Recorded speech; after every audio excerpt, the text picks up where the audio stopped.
Welcome to the era of universal ascension. Each of you shall receive a random talent, a random origin, embarking upon your own path to immortality. Note, this is a genuine world. Death signifies an irrevocable end. In a time of universal transmigration, myriad races abound.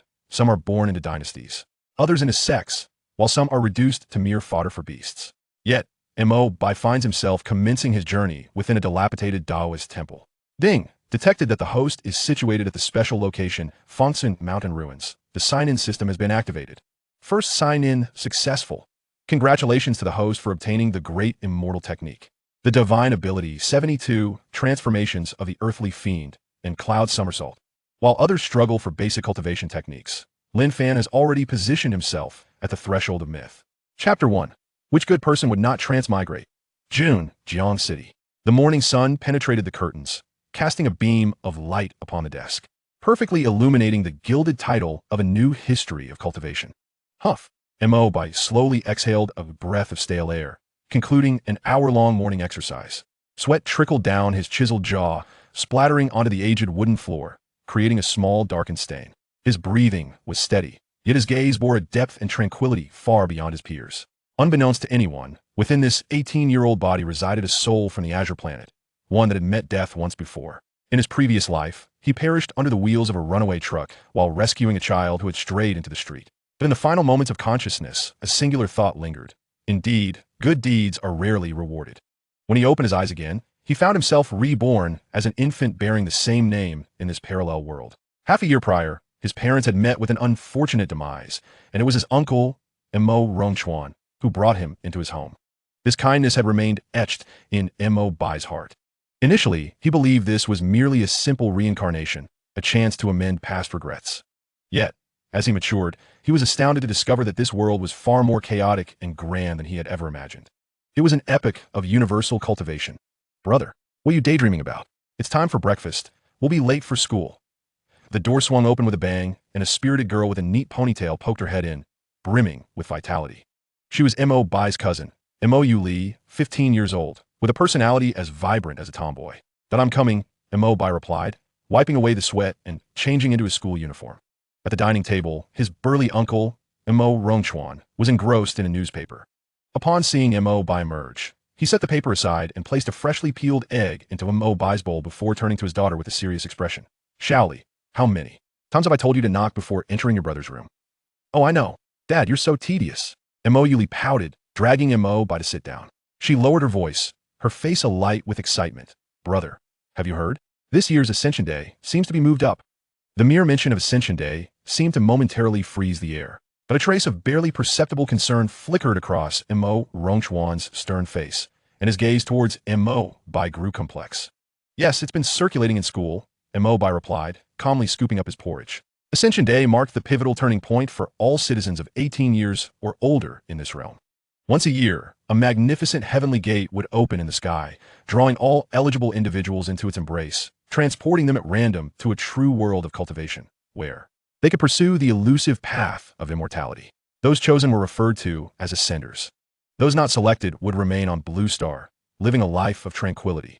That's wonderful. Brother, you just turned 18 this year. You're bound to be chosen. Mo Li's eyes sparkled with enthusiasm, as if the one destined for cultivation was herself. When that time comes, you must join the Shushan Sword sect, learn to fly with your sword, and don't forget to come back to see me. Don't speak nonsense. Mo Rongchuan interjected sternly, his tone unusually grave. What do you know? The cultivation world is fraught with peril. Do you think it's a mere vacation? He turned to Mo Bai, his voice softening yet laden with gravity. Xiao Bai, you need to consider this carefully. The news reports year after year reveal a terrifying mortality rate for ascenders. In that world, the law of the jungle prevails. Life is singular, and death is absolute. As a police officer, Mo Rongchuan had witnessed the cycle of life and death, having encountered too many families shattered by the loss of loved ones who ascended. Random origins, random talents, a step towards heaven, a step into hell. Some are born into sacred sects, while others become prey for demons. Staying on Blue Star, attending university, and leading a stable life is not a bad option. This was his most fundamental hope. I understand, Uncle Mo Bai nodded calmly. He was acutely aware. In fact, he understood that harsh reality more deeply than anyone else, for he had already experienced death once. Brother, you aren't afraid, are you? Mo Li pouted. But it's cultivation, immortality flying through the skies. Living as a mortal, you only have 100 years at most. What's the point? Shaoli, Mo Bai raised his head, looking earnestly at her. It is indeed meaningful. To live well is inherently interesting. Mo Yuli was momentarily taken aback by his serious gaze, mumbled, "Brother, you talk like an old man." Mo Bai smiled softly, choosing not to elaborate further. Am I afraid? Certainly. Afraid that this hard-won second chance at life might abruptly conclude once more. Yet, he yearned to venture forth, that immortality and transcendent power.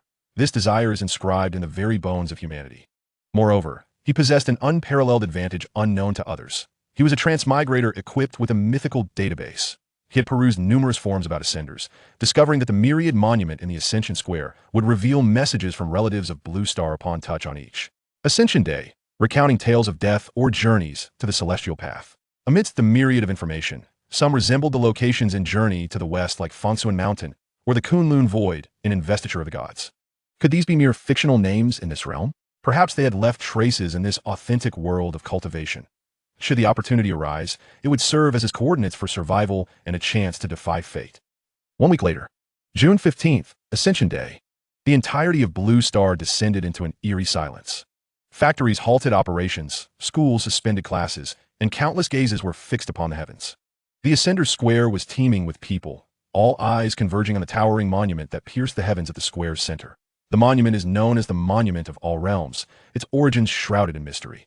It is said that since ancient times, whenever the heavenly gate opens, the names of those who ascend are automatically inscribed upon it, proclaiming their fates to the world. Among the throng, Mo Bai stands at the forefront, with Mo Rongchuan and Mo Yuli positioned behind him.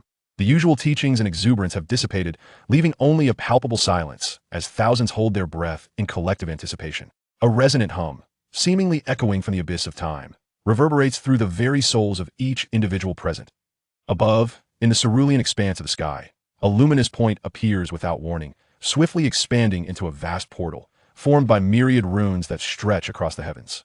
The heavenly gate, in the next instant, a gentle beam of light cascades from the portal, piercing through countless eager faces, enveloping Mo Bai with precision. An irresistible force encompasses him, and his body begins to ascend slowly. As he looks down, he meets the gaze of his uncle, whose eyes are now of vivid crimson.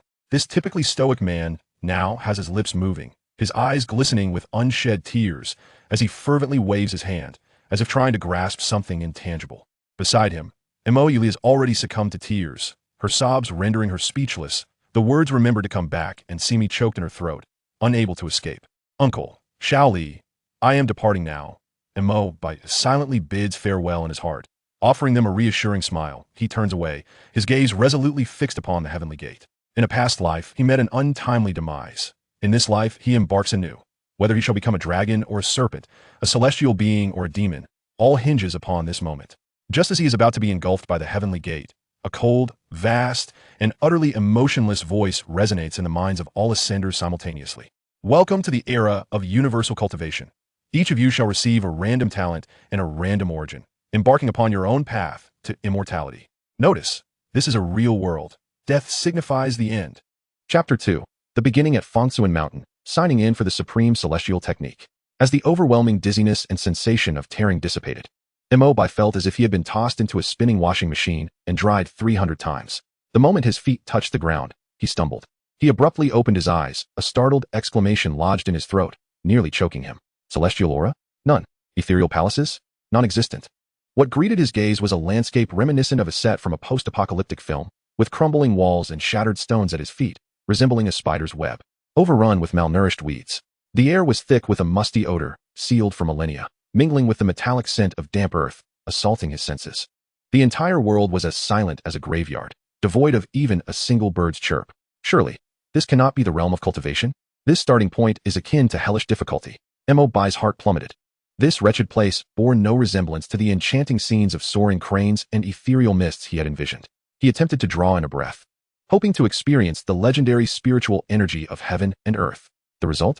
Cough, cough, cough. What he inhaled was far from the refreshing fragrance he had anticipated. Instead, it was a thin, violent, and impure energy that pierced through his meridians like countless needles, causing tears to well in his eyes. Damn it, this spiritual energy is toxic. Mo Bai's face reddened. In such an environment, an ordinary person wouldn't merely struggle to cultivate. Just breathing a few times could lead to their demise, a guaranteed path to shattered meridians. An age of decline? This is more akin to an apocalyptic era, randomly generated origins. It seems my luck is dismal indeed. Mo Bai self-deprecatingly grinned, yet his gaze sharpened instantly. Complaining? That's the folly of the weak. The harsher the environment, the clearer the mind must be. He gritted his teeth against the pain coursing through his meridians, his keen eyes scanning the vast expanse of ruins. This place was immense. Judging by the remnants of the architectural framework, it must have once been a formidable sect of cultivation. Alas, now he couldn't even find a complete toilet.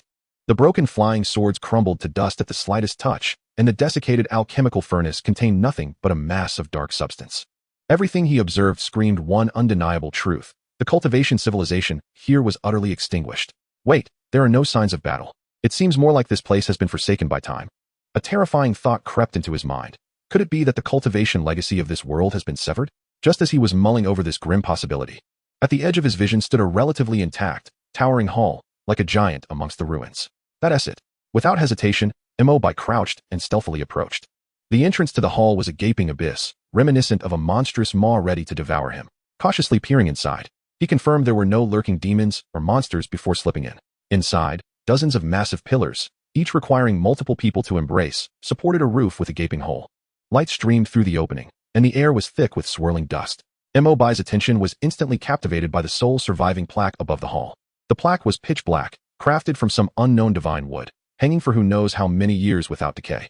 It was encrusted with dust, resembling a mosaic. Mo Bai seized a nearby sturdy beam and meticulously began to clear the dust from the plaque. As the dust fell away, a line of ancient characters emerged, flowing like dragons and phoenixes, as if embodying the profound truths of the universe.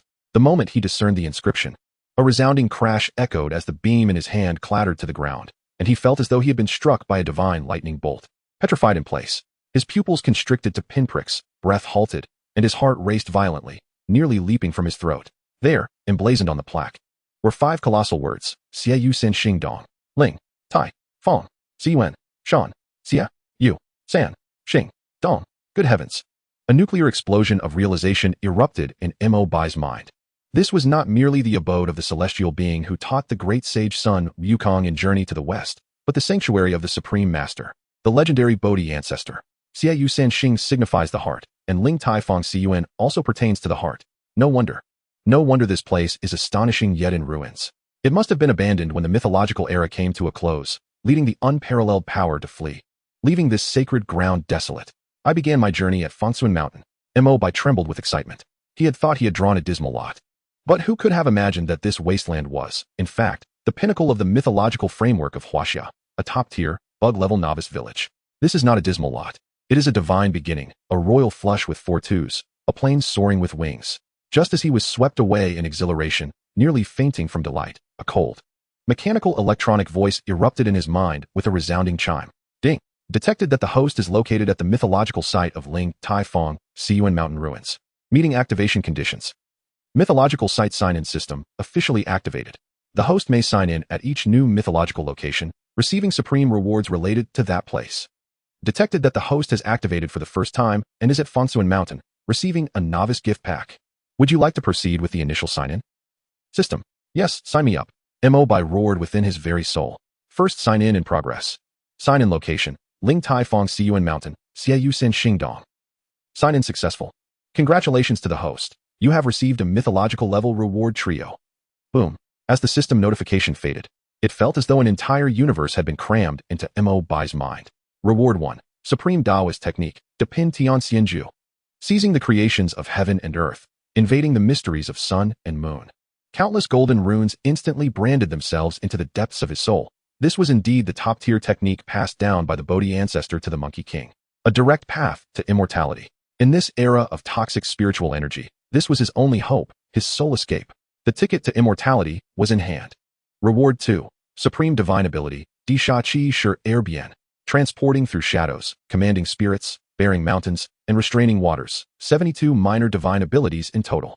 This was no mere transformation technique. It was an all-encompassing skill set combining stealth, reconnaissance, combat, and escape. With it, he possessed a veritable skill supermarket.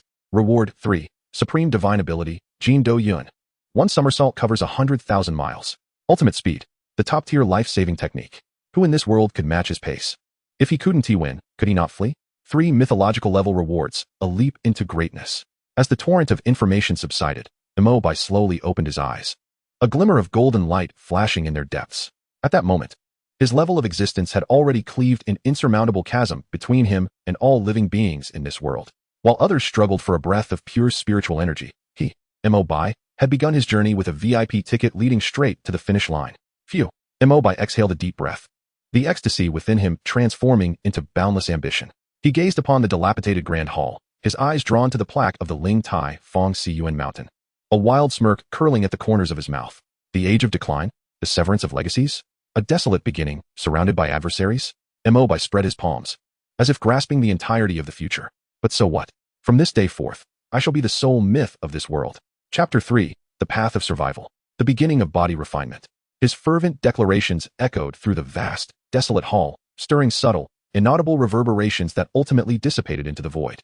Mo Bai's chest heaved violently, the tumultuous exhilaration surging from deep within his soul akin to bubbling magma, igniting every nerve in his being. Yet, merely moments later, the fiery intensity in his eyes receded like a tide, replaced by an uncommon calmness and profundity that surpassed his peers. He gradually closed his eyes, and when he reopened them, his mind had returned to a state of tranquil stillness.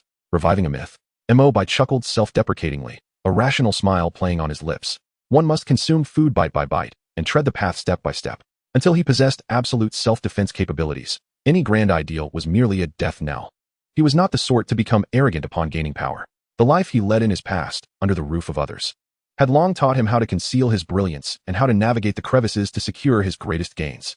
Meticulous planning and decisive action. These 8 characters were his guiding principles for survival. This world brimmed with the unknown and peril, as evidenced by the thin, violent spiritual energy. And the opportunity he had just acquired was astonishingly extraordinary. The great immortal technique. A supreme method that pointed directly to the golden immortal path. The earthly transformation of 72 changes. An all-encompassing divine ability. The Somersault cloud. The ultimate speed across the 3 realms. Any one of these, if disseminated, would incite a bloodbath within the realm of cultivation, drawing the covetous eyes of countless powerful beings. At that point, forget about reviving myths. He would probably not even know how he met his demise. An innocent man bears no guilt, yet possessing treasures incurs blame. Mo Bai murmured softly, his gaze growing ever more resolute. Until I can transform these myths into overwhelming power, they will remain my greatest secrets, never to be revealed to anyone. He took a deep breath, commencing a calm analysis of his current situation. His advantages lay in this extraordinary beginning, the unknown ruins of Fangcun Mountain, and the unparalleled sign-in system in his mind. Here, he had the perfect sanctuary for beginners. The disadvantages were equally evident. He remained but a mortal, utterly powerless. A random beast from the mountains could easily claim his life. Therefore, the urgent task at hand was not to fantasize about future conquests, but to immediately convert theoretical potential into tangible cultivation. Cultivation. He must begin his training without delay. Mo Bai resolved firmly, his gaze swiftly scanning the grand hall. Though magnificent, the main hall was drafty, with a gaping hole in the ceiling, making it unsuitable for prolonged seclusion. He required a more concealed and secure location. With this thought, he hesitated no longer, turning to exit the main hall and meticulously searching the vast ruins. The scale of the Fangcun Mountain Ruins far exceeded his imagination. Besides the few main halls along the central axis, numerous side halls, alchemy rooms, meditation chambers, and scripture repositories were distributed on either side. Though most had collapsed, certain corners remained intact. He moved lightly, his eyes sharp as a hawk, leaving no detail overlooked. Finally, behind a fallen lecture hall, he discovered an inconspicuous stone chamber. It appeared to have once served as a meditation room for a predecessor, modest in size, about 10 square meters, hewn into the mountainside. It had only a narrow entrance, mostly concealed by fallen boulders and rampant vines, making it nearly impossible to detect without diligent searching. Mo Bai exerted considerable effort to clear a passage just wide enough for one person. Upon entering the stone chamber, a cool, dry atmosphere enveloped him. The interior was sparsely furnished. Apart from a stone bed and a meditation cushion, there was nothing else. The stone walls were adorned with moss, yet their overall structure remained remarkably sturdy, instilling an ineffable sense of security. This would do. Mo Bai nodded in satisfaction. It was sufficiently secluded and robust, making it the ideal retreat for his current stage. He meticulously dusted the stone bed and meditation cushion, then gathered some debris from outside to cleverly disguise the entrance, leaving only a small gap for ventilation. With these tasks completed, he finally settled cross-legged upon the ancient cushion. His mind calmed, banishing distracting thoughts. Mo Bai's consciousness gradually sank into the depths of his mind, where the intricate and arcane great immortal technique outline vividly materialized, like an indelible mark, seizing the creation of heaven and earth, invading the mysteries of the sun and moon. Each ancient phrase seemed to encapsulate the ultimate truths of the universe, and merely reciting them filled him with an exhilarating sense of transcendence, as if he might soar on the winds. Following the guidance of the technique's opening, he began to draw in strands of energy, tinged with impurities, through his breath, attempting to flow into his body. For ordinary techniques, one would typically need to exercise caution, filtering out impurities and violent factors from the spiritual energy before gradually refining it. A moment's inattention could lead to damaged meridians. However, the great immortal technique was entirely different. As the modeled spiritual energy first touched Mo Bai's body, it was as if an invisible, sacred millstone within him began to rotate slowly. The technique operated autonomously, an unparalleled aura radiating from his being. The chaotic and impure spiritual energy was drawn in like rivers converging into the sea, irresistibly pulled into his limbs and bones. They barely had time to inflict any harm on Mo Bai's fragile meridians before being instantaneously crushed, purified, and transformed by that sacred millstone. Over 90% of the impurities and violent energies were obliterated, transmuted into the purest essence of spiritual energy. The remaining stubborn filth was expelled, seeping out through his pores. This is the formidable nature of the great immortal technique? Mo Bai was astounded. It did not even bother to filter. Instead, it forcefully converted all external energy into sustenance for its own growth in a nearly overwhelming manner. This was no longer merely a technique. It was a path, an exalted way that transcended the rules of this decaying world. With no worries to hold him back, Mo Bai succumbed entirely to the bliss of cultivation. He could vividly perceive the purified spiritual energy, akin to nourishing rain, flowing through his body, repeatedly cleansing his flesh along an intricate route. His bones, under the refinement of the spiritual energy, emitted soft cracking sounds, becoming increasingly resilient, their density augmenting, and a lustrous sheen resembling jade began to emerge. His meridians expanded and reinforced, transforming from fragile streams into robust channels capable of accommodating a greater surge of spiritual energy.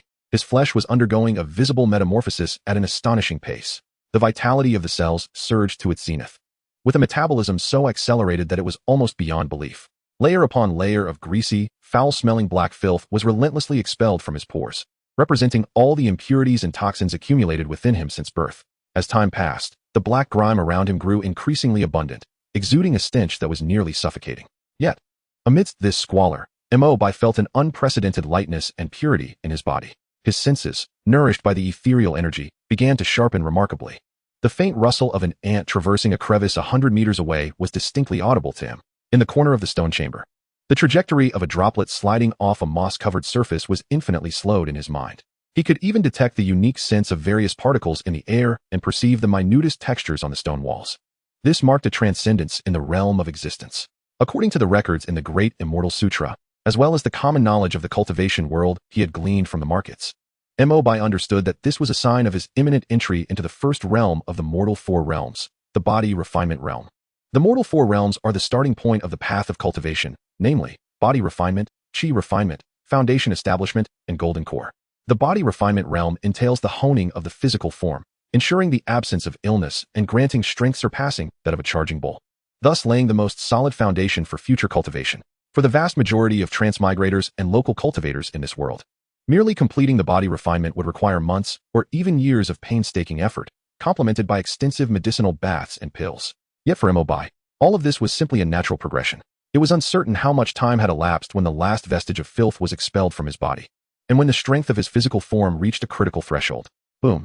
Mo Bai felt as though something within him had shattered. A surge of pure energy, vastly greater than before, erupted from the depths of his limbs and bones, instantly coursing through his entire being. His body, both inside and out, felt utterly transparent.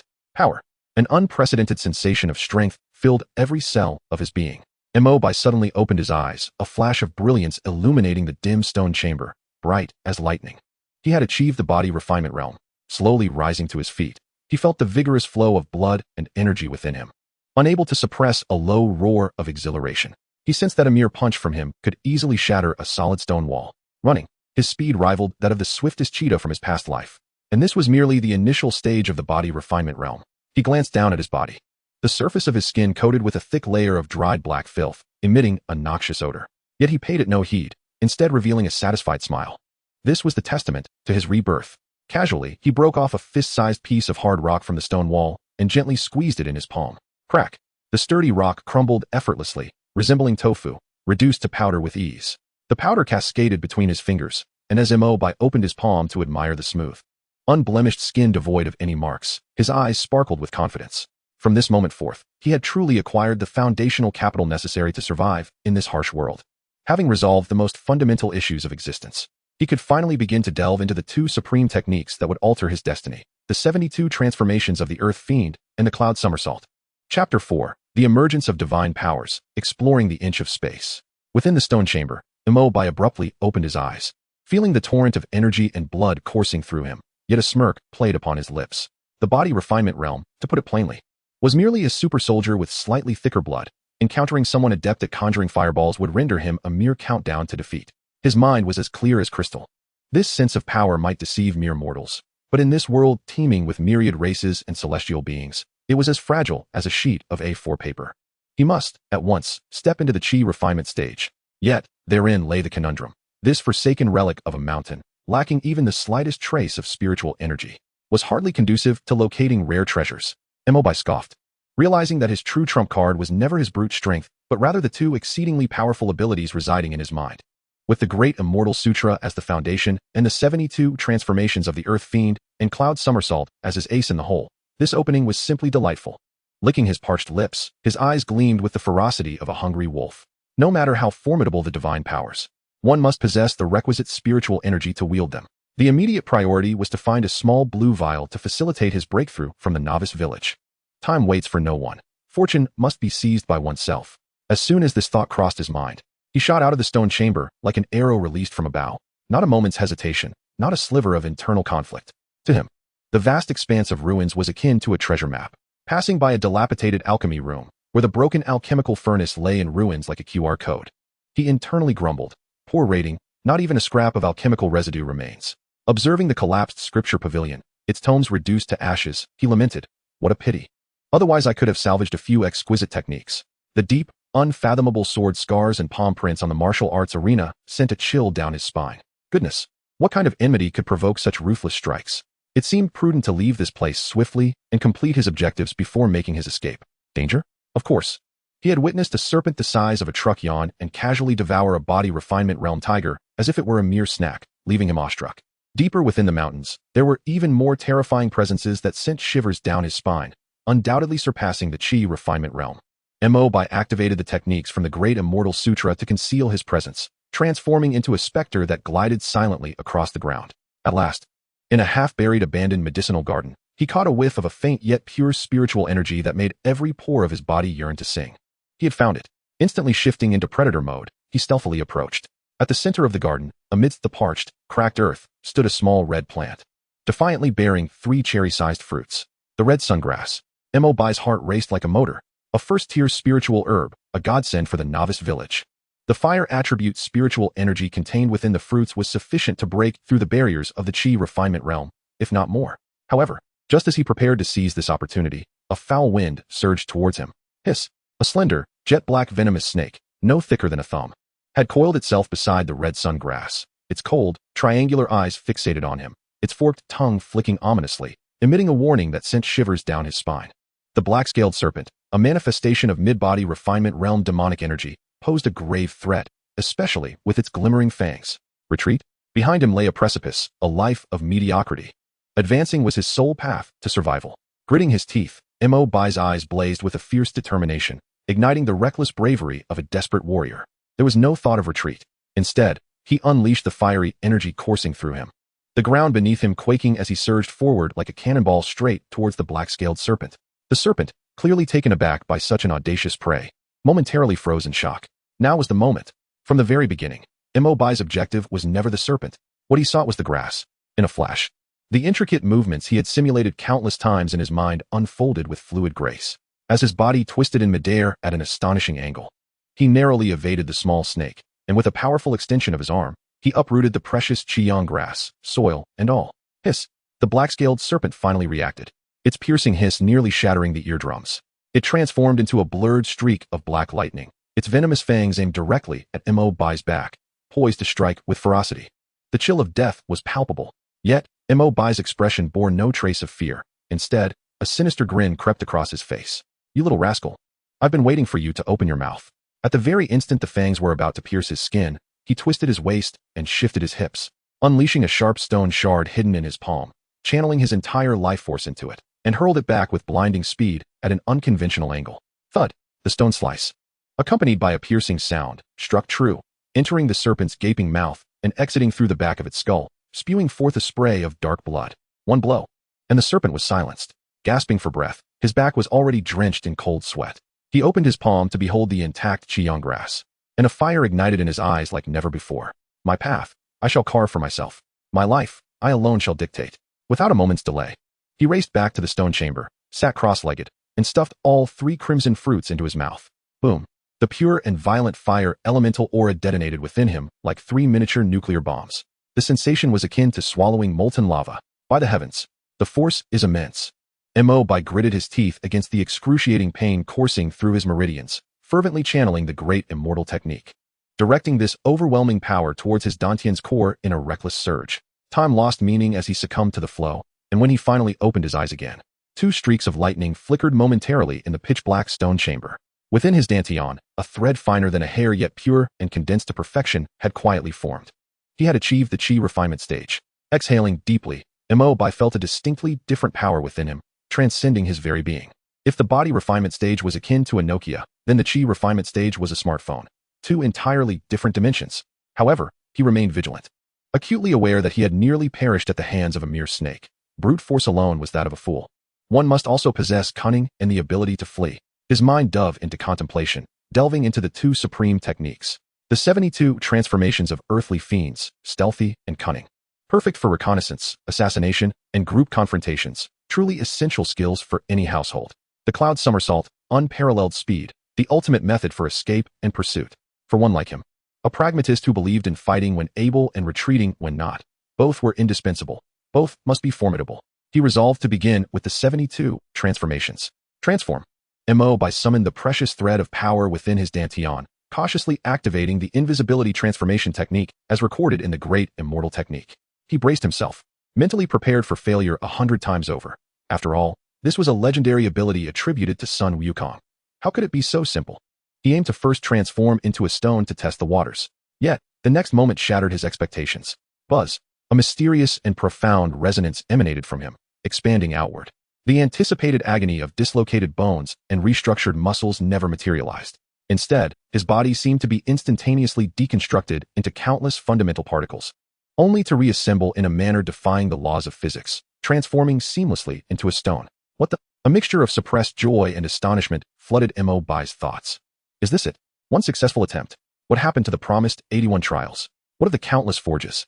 This was far too easy. He could vividly perceive himself as a stone, even experiencing the existential journey of being stone, hard, cold, and silent. In that moment, he comprehended. It was not that the 72 transformations were simple, but rather that the great immortal technique he cultivated was extraordinarily powerful. By the heavens, Mo Bai was so exhilarated he felt like jumping, yet being a stone, he could not leap. Suppressing his elation, he immediately initiated a frenzied series of experiments. Transform. A soaring eagle. With a mere thought, his power surged, and the stone beneath him morphed into a cascade of light, then shot skyward, transforming into a majestic eagle with a wingspan of several meters in the blink of an eye, soaring to heights of 90,000 miles. From his vantage point in the sky, the keen eyes of the eagle captured every detail within a 100-mile radius. Every rustle was laid bare. This godlike perspective filled him with ecstasy. How exhilarating. Transform again. An earthworm. The eagle descended, shimmering briefly before morphing into an inconspicuous worm, silently burrowing into the earth. He observed the fractured spiritual veins, the buried bones, as the inner world unveiled itself to him without secrets. It was exhilarating. Reconnaissance, stealth, all instantly maxed out. This life-saving ability had soared from bronze to king status. However, as he emerged from the earth, reverting to human form, a new concern arose. Transformation is driven by the heart, cloaked in obscurity, yet speed remained a glaring shortcoming. Should he encounter a reckless adversary, a flurry of strikes could spell his doom. Escaping was the undeniable truth. His gaze intensified as it fell upon the image of the cloud somersault technique in his mind, representing ultimate speed. Chapter 5. Breaking through to Qi refinement. Master imparts the teachings. Each character in the great immortal technique seemed to harbor profound truth, evolving spontaneously within his soul. For Mo Bai, breaking through to Qi refinement was merely a natural progression. However, when he began to ponder the technique of the cloud somersault, He truly encountered the first formidable barrier on his path to cultivation. Behind Mount Fangcun, at the cliff of absolute clouds. Here, the relentless winds howled like knives scraping against bone. He stood at the cliff's peak, chanting incantations, gathering his power at his feet, summoning a cloud formation in response. Yet, the cloud was as thin as morning mist. The moment he stepped onto it, it dissipated with a puff, sending him crashing onto the hard rock below.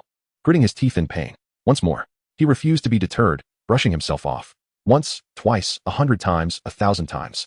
Initially, the clouds failed to take shape, then they could not support his weight. For a full 7 days, he endured bruises and aches, his body feeling as if it would fall apart. The cliff's surface was dotted with shallow pits he had created from his falls. He began to realize that this divine technique could not be achieved through brute force alone. The incantation was merely a catalyst, the power its foundation. But the true essence lay in intent. What constitutes a somersault? What is a cloud? He ceased his frantic attempts to condense clouds and instead sat at the cliff's edge, meditating for 3 days. He observed the clouds above, noting how they were propelled by the wind, their formation and dissolution, myriad shapes. He sensed the air currents in the mountains, how they flowed around the rocks, sometimes gentle, sometimes raging. Wind is formless, clouds are unpredictable. To truly harness them is not to force them into submission, but to unify with them. When the 9th day's dawn broke, piercing the cloud sea and bathing the cliff in golden light, he opened his eyes wide, a glimmer of realization flashing in his gaze. Indeed, the intent was to transcend the divine, yielding to the whims of the celestial, merging with the clouds. He rose to his full height, this time without the deliberate accumulation of magical energy, nor did he recite incantations aloud. In his heart, there resided but a singular thought: ascend. Boom. The air beneath his feet erupted with a thunderous roar, and a cloud, dense and resplendent with faint golden edges, materialized instantaneously. It was no longer an ephemeral mist, but akin to the most solid of crystal thrones. With another mental command, go. There was no delay whatsoever, not even a moment's pause for reaction. The landscape before him was instantly torn into countless radiant beams of light, while a tempestuous gale was kept at bay by an invisible barrier, leaving only the sharp, piercing howl that seemed to rend the heavens. It was astonishingly swift. He could barely discern the mountains and rivers. The world around him was reduced to 2 hues, an azure above and an ochre below. In the blink of an eye, he found himself atop the sea of clouds, 1,000 miles away. With another thought, he returned to the summit of the cloudless cliff, as if he had never departed. He descended slowly, the golden cloud beneath him dissipating into twinkling specks of ethereal light. Standing still, his chest heaved not from exhaustion, but from an exhilarating thrill. He opened his palm, gazing at the still emptiness within, yet feeling as though he grasped the entirety of creation itself. This, indeed, was the Nimbus Cloud, a single somersault 100,000 miles. From this moment forth, the skies are vast and the seas are boundless. I shall roam freely. Having mastered the Nimbus Cloud, Mo Bai once again approached the main hall adorned with the plaque of the Ling Tai Fong Cun Mountain and the slanting moon and 3 stars cave. Feeling an inexplicable reverence swell within him, he stepped cautiously into the hall, instinctively extending his hand to gently brush against the cold wall above with his magical energy. Buzz! The entire hall trembled abruptly as dust and stone flaked off the wall, revealing a vast and fragmented mural. At the center of the image was an ethereal figure, a Taoist with a blurred countenance, seated upon a high platform expounding teachings, while myriad spirits knelt below, spirits of monkeys, demon kings, humans, and phantoms, an aura of profound Taoist resonance, transcending the ages, enveloped him. Was this the teaching of the Bodhi ancestor?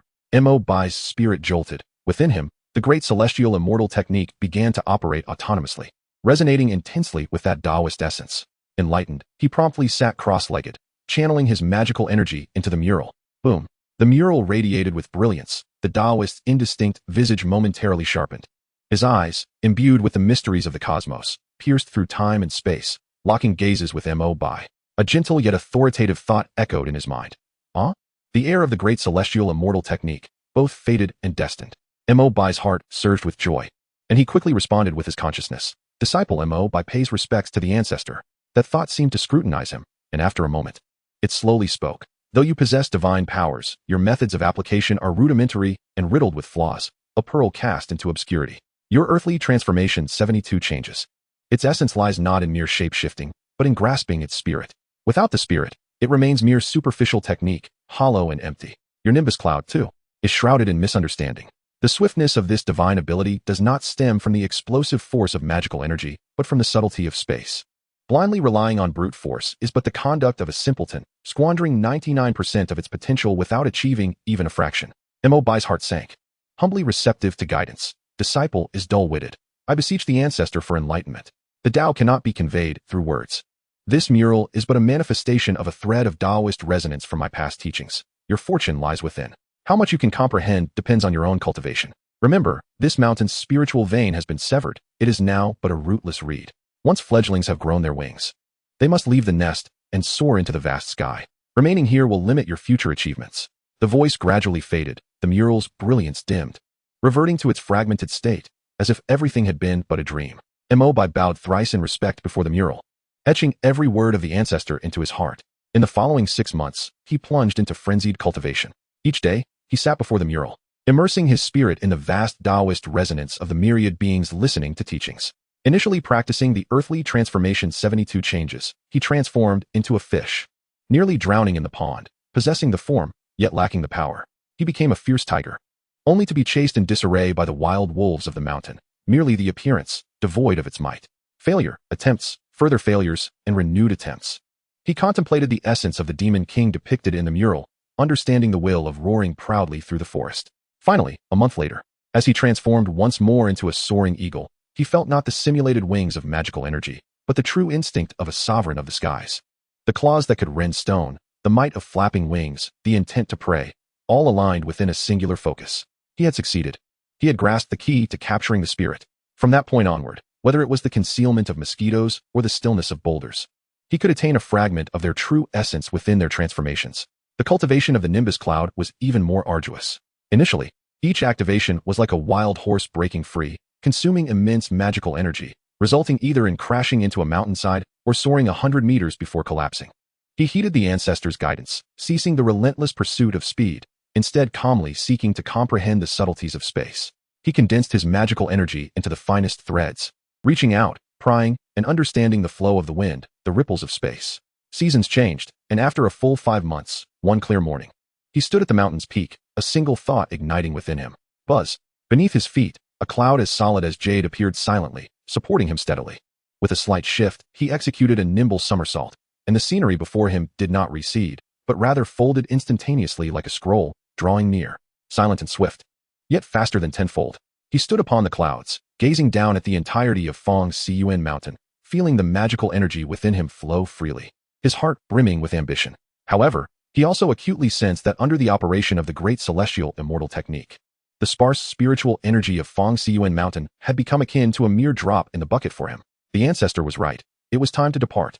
He returned one last time to the main hall, bowing reverently thrice before the mural. Disciple Mo Bai, obedient to the ancestor's decree. Today, I shall leave the mountain, destined to rekindle the myth and honor the legacy. He straightened, his gaze devoid of any trace of confusion, replaced by a resolute determination to sever all ties.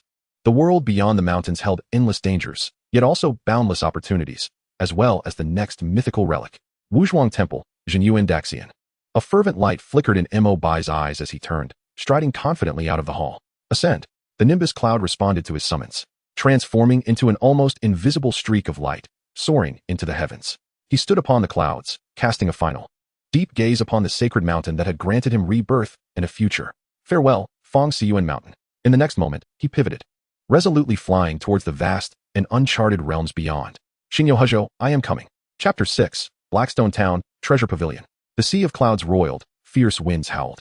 Mo Bai stood atop the nimbus cloud, his garments billowing, resembling a celestial being.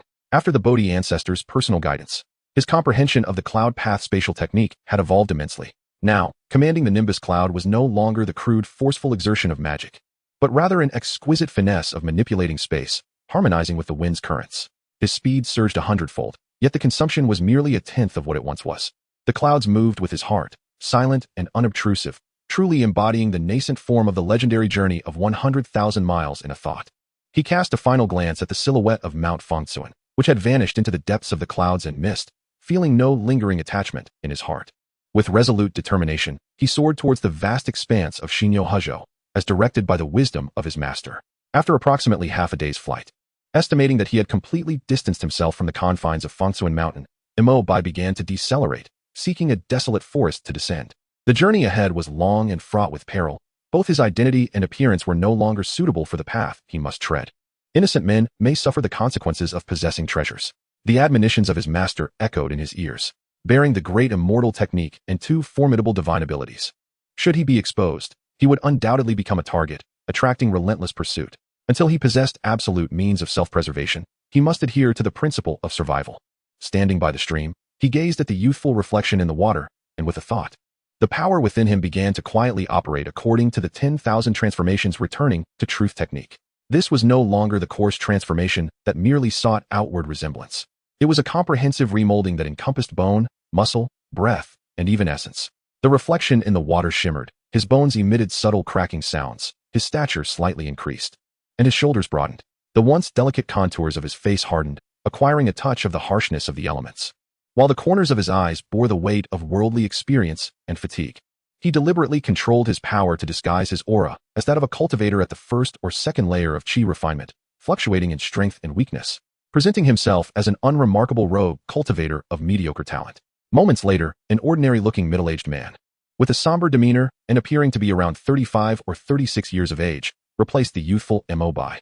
He donned a coarse hemp garment borrowed from a villager in the wilderness, scrutinizing his reflection in the water for a long while, confirming that no one could possibly link this disheveled rogue to the prodigy who had received a legendary inheritance. From this moment forth, my name shall be Bai Shur. Mo Bai, or rather Bai Shur, murmured to himself, even his voice taking on a husky and subdued quality. Having completed this transformation, he did not hasten to set forth, but lingered in the forest for half a day, practicing the two techniques passed down from his master, while also gathering some 100-year-old herbs of decent quality, placing them into a dilapidated medicine basket for the journey. Once adequately prepared, he followed the simple map he had previously acquired, making his way on foot towards the nearest gathering place of cultivators outside the mountains, Haishi Town. 3 days later, a town built upon a massive black rock emerged in Bai Shur's sight. This was Haishi Town, rather than a town. It resembled a vast marketplace established in accordance with the mountainous terrain. At the entrance stood 2 fearsome stone beasts, while several cultivators clad in standardized armor, fully realized in the body-refining stage, wielded long spears, their sharp gazes scanning every individual who entered or exited. The town bustled with life, a cacophony of voices. Along the roads, rogue cultivators sat on the ground, spreading tattered cloths before them, displaying a myriad of peculiar items, spiritual herbs caked in dirt, the pelts and bones of demonic beasts, shimmering ores, and even a few tattered jade slips of fragmented techniques. The sounds of hawking, haggling, and disputes among cultivators intermingled, weaving a vibrant tapestry of the bustling world of cultivation. Bai Shur, bearing the medicine basket, suppressed his aura to its lowest point, blending into the crowd like a drop of water merging with the ocean, utterly inconspicuous. He refrained from hastily seeking out shops, instead choosing a tea house by the street. Seating himself in the farthest corner and ordering the cheapest coarse tea, silently observing and eavesdropping on everything around him. This place, a veritable melting pot, was the best locale for gathering intelligence. Have you heard? That group of outsiders from the east, the ones from the Blue Star, clashed with the people from Lee Family Village over a 300-year-old iron vine plant, and the casualties were heavy. Ah, those outsiders are indeed like that, acting flamboyantly, utterly unaware of restraint. Do they really think this is their backyard? Just the day before yesterday, a fellow calling himself the Thunder God attempted to forcibly seize a magic sword coveted by Brother Zhao from the Qingfeng sword sect, only to be crippled by a single strike from Brother Zhao. P.S. still hanging from a stone pillar at the town entrance. Shoo, keep your voice down. Do you dare speak ill of the Qingfeng sword sect? They are the overlords within a 500-mile radius. The conversation among several local cultivators sent a chill down Bai Shur's spine. It appeared that the plight of the ascended beings was more dire than he had imagined. Those fortunate enough among them might acquire some special talents, yet in the face of established local powers, they remained as insignificant as ants. That Thunder God, who had been crippled, was likely among the most gifted of the ascended, yet he still met such a fate. This only fortified his resolve to act with discretion. On the other side, a few similarly ragged and sorrowful cultivators huddled together, lowering their voices to share another kind of hardship. Brother Wong, how did our expedition to the Black Fog Valley fare? Don't mention it. We lost 3 brothers and only managed to snatch 2 low-grade spirit stones. Not enough to buy even a bottle of the lowest-grade healing elixir. This cursed place, with no background and no techniques, it's far too difficult to survive. Indeed, that basic breathing technique of mine was earned at the cost of my life. But the cultivation speed is as slow as a snail. When will I ever reach the chi refinement stage? From their dialogue and their unfamiliarity with terms like spirit stones and chi refinement, it was evident that they were also ascended beings. Bai Shur remained silent. These individuals, starting with a poor foundation, were still fighting for a couple of low-grade spirit stones and a basic technique, while he began his journey with the great immortal technique aimed directly at the path of enlightenment. The disparity between individuals was indeed as vast as the heavens and the earth.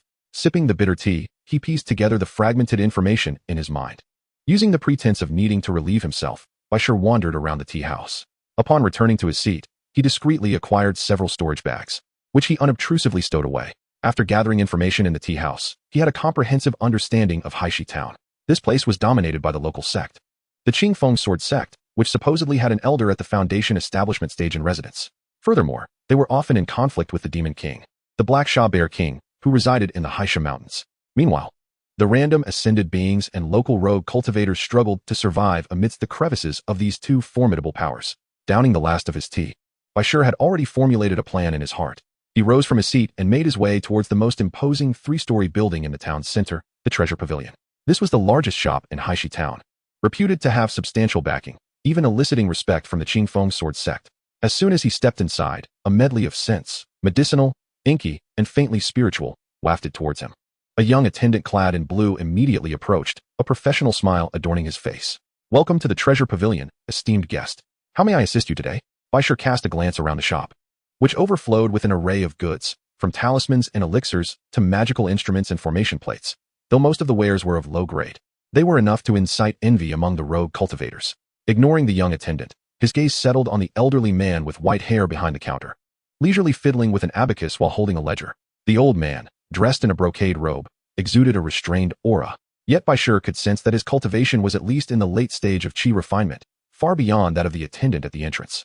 This must be the person in charge here.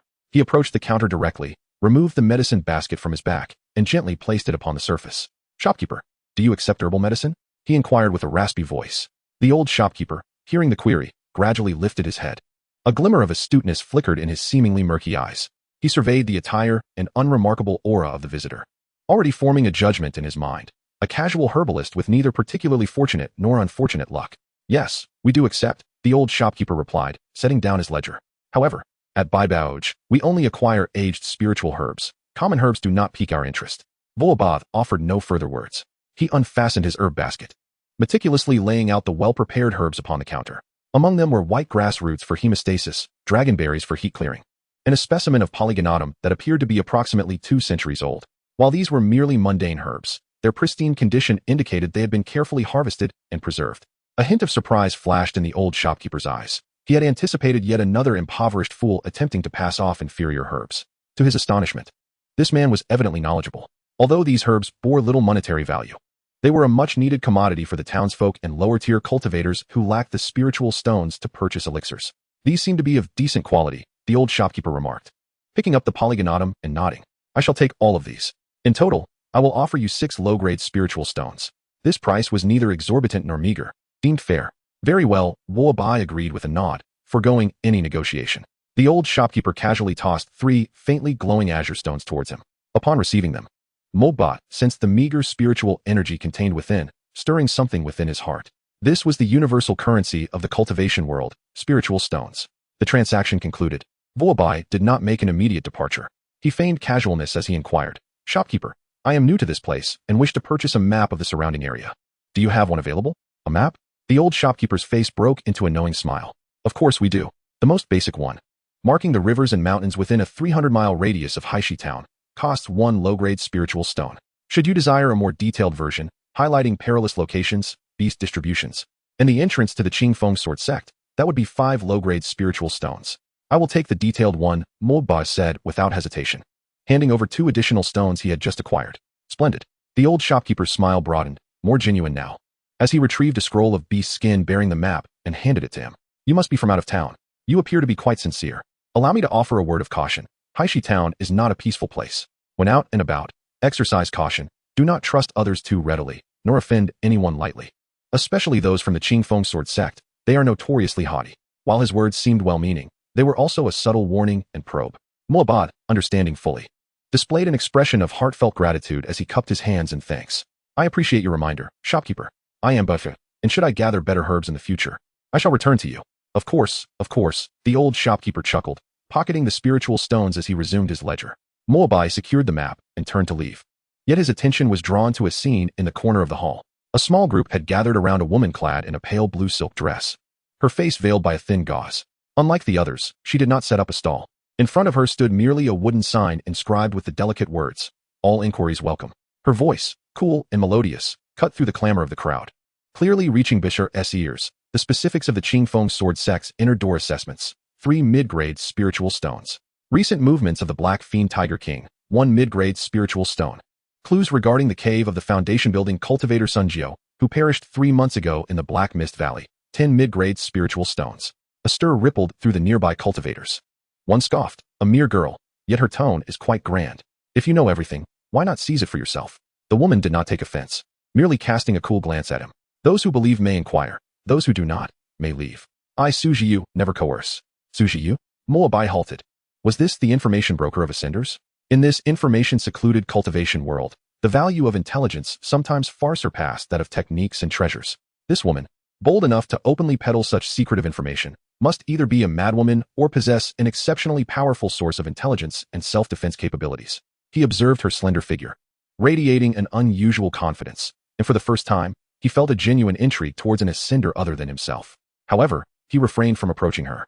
He was merely a destitute herbalist, and rash engagement would only invite unnecessary trouble. He averted his gaze, suppressing the tumult within, and stepped out of the bybauch, vanishing into the bustling crowd.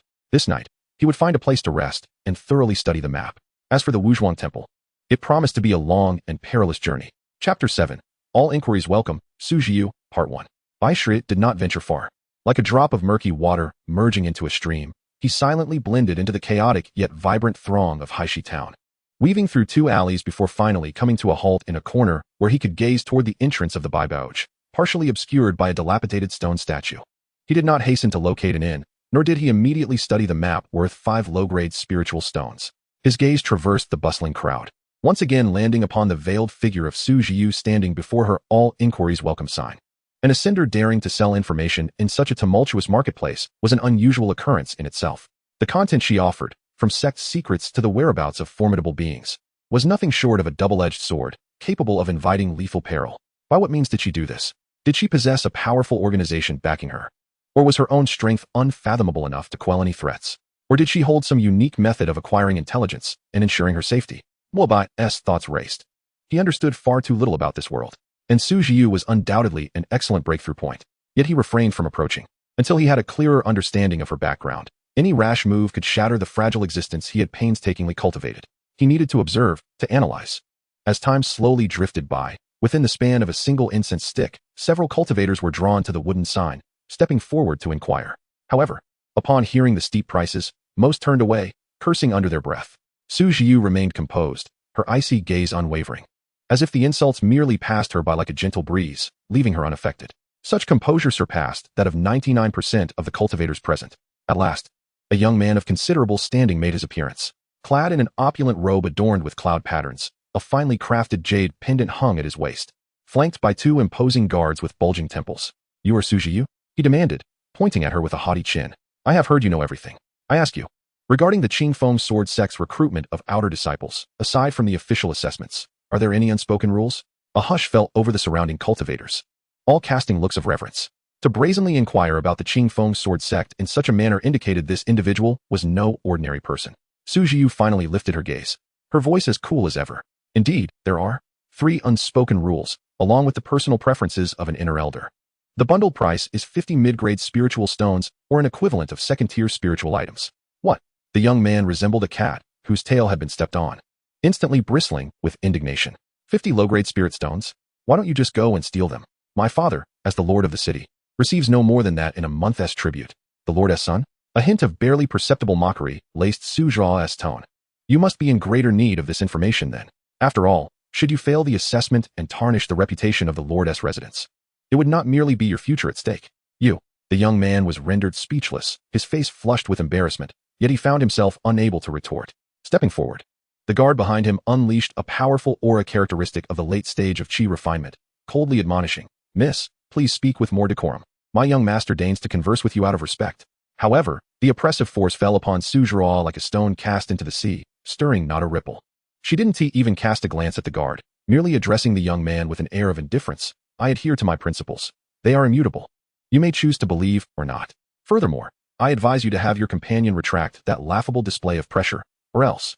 I cannot assure you that tomorrow's bounty list in Blackstone Town 1T feature a scandalous report about the Lord's son trespassing into a widow's abode. I believe this charge would delight your father far more than a failed assessment. A collective gasp echoed around them, the gravity of her words palpable. Ruthless. Utterly ruthless. This had transcended mere threat into a blatant warning. The young man's complexion shifted from crimson to pallor, then to a sickly green, a vivid tableau of emotion. He glared at Sujuruo, fury seething within his gaze, yet overshadowed by trepidation and fear. He harbored no doubts that this woman would dare to act upon her words. What, after all, would she hesitate to do, being one bold enough to sell secrets of the Clear Wind Sword sect? Ultimately, he grit his teeth and extracted a brocade box from his storage bag, slamming it down before Sujuruo with force. This is a second-tier spirit herb. The crimson flame fruit, valued at well over 50 low-grade spirit stones. Now tell me everything you know. With a graceful motion, Sujuruo summoned the brocade box into her hands. She opened it, cast a satisfied glance, and then, parting her ruby lips, spoke in a voice so soft it was scarcely audible, yet only the two could hear her rapid utterances. Moments later, the young man's expression shifted, a tumult of emotions flashing across his face. Finally, he cast a deep, silent look at Sujuruo before departing, his guard in tow, their retreat tinged with reluctance. What could have been a storm dissipated into nothingness? Yet, in Mo Bai's mind, Sujuruo's image transformed into something three-dimensional and perilous. This woman was not only intelligent and composed, but possessed a ruthless streak, adept at precisely exploiting her opponent's vulnerabilities to deliver a fatal blow. She resembled a beautiful yet deadly thorned rose, enchanting and lethal. Intriguingly, she seemed to lack formidable cultivation, at least. The aura she projected appeared weaker than his own masked presence. This suggested either she had mastered a supreme technique for concealing her true strength, or she had placed all her reliance upon the weapon of information. Quite intriguing indeed. Mo Bai murmured to himself, a resolution forming in his mind. He adjusted his tattered coarse hemp robe, slung his empty medicine basket over his shoulder, and slowly made his way towards the corner. His pace was deliberate, each step heavy, as if he were exhausting every ounce of energy to portray the image of a lowly wandering cultivator, perpetually burdened by the struggles of life. Upon reaching Sujuruo, the surrounding clamor had resumed. She remained engrossed, her head bowed as she polished the wooden plaque that promised answers to all inquiries, barely acknowledging his presence. Clearly unimpressed by this destitute figure who seemed 100 times more wretched than the previously arrogant Lord's son. Clearing his throat, Mo Bai rasped a couple of times. Sujuruo paused, reluctantly lifting her gaze, her eyes, veiled by a thin fabric, radiating a cool detachment and a barely discernible scrutiny. What is it? Her tone held no trace of politeness. May I inquire? Mo Bai hunched slightly, appearing somewhat timid, yet his eyes held steady. Is it truly the case that all matters can be inquired here? Indeed, Sujuruo replied, her impatience surfacing. If you are not blind, it is written on the plaque. Then, I wish to ask, Mo Bai rubbed his hands together, feigning hesitance, as a chi refinement novice with scant resources who prefers not to take excessive risks. What avenues are available near Blackstone Town for steadily earning a few spirit stones, so that I may trade for elixirs to continue my cultivation? It was a question most mundane, perfectly aligning with his facade as a destitute wanderer. He scrutinized Sujuruo's eyes, keenly observing any flicker of reaction. Upon hearing his query, Sujuruo's delicate brows knitted ever so slightly, a glimmer of anticipated ennui flashing in her icy gaze. Such inquiries were ones she encountered dozens of times daily. Her red lips parted, releasing two succinct words, none. With that, she returned her attention to the wooden plaque. Clearly disinterested in engaging further, a few muffled snickers arose from the crowd, mocking Mo Bai's audacity. Yet he remained steadfast, rooted in place. His raspy voice cutting through the air. Surely, information has its value. What I seek is intelligence, not mere answers. If the information is accurate, the price is negotiable. His tone was calm and resolute, sharply contrasting with his seemingly timid demeanor. Sujuruo paused once more, raising her gaze anew, this time with a heightened intensity of scrutiny. She examined the shabby yet composed middle-aged man before her, and a sense of disquiet began to stir within her.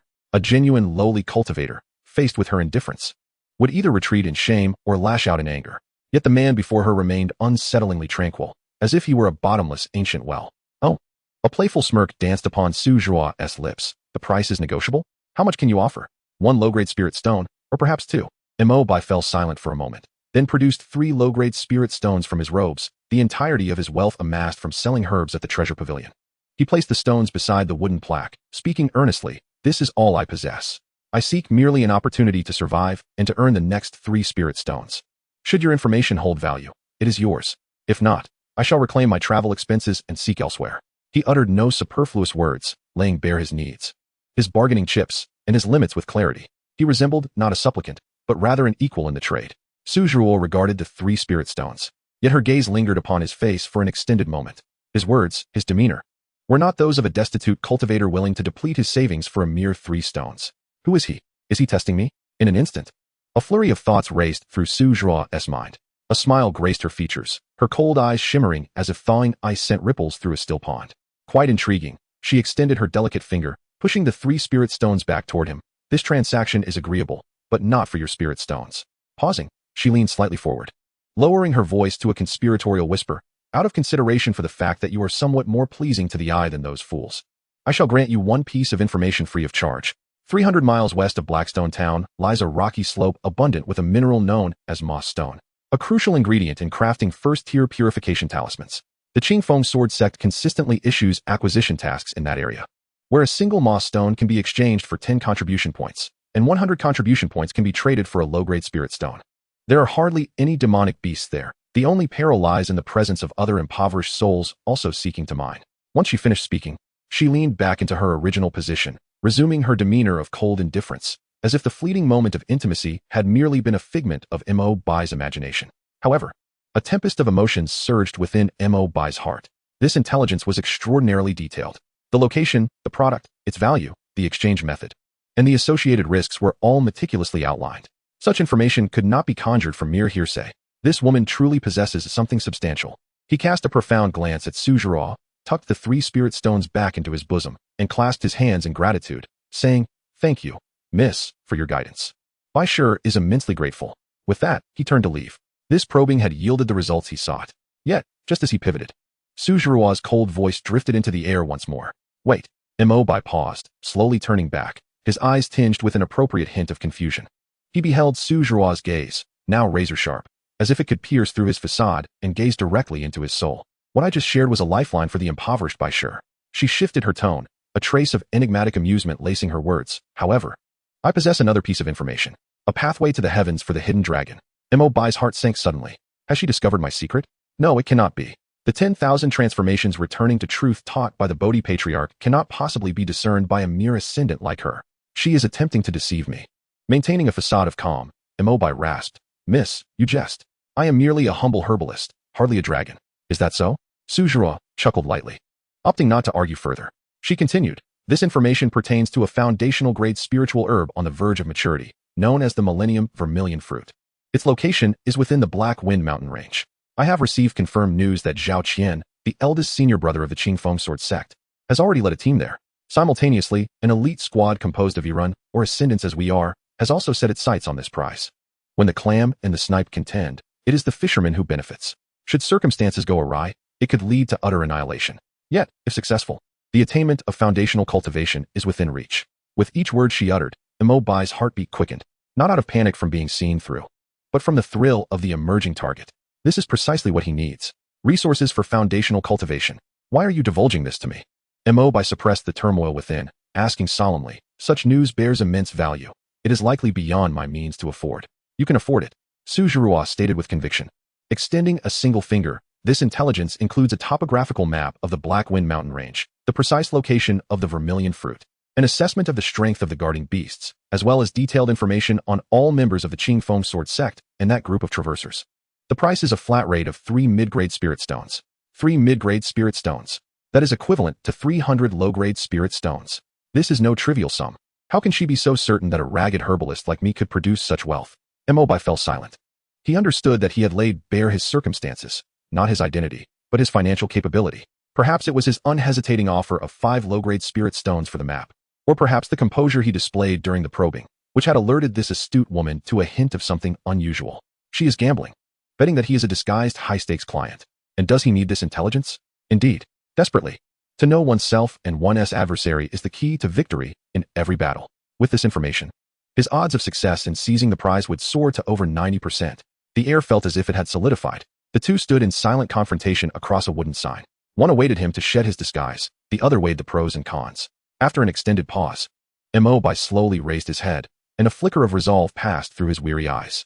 He refrained from further discourse, directly retrieving 3 mid-grade spirit stones radiating a soft glow from his storage bag. Indeed, their quality was significantly superior to that of low-grade spirit stones. The moment he produced the spirit stones, he distinctly observed the glimmer of satisfaction and heightened interest flash across Suzeraw's eyes, hidden beneath her veil. The map and the information, Mo Bai's voice regained a measure of clarity, no longer rasping. He comprehended that from this moment forth, his persona in Suzeraw's eyes had shifted from that of a destitute wandering cultivator to that of an enigmatic benefactor. Though fraught with risk, it was a gamble worth taking. Suzhirua, satisfied, tucked the spirit stones away and handed him a jade slip. A pleasurable collaboration, she remarked softly. I hope you are the one who can savor the spoils. Mo Bai accepted the jade slip, as his consciousness swept over it. A deluge of information surged into his mind. He cast a deep glance at this mysterious woman, remaining silent as he turned and swiftly vanished into the throng. Suzhirua watched his disappearing figure, murmuring softly to herself, generous and astute, capable of using disguise and probing to conceal himself, at last. We have encountered someone intriguing among this cohort of ascendants. Chapter 9. The Yellowbird Waits, Strategizing and Moving, Part 1. Mo Bai's silhouette dissipated like a wisp of smoke, swiftly vanishing within the bustling crowd of Blackstone Town. He did not hasten to depart the market. Instead, he meandered through inconspicuous corners, ensuring he was not being followed before stepping into an ordinary and named the welcoming guest. The inn was modest, frequented mostly by low-ranking wandering cultivators, a veritable melting pot, making it an ideal refuge. Requesting the most secluded quiet room, Mo Bai's first action was not to examine the jade slip, but to methodically retrieve several low-grade array plates acquired from Fangcun Mountain from his storage bag, setting up a simple warding and soundproofing formation around the room. Although the formation was of low grade, it was sufficient to thwart the probing of chi refining cultivators.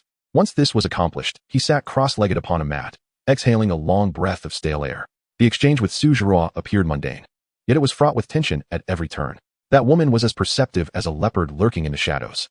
Any discordant detail would be enough for her to scent her prey. From the 5 low-grade spirit stones spent on the map to the composure that belied his impoverished persona during the probing, and finally the bait of the 100-year vermilion fruit.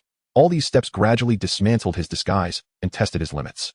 Ultimately, he opted to reveal his wealth in exchange for this crucial intelligence, a gamble and an inevitable choice.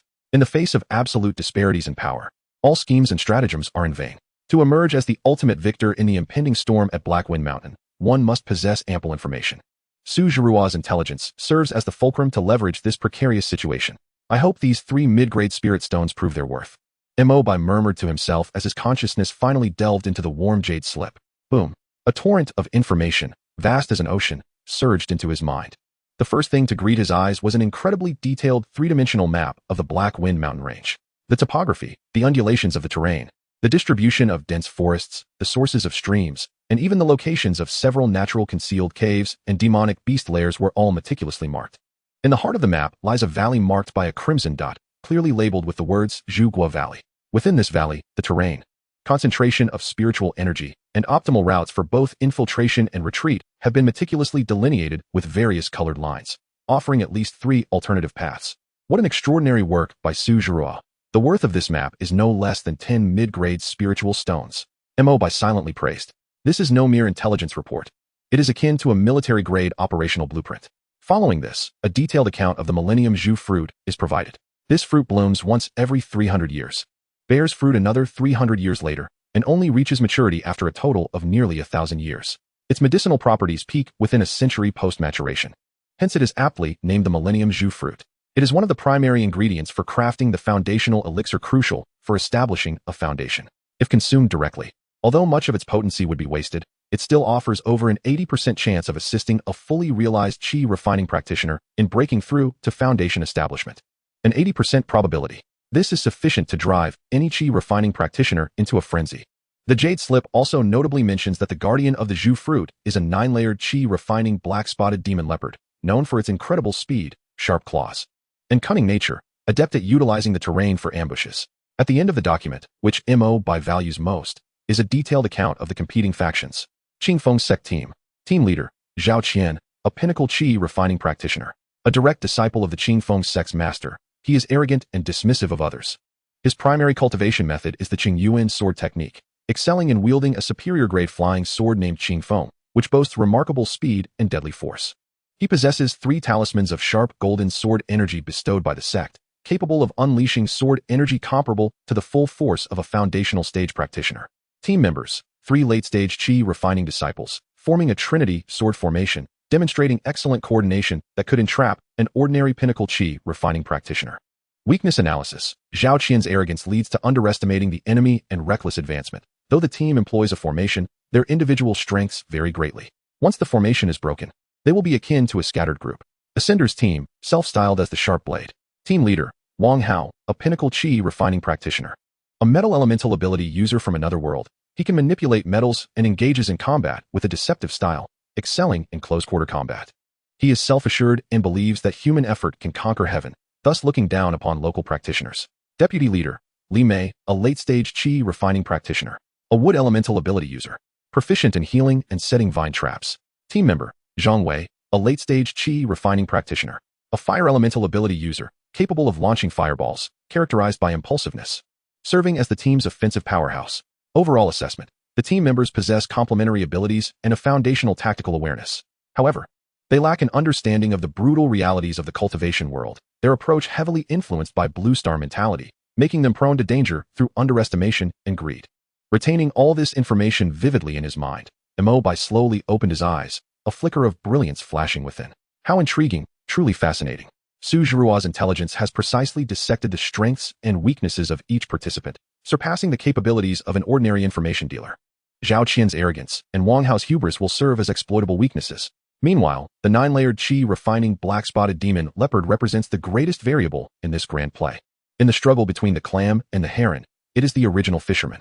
Alas, it remains unaware that in this hunting game, the mantis stalks the cicada, while the yellow oriole lurks behind, and beyond the oriole stands he, armed with the legacy of myth, the hunting falcon. The plan may commence. In an instant, Mo Bai sketched a complete action blueprint in his mind. Without a moment's delay, he rose to dismantle the formation, silently departing from the inn, blending into the night of Haishi Town. The Hafeng Mountain Range lies 800 miles west of Haishi Town. The mountains rise and fall, ancient trees towering high, named for the abundant mineral known as black wind stone, which produces a chilling wind that howls through the mountains year-round. This place is perilous for scattered cultivators and a paradise for demon beasts. A seemingly inconspicuous flash of light glided along the treetops, akin to a specter, not alarming any birds or beasts. It was Mo Bai, mastering the art of low-altitude flight with his condensed cloud somersault technique. He chose not to soar directly from Haishi Town, as that would be too ostentatious. Instead, he first walked 100 miles away from the market, entering the wilderness before utilizing his supernatural abilities to hasten his journey. In merely half an hour, he reached the periphery of the Hafeng Mountain Range. Seeking a secluded hollow to land, Mo Bai did not rush to ascend the mountain. With a thought, the Dapin Tian Xian Ju flowed within him, an enigmatic force surging forth, enveloping his entire being. The Earth Shah's 72 transformations, merging with the ethereal. His form remained unchanged, yet his aura instantaneously harmonized with the surrounding environment. He stood there, resembling a rock or an ancient tree. Even a sweep of consciousness would perceive nothing amiss. This is an exceedingly profound transformation among the 72, not seeking physical alteration, but rather unity in essence, synchronizing with all of nature, a supreme method of stealth. Having completed this, Mo Bai, now a true hunter, stepped silently into this perilous forest. His first destination was not directly to Zhugua Valley, but rather to the vicinity of several demon beast nests, as indicated on the map. At a wolf den, he observed for a while, confirming the presence of a pack of mid-stage black wind wolves, precisely as the intelligence had indicated. Near a swamp, he also discovered traces of the iron-skinned crocodile mentioned in the reports. After verifying 3 locations in succession, Mo Bai harbored no doubt regarding the accuracy of Su Zhiruo's intelligence. It seems these 3 mid-grade spiritual stones were well spent. Having confirmed the reliability of the intelligence, Mo Bai wasted no time and proceeded directly towards the depths of the mountain range, aiming for Zhugua Valley. The deeper he ventured, the more palpable the aura of demon beasts became, occasionally sensing the presence of creatures not weaker than late-stage Qi refining practitioners passing by. Yet in his ethereal state, Mo Bai traversed as if in a realm devoid of sentience. Those beasts could not detect his existence at all. An hour later, he finally reached the outskirts of Zhugua Valley, as marked on the map. This vast valley, shaped like a gourd, featured a narrow entrance leading into a wide expanse, where mist swirled and the concentration of spiritual energy was evidently higher than the outside world. Mo Bai did not rush to enter, but instead enacted the 72 transformations once more.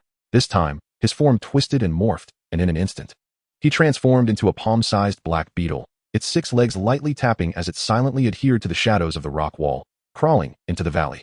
Chapter 10. The Yellow Oriole Lurks Behind, Planning and Acting, Part 2. Inside the valley lies a world of wonder. Exotic flowers and herbs abound, and a clear stream flows gently, the rich aroma of medicinal plants wafting through the air, invigorating the senses. At the heart of the valley, a small tree, about half a person's height, stands quietly atop a green stone, its entire body a fiery red. On this tree hang 10 fruit the size of a fist.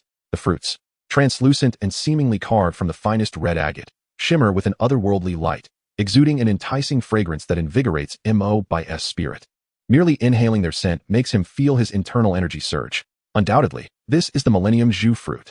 Beneath the Zhu fruit tree, a leopard, over 3 meters long, adorned with black spots, rests languidly on the ground, exuding an air of elegance and agility. While it appears relaxed, the slight twitch of its ears and the occasional narrow opening of its fierce eyes signal a heightened state of vigilance. In the realm of chi refinement, the black-spotted demon leopard lay in wait. The beetle, transformed from Mo Bai, stealthily crept beneath a nondescript leaf of a spiritual herb, suppressing all traces of its presence as it quietly observed. Its scrutiny extended beyond merely confirming the presence of the Zhu Gua and the demon leopard. It sought to ascertain the surrounding environment.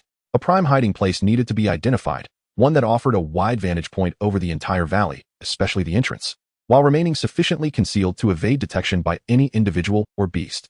Most crucially, this location must facilitate a swift and decisive strike, allowing for an expeditious retreat from the battlefield thereafter. The compound eyes of the beetle meticulously scanned every inch of the valley, the vines clinging to the cliff walls, the moss nestled within the crevices, and the towering treetops. All potential options materialized in Mo Bai's mind, only to be dismissed one by one. Ultimately, his gaze settled upon a sheer cliff about 100 meters above the entrance to Zhugua Valley.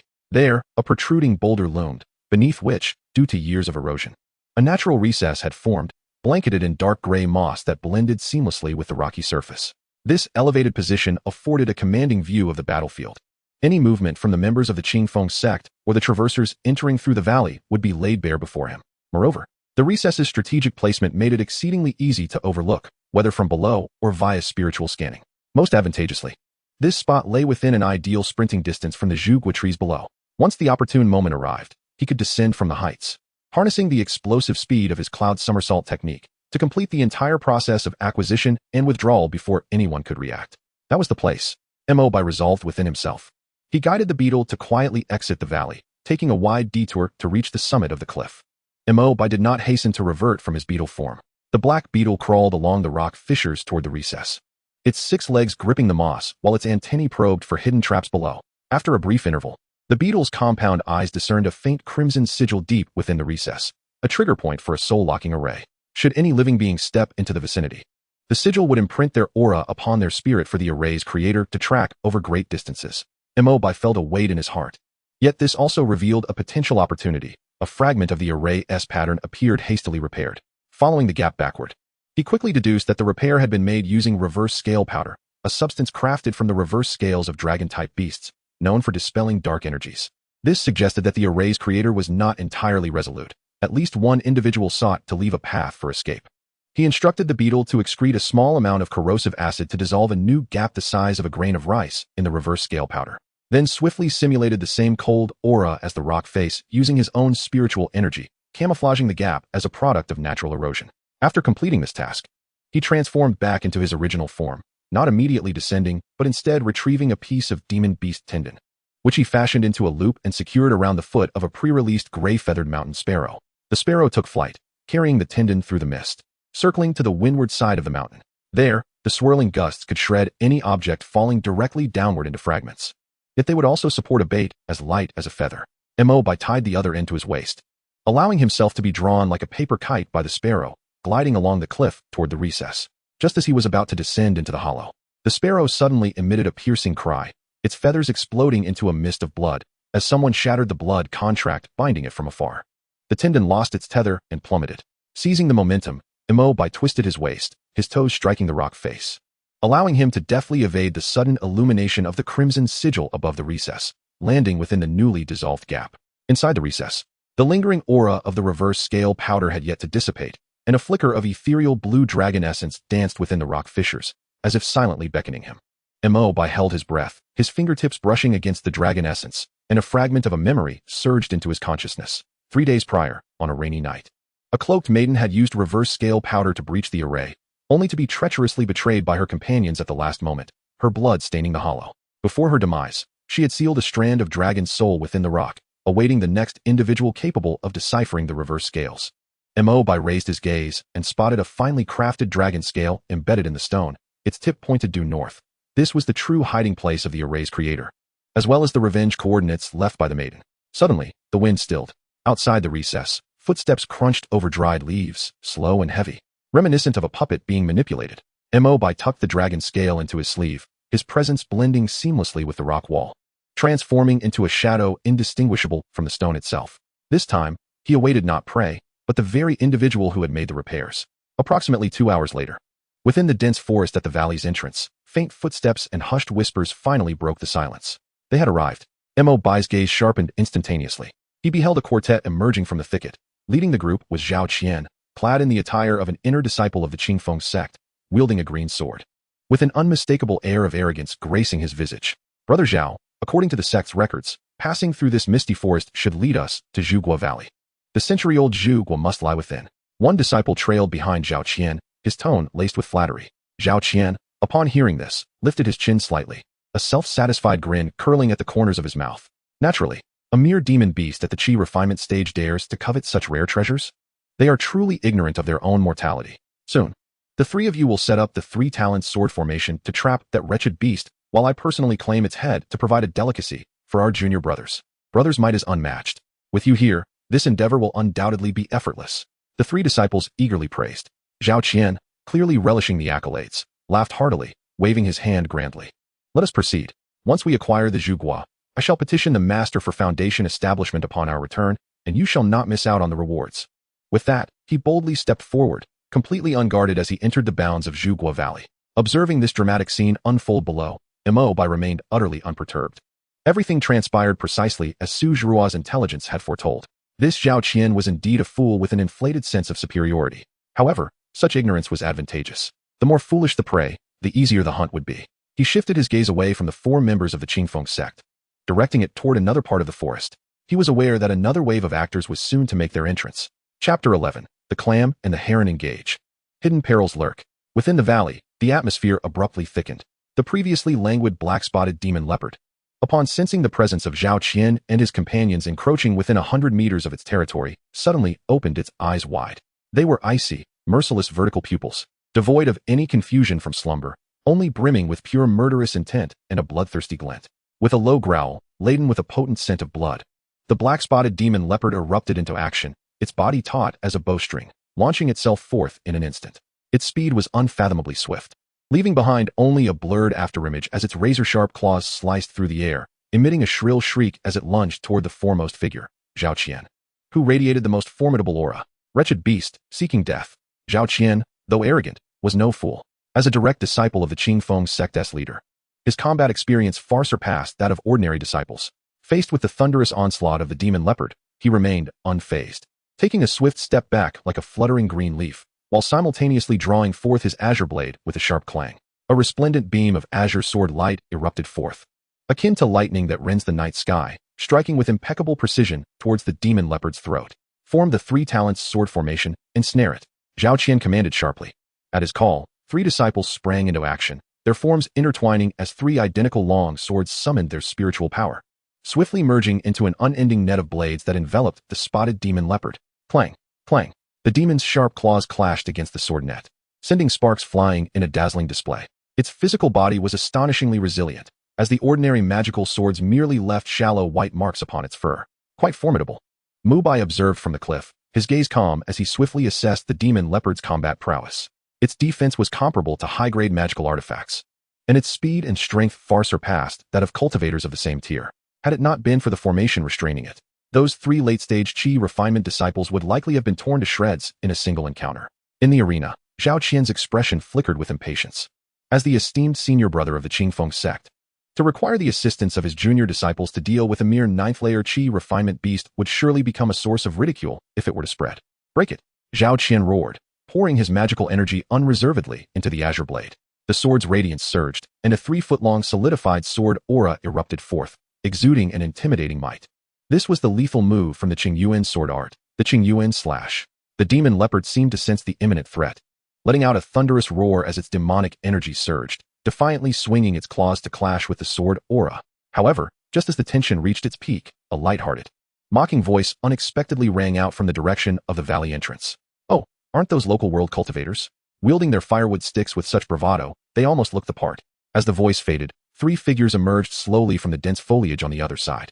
Leading them was a young man with an audacious demeanor, hands tucked in his pockets, a playful smirk gracing his lips. None other than Wang Hao, the leader of the Cross-World Team's elite squad. Following him were Li Mei, skilled in healing and control, and Zhang Wei, an individual radiating a scorching aura as a fire element ability user. Ascender? Zhao Qian's movements suddenly faltered. His fierce sword strike momentarily slowing as he turned to regard Wang Hao, his eyes filled with unmasked disdain and loathing. To him and his fellow disciples, these sudden and unruly outsiders, spouting nonsensical bravado, were even more detestable than the demon beasts themselves. In the clash of experts, a moment's distraction could lead to catastrophic consequences. It was in this fleeting instant that the demon leopard, ensnared within the sword formation, seized its opportunity. It let out a roar that shook the heavens. Its claws enveloped in a dark glow, forcefully tearing through a corner of the three talents sword formation, surging forth with a ferocious momentum through the gap. Splat! One of the Qingfeng sect disciples was caught off guard, the demon leopard's claws raking across his shoulder, leaving him bleeding profusely, the wound deep enough to expose bone. Useless. Zhao Qian's shock and fury erupted as he admonished Wang Hao and the others. A bunch of ignorant ants dare to be reckless here. Scram, or face death. Death. Wang Hao chuckled, as if he had heard the grandest of jokes, exaggeratedly clearing his ears before turning to his companions with a grin. Did you hear that? This native says he wants us dead? Ha ha ha. Truly, the ignorant are fearless. The hot-tempered Zhang Wei stepped forward, flipping his palm to conjure a fireball the size of a human head, its scorching heat distorting the air around them. You lot, who can't even effectively utilize energy particles, dare to challenge us? The atmosphere crackled with tension as both sides prepared for confrontation, while the demon leopard, momentarily ignored, flashed a cunning glint in its eyes. Rather than fleeing, it stealthily retreated a few steps, lowering its body like a perfect hunter, waiting for the opportune moment as the conflict intensified. On the cliff, Mo Bai observed this scene with a subtle smile. Foolish infighting, greedy natures, everything unfolds according to my perfect script. Engage. Wang Hao, uninterested in further banter, issued the command. Zhang Wei's explosive fireball shot forth like a cannonball, aimed straight at Zhao Qian's face. Simultaneously, Li Mei gestured, causing countless vines to erupt from the ground, slithering towards the other two Qingfeng sect disciples like venomous serpents. Seeking death, Zhao Qian roared in fury, countering with a swift sword strike that cleaved the fireball in two, causing it to explode in a cloud of smoke. First, eliminate these flies, he commanded his junior disciples, then swiftly charged towards Wang Hao. Thus began a chaotic melee. Within the valley, sword auras clashed, and abilities erupted in a frenzy. Zhao Qian's Qingyuan sword art flowed with a grand and sweeping grace, each strike carrying the sharpness to sever gold and jade. Conversely, Wang Hao's combat style was far more peculiar. The metal around him, be it discarded weapons or minerals beneath, seemingly transformed into weapons, launching a barrage of sharp metallic spikes from all directions to assail Zhao Qian. Meanwhile, the Qingfeng sect disciples battled fiercely against Zhang Wei and Li Mei. The cultivator sword formation worked in perfect synergy, casting spells in unending succession, while the outsiders' abilities were more direct and crude, with fireballs and vines launching a relentless assault that left them beleaguered. Roar! At that moment, the lurking demon leopard sprang into action. Its target was not the engaged Zhao Qian or Wang Hao, but rather the fire element ability user, Zhang Wei, who had exposed his back. A dark flash, silent as a whisper, circled behind Zhang Wei. Watch out! Li Mei cried out in alarm, hastily urging the vines to rescue him. But it was too late. Splat! The leopard's razor-sharp claws pierced through Zhang Wei's heart without obstruction. The arrogance on his face froze instantaneously, replaced by boundless shock and terror. Zhang Wei. Wang Hao's eyes widened in horror. This sudden turn of events stunned everyone. Seizing the moment when Wang Hao was distracted, Zhao Qian thrust his sword, leaving a deep, bone-exposing wound on Wang Hao's arm. Ha! A bunch of fools. This is your fate for opposing my Qingfeng sect. Zhao Qian laughed heartily, but before his laughter could fade, the demon leopard, having successfully ambushed, swiftly turned and pounced towards another injured Qingfeng disciple. A mantis stalks the cicada, unaware of the oriole behind. The demon leopard's intelligence surpassed all expectations. Beast, how dare you? Zhao Qian was both astonished and enraged, yet Wang Hao's relentless assault left him with no opportunity to react. Another agonized scream echoed as the Qingfeng sect lost yet another member. The situation on the battlefield had grown increasingly bizarre. Both factions were forced to attack each other while simultaneously guarding against the elusive demon leopard. In that moment, everyone felt a sense of dread, and casualties continued to mount. Time flowed slowly amidst the bloody chaos. Finally, when the last Qingfeng disciple was strangled to death by Li Mei's vines, and Li Mei herself was grievously injured by Zhao Qian's retaliatory sword energy, collapsing to the ground, the melee drew near its conclusion. At that moment, only three figures remained standing in the valley. The heavily wounded Zhao Qian, with his magical energy nearly depleted, the similarly injured Wang Hao, with scant abilities left, and the demon leopard, though also battered, still emanating a fierce aura. The three parties formed a tense standoff, each locking eyes on the others, none daring to make the first move. They had all reached the limits of their strength. Meanwhile, the 1,000-year-old crimson fruit, nourished by blood, stood resplendent at the center of the battlefield, exuding a deadly allure. On the cliff above, Mo Bai slowly opened his eyes. Within their depths, a glint sharp as an eagle's gaze flickered. The moment had arrived. He made no sound, nor did he emit any trace of magical energy. With a mere thought, he summoned the full potential of his cloud somersaulting technique, not to ride the winds, but to harness a pure, unparalleled explosive force concentrated in his legs. In the next instant, his figure plummeted like a meteor from the 100-meter-high cliff, silent and swift. The wind rushed past him, compressed to its limit. Below, the three men and the leopard remained on high alert, completely oblivious to the impending death descending from the sky. It was too fast, fast enough that even their consciousness couldn't grasp it. Just as Mo Bai was about to land, he twisted his waist and executed an astonishing arc mid-air, precisely aiming for the crimson fruit tree. With an outstretched arm, he effortlessly plucked the fruit. The entire process unfolded seamlessly, as swift as lightning. It was not until the fragrant crimson fruit vanished from the branches that Zhao Qian, Wang Hao, and the spotted demon leopard jolted back to awareness. Who? What person? They simultaneously looked up, catching only a fleeting shadow racing toward the valley's mouth at a speed they could not comprehend. Leave the crimson fruit. Zhao Qian's eyes widened with rage as he forcibly extracted the last vestige of his magical power, summoning his most powerful sharp gold sword energy talisman. Wang Hao roared in fury, gathering every metallic fragment within reach into a torrent of death aimed at that shadow. The spotted demon leopard let out a reluctant growl, transforming into a black streak, desperately pursuing. Yet, all was in vain. The figure's speed had surpassed their cognitive limits. In the blink of an eye, it reached the valley's entrance, and with another flash, it vanished into the dense forest as if it had never existed. Silence enveloped the valley, a deathly stillness. Zhao Qian and Wang Hao stared blankly at the now empty crimson fruit tree, exchanging glances filled with boundless rage, resentment, and a profound fear that pierced deep into their souls. The clam and the snipe contended, and the fishermen reaped the benefits. They had become the most pitiable clam and snipe. Meanwhile, the fisherman, who had never even shown his face, emerged as the sole victor of this bloody hunt. However, just as the two lost their composure and the demon leopard halted in exhaustion, a terrifying pressure that sent shivers to the very core of their beings descended upon the entire crimson fruit valley, as if the heavens themselves were collapsing. A chilling, hoarse laughter, reminiscent of something from the depths of the abyss, echoed through the valley. After such a long performance, it seems I have finally lured out what I was waiting for. I sincerely thank you all. As the words fell, a massive shadow began to writhe in the depths of the valley, revealing a pair of enormous, crimson eyes that slowly opened. That terrifying presence unmistakably belonged to a foundational stage, great demon. Zhao Qian and Wang Hao's faces drained of color, turning as pale as paper as they realized that they had never even qualified to be the clam and the snipe. From the very beginning, they had merely been bait. Chapter 12. The fisherman is not me, danger encircles. Within the valley, time seemed to freeze under the gaze of those crimson eyes. A terrifying pressure engulfed the small crimson fruit valley like a tidal wave. This was not merely an overwhelming force. It was an absolute suppression stemming from a higher level of existence, causing Zhao Qian and Wang Hao's souls to tremble uncontrollably, on the brink of collapse. Foundational. Great demon.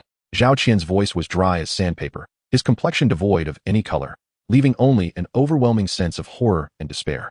He had contemplated countless possibilities, but never imagined that such a terrifying entity lurked within Black Wind Mountain. The black-spotted demon leopard, at the 9th level of Qi refinement, was nothing more than a docile house cat in comparison to this colossal being. Wang Hao felt as though he had plunged into an icy abyss. His once proud abilities now seemed insignificant as dust in the face of this world-ending aura. He finally comprehended that his so-called schemes and the prowess of the Sharp Blade team were nothing but a farcical performance in the eyes of a true powerhouse. Bait. We have always been mere bait, Wang Hao murmured, the last flicker of his fighting spirit utterly crushed. In the shadows deep within the valley, the gigantic black figure slowly rose. It was a black bear spirit towering over 3 meters tall. Its body was draped in iron-like black fur, muscles rippling beneath. And beneath its crimson eyes lay fangs capable of rending flesh and steel. Simply standing there, it radiated an aura so potent that the surrounding flora withered and stones cracked. Indeed, your greed and slaughter have drawn out the most elusive yellow bird. The black bear demon king's voice rumbled like thunder, its crimson gaze sweeping over the two with a cruel glint reminiscent of a cat toying with a mouse. The fragrance of the 1,000-year-old crimson fruit was merely the first layer of bait, while your flesh and souls were the final fertilizer needed for its full maturation. Unfortunately, that yellow bird got to it first. Its gaze seemed to pierce through the mountains, fixating on the direction in which Mo Bai had fled. However, it matters not. I have guarded this spiritual herb for a millennium. I shall not allow it to be taken away so easily. With that, the black bear demon king barely cast a glance at Zhao Qian and Wang Hao, casually raising its enormous paw resembling a fan. As for you, spare me. Senior, I am Zhao Qian of the Qingfeng sect. His plea came to an abrupt halt. Run. Wang Hao erupted with his final instinct for survival and turned to flee. Yet, in the face of absolute power, all struggles were futile. The massive paw, carrying an unmatched demonic wind, came crashing down. There was no earth-shattering roar. Only a dull squelch, as if two ripe watermelons had been smashed. Neither Zhao Qian's treasured protective talisman nor Wang Hao's swirling metallic shards could withstand the force of that paw. In an instant, their bodies and souls were reduced to a primal mist of blood. The blood mist spread, not dissipating but instead drawn by an invisible force, completely infusing into the roots of the bare crimson fruit tree. After executing this, the Black Bear Demon King appeared to have merely crushed two bothersome ants. It took a deep breath, a look of ecstasy washing over its face, and then its crimson eyes blazed with a terrifying murderous intent, locking onto the distance. Little creature, you carry my scent. You cannot escape. With a thunderous roar, the Black Bear Demon King dropped to all fours, its gargantuan form transforming into a black comet of death, shattering the valley's rock walls as it hurtled toward the direction Mo Bai had vanished. Behind it, the Demon King's roar reverberated like rolling thunder, shaking the forest. Just as it was about to burst out of this perilous place, the corner of its eye caught sight of the cold bodies of Zhao Qian and Wang Hao not far away. Fortune favors the bold. A sudden determination surged within its heart. It had long prepared a contingency before taking action. As he fled, he swiftly formed a hand seal with one hand. Two nearly transparent strands of spiritual energy shot forth like ethereal serpents, silently darting towards the waists of the two corpses. Almost instantaneously, just as the frenzied assault of the Demon King descended within 3 feet of him, the two storage bags were ensnared by the spiritual threads and drawn back into his embrace, as he vanished into the depths of the dense forest without a backward glance. A quarter of an hour later, several dozen miles away, Mo Bai urged his nimbus cloud to unprecedented heights. His figure transformed into a faint streak of light amidst the trees, whereupon a tempest arose, sweeping up a whirlwind of fallen leaves. Yet, just as he felt a flicker of joy at his successful escape, an aura of terror, seemingly emanating from the abyss of the underworld, erupted across the vast distance. This presence was cold, savage, and overwhelmingly powerful, suffocating in its intensity. Mo Bai's heart constricted violently, every hair on his body standing on end. Foundation establishment, he instantly surmised. Moreover, it was no ordinary initial stage of Foundation establishment. The weight of that pressure was far more terrifying than any Foundation establishment cultivator he could imagine. Damn it, the black-spotted demon leopard was not a guardian. It, along with those people, was merely a pawn. The true mastermind was this formidable Foundation establishment demon. A thought flashed through Mo Bai's mind like lightning, sending chills coursing through him. He had believed himself to be the yellow bird, unaware that in the eyes of the true hunter, he was the ultimate target. Run. Without a moment's hesitation, Mo Bai cast aside the principles of low-key cultivation and ascension that had guided him, his mind consumed by a singular imperative. The magical energy within him surged forth like a torrential flood into his legs, transforming the profound foundation bestowed by the great celestial immortal technique into propulsion for the Nimbus Cloud. However, he had barely covered 10 miles when that horrifying aura closed in with an unfathomable speed. You little brat, leave your life to this king. A roar, infused with boundless fury, seemed to transcend space itself, exploding in Mo Bai's ears. Within the sound waves lurked a soul-shattering force, causing his blood to surge, and he nearly plummeted from the sky. Mo Bai glanced back in a panic, and a single glance sent his soul into a tailspin. Behind him, a colossal black demonic wind surged forth, sweeping everything in its path with devastating force. Trees of immense stature were uprooted, and massive boulders were crushed to dust, creating a horrifying path of destruction. This was no mere pursuit. It was akin to a moving natural disaster. He could not run in a straight line. Mo Bai's mind raced as he swiftly altered his course, plunging into the most treacherous terrain below, a chaotic thicket of jagged rocks. He dared not fly in the air, as that would only render him the most conspicuous of targets. Heh, do you think hiding in a mouse hole will keep you safe from this king?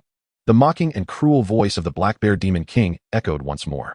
In the next moment, a colossal black paw, entirely composed of demonic energy, materialized above the rocky forest, crashing down with an aura of annihilation. Boom. The earth shook. Within a radius of several miles, all boulders and hills were flattened beneath this single strike. A terrifying shockwave radiated outward, violently propelling Mo Bai away, causing him to spew forth a mouthful of blood midair. Had he not concentrated his magical energy on his back at the last moment to withstand the force, the residual impact alone would have been enough to grievously injure him. So powerful, Mo Bai felt a chilling sense of dread. This was the crushing disparity of realms. The gap between chi refinement and foundation establishment was but a step, yet it was as vast as the heavens and the earth. The opponent needed not even approach. Merely their distant demonic attacks rendered him utterly defenseless. As he beheld the second demonic paw coalescing, the shadow of death loomed ominously over him. A flicker of mad resolve ignited in Mo Bai's eyes. Fight or perish. In the instant the bear paw descended, he made no choice to flee. Instead, he muttered incantations, his form blurring in the air. Transform. The 72 transformations of the Earth Fiend activate. His body did not morph into a bird or a fierce beast. But at the critical juncture, he transformed into an inconspicuous, moss-covered boulder. Bang! The boulder Mo Bai had become was lifted high into the air by the residual force of the demonic paw, crashing heavily to the ground, melding into the chaos without a trace of life. The colossal body of the Black Bear Demon King thudded to the earth, causing the ground to crack.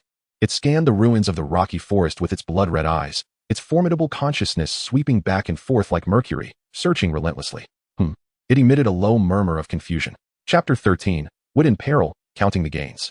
In that fleeting moment, the presence of that human boy had inexplicably vanished, as if it had been completely erased. A cloaking technique, or some supreme secret of concealment. The mockery in the Black Bear Demon King's gaze slowly faded, replaced by a grave and intensified greed. A mere chi refinement brat possessed not only such unfathomable speed, but could also vanish from within its consciousness. The secrets that boy held were likely more precious than that millennium red fruit. Do you think you can deceive this king? Naive. With a sinister grin, the Black Bear Demon King opened its gaping maw wide. Black wind swallows heaven. A terrifying suction force erupted from its center. Instantly, the winds howled and debris swirled. Everything in the ruins, regardless of size, whether stone or dust, was uncontrollably drawn toward its cavernous mouth. It intended to use this most barbaric and unreasonable method to completely devour the area and force out Mo Bai's true form. Amidst the chaos of countless stones, Mo Bai felt that irresistible pull. Terror gripped his heart as he realized he had both gambled right and wrong. He had accurately bet on the miraculous nature of the 72 transformations of the Earth Fiend, which could perfectly obscure his presence, even from the scrutiny of a Foundation establishment demon. Yet he had gravely underestimated the ferocity and decisiveness of this Demon King. If this continued, he would be swallowed whole alongside the rubble, reduced to nothingness. On the brink of life and death, Mo Bai's mind raced to its limits. He could not revert to human form, for that would reveal him immediately. He could not utilize his magical powers, lest he expose himself as well. What to do? Just as the boulder he had transformed into was about to be consumed by the bear demon's maw, a flash of inspiration struck him. Resisting was impossible, and evasion would be futile. The only chance of survival lay in yielding to the flow, akin to a golden cicada shedding its shell. In the split second the boulder was drawn toward the bear demon's mouth, he resolutely detonated the transformed shell. Boom! A surge of pure energy erupted within the bear demon's mouth, insufficient to harm the Demon King, but successfully creating a momentary chaos. Meanwhile, his true form had already slipped away, cloaked by the explosion, merging into a barely perceptible streak of light, not fleeing, but akin to a drop of water dissolving into the ocean, swiftly skirting along the ground and burrowing deep into the earth. Earth escape technique. The perfect illusion was not to hide in the most dangerous place, but to convince the enemy that you had fled far away. The Black Bear Demon King consumed all matter within several miles, yet only sensed a faint surge of energy before the presence of that human boy vanished completely. Infuriating. He managed to escape. The Demon King let out a roar of resentment that echoed through the mountains. He could not fathom how the adversary had managed to elude his grasp beneath the cloak of his dark winds. His colossal consciousness swept across a 100-mile radius, even delving into the depths of the earth, yet he found nothing. Ultimately, he could only engrave this grievance deep within his heart. Do not let me encounter you again. Leaving behind a chilling vow filled with murderous intent, the Black Bear Demon King transformed into a gust of dark wind, reluctantly retreating to the depths of Black Wind Mountain. After a considerable time had passed, confirming that the Demon King had indeed departed, a wisp of dust stirred slightly at the edge of the ruins left in the wake of his rampage. Suddenly, a figure cloaked in ink-white materialized out of thin air. His complexion was as pale as paper, the essence of his magical power completely depleted, and his entire body was racked with excruciating pain. A protest from his internal organs injured by the residual demonic energy. With a cough, he could no longer hold back, spitting out a mouthful of reverse blood. Collapsing to one knee, gasping for breath. The relief of surviving a catastrophe intertwined with the terror of narrowly escaping death caused his mind to tremble violently. Foundation establishment. Great demon. Raising his head, he gazed toward the direction of Black Wind Mountain, his eyes reflecting a profound wariness and murderous intent for the first time. The humiliation and peril of this day would not be forgotten. Struggling to his feet, he dared not linger in the area, dragging his wounded body for over 100 miles until he finally discovered an exceedingly concealed cave. After setting up a few rudimentary defensive formations, he could no longer withstand the strain and collapsed onto the ground. He did not immediately tend to his wounds. Instead, He steeled himself and retrieved the hard-earned spoils that had put him in such peril. The Millennium Vermilion Fruit. The fruit was crystalline and translucent, its red hue reminiscent of flames burning within, exuding a rich vitality and spiritual energy that invigorated him. Once he had completely shaken off the Demon King's aura, he sought a hidden cave where he could breathe deeply and calm his racing thoughts. Following that, he emptied the storage bags of Zhao Qian and Wang Hao. Clattering, spiritual stones, elixirs, talismans, and several manuals piled up like a small mountain. Upon a cursory count, there were nearly 1,000 low-grade spiritual stones alone. An abundance of healing and mana-replenishing elixirs was beyond measure. For a chi-refining realm cultivator, this was undoubtedly a staggering fortune. Worth it. Excitement sparkled in Mo Bai's eyes. The risks taken this time were tantamount to a near-fatal gamble, yet the rewards were equally unfathomable. With these resources, not only could he strive for foundation establishment, but he could also comfortably advance to the mid-foundation stage. He meticulously categorized all the items, his gaze finally settling on an unremarkable object among Zhao Qian's possessions. It was a palm-sized fragment, neither metal nor jade, warm to the touch, radiating an ancient earthy yellow glow. Its surface marred with long-dried dark brown bloodstains and some seemingly natural, chaotic patterns. Had it not been for Zhao Qian's careful wrapping in silk, Mo Bai might have mistaken it for an ordinary stone and discarded it casually. However, as he held his breath and cautiously lifted the mysterious fragment to study it closely, an unexpected change occurred. The moment his fingertip brushed the fragment, a trace of the Demon King's blood, stained during the battle, seemed to respond to some mysterious force. Being drawn into the earthy yellow fragment, with fervor, a soft tremor emanated from the fragment. In the next instant, the previously unremarkable surface erupted with resplendent yellow-gold divine light. As the light swirled, the chaotic patterns began to reorganize and extend, weaving countless fine lines that ultimately formed a three-dimensional, ever-flowing map of mountains and rivers within the fragment. The overwhelming essence of the earth surged forth, as if it bore the essence of an ancient world. Simultaneously, a long-dormant notification from the sign-in system echoed in Mo Bai's mind with a crisp, melodious tone. Ding! Detected a fragment of the Earth Book, a primordial treasure, containing partial map information of the mythical relic, Wanshou Mountain, 5 Zhuang Temple. Detected the energy of Demon King's blood, meeting one of the unsealing conditions. The mapping function of the fragment has been activated. Sign-in point clues have been updated. Navigation has been initiated. Warning, the host's actions have triggered the residual bloodline mark on the fragment. The curse of the Foundation Establishment Demon King, the Black Wind Old Demon, has been activated, allowing him to vaguely sense your location. Please enhance your strength, or seek a way to break the curse swiftly. Chapter 14. Defying Fate to Reap Rewards. Secluding for Foundation Establishment.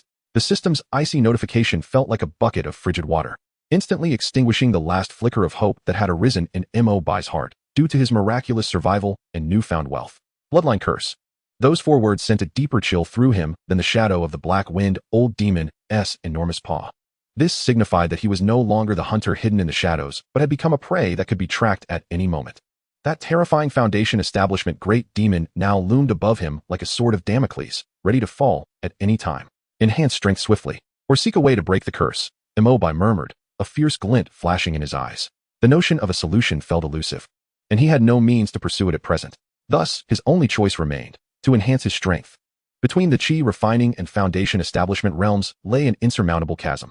Had it not been for the miraculous power of the earthly fiend's 72 transformations, he would have been reduced to a puddle of flesh by now. He could not bear to experience that helplessness again, where his life was completely beyond his control. Foundation establishment must occur. Immediately. At once. Once this thought took root, it spread like wild grass, becoming impossible to contain.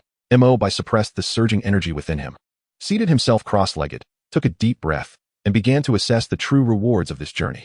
This was not merely for satisfaction, but to prepare for the impending life and death gamble, to ready all his chips.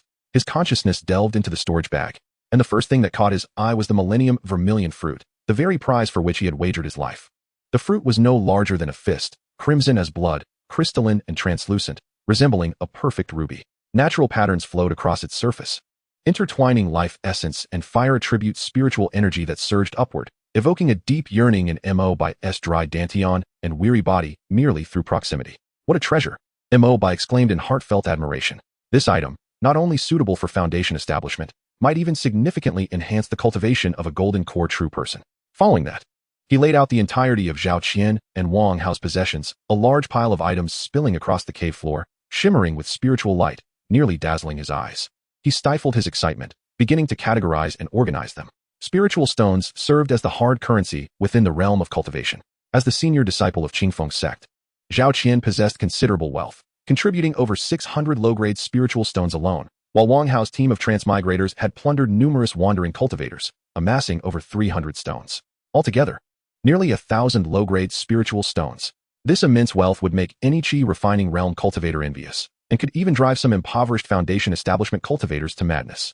Then there were the medicinal pills, the healing rejuvenation pill, the mana-restoring gathering Qi pill, and various auxiliary training elixirs, all amassed in a small pile. These were essential supplies for his forthcoming retreat. Numerous talismans were also present, including Golden Light Talisman, Divine Movement Talisman, and Concealment Talisman. While their quality was modest, their quantity was substantial. Mo Bai selected several concealment and alertness talismans, and, without hesitation, set up a rudimentary formation at the cave entrance, isolating the internal and external energies to prevent disturbance from demonic beasts. In terms of magical artifacts, Zhao Qian's broken low-grade sword had lost much of its spirit and value. Instead, he opted to retain a small, sturdy black gold shield contributed by Wang Hao's team, which possessed decent defensive capabilities. Lastly, there were the jade slips of techniques. Mo Bai picked up a slip inscribed with the words Clear Wind, and upon probing with his consciousness, he discovered it contained the foundational technique of the Clear Wind sect, the Clear Wind Qi induction method. While the technique was conventional, emphasizing stability from Qi refinement to foundation establishment, its efficiency in spiritual energy operation paled in comparison to his supreme celestial technique, resembling the stark disparity between a stumbling child and a soaring dragon. Rubbish. Mo Bai disdainfully cast it aside. The other jade slip contained an extraordinary ability technique practiced by Wang Hao, named Metal Qi Refinement Method, which involved absorbing metallic malevolence to temper oneself. Its approach was domineering, yet it exacted a tremendous toll on the body, with endless repercussions. Even more rubbish. These two methods deepened Mo Bai's understanding of the extraordinary nature of his own golden finger. In this world devoid of magic, a technique that directly pointed to the great Tao held a value beyond measure in spirit stones. After completing the inventory of his supplies, Mo Bai's heart settled entirely. Everything was in place. He arranged nearly 1,000 low-grade spirit stones around him into a gathering spirit formation, and the dense spiritual energy instantly filled the small cave, transforming it into a realm of the celestial. Sitting cross-legged at the center of the formation, his gaze grew resolutely steadfast. He first swallowed several healing pills and activated the supreme celestial technique to stabilize his internal injuries momentarily. Then, without hesitation, he seized the Millennium Crimson fruit and consumed it. Boom! The fruit entered his stomach, and instead of the anticipated warmth, it felt as if he had swallowed an erupting volcano. An endless torrent of ferocious life essence and fire-attributed spiritual power erupted within him. The energy surged violently, battering his limbs, organs, and bones. Mo Bai's body turned crimson, beads of blood seeping from his skin, as if he were on the brink of being overwhelmed by this force. Agonizing pain, heart-wrenching agony. Any Qi refinement realm cultivator would have likely shattered their meridians and perished at this moment. But Mo Bai was different. Steady yourself. He roared inwardly, clenching his teeth, resolutely maintaining clarity of mind as he fervently operated the supreme celestial technique. At this moment, this mythic technique unveiled its true domineering nature. The once chaotic and violent energy torrent, under the guidance of the supreme celestial technique, was forcibly subdued and tamed, as if encountering a king's rebellion. It transformed into pure warm currents, efficiently washing and tempering Mo Bai's flesh and meridians repeatedly. His bones cracked loudly, becoming more resilient, taking on a jade-like luster. His meridians expanded and fortified, resembling broad and sturdy rivers. The gaseous spiritual power within his dantian surged at a visible rate, compressing and growing, then compressing again and growing. From the peak of Qi refinement to consummation, there was scarcely a hint of bottleneck. The low-grade spirit stones in the gathering spirit formation rapidly lost their luster, turning to dust. Time slipped away, and when the gaseous spiritual power in Mo Bai's dantian was compressed to its utmost, forming a swirling nebula, he knew the pivotal moment had arrived. Condensing Qi into liquid, the foundation was taking shape. Break! With a unifying shout of intent, the swirling vortex abruptly contracted inward. Buzz! A resounding roar echoed in Mo Bai's mind, as if the heavens were being split asunder. At the very center of his dantian, a drop of liquid, radiating a faint golden light and heavier than mercury, materialized out of thin air. The foundation was established. The emergence of this golden liquid triggered a chain reaction. The entire dantian vortex began to collapse frantically toward it, condensing. 1 drop, 2 drops, 10 drops. Ultimately, all the gaseous spiritual power transformed, creating a shallow lake of golden spiritual liquid within his dantian, emanating a magnificent aura. Foundation establishment, initial stage. Boom. A powerful aura, far surpassing that of the Qi refinement realm by 10-fold, 100-fold, erupted from Mo Bai, sweeping through the entire cave.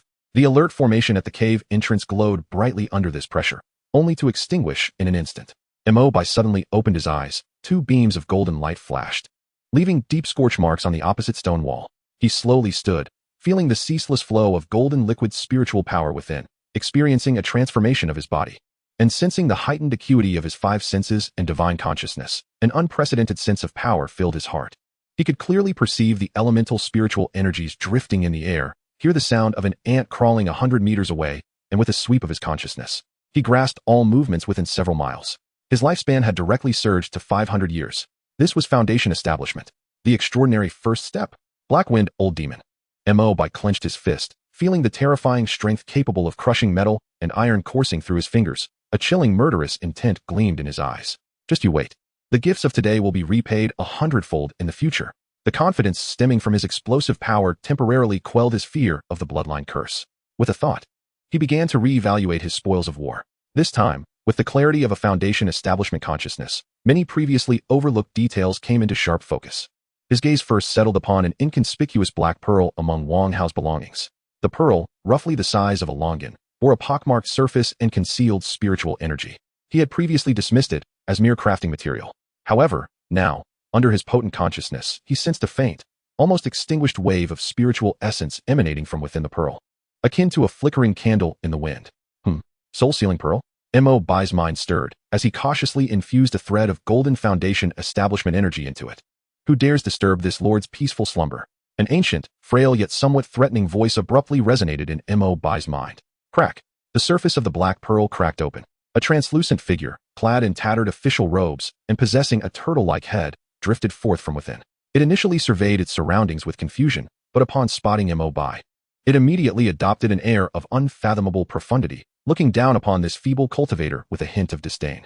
Before it could utter a word, the gaze of the turtle spirit was suddenly drawn to the still unsettled aura of the supreme, celestial technique emanating from Mo Bai's dantian. Its tiny eyes widened in astonishment, filled with disbelief and elation as it exclaimed, This is the supreme, celestial technique. The orthodox Taoist method of the ancient heavenly court. Who are you? Without waiting for Mo Bai to respond, he noticed the blood-stained beast skin map casually placed aside by Mo Bai. It was the map of Wuzhuangguan on Mount Wanshou. The voice of Gue Kuching shifted in pitch. You have ties with the great immortal Jin Yuan? The relentless shocks left this self-proclaimed soul of Gue Qingxiang completely engulfed in confusion and astonishment. Mo Bai paid no heed to its clamor and turned his gaze to another object. It was a scroll discovered within the storage bag of Zhao Qian, the senior disciple of King Fengman. The scroll, ancient and unidentifiable in material, depicted an ethereal old Taoist seated beneath a Bodhi tree, imparting wisdom. The artistry was mediocre, devoid of any spiritual resonance.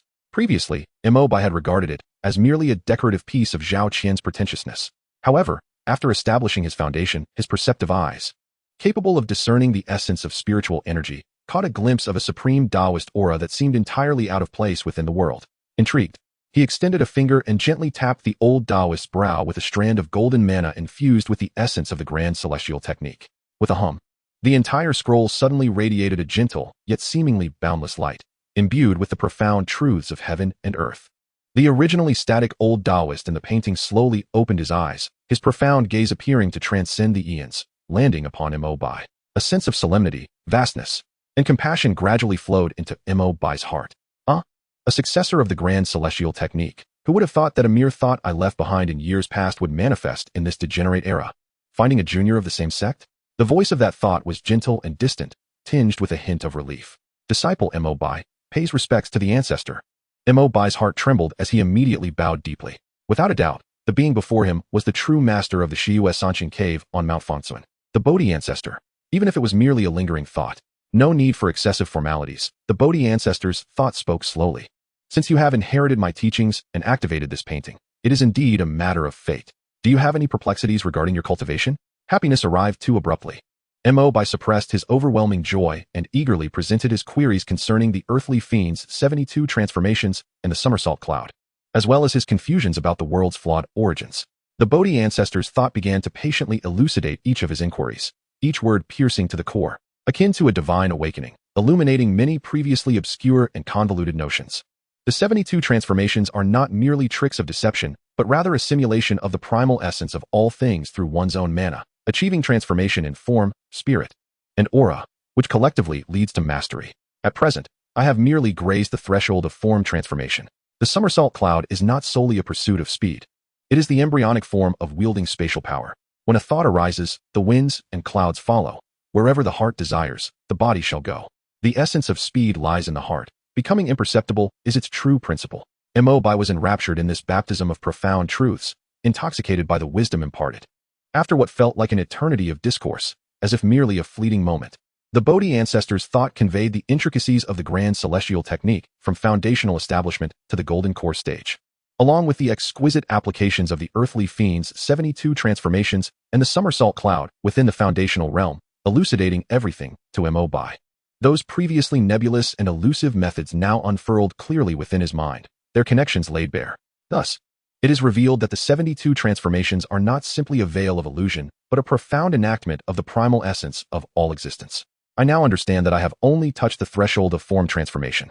Finally, with a deep breath, Mo Bai posed his most pressing inquiry. May I ask, ancestor, what is truly happening in this world? Why is the spiritual energy of heaven and earth so chaotic, and the laws of the Tao so incomplete? The gaze of the old Taoist in the painting seemed to deepen further, as if penetrating the very essence of the world. This realm is both a prison and a ruin. The voice of the thought carried a weight of ancient sorrow and sigh. In ancient times, a cataclysm of immeasurable proportions swept across the heavens. Deities and Buddhas fell, the heavenly court collapsed, and even sages could not evade. The foundational essence of this realm was shattered, the Tao became deficient, and the path to immortality was severed. What you witness is but a fragment of the remnants of a once glorious age. As for you outsiders, perhaps it is the design of some mighty being. Or perhaps the heavenly Tao of this realm refuses to accept oblivion, striving for self-preservation. On this wasteland, whether new blooms will emerge or decay will ensue, none can foretell. My thought is nearing its end. I leave you with one final piece of advice. Guard your heart, and use your inheritance with caution. The weight of myth is beyond your imagination. The path ahead is fraught with challenges. Tread wisely. As the final words faded, the boundless light on the scroll began to retract swiftly, and the figure of the Bodhi ancestor within the painting gradually grew ethereal. The entire scroll transformed, inch by inch, into golden specks of light, akin to dancing fireflies, ultimately dissipating into the air. The last vestiges of the Tao's resonance returned to nothingness. Mo Bai bowed once more, paying his respects to the place where the painting had vanished. Disciple Mo Bai bids farewell to the ancestor.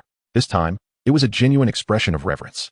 The Bodhi ancestor's guidance not only illuminated his future path of cultivation, but also revealed a fragment of the truth of this world, allowing him to comprehend his position and the significance of the legacy he bore, the cessation of myth, the degradation of the world. Yet he held the key to the revival of myth. This was both a fortuitous opportunity defying the heavens and a heavy burden capable of overwhelming any soul. With a long exhale, Mo Bai released a breath of turbid air, the confusion in his gaze dissipating, replaced by an unprecedented resolve. Since he had embarked on this path, there was no turning back. His purpose was to grow ever stronger until he possessed enough power to confront the so-called immeasurable calamity and to uncover the ultimate secrets behind the universal traversal. Senior Immortal? A trembling voice nearby jolted Mo Bai from his reverie. Gui Kaching's ethereal soul gazed at him with a ghostly expression, his body shaking like leaves in an autumn breeze. The boundless Taoist aura, though not directed at him, had emanated a mere trace that sent chills of dread and submission coursing through the once proud Prime Minister of the South Sea Dragon Palace. This was a terror far beyond his comprehension, belonging to the legendary realm of saintly masters.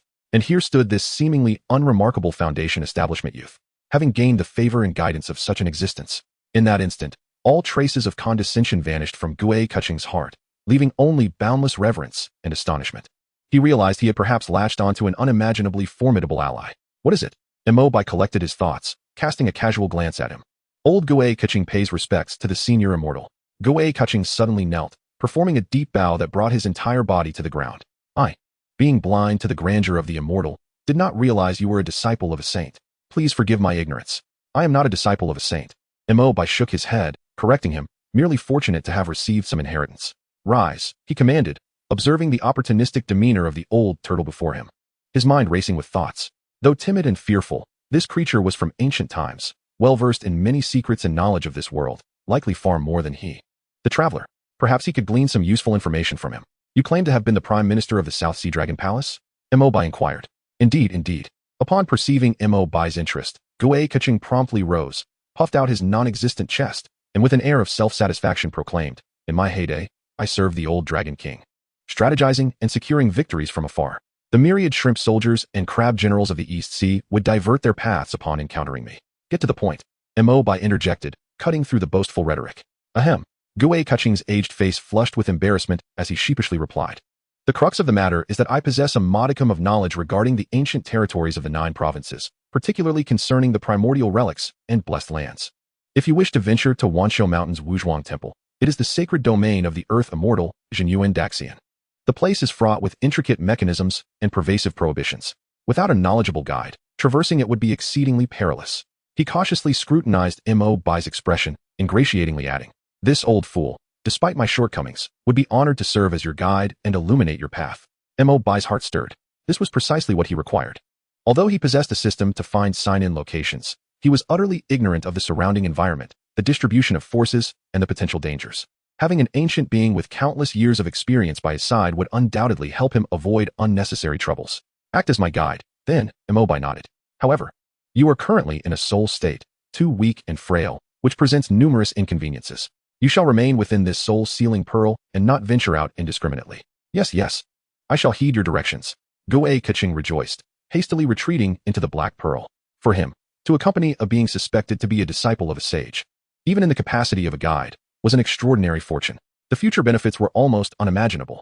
Mo Bai secured the soul-sealing pearl and glanced down at his chest. Through the introspective vision granted by his foundational cultivation, he could distinctly perceive a barely perceptible strand of blood-red malevolence, deeply imprinted upon his heart meridians. This was the bloodline curse of the Black Wind, Old Demon. This entity acted as a locator. As long as he remained within a certain range, that Demon King would be able to sense his whereabouts. He could not linger here. Mo Bai rose decisively. With a thought, he activated the essence of the earthly transformation 72 changes he had recently grasped. A series of subtle cracking sounds emanated from his bones, his form slightly hunching as his once charming visage morphed into an unremarkable, rugged appearance, his skin darkening and roughening, until even his aura transitioned from the sharpness of a nascent cultivator to a calm and reserved presence. Moments later, the once youthful figure had vanished, replaced by a seemingly 30-something, weathered rogue cultivator, whose mastery had reached the pinnacle of chi refinement. This was the true manifestation of survival through adaptation. Mo Bai nodded with satisfaction, casting a final glance around the cave that had transformed him. With a flick of his finger, a strand of golden mana shot forth, sealing the cave entrance, erasing all traces of his existence.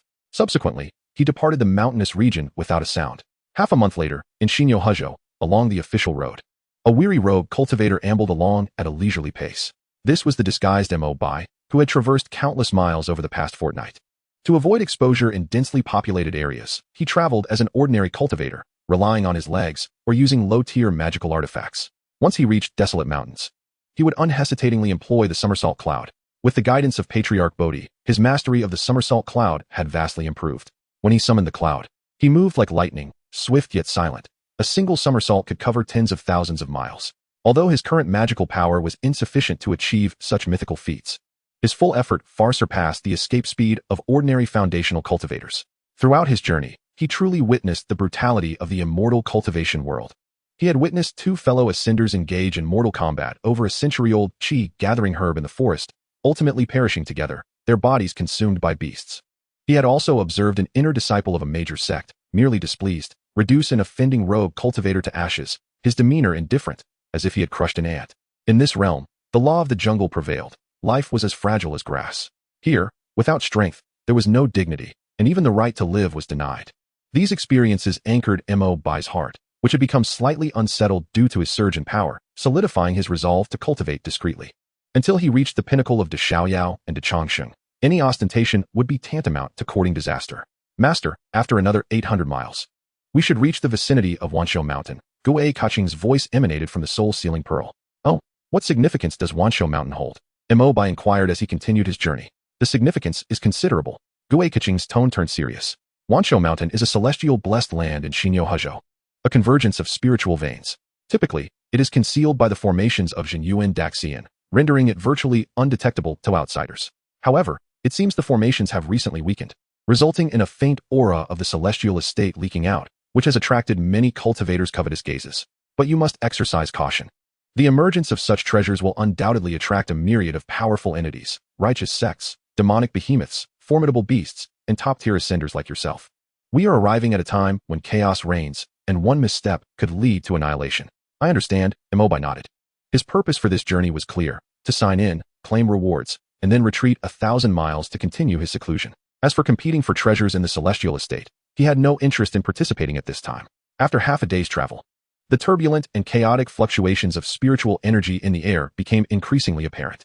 At the horizon's edge, the silhouette of a magnificent mountain, piercing the clouds, gradually emerged.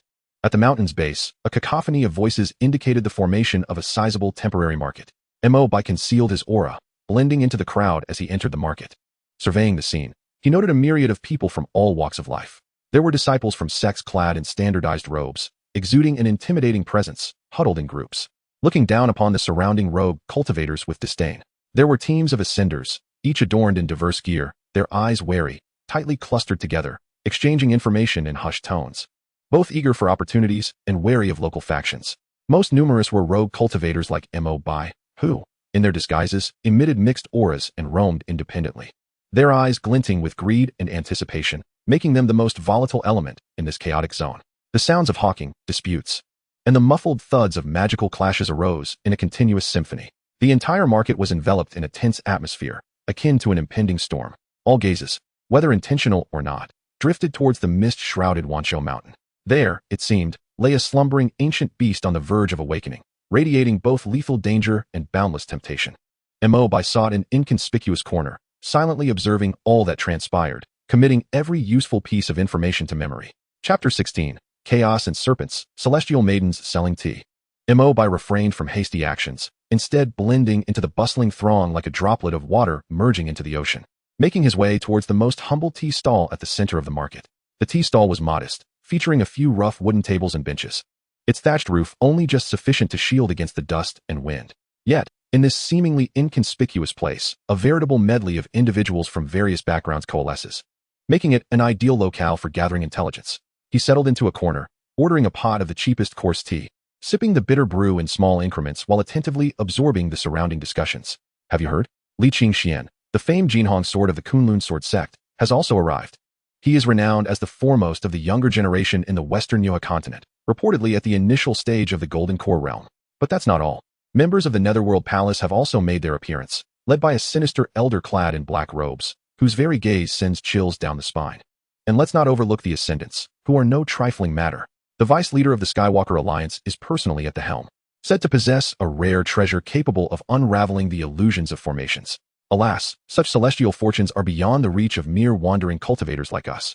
We can only hope to glean some overlooked scraps from the periphery, fragments of information intertwined in the air, and Mo Bai recorded each one with a composed demeanor, gradually forming a clearer picture of the situation at hand. The Kunlun sword sect, the pinnacle of righteousness. The Netherworld Palace, a formidable force of demonic arts. The Skywalker Alliance, an elite faction of ascendants. Coupled with the restless demon cultivators and mercenaries lurking about, Mount Wanshou had become a veritable powder keg, awaiting but a spark to ignite it. Mo Bai felt an increasing sense of vigilance, further solidifying his strategy of merely observing rather than seeking treasures. His gaze inadvertently fell upon the proprietor of the tea stall. She appeared to be no more than 17 or 18 years of age, clad in a simple pale blue dress. Her dark hair elegantly pinned up with a humble wooden hairpin. Though her beauty was not breathtaking, it possessed an ethereal charm, particularly her eyes, which shone with clarity and tranquility, as if capable of discerning the depths of one's soul. In this chaotic and perilous marketplace, she managed the modest tea stall alone, maintaining an air of composure and serenity in the face of a multitude of cultivators, a demeanor that was undeniably rare. Mo Bai felt a stir of recognition. Recalling the profile of the potential female protagonist known for her intelligence trait, Suzhou, although the location and physical description varied slightly, her unique aura left him almost certain that this tea vendor was indeed the person he sought. He refrained from approaching her immediately, opting instead to observe quietly. Just then, a burly man with a face full of flesh pounded his tea bowl on the table, attempting to leave without paying. The girl did not react with anger. Instead, she calmly stated, "Friend, your tea cost 3 low-grade spirit stones. I'm drinking your wretched tea as a favor. Don't push your luck." The burly man glared at her, his aura of the 8th layer of chi refinement blatantly oppressive. The girl remained unperturbed, merely extending her delicate fingers to lightly tap the table 3 times. Bang, bang, bang. The sound was soft yet resonated within the hearts of all present. The burly man's face drained of color, as if he had seen a ghost. Cold sweat trickling down his forehead.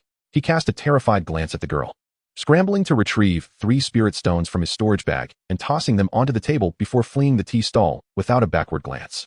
The surrounding cultivators appeared unfazed, clearly accustomed to such occurrences. Mo Bai's expression sharpened. He had observed distinctly that when the girl tapped the table, a barely perceptible ripple of consciousness had precisely penetrated the man's sea of awareness. This was an exceedingly sophisticated and high-level soul attack technique requiring exceptional mastery over mental control.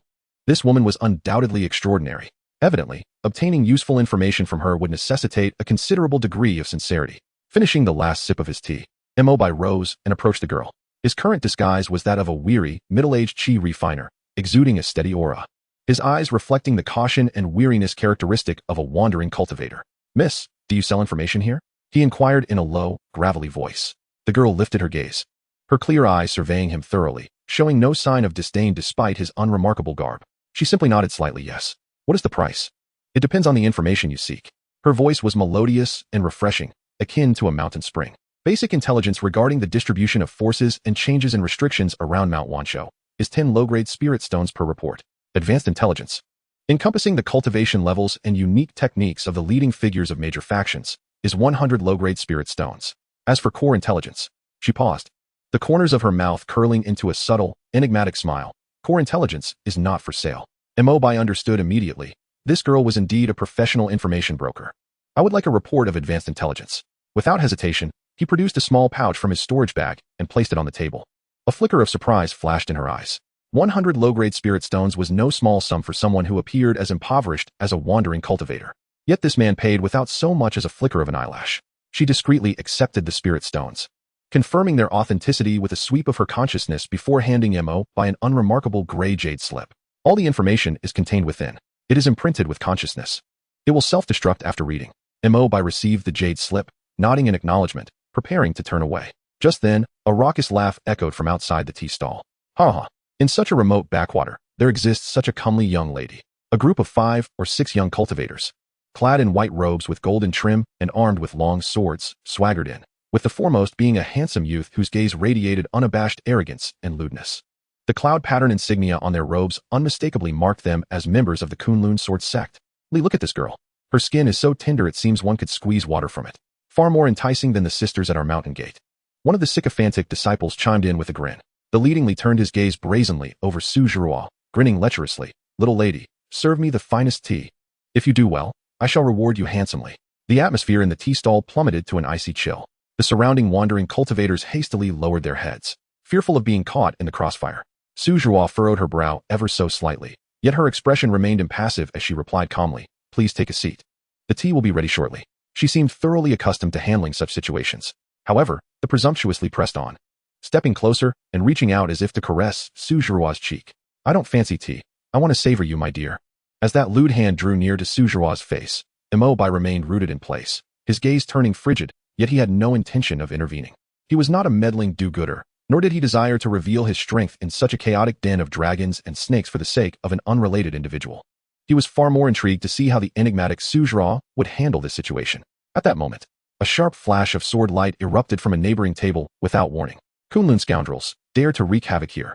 A young man clad in the standard leather armor of ascendants drew his sword in a flash, the blade gleaming like a rainbow as it lunged toward Li's wrist. This youth was no weakling. Already at the initial stage of Foundation establishment, he was evidently a member of a certain ascendant team, demonstrating a commendable sense of justice. "Oh, a mere ant who does not know his place dares to strike at me?"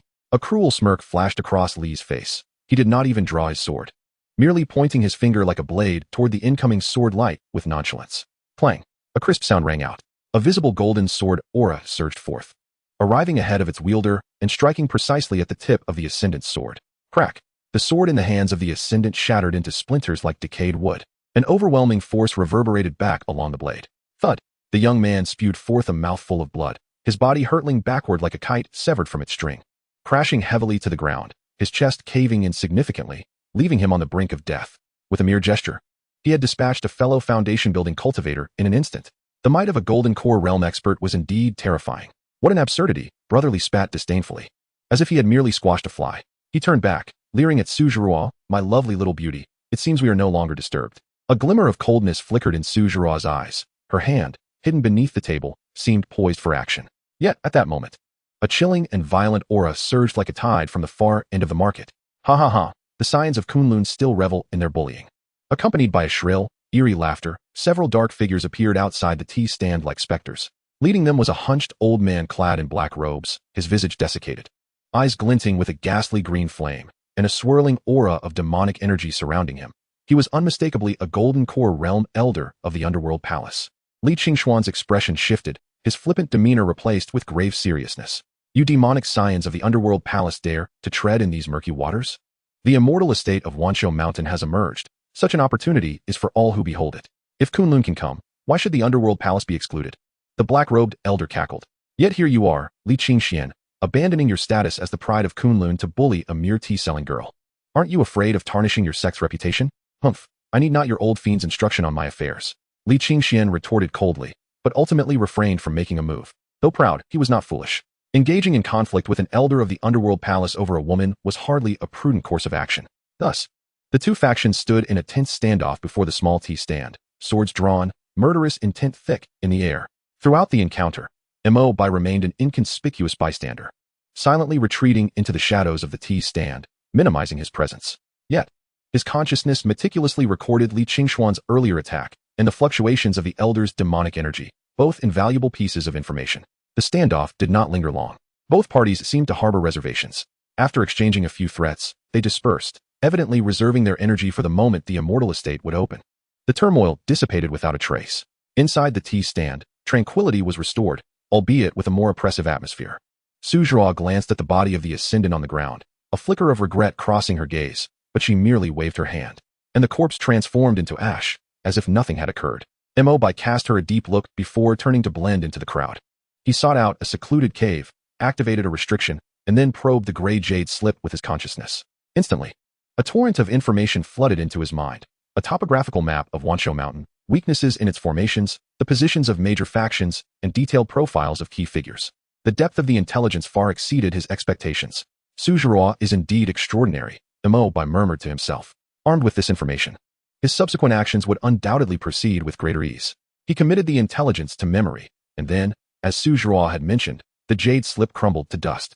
Mo Bai sat cross-legged, formulating a plan for infiltrating Wanqiao Mountain based on the intelligence he had acquired. He was acutely aware that the mountain's entrance was surely under stringent surveillance by various factions. Attempting a frontal approach would be akin to chasing a mirage. His opportunity lay in a location marked within the intelligence, a concealed area at the back of the mountain. Chapter 17, a nightly exploration of the cliff, concealed killers. The night was as dark as ink, enveloping Wanqiao Mountain in profound silence. The market at the foot of the mountain remained ablaze with lights and bustling noise.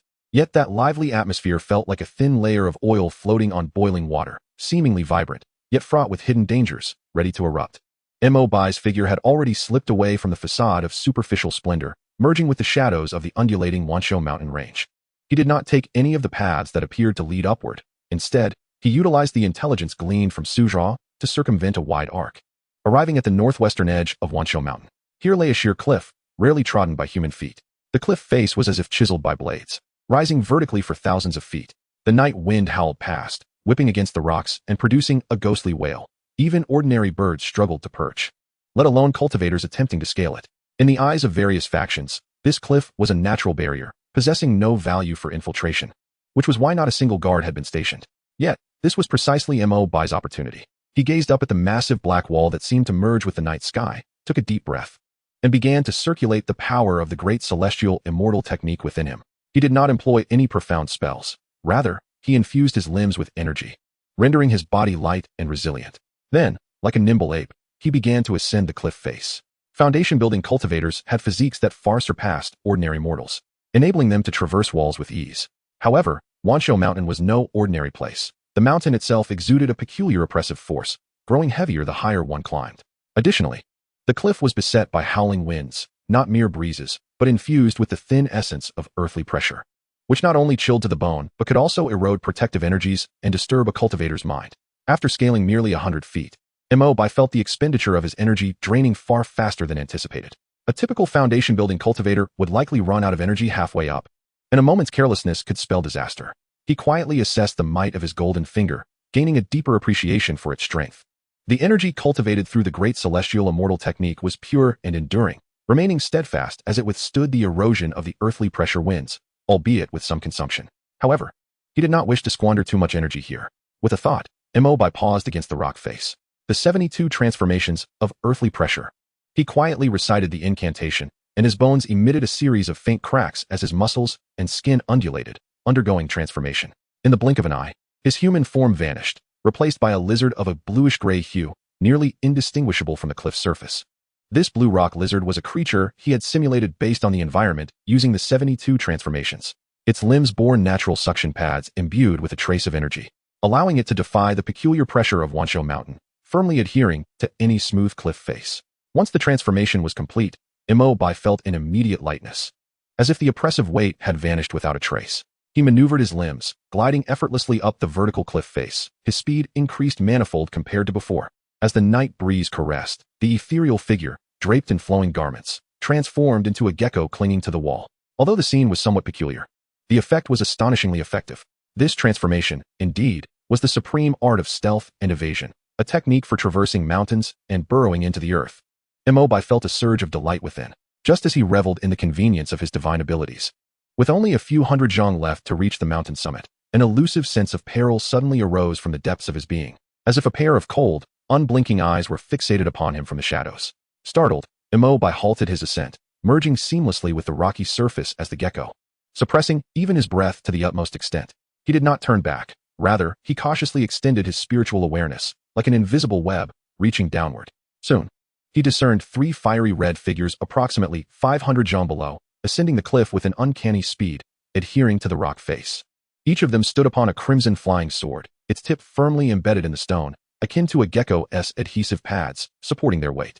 With each upward motion, they would withdraw the sword and thrust it anew, maintaining an impressive pace. Leading them was a middle-aged cultivator with a hawk-like nose, at the mid-foundation stage, his gaze sinister. In his hand, he held an ancient bronze mirror, from which a faint red light unwaveringly pointed in Mo Bai's direction. The Thousand Souls lock mirror, it was them. A flash of murderous intent flickered in Mo Bai's heart. He had overheard mention of this mirror when he had slain Zhao Qian, the senior disciple of the Qingfeng sect. Alongside his peers, the Qingfeng sect had allied with a sect named the Lihua sect. The Thousand Souls lock mirror was a unique tracking artifact of the Lihua sect. It was said that once it captured even a wisp of the target's aura or a causative object, it could accurately locate its position within 1,000 miles. When he had annihilated Zhao Qian and the others, he had undoubtedly left a trace of causation. The specter of vengeance lingered. Mo Bai had not anticipated that. Despite his caution, he would still be hunted down. Nor could he have foreseen that they would find this treacherous path. "Senior brother, that little thief is right above us. The mirror's light is intensifying," exclaimed a disciple of the Lihua sect in a hushed voice, excitement evident in his tone. "Humph. He truly chooses to ignore the path to heaven and instead ventures into the gates of hell." Another scoffed coldly. "On this sheer cliff, there is nowhere to escape. Let's see where he can run this time. We must extract his soul and refine his essence to avenge senior brother Zhao Qian." The hawk-nosed cultivator snorted. "Do not be careless. This person managed to kill Zhao Qian's nephew. He is no ordinary rogue. His choice to ascend from here indicates a cunning mind. Once we catch up, we must immediately set up the three-yong flame formation and give him no chance to breathe." "Yes, senior brother." Their conversation reached Mo Bai's ears in its entirety. With a frigid gaze, Mo Bai's thoughts raced. To confront them head-on? That was out of the question. The 3 of them comprised 1 mid-foundation stage cultivator and 2 at the early foundation stage, and their formation would undoubtedly pack a punch. Although his techniques were extraordinary, he had only just entered the early foundation stage, with his cultivation still shallow. Engaging them directly on this cliff, where he had no leverage, would yield slim chances of victory and would make considerable noise, likely attracting the attention of other forces on Wanshou Mountain. To flee? He glanced up at the remaining few hundred zhang to the summit. Once he reached the top, he would have a chance to escape. Yet their tracking artifact was far too strange. Even if he managed to shake them off temporarily, he would likely face endless repercussions. It was imperative to eliminate them once and for all. In his mind, the information contained within Suzhua's jade slip swiftly surfaced. At a height of 700 zhang on the northwest cliff of Wanshou Mountain, there existed a heart-piercing stone with a natural wind vent within, perpetually emitting the earth's malevolent wind. This wind was formless and intangible, specifically harmful to the soul. A foundation cultivator encountering it would suffer headaches at best, and at worst, damage to their primordial spirit. An audacious yet ruthless plan quickly took shape in his heart. Mo Bai hesitated no more. He dispelled his gecko transformation. Reverting to the guise of a 30-something rogue cultivator, he deliberately caused some commotion, feigning a slip while climbing, crying out in surprise before frantically continuing his desperate ascent. "There he is. He has seen us." The Lihua sect disciples quickly realized below. "Chase! Don't let him escape." The hawk-nosed cultivator barked, and the light of their flying swords intensified, their speed accelerating dramatically. Mo Bai portrayed the image of a panicked, powerless rogue cultivator to perfection. At times, he would appear to fumble, nearly falling, and at others, his energy would wane, his speed diminishing, all while maintaining a distance that seemed perilously close yet just out of reach from his pursuers. The three from the Lihua sect, observing this, grew increasingly convinced that Mo Bai was at his wit's end, their vigilance considerably lowered as they focused solely on the chase, fearing this prize might slip from their grasp. Before long, Mo Bai found himself near the heart-piercing stone indicated in the intel. It was a massive black rock protruding from the cliff, with a natural hole approximately a zhang in diameter, as if pierced by divine fingers. The howling wind surged through the hole, its sound sharper and more piercing than elsewhere. An intangible, bone-chilling aura emanated from the opening. This is it. A spark of brilliance ignited in Mo Bai's eyes. He seized the moment, and, as he ascended the heart-piercing stone, he forcefully channeled his internal energy, propelling himself like a cannonball through the opening. Chapter 18. Heart-piercing malevolent wind. The yellow sparrow lurks behind. Chase. He is at his last gasp. As Mo Bai's figure awkwardly darted through the eerie stone hole, the hawk-nosed cultivator's eyes glinted with malice, and without hesitation, he shouted. In his view, Mo Bai's actions were merely a frantic bid to survive by exploiting the complex terrain.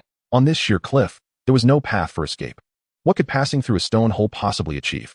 The three crimson sword lights followed closely behind, plunging into the depths of the heart-piercing stone's dark opening without a shred of hesitation. However, as they entered the hole, an intangible, chilling aura, as cold as the depths of the 9 underworlds, instantly engulfed them. This aura did not attack their physical forms, but pierced their very souls like needles laced with poison, disregarding their protective powers, directly stabbing into their consciousness and striking their primordial spirits. The first disciple of the Lihua sect, charging ahead, had no time to react before emitting a blood-curdling scream. His eyes instantly filled with blood vessels, his face contorted as if enduring the most brutal of tortures. Clutching his head, his body trembled violently upon the flying sword, his control faltering, threatening to send him plummeting. Junior brother. Another disciple turned pale with horror, but soon after, the same agonizing pain that tore at his soul descended upon him. He let out a low groan, feeling as if the world were spinning. With countless vengeful spirits roaring and gnawing within his consciousness, the flow of his energy becoming sluggish beyond measure. It's the earth's malevolent wind. It specifically harms the soul. Retreat. The hawk-nosed cultivator, with the highest cultivation, possessed the most refined spirit.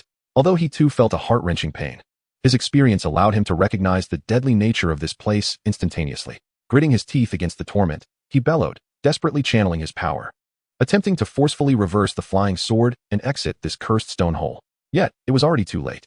At the very moment when they were besieged by the chilling Gusha'in wind, their minds in disarray and their formation in chaos, a shadow of death emerged silently from the shadows of the cave wall above them. It was Mo Bai. As he passed through the heart-piercing stone, he immediately invoked the great celestial Immortal technique. This supreme mystical art, rooted in mythology, emanated with pure and vast magical power. As it activated, an imperceptible golden aura formed around his primordial spirit, firmly repelling the invasive Gusha'in wind. Although a lingering chill still permeated the air, it could no longer inflict any substantial harm upon him. He resembled a hunter, eerily calm, suppressing all presence, and utilizing the art of the 72 transformations. He transformed into an inconspicuous rock outcrop, patiently awaiting his prey to stumble into his trap. The moment had arrived. Whoosh! A barely audible sound of slicing air pierced through the silence. The exquisite flying sword, obtained from Zhao Qian's storage bag, transformed into a cold, ethereal flash under Mo Bai's pure magical infusion, moving faster than the limits of perception. Its target was none other than the disciple of the Lihua sect, whose sanity was fraying under excruciating pain, leaving his defenses weakest. Splat! Blood erupted forth. The disciple, clutching his head in anguish, failed to react as the icy sword tip accurately pierced his throat. His cries abruptly ceased, the last flicker of life in his eyes dissipating rapidly, his body slackening as he fell from the swaying sword, plunging into the abyss of darkness below. A fatal strike. Junior brother. The remaining two were left aghast, their eyes wide with fury and disbelief. The hawk-nosed cultivator was utterly astonished. He had never imagined that the seemingly desperate little thief could launch such a fierce counterattack in such dire circumstances. This was no prey. It was a wolf cloaked in sheep's clothing. Formed the three-yong fiery formation. Burn him alive. He gritted his teeth against the excruciating pain in his soul and roared, hastily performing the incantations. The other disciple, also realizing the urgency, disregarded his splitting headache and hurriedly complied. However, how could Mo Bai allow them the chance to form their formation? In the instant the first enemy plummeted into the chasm, he moved. Instead of continuing his assault with the flying sword, he forcefully propelled himself off the rocky wall, diving down like a specter. Although the Nimbus Cloud technique could not yet grant him true flight, The subtle understanding of spatial principles it contained allowed his speed to reach an unimaginable level. Almost simultaneously as the hawk-nosed cultivator's shout fell, Mo Bai had traversed several dozen zhang, appearing before the second disciple of the Liuhua sect. The disciple's pupils contracted sharply, his face a canvas of disbelief and terror. All he saw was a blurred shadow, and in the next moment, a seemingly unremarkable fist, yet bearing a weight that made his heart race, rapidly enlarged in his vision. Bang! The fist landed solidly against his protective magical barrier. Crack! A crisp sound echoed as the barrier, conjured by a Foundation establishment initiator, shattered like an eggshell before the pure magical force of the great celestial Immortal technique. Instantly fracturing into a web of cracks, the fist, undeterred, struck heavily against his chest. Uffed! The disciple, as if struck by a heavy hammer, spewed forth a torrent of blood mixed with shattered organs, his ribcage fracturing inch by inch, and he was brutally sent flying from the sword, following in his companion's tragic footsteps, vanishing into the endless darkness. In a flash, the trio of pursuers was reduced to only the hawk-nosed cultivator. The entire process was swift and decisive, devoid of any hesitation or delay. Who are you? The hawk-nosed cultivator was utterly horrified. The power of this rogue far surpassed his imagination. Both the eerie agility and the overwhelming purity of magical energy were beyond what a mere Foundation establishment cultivator could possess. What terrified him even more was the opponent's cunning and ruthlessness, utilizing the Gusha'in wind as a natural trap, then swiftly severing his wings with a lightning strike. Such calculation and brutality sent shivers down his spine. Mo Bai stood upon the opposite wall, his expression impassive, his gaze as icy as ancient glaciers. He offered no response to the dying man's query. There was no need to waste breath on one destined to perish. The hawk-nosed cultivator discerned the fatal intent in Mo Bai's eyes, realizing that this was an irretrievable situation where he must fight to the death. You little beast. Even if I die, I will drag you down with me. A frenzied determination flickered across his face as he bit his tongue, spitting a mouthful of essence blood onto the crimson flying sword before him. Buzz! The sword emitted a piercing shriek, flames surging along its blade, morphing into a 3-zhang-long fiery serpent, exuding a scorching and terrifying aura, illuminating the entire cliff in a crimson glow. Flames to scorch the heavens. He roared, channeling every ounce of remaining magical power into this desperate strike. The fiery serpent roared, opening its colossal maw, rushing towards Mo Bai with an annihilative ferocity. The might of this strike approached the full force of a late-stage Foundation establishment cultivator. Faced with this tempestuous assault, Mo Bai's gaze remained serene. To confront it head-on? That would be the folly of a fool. He possessed the Gusha 72 transformations, and was most unafraid of such grandiose, yet singularly targeted attacks. As the fiery serpent was about to engulf him, Mo Bai's form suddenly became indistinct and warped. He did not retreat nor evade. Instead, he transformed into a wisp of ethereal green smoke, dispersing with the wind.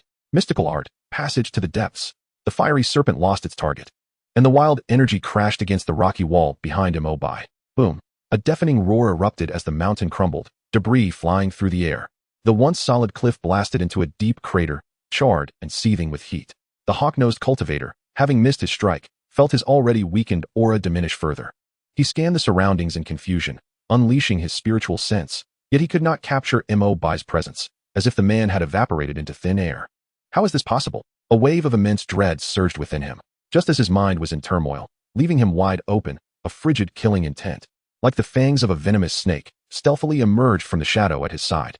Mo Bai's figure had appeared at his blind spot. Die! A chilling whisper echoed in his ear. The hawk-nosed cultivator turned in horror, only to witness a blinding flash of sword light magnifying infinitely in his gaze. Uffed! This time, the flying sword pierced his heart. The tyrannical and pure magical force surged in, mercilessly shredding his internal organs and extinguishing all vitality. The madness and ferocity etched on the hawk-nosed cultivator's face froze, replaced by boundless regret and unwillingness. He opened his mouth, seemingly wanting to utter something, but ultimately only a spout of blood froth escaped, his eyes dimming completely as his body slid helplessly from the flying sword, plummeting into the abyss. As the night breeze swept through, it carried away the last trace of bloodshed from the air. The cliff returned to a profound silence.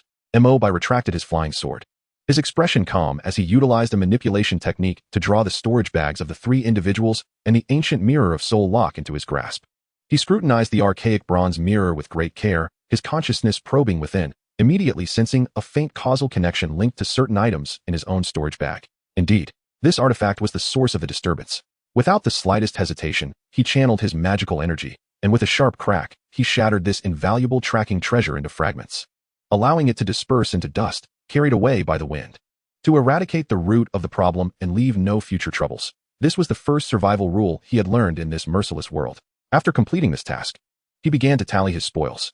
The storage bags of the 3 Foundation establishment cultivators yielded a bountiful harvest. In total, there were several thousand low-grade spirit stones, dozens of bottles containing various healing and mana-replenishing elixirs, as well as several foundational manuals and jade slips of the fire sect, including the formation method for the 3-yang flame array. For Mo Bai at this moment, these items were merely of minor significance. But the spirit stones and elixirs represented tangible currency, alleviating much of his burden. Gathering everything neatly, Mo Bai lifted his gaze upwards. The night remained profound, the mountaintop tantalizingly close, as if within reach. A meticulously orchestrated ambush not only obliterated a lingering connection from the past, but also allowed him to reap a small fortune.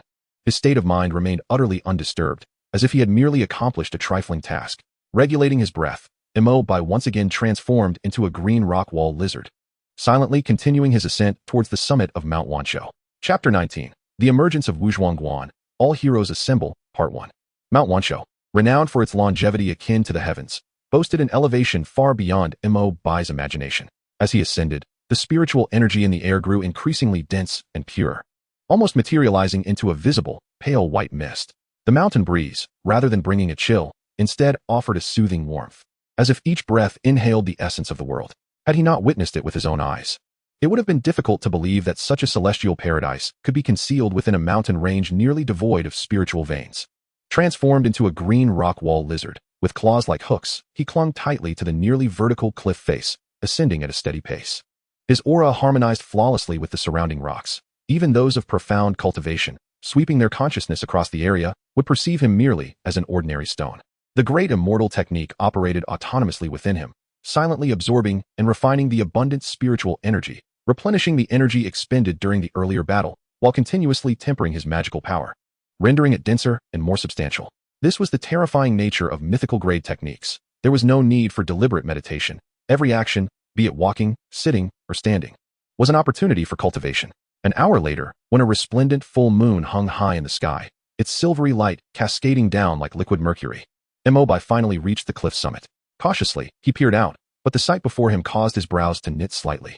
At the peak, there was nothing but emptiness. No grand Taoist temple as he had imagined, no remnants of legendary walls, only a vast, flat expanse of rock illuminated by the moonlight, and a few emaciated pine trees swaying in the mountain breeze. Was this truly the summit of Mount Wanshou, the ruins of Wuzhuangguan? A sense of foreboding surged within Mo Bai's heart. He refrained from acting impulsively, maintaining his lizard form, lurking in the shadows at the edge of the peak, his eyes gleaming with intelligence as he carefully observed his surroundings. Everything appeared remarkably real: the touch of the mountain wind, the sound of the pines, the temperature of the moonlight, all in accordance with reason. However, the normalcy of it all rendered it profoundly abnormal. In a realm capable of nurturing perilous treasures like heart-piercing stones, how could the summit of such a spiritually saturated mountain be so unremarkable?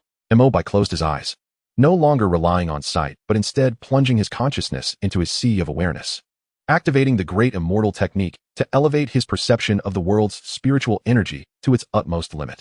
In an instant, the world before him transformed. In the air, countless minute points of spiritual energy danced like fireflies, following an arcane and ancient trajectory, weaving an invisible and intangible net that enveloped the entire summit. The seemingly flat expanse of rock and the few withered pines appeared distorted and illusory under the illumination of his consciousness. They existed in reality, yet resembled reflections in water, illusions refracted by this vast web of spiritual energy. It was an illusionary formation, Mo Bai realized. This was an exceptionally sophisticated veil, not merely fabricating false images, but rather utilizing real stones and vegetation as a foundation, distorting light and spiritual energy to flawlessly conceal the true core area. Such a formation, unless one was well-versed in the art of formations or possessed a technique like Mo Bai's that pierced to the essence of the Tao, would leave even golden core or nascent soul cultivators believing they stood upon an ordinary mountaintop, departing in disappointment after a cursory glance. Having identified the crux of the matter, the means of unraveling it became straightforward. Mo Bai did not attempt to forcefully break the formation, which would only provoke unpredictable consequences. He patiently observed the operational patterns of the spiritual energy net, seeking the weakest nodes within. As time passed, when the moon reached its zenith and the power of moonlight reached its peak, Mo Bai keenly sensed a subtle stagnation in the trajectory of the spiritual energy net enveloping the summit. Now was the moment. The lizard form of Mo Bai moved, not darting towards the seemingly vacant ground, but instead slipping into an inconspicuous crevice in the rocks to his left, like a flash of lightning. Buzz! It felt as though he had passed through a layer of cold water. The scene before him shifted dramatically. The sounds of the mountain wind and the pines vanished, replaced by an overwhelming silence. A desolation, ancient and weighty enough to crush the soul, rushed towards him. Mo Bai lifted his gaze, his pupils contracting sharply. Before him lay a vast white jade plaza, beyond which stood a profoundly dilapidated grand Taoist temple, quietly towering under the moonlight. The temple's plaque had long since shattered. Yet the three archaic characters of Wuzhuangguan could still be faintly discerned, emanating an unparalleled majesty that overlooked all beings. Merely gazing upon it sent shivers through Mo Bai's spirit. Most of the temple's halls had collapsed, leaving only crumbling walls and giant beams leaning precariously. The stone steps were overrun with moss and the marks of time. However, at the very center of the temple stood an enormous, sun-blocking withered tree, defiantly upright. Its entire form was charred black, as if it had once withstood lightning strikes and fiery infernos, all its branches desiccated, devoid of leaves.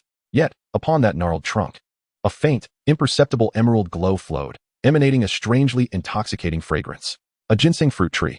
Mo Bai's heart raced. Even after millennia of desiccation, the lingering essence of the Tao still conveyed the overwhelming vitality born from myth. This was indeed the true site of Wuzhuangguan. At this moment, the entire Wuzhuangguan site was enveloped by a layer of an even more powerful, more solid translucent light screen. Countless arcane symbols swirled like fish upon its surface, exuding a terrifying aura that sent shivers down one's spine. This was the genuine protective array of Wuzhuangguan. In stark contrast, the outer illusion formation resembled little more than a child's plaything. Mo Bai could sense the formidable power of this layer of light. Even an ancient monster in the tribulation stage would struggle to make the slightest impact upon it. However, he also observed that, under the luminous embrace of the moonlight, at a particular spot, the runes adorning this seemingly indestructible barrier appeared to dim slightly, revealing faint signs of energy fluctuation. It seemed this was his singular opportunity to infiltrate. Just as Mo Bai prepared to further scrutinize the situation and seek a moment to slip through, a sharp, sword-like aura erupted unexpectedly from the shadows nearby. "Who dares to lurk here? Show yourself." The cold shout rang out like thunder from the heavens, shattering the silence atop the peak. Accompanying the voice was a dazzling azure sword light, akin to lightning tearing through the night, hurtling towards Mo Bai's hiding spot.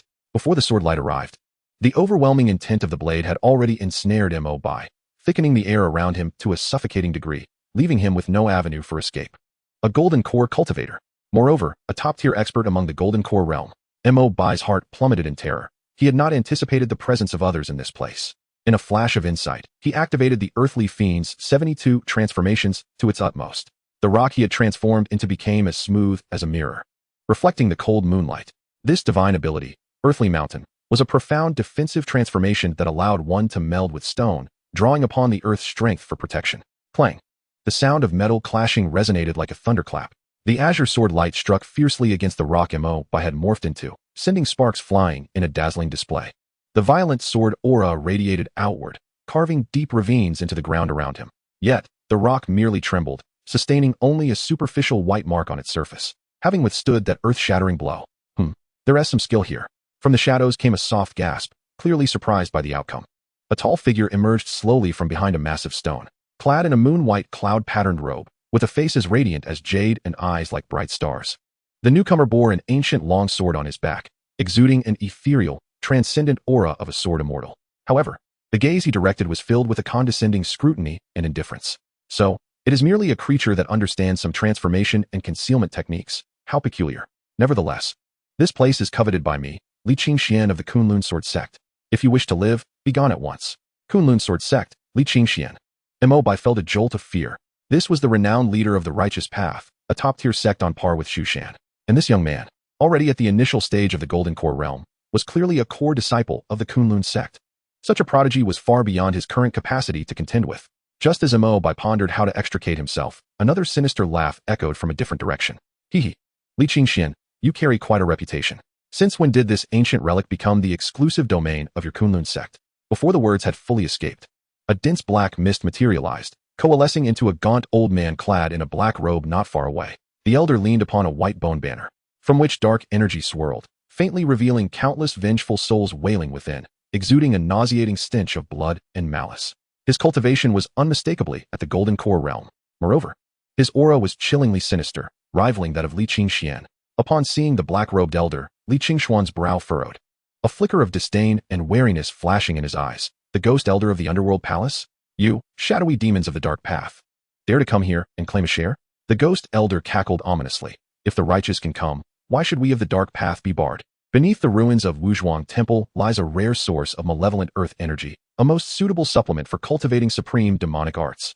How could I let such an opportunity slip by? Li Qingxian snorted coldly. Foolish dreams. While I am here, I will not allow you demons to succeed. As the two exchanged barbs, their energies clashed, the tension palpable, leaving Mo Bai as an overlooked bystander. Meanwhile, a tempest of turmoil surged within Mo Bai's heart. The leaders of the righteous path and the dark path. Both factions had set their sights on Wanshou Mountain. Moreover, their intentions seemed not to be the mountain itself, but rather the malevolent energy beneath it. This was entirely at odds with his plan to leverage information disparity to sign up for the mythic legacy. He instantly realized he had been swept into a maelstrom far beyond his expectations. Either of these golden core titans could crush him 100 times over with the slightest gesture. He dared not move a muscle, suppressing his aura to the utmost. Continuing to masquerade as an unremarkable rock, all the while frantically calculating. It appeared they were both waiting for the opportune moment. Were they also anticipating the weakening of the mountain-protecting formation? Sure enough, as Li Qingxian and the ghost elder faced off, the round moon in the sky shone brilliantly. The boundless power of the Taiyin poured down like an inverted galaxy, cascading over the translucent protective barrier. Buzz. The barrier quivered violently, the runes dancing with an erratic glow. The previously dim weak point grew even fainter under the moonlight's onslaught, revealing a hairline crack in space. The moment had arrived. Both Li Qingxian and the ghost elder bellowed, in unison. They instantly ceased their hostilities, transforming into streaks of light that surged towards the fissure. Azure Lotus Sword Technique. Li Qingxian formed his fingers into a sword, a concentrated azure sword light blossoming like a blooming blue lotus, striking precisely at the crack. 10,000 ghosts devouring souls. The ghost elder abruptly shook the white bone banner in his hand, an endless stream of dark mist erupting forth, coalescing into a fearsome maw composed of countless contorted ghostly faces, violently lunging towards the fissure. Boom. The two disparate yet equally terrifying forces collided with the weak point of the formation. The hairline crack was forcefully torn open into a gap large enough for a person to pass through. Frenzied torrents of chaotic energy erupted from the breach, disrupting the surrounding space into utter disarray. Both Li Qingxian and the ghost elder's eyes sparkled with delight as they prepared to rush inside. However, at that very moment, as all attention was drawn to the massive breach, a minuscule figure, almost negligible, sprang into action. The rock Mo Bai had transformed into melted away in an instant. He did not morph into a bird or a beast, but rather into a diminutive azure mayfly, hardly larger than a speck of dust. Divine ability, size and shape as wished. Divine ability, penetrating the void. He shrank his form to the utmost limit, rendering his presence almost non-existent.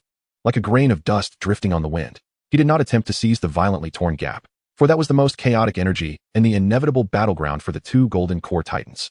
His target was the fleeting, pinprick-sized ripples of space that emerged beside the breach due to the energy's impact. Buzz, empowered by the mystical abilities granted by the Nimbus Cloud, Mo Bai, transformed into a cerulean mayfly, experienced an extraordinary perception of space. With a delicate flutter of its wings, it embarked on an inconceivably intricate trajectory, precisely inserting itself into a nascent spatial ripple, one that was on the verge of closure. The entire process unfolded in utter silence, unnoticed by anyone. Neither the haughty Li Qingxian nor the scheming elder ghost had any inkling. Their focus was entirely consumed by their mutual vigilance and the contention over the breach. Little did they realize that, right beneath their noses, a genuine yellowboard had outpaced them in a manner beyond their comprehension. In the next moment, Mo Bai was enveloped in a dazzling flash, as if piercing through an invisible curtain of water, transforming the surrounding scenery into a completely altered vista. The desolate, ancient aura that once felt intangible through the magical array now surged forth like the overwhelming weight of mountains and seas, intensified beyond measure. He had successfully entered the Five Dong'an.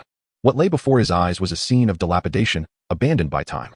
Beneath him, resilient tufts of wild grass sprouted defiantly between the cracked blue stone slabs, while a massive alchemical furnace lay overturned, its surface encrusted with thick layers of verdigris and dust. The crimson lacquer of the corridor's pillars flaked away in great swathes, revealing the decayed wood beneath. Once exquisitely carved beams and painted rafters were now ensnared in cobwebs, their colors faded and indistinct, nearly unrecognizable. The air was thick with the scent of rotting wood and dust, and an oppressive silence enveloped the surroundings, interrupted only by the mournful wail of the wind as it traversed the crumbling halls. At last, a long-awaited, ethereal prompt echoed in his ears. Ding. The host has entered the mythical location of Five Dong'an. The sign-in conditions have been met. Would you like to sign in immediately? Chapter 21. Sign in at Five Dong'an. The universe at your fingertips. Sign in. As the system notification reverberated in his mind, Mo Bai hesitated not for a moment. With a mere thought, he confirmed his decision. Outside, the overwhelming auras of Li Qingxian, an elder ghost, surged forth like a torrential flood, poised to inundate this ancient, long-silent relic. The time left to him was but a fleeting breath, perhaps even shorter. Ding. Successfully signed in at the mythical site of the Fangcun Ruins. Congratulations to the host for receiving the following rewards. 1. Earth Book Fragment. Shard of the Great Tao, a fragment formed from the primordial membranes of heaven and earth, containing the laws of the earth and governing the veins of mountains and rivers. Note, this is a manifestation of the Tao laws, not a physical book, and has bound itself to the host's primordial spirit. 2. Divine Ability. Universe at your fingertips. Initial release with a wave of the sleeve. One can encompass heaven and earth, gathering all things. At the current realm, a method of external space can be opened, with a radius of 10 zhang, expanding as the host's cultivation increases. 3. Ginseng Fruit. Essence of Imu. X1. After the ancient divine root ginseng tree perished, the last remnant of its primordial essence, nurtured by the earth's veins over millennia, contains a vast vitality and pure magical energy. Boom. A torrent of information surged into Mo Bai's consciousness, akin to the Milky Way cascading from the heavens. His awareness felt as if drawn into an infinite space of profound yellow, as a weighty, boundless illusionary tome, composed of mountain ranges and earth runes, slowly unfurled. It emanated a fundamental strength of protection and depth from the world, and merely sensing its existence instilled within Mo Bai a faint, almost imperceptible bond with the vast expanse of earth beneath him. Simultaneously, the sleeve of his right arm transformed under the perception of magical power. The once unremarkable fabric now seemed to harbor a profound, dark whirlpool, connecting him to a minuscule space independent of this realm. He could clearly perceive the chaos within that Tenjong radius and manipulate everything within at will. Most strikingly, there was the so-called ginseng fruit. It was not a physical object, but rather a radiant orb, the size of an infant's fist, shimmering in a verdant hue that seemed ready to drip with moisture. Upon its emergence, it transformed into a pure torrent of life, surging into Mo Bai's energy center with a resounding force. This is bad. Panic surged within Mo Bai. The magnitude of this energy was overwhelming. It far exceeded the limits of what his foundational cultivation could endure. In an instant, his previously stable foundation began to tremble violently. His energy center expanded wildly, and waves of excruciating pain coursed through his meridians. The immense magical fluctuations threatened to erupt uncontrollably like a bonfire in the night. Should his aura leak out, the two Golden Core experts outside would detect him at once. At that moment, he would find no refuge. Suppress it. I must suppress it. In this life or death moment, Mo Bai unleashed an unprecedented will to survive. He frantically activated the great Immortal technique, striving to refine the terrifying torrent of energy. Simultaneously, the divine ability he had just acquired became his sole lifeline. Earth Book. Merge. With a thought, the Earth Book fragment, now integrated with his primordial spirit, suddenly radiated a faint golden yellow light. Mo Bai, transformed into a mayfly, seemed imbued with the weight of mountains. He and the shattered white jade tile beneath him merged into one, indistinguishable from one another. Buzz. A torrent of impending spiritual energy was forcefully suppressed and bound by this terrestrial power, swirling only within a 3-inch radius of his body, unable to expand further. Seizing this opportunity, Mo Bai plunged all his focus inward, dedicating himself entirely to refining the essence of Imu. The great Immortal technique proved its worth as a supreme method directly aimed at the Tao, reaching an unprecedented peak of operation speed under the impetus of this colossal energy. His energy center, bolstered and expanded by the mighty life force, did not shatter despite being pushed to the limit. Instead, it grew increasingly resilient and expansive. The previously liquid magical energy began to rapidly condense, rotate, and transcend under extreme compression. Crack. Late stage of foundation establishment. Great perfection of foundation establishment. The bottleneck, in the face of this mythical grade primordial essence, was as fragile as a thin sheet of paper, easily pierced. His physical body, meridians, and spirit underwent a transformative metamorphosis under the baptism of the essence of Imu. The quality and quantity of his magical power underwent a drastic transformation. Huff. Mo Bai gradually reigned in his aura, utilizing the power of the Earth Book fragment to perfectly conceal all fluctuations beneath the tile. At this moment, he was akin to a genuine stone. Unless one stepped upon it, no one would detect any anomaly. Just as he completed his breakthrough, two formidable figures, exuding tremendous might, surged into the Five Donggon's protective mountain array, one after the other. Ha! What an ancient relic! This desolate aura of the Tao is truly remarkable. Elder Ghost's sinister laughter echoed first, his gaze sharp as he greedily surveyed the remnants of the Taoist temple, ultimately fixating on the central, charred massive tree. The ginseng fruit tree, though long dead, had rendered the malevolent energy it suppressed even more refined. Marvelous. Following closely, Li Qingxian frowned, his expression one of vigilance and disgust. He regarded Elder Ghost and coldly remarked, "Ghost Elder, the malevolent energy here is of utmost significance. It must not fall into the hands of a fiend such as yourself, lest it bring calamity upon the world. I advise you to depart swiftly, or you shall lose your life." Calamity upon the world? Elder Ghost seemed to find this an outrageous jest. Li Qingxian, spare me your Kunlun sect's hypocritical rhetoric. We are all aware that the source of the malevolent energy from the earth's veins, if refined, could elevate our cultivation to new heights, even allowing us to condense a malevolent elixir, paving the way for a future breakthrough into the nascent soul stage. Would you so willingly relinquish such an opportunity?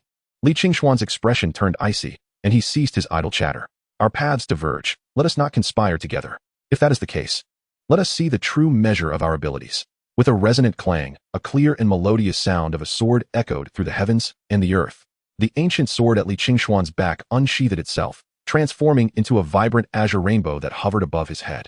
In an instant, a formidable and sharp intent, seemingly capable of cleaving the very sky, surged forth. The azure lotus sword song. Li Qingxian extended his fingers like a sword and gestured forward.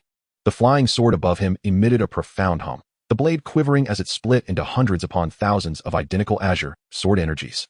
These energies were not chaotic, rather, they followed an arcane trajectory, swiftly forming a colossal azure lotus. The lotus spun gracefully, each petal a terrifying sword energy capable of effortlessly slaying foundation establishment cultivators. With a decisive shout from Li Qingxian, the sword energy lotus, radiating a purifying and righteous aura, descended upon the Elder Ghost. Indeed, the Kunlun sword sect's supreme technique lives up to its reputation. A flicker of seriousness flashed in the Elder Ghost's eyes, yet he cackled ominously. Before my Wangu banner, all is futile. Wangu's soul-devouring array. He plunged the bone banner he held into the ground. Boom.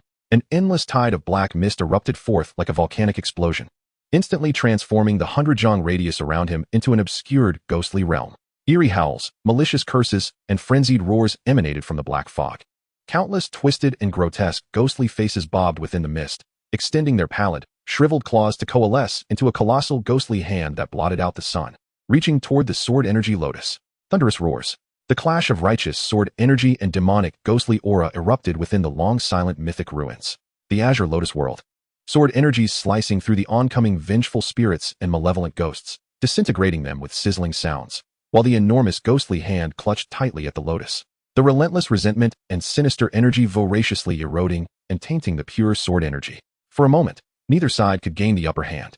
The violent energy surges spread outward like a tsunami, the dilapidated temple collapsing as if it were a mere sandcastle before such force, leaving deep, unfathomable ravines carved into the once solid white jade plaza. The entire Wuzhuang temple ruins trembled violently under the clash of the two golden core powerhouses, concealed beneath the tiles. Mo Bai's heart raced in terror. This is the power of the golden core realm. With a mere gesture, one could move mountains and fill seas. He had just broken through.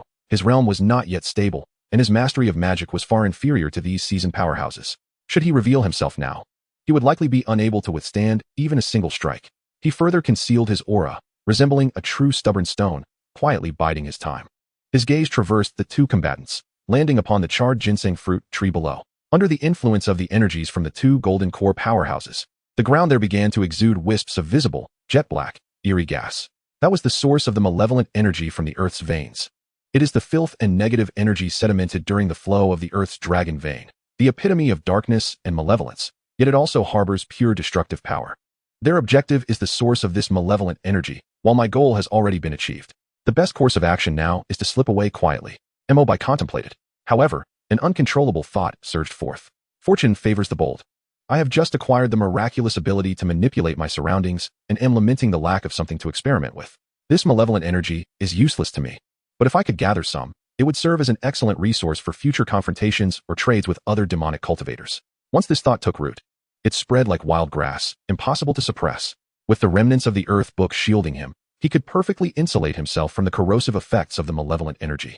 And with the mythical ability of manipulation at his disposal, this was an opportunity tailor-made for him. Just as Mo Bai wrestled with his inner turmoil, the situation on the battlefield underwent another transformation. Roar. A furious, primal roar, brimming with unquenchable rage, suddenly reverberated from the horizon beyond Wuzhuang Temple. The sound waves crashed like tangible shockwaves, disrupting the standoff between Li Qingxian and the Elder Ghost. Both men's expressions shifted dramatically as they looked up in unison.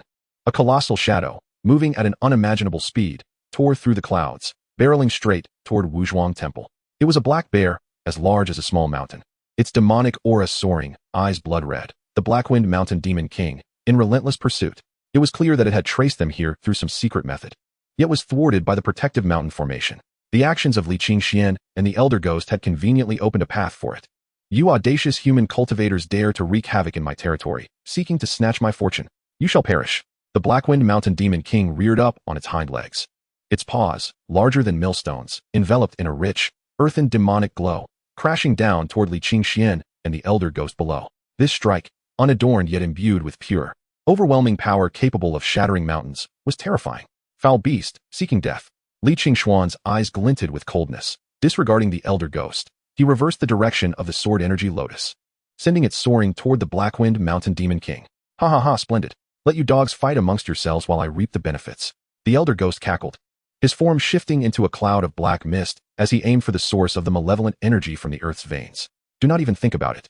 Li Qingxian bellowed in rage, simultaneously dividing his focus, conjuring another sharp sword energy that slashed toward the Elder Ghost's escape route. Boom. Bang. Thunder. In an instant, chaos engulfed the battlefield. The righteous sword immortal, the demonic master, and the forest demon king, three top-tier golden core powerhouses engaged in a cataclysmic clash within the confines of the small Wuzhuang Temple ruins. Sword energy crisscrossed, ghostly energy loomed ominously, and demonic winds raged. The entire space was torn asunder by the turbulent energies. And this was the moment Mo Bai had been waiting for, this very opportunity.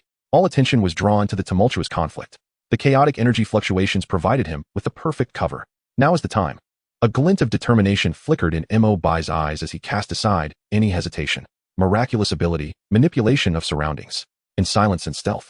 A powerful yet concealed force erupted from his sleeve. The fisher, roused by the three-way battle, was about to unleash the malevolent energy from the earth's veins, as if it had found an outlet, transforming into a jet-black thread that was continuously drawn into his small sleeve. Chapter 22. After the Yellow Sparrow, the destiny still remains. The malevolent energy from the earth's veins is a manifestation of the earth's dragon veins afflictions, an embodiment of the utmost darkness and filth. For ordinary cultivators, to even come into contact with it, let alone refine it, could jeopardize their foundations and give rise to heart demons. However, at this moment, the terrifying energy within Mo Bai's cuffs, which could drive even a gold core cultivator to madness, flowed as docilely as tamed black pythons into the Tinjiang expanse of the extraterritorial space. The sleeves of the universe truly embodied a mythical level of divine power, creating a realm of its own, effectively isolating the interior from the exterior. Once the sinister energy from the earth's veins entered, it was thoroughly suppressed, coiling in the corners, unable to affect the exterior Mo Bai in the slightest. Utilizing the properties of the fragmented earth book to merge with the earth, Mo Bai transformed himself into a perfect funnel, silently absorbing all that transpired. His mind was split, with half devoted to maintaining the divine ability, while the other half anxiously monitored the cataclysmic battle outside. Boom, boom, boom. Li Qingxuan's azure lotus sword song grew increasingly fierce, each blossoming and withering sword lotus sweeping away swathes of specters, shaking the Elder Ghost's myriad ghost banners to the brink of collapse. The Blackwind Mountain's Demon King unleashed its assault with reckless abandon. Each palm strike sent earth and stone tumbling, the ground roaring, forcing Li Qingxian and the Elder Ghost to divert their focus in defense, fearful of being crushed into mush by the unreasonable behemoth. The Elder Ghost grinned malevolently, as countless ghostly claws and soul chains emerged from the black mist, intermittently attacking Li Qingxian and harassing the Demon King, plunging the entire battlefield into deeper chaos.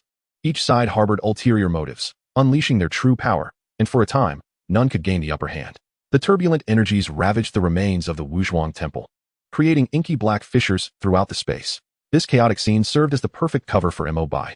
The white jade tile beneath him, having endured eons without decay, remained unscathed under the relentless bombardment from the three gold core powerhouses, thus attracting no one's attention. Soon, it would all come to fruition. Mo Bai could distinctly sense the source of the sinister energy deep underground thinning at a visible rate. He felt like a thief crouched atop a colossal treasure vault's ventilation shaft, watching as mountains of gold and silver flowed effortlessly into his pockets, his heart racing with anxiety and exhilaration. Yet, just at that moment, an unexpected turn of events occurred. No, the Elder Ghost, engaged in a clash with Li Qingxian, suddenly emitted a startled scream. He retreated 100 zhong, evading a palm strike from the Blackwind Mountain Demon King, his eyes ablaze with two flickering green ghostly flames. fixated on the fissure in the earth's veins beneath the ginseng fruit tree.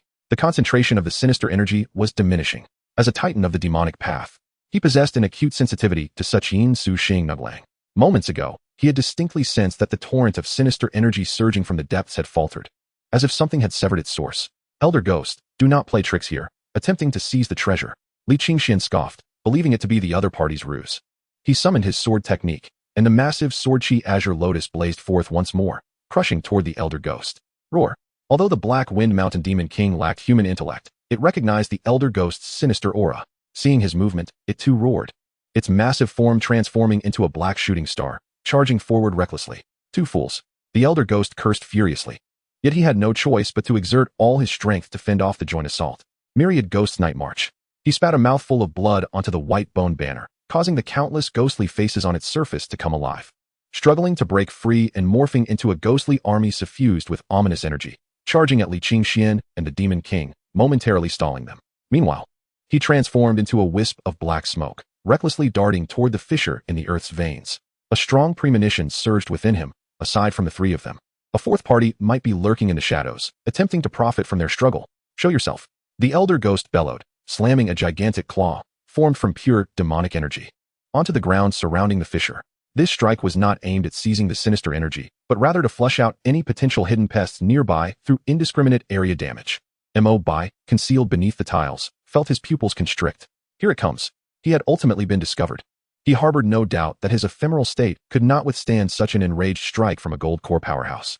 However, just as the ghostly claw was about to descend, and Mo Bai prepared to unleash his cloud of transformation in desperate flight, a resonant and ancient hum, echoing from the depths of the earth, suddenly erupted. This sound was not loud, yet it seemed to reverberate directly within the consciousness of all present. Li Qingxuan's sword chi azure lotus faltered. The Black Wind Mountain Demon King's violent charge was halted. The Elder Ghost's claw, poised to strike, froze mid-air. At that moment, the three gold core cultivators collectively felt an immense tremor and yearning emanating from the depths of their souls. Following this, the entire Wanshou Mountain, nay, the vast expanse stretching thousands of miles, began to tremble violently. Crack, crack. The ginseng fruit tree, long since devoid of life for countless millennia, suddenly split open at its base, revealing enormous gaping chasms. Yet what erupted forth was no longer the inky black sinister energy. Instead, it was a resplendent, emerald-green divine light of breathtaking magnificence. Boom! A colossal green beam of light surged skyward from the stump of the ginseng fruit tree, instantly tearing through the Elder Ghost's ghostly domain, piercing the cloud layers above and tinting the entire sky of vibrant green. An endless torrent of life essence surged forth like a tsunami, sweeping in all directions.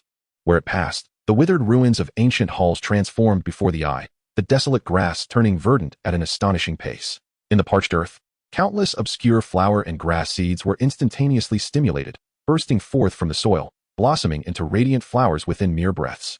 The once desolate remains of the Wuzhuang temple transformed in that instant into a vibrant paradise.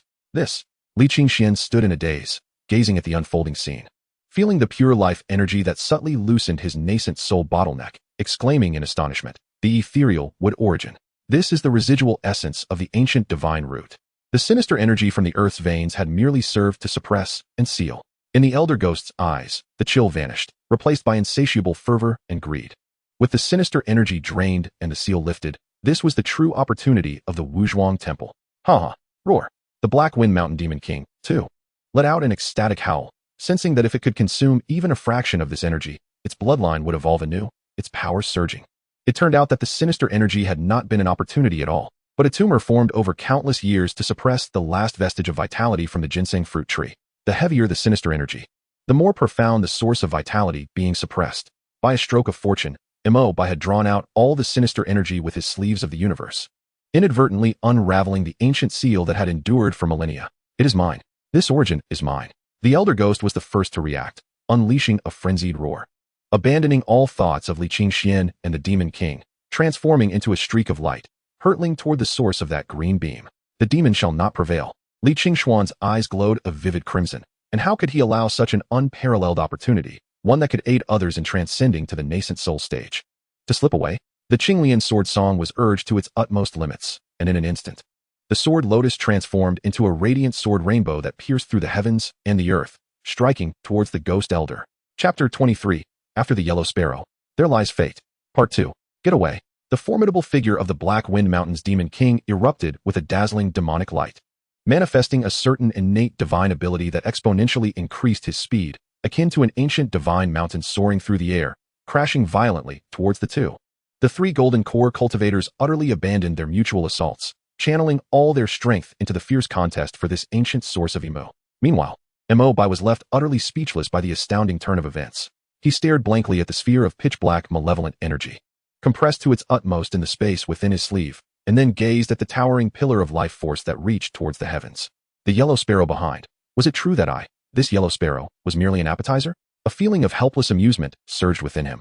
The painstaking efforts he had undertaken, risking his life to pilfer the earth's malevolent energy, paled in comparison to this true mythic feast, akin to a mere grain of rice vying for brilliance against the sun and moon. Yet, in the next moment, the bitter smile on Mo Bai's face transformed into boundless astonishment and elation, for he beheld that magnificent pillar of Emu's source energy, after soaring to its zenith, beginning to retract rapidly, condensing. Ultimately, it morphed into a sphere approximately the size of a human head, radiant like a green sun, seemingly cradling within it the essence of an entire world.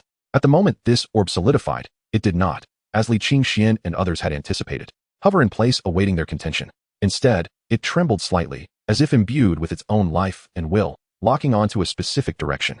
With a whoosh, it transformed into an indescribable green stream of light, defying spatial constraints, barriers, and even the intricate layers of magical defenses erected by the three golden core cultivators, dashing towards an utterly unforeseen destination, the very spot where Mo Bai was concealed, beneath that seemingly unremarkable white jade tile.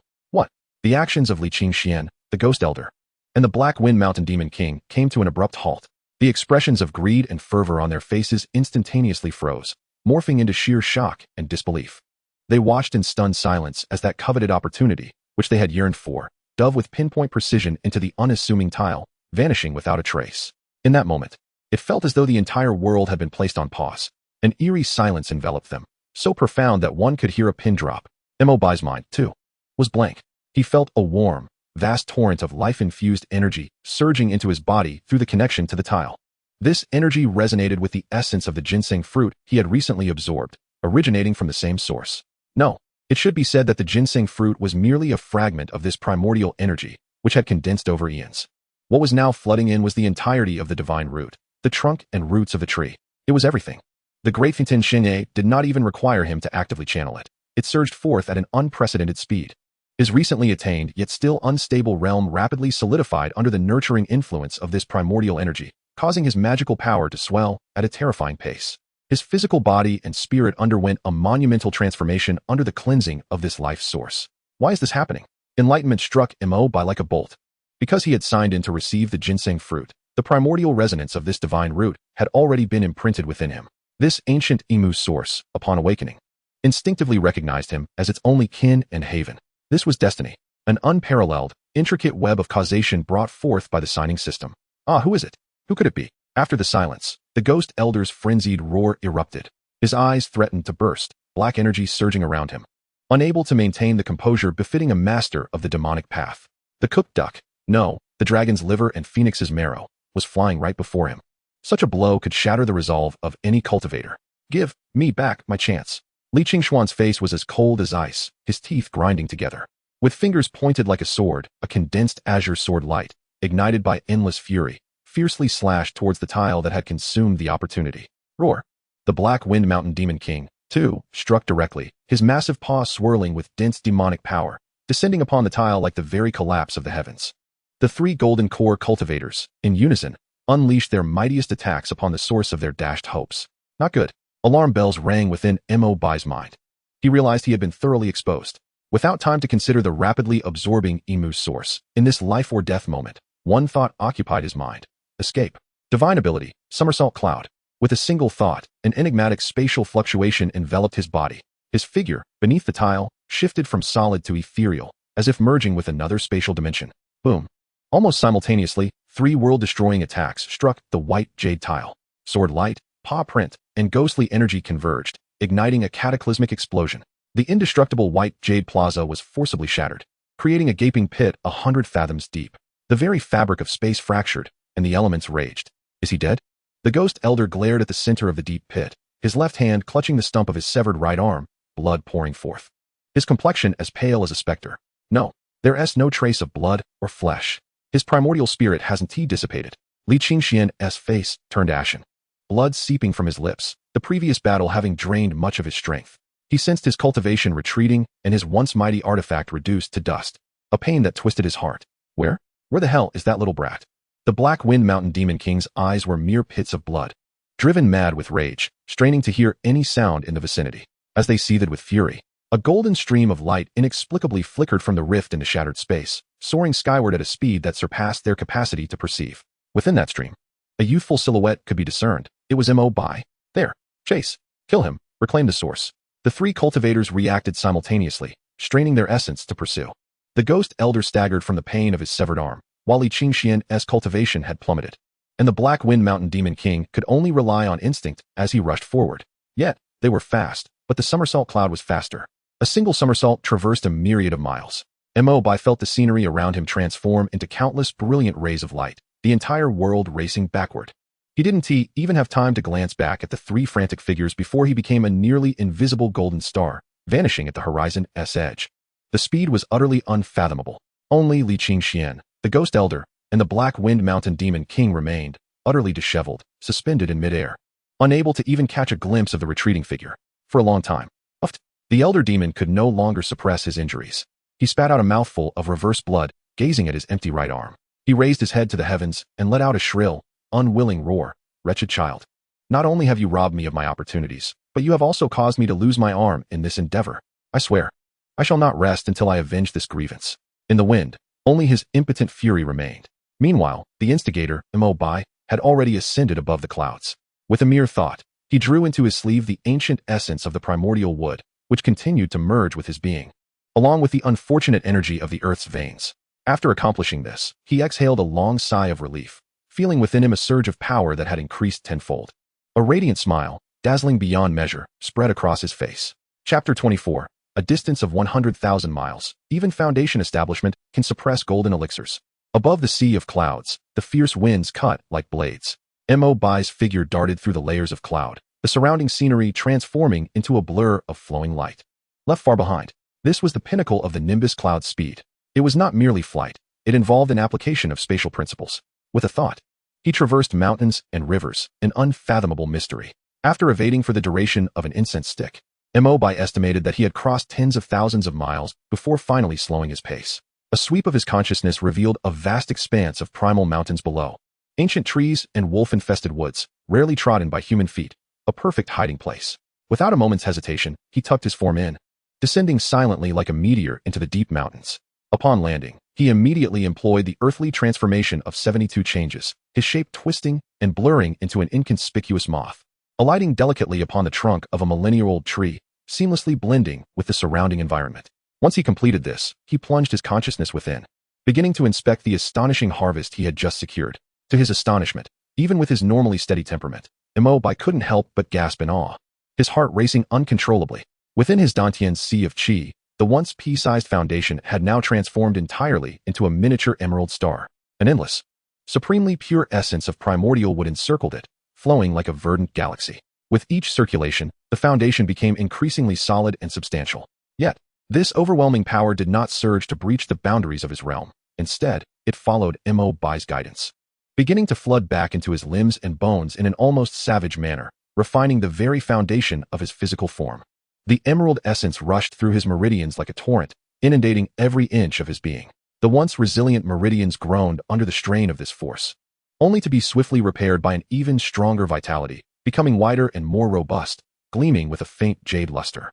The power seeped into his flesh, reaching the marrow. The sound of cracking echoed, but it was not of shattering. Rather, his bones were undergoing a transformative reforging under the might of the primordial wood, being remolded and fortified.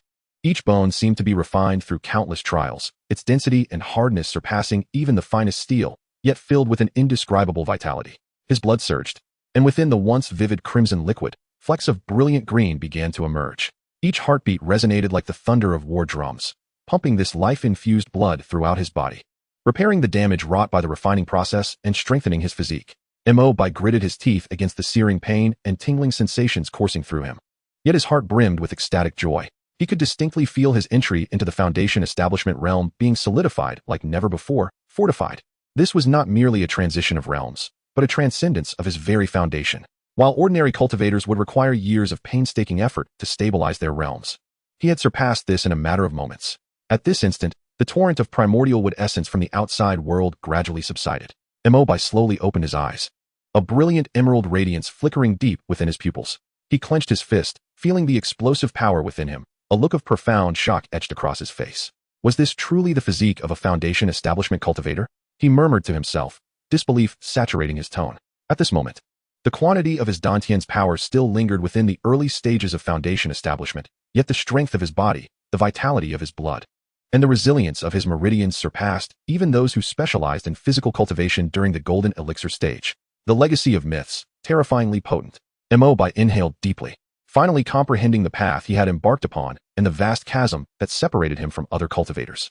While others tread cautiously, fearing a fragile foundation, he had directly forged his very essence into an indomitable bastion of divine metal using the primordial forces of heaven and earth. In addition to the solidity of his foundation, his physical form had also reaped immense benefits. His skin shimmered like jade, his bones were harder than steel, and his blood seemed to flow with a faint green luminescence. He felt a powerful instinct that even without actively cultivating, ordinary wounds could heal in an instant, his vitality rivaling that of the legendary fiendish beings. His spirit was crystal clear, his thoughts unimpeded, and the range of his perception had expanded tenfold. And this was not all. An epiphany struck Mo Bai as he extended his right hand. With a mere thought, a stream of emerald energy flowed through his palm. He gently touched a long-dead vine beside him. A miracle occurred. The withered vine began to regain vitality at a visible pace.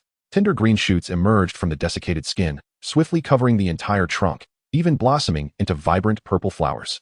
This was the manifestation of life. Such was the divine ability bestowed upon him by the primordial wood. Excellent, excellent, excellent, Mo Bai exclaimed thrice, his joy nearly overflowing. This ability not only could spur the growth of spiritual herbs, but in critical moments, it could also save lives. As long as he was not utterly annihilated. With this source of power at his disposal, he had effectively gained an extra life. After a long while, he finally calmed his exhilarated heart and once again immersed his consciousness into his sleeve universe. Within the Tinjiang independent space, two distinctly contrasting energy forms floated. One, the still resplendent and radiant primordial wood essence, akin to a green sun. The other, a ball of energy of the earth's malevolence, compressed to its limits. As dark as ink, exuding a sinister and foul aura.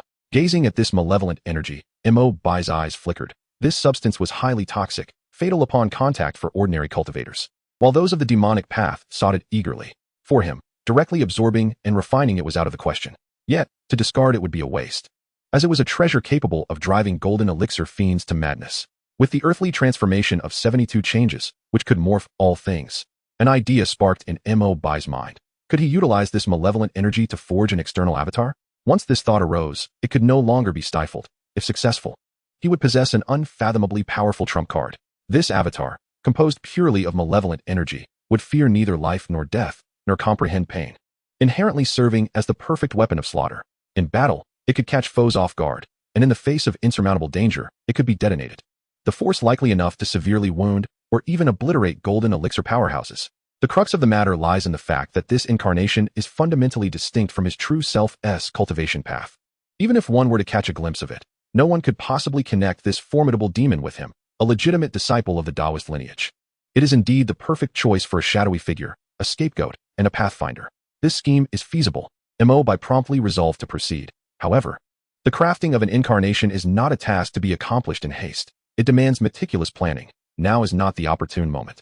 He temporarily stowed the two energy entities within a corner of his spatial pouch, then dispelled the transformation technique, reverting to his original appearance. Seeking refuge in a secluded cave, he fashioned a simple dwelling and set up several arrays to conceal his presence. In the ensuing days, Mo Bai refrained from hastily departing. He required time to fully acclimate himself to his surging powers. Within the confines of his cave, he would occasionally practice his divine abilities while also channeling his magical energy. With a flick of the cloud somersault, he vanished from his original spot, only to reappear atop a distant mountain peak, his speed so astonishing that it left him breathless. The earthly fiend's 72 transformations, bolstered by his burgeoning spirit, rendered his transformations increasingly lifelike, without a single flaw. He even attempted to become a wisp of gentle breeze, merging seamlessly with the elements, achieving true formlessness and anonymity. When he unleashed his full magical prowess, the entire cave trembled in response. The overwhelming pressure emanating from him was far beyond that of a mere foundation establishment cultivator. It was akin to a concealed golden core elder. At this moment, should I encounter Zhao Qian of the Qingfeng sect again, a mere glance from me might suffice to obliterate him. Mo Bai clenched his fist, relishing the terrifying force capable of shifting mountains and filling seas, his heart swelling with ambition. Even if I were to face Li Qingxian or an elder of the Ghost Clan, formidable golden core practitioners, while I might not prevail in a direct confrontation, with the swiftness of the cloud somersault and the cunning of the 72 transformations, they would find it impossible to ensnare me. He felt an overwhelming confidence that, should he catch them off guard and unleash all his hidden cards, such as detonating the earthly fiend's malevolent energy, perhaps even a golden core cultivator could be slain. Such is the unparalleled foundation granted by the mythical Sinan system. Half a month later, Mo Bai had thoroughly solidified his cultivation. Honing his powers to a state of seamless perfection, standing atop the mountain peak, he gazed into the distance. Though he emerged victorious from the encounter at Wuzhuangguanzhou, he had inadvertently thrust himself into the eye of the storm. It was inevitable that the entire cultivation world was now in pursuit of the mysterious figure who had absconded with the primordial essence of the eternal ancient Imo. He could no longer traverse the world under the guise of Mo Bai. Fortunately, he possessed the earthly fiend's 72 transformations. It was time to seek out the next sign-in location. A glimmer of determination flickered in Mo Bai's eyes as he transformed into an unremarkable young cultivator, his aura subdued to mimic that of a mere practitioner at the 7th or 8th layer of qi refinement. He donned a simple blue robe, suppressing his presence to the utmost degree, and then resolutely set his course toward a human city beyond the mountains, moving at a leisurely pace. Unbeknownst to him, after his departure, news of the Wuzhuangguan incident had swept across the central continent like a tempest, rapidly disseminating throughout the 9 provinces. Countless sects, clans, and dynasties were set ablaze with excitement. The primordial essence of the ancient divine root ginseng fruit tree had emerged, only to be snatched away by a mysterious individual before the eyes of 3 golden core powerhouses. This revelation sent everyone into a frenzy. Countless powerful beings flocked to Manhwaaudibook, desperately seeking any trace of the elusive thief. Li Qingxian, the Ghost Elder, and the Demon King of Black Wind Mountain were particularly frantic, leveraging their respective influences to issue astronomical bounties, vowing to tear the thief limb from limb. A colossal storm, poised to engulf the entire cultivation world, was quietly brewing.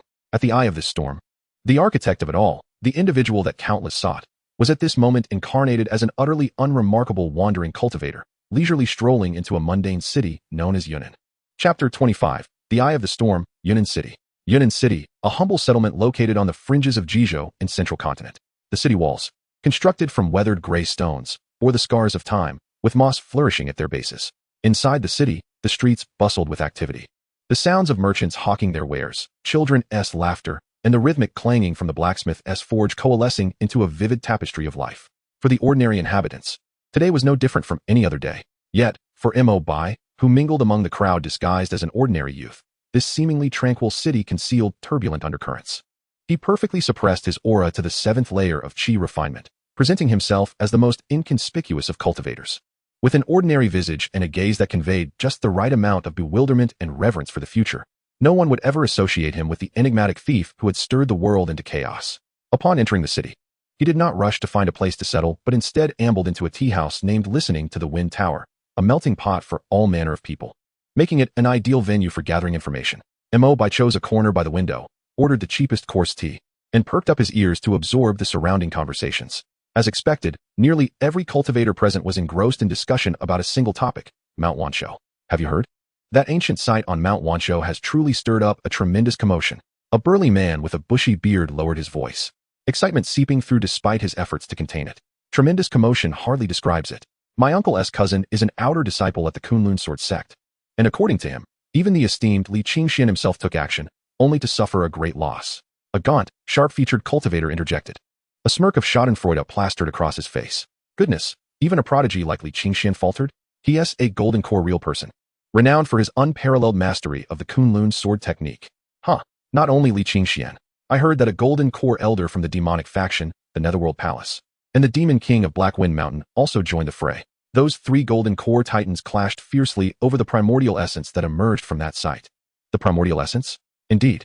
It's said to be a supreme treasure that can transform a cultivator's very being and even enhance the chances of conception. Alas, despite their fierce competition, none of the 3 managed to seize it. What happened? Did a 4th party intervene? A 4th party? Nonsense. The sharp-featured cultivator leaned inconspiratorially, his voice barely above a whisper. That treasure was snatched away by a mysterious individual right before the eyes of the three golden core giants. Employing techniques that left everyone bewildered, not a single silhouette was discerned. What? The moment those words were uttered, cultivators at several nearby tables collectively gasped. Disbelief etched upon their faces. To plunder under the very noses of three golden core powerhouses? What audacity and what extraordinary skill! The burly man clicked his tongue in astonishment. Who could this be? A hidden Yuaning monster, perhaps? Who knows? The sharp-featured cultivator shrugged. The rumors are rampant. The Kunlun Sword Sect, the Netherworld Palace, and the Black Wind Mountain Demon King have all gone mad, jointly offering a staggering bounty. Anyone who can provide clues about that mysterious figure will earn a top-tier magical artifact, plus 100,000 spirit stones. If one captures the individual directly, they could even get their hands on a prime ingredient for a transformation elixir. A prime ingredient for a transformation elixir. The cultivators on the second floor of the tea house erupted in excitement. Such rewards were enough to drive any cultivator below the golden core stage into a frenzy. Mo Bai, holding his teacup, paused momentarily, yet his heart remained as calm as a placid lake. All of this was entirely within his expectations. He even felt that the peril described by this group of individuals fell short of the actual dangers at hand. Li Qingxian, the Ghost Elder, and the Demon King of Hafeng Mountain. These three were fueled by a wrath that could not be quelled by mere bounty offerings. It was evident that an invisible net of fate was already unfolding across the entirety of Zhongzhou, and indeed, the vast expanse of Jiuzhou. He found himself at the very eye of the storm, taking a sip of bitter tea that, while harsh on his throat, served to calm his tumultuous thoughts. In times like these, maintaining composure was paramount. At that moment, his peripheral vision caught sight of a familiar, yet unfamiliar figure. In a private booth on the opposite side of the tea house sat a woman clad in a delicate azure dress, quietly savoring her tea. Her figure was graceful, and her features were partially obscured by a thin veil, revealing only a pair of bright, autumn-like eyes. An almost imperceptible aura surrounded her, creating a barrier that shielded her from the city's clamor and chaos. Although she remained silent, Mo Bai recognized her in an instant. Suzhuruo, the astute woman known for peddling information in the novice marketplace. Unlike their previous encounter, where she had been cautious, she now emanated a tranquil and reserved demeanor. Her insightful gaze occasionally sweeping over the surrounding cultivators engaged in fervent discussions, illuminating a wisdom that seemed to perceive all. Mo Bai felt a stir in his heart. He understood that this woman was far from ordinary. Her presence in this remote border town during such a sensitive period was no mere coincidence. She, too, was likely here for information regarding the Wanshou Mountain Ruins. For Mo Bai, information was precisely what he lacked at this moment. He required a sufficiently detailed map to chart the safest and swiftest route out of this perilous land of Zhongzhou, heading towards Qingzhou in the eastern domain, and subsequently to the sea. He also needed to ascertain which areas the significant powers, such as Kunlun and the Underworld Palace, were currently focusing their investigations on, allowing him to navigate expertly around them. Gathering such information piecemeal was time-consuming, labor-intensive, and fraught with the risk of exposure. Thus, this professional information broker standing before him was undoubtedly the optimal choice. With this thought in mind, Mo Bai hesitated no longer. He adjusted his robes, lifted the teapot, and approached Suzhuruo's booth with measured steps. With a slight bow, he courteously inquired, "Esteemed lady, I am Bai Shi, a wandering cultivator.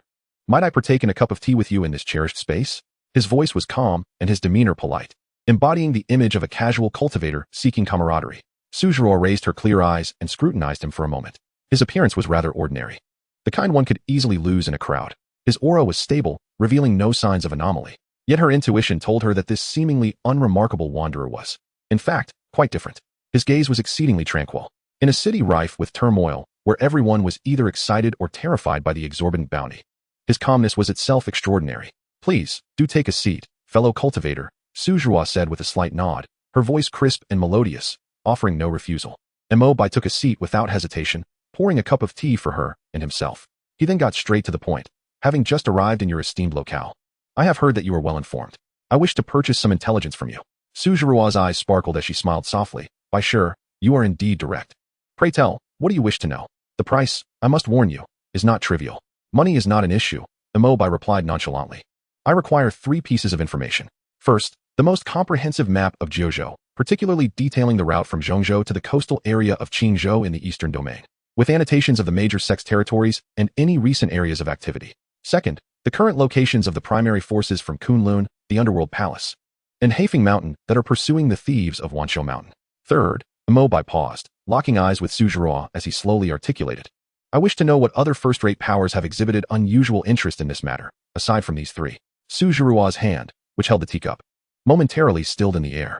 A flicker of surprise crossed her beautiful eyes. While the first two inquiries were sensitive yet reasonable, the third question struck at the heart of the matter. This indicated that the man before her was not merely interested in the surface-level commotion, but was probing deeper into the underlying causes of the incident. He was certainly no ordinary chi-refining wanderer. Suzhuo regarded Mo Bai intently, her lips parting slightly. The information you seek is indeed of the highest caliber. For all 3 pieces, I offer a flat price of 3,000 spirit stones. This was a sum that would cause even ordinary foundation establishment cultivators to wince. However, Mo Bai did not so much as blink. He directly retrieved a storage pouch and placed it gently on the table. Here are 3,000 spirit stones. You may count them, esteemed lady. Suzhuo's gaze sharpened once more. His decisiveness only confirmed her suspicions. She refrained from touching the storage pouch, instead producing 3 blank jade slips, her delicate fingers swiftly inscribing upon them as her consciousness surged, encoding countless pieces of information within. Moments later, she pushed the 3 jade slips toward Mo Bai. The first was the map. The second detailed the movements of the 3 factions, indicating that as of this morning, their main forces were still concentrated within a 1,000-mile radius around Fangcun Mountain, fanning out in a web-like search. Additionally, the teleportation arrays leading from Jizhou to various other regions had experts covertly monitoring them. As for the third slip, Suzhuo's tone grew somber. According to my information, the Demon Suppression Division of the Daxia Human Dynasty, as well as a mysterious organization known as the Tiangong Pavilion, have dispatched personnel to investigate this matter in secret. Their aim seems not to be solely the thief, but rather the ancient divine root itself. Mo Bai's pupils constricted. The Daxia Dynasty and the Tiangong Pavilion. These were formidable entities that loomed over the land of Jiuzhou, rivaling even Kunlun and the Underworld Palace. It seemed he had underestimated the allure of the ginseng fruit tree's origin. Thank you for enlightening me, esteemed lady. Mo Bai collected the jade slips and prepared to take his leave. Please, wait a moment, Suzhuo called out suddenly, halting him. Mo Bai turned back, regarding her calmly. With a hint of curiosity in her gaze, Suzhuo asked softly, "By sure, your keen interest in the affairs of Fangcun Mountain, paired with your eagerness to journey to the Eastern Sea, could it be that you seek to discover that legendary overseas Immortal Mountain to escape the chaos of Zhongzhou?" A self-deprecating smile crossed Mo Bai's face as he replied, "You jest, esteemed lady. My modest skills are hardly fit for such grand matters. I merely heard that the Eastern Sea is rich in spiritual energy, conducive to the survival of wandering cultivators, and thought to seek a means of livelihood. I bid you farewell." With that, he turned and blended into the throngs of people below, swiftly disappearing from view. Suzhuo watched his vanishing figure, a contemplative gleam flickering in her beautiful eyes. She lifted the cup of tea that Mo Bai had poured for her and took a gentle sip. He is not like before. His aura, appearance, and demeanor are entirely different. Yet, why do I sense an inexplicable resemblance to that enigmatic Bai Shi I encountered in the marketplace? Both exhibit an unfathomable depth, a lavishness in their actions, and beneath their calm exteriors, a boldness capable of stirring the winds and clouds. She murmured to herself, then shook her head with a light laugh. Perhaps I am overthinking it. Meanwhile, after leaving the tea house, Mo Bai swiftly sought out a secluded inn within the city. He cast multiple barriers to isolate the room from the outside world before immersing himself in the jade slips that Suzhuo had provided. A torrent of information surged into his mind. The vastness of the 9 provinces and the intricate web of power far exceeded his imagination. The intelligence provided by Suzhuo, in its meticulous detail, sent a chill of trepidation coursing through him. This was not something that could be gathered by a single individual. Behind her undoubtedly lay an expansive network of intelligence. The Great Xia Dynasty and the Tianji Pavilion. These 2 names echoed in his mind, stirring a profound sense of alarm. Compared to the clearly defined objectives of the Kunlun sect, such hidden forces lurking in the shadows posed an even greater threat. He must leave Zhongzhou at once. He unfurled the detailed map before him, his gaze sharp as lightning, swiftly searching for the optimal route. The teleportation array was out of the question, and all major roads were likely monitored. The only viable path lay through the towering mountains, traversing the most secluded routes to enter the eastern domain of Qingzhou, and then proceeding eastward toward the endless sea. The journey would be long, and aside from the perilous beasts and treacherous terrain along the way, it would likely take months. Yet, it was the only option. Chapter 26, The Web of Heaven and Earth, Deceiving the Eye, Part 1. The night was as dark as ink, enveloping Yunnan City in a shroud of tranquility. Within an inner room, the light of the protective barrier flowed like rippling water, sealing off all external presence. Mo Bai sat cross-legged on a mat, his eyes shut tightly, while his mind operated at an unprecedented speed. The intelligence from Suzhuo unfolding in his thoughts like a vast chessboard. The Kunlun Sword Sect, the Underworld Palace, the Black Wind Mountain Demon King. These 3 factions loomed like 3 swords poised above, their search net radiating outward from Mount Shou. With the main forces still within 1,000 miles, yet their extending tendrils had already permeated the vital paths and passes of Jizhou and Zhongzhou. What troubled him even more were the undercurrents concealed beneath the surface, the Great Xia Dynasty's Demon Suppression Division and the enigmatic Tianji Pavilion. These forces operated in secrecy with obscure motives, rendering them all the more lethal. They might not set up blockades like the Kunlun sect, but their spies could be as inconspicuous as a street vendor or a drunken patron in a tavern. The teleportation array, once the swiftest path, had now transformed into the most perilous trap. The sole avenue for survival lay in that ancient, desolate road that would take months to traverse, crossing lofty mountains. Time. Mo Bai slowly opened his eyes, a fleeting glimmer of brilliance flashing within. What he lacked, yet did not lack, was time. He lacked the time for stable development, yet did not lack the time to travel. With the cloud somersault, he could traverse vast distances in an instant. Given a mere opportunity, he could leave all pursuers far behind. The dilemma lay in how to create that opportunity. As a frontier stronghold, Yunnan City was bound to be vigilant, with external laxity masking internal scrutiny. The scrutiny at the city gate would undoubtedly be more complex than it appeared. He had to depart from here under a foolproof guise, silently and without a trace. With a thought, the magical energy within Mo Bai surged according to the profound principles of the grand celestial immortal technique, permeating through his limbs and bones. Producing a faint crackling sound, his originally ordinary visage began to transform. His cheekbones rose slightly, the corners of his eyes acquiring a few weathered wrinkles. His complexion darkened and roughened, even his height seemingly diminished by half. In a mere moment, the unspectacular loose cultivator Bai Shi, who had conversed with Su Zhao in the tea house, vanished, replaced by a middle-aged caravan guard, weary and haggard, with a hint of numbness in his gaze. Yet, this was not sufficient. Mo Bai extended his hand, channeling his magical energy to manifest a plain, standard long knife in his palm, its blade adorned with just the right amount of nicks and rust. He then donned a coarse, prepared outfit from his storage pouch, meticulously suppressing his cultivation fluctuations to the pinnacle of the body refinement stage. At this level, he possessed strength and some rudimentary farming skills, sufficient to be deemed a capable individual among mortals, yet in the eyes of cultivators, he was as inconsequential as an ant, bound to attract no attention. Having completed all this, he dispelled the barrier and pushed open the door, his figure silently merging into the stables of the inn's rear courtyard, curling up amidst a pile of hay as a true guard would, and falling into slumber. The following morning, as dawn broke, a caravan named Four Seas United began to depart from the inn, under the direction of its overseer. Mo Bai, now transformed into the middle-aged guard Wang Er, blended seamlessly into the rear of the procession, carrying a sack of goods, his back slightly hunched, taciturn, perfectly integrating into this throng of mortals toiling for their livelihood. At the city gate, the atmosphere indeed differed from usual. Dozens of city guards clad in standard armor, holding long spears, stood solemnly on either side. Behind them, several young disciples in Kunlun sword sect robes stood with arms crossed, their gazes sharp as hawks, scrutinizing each person exiting the city. Before them, an ancient copper mirror floated, its surface smooth as water, emanating faint ripples of spiritual energy. The mirror of reflection. Mo Bai caught a glimpse from the corner of his eye, comprehending its purpose. This was a common investigative artifact capable of revealing a cultivator's true cultivation level and bone age. Any disguise would be rendered futile before it. A typical cultivator attempting to masquerade as a mortal would undoubtedly be instantly exposed by the mirror's light. However, the earthly transformation technique altered the very essence of life, the vital energy and spirit, rather than mere superficial appearances. As the caravan advanced, it finally reached Mo Bai. An expressionless Kunlun disciple raised a hand, and the mirror of reflection cast a beam of light upon him. Mo Bai's heartbeat remained steady, his demeanor still that of a weary and numb individual. Indeed, the light was somewhat discomforting, prompting him to squint and mumble, "What's this all about, old master?" The light lingered on him for 3 breaths, and the mirror clearly reflected the image of a man in his 40s, devoid of spiritual energy, yet with slightly more vigor than the average mortal warrior. Next, the Kunlun disciple waved his hand impatiently, his gaze already shifting to the next individual.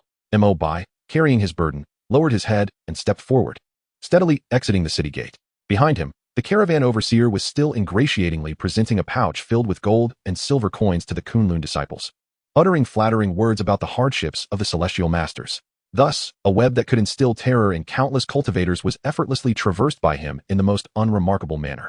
10 miles beyond the city gate, the caravan paused at a fork in the road to rest. Mo Bai seized the opportunity under the pretense of needing to relieve himself, quietly slipping away from the group and darting into the dense forest beside the path.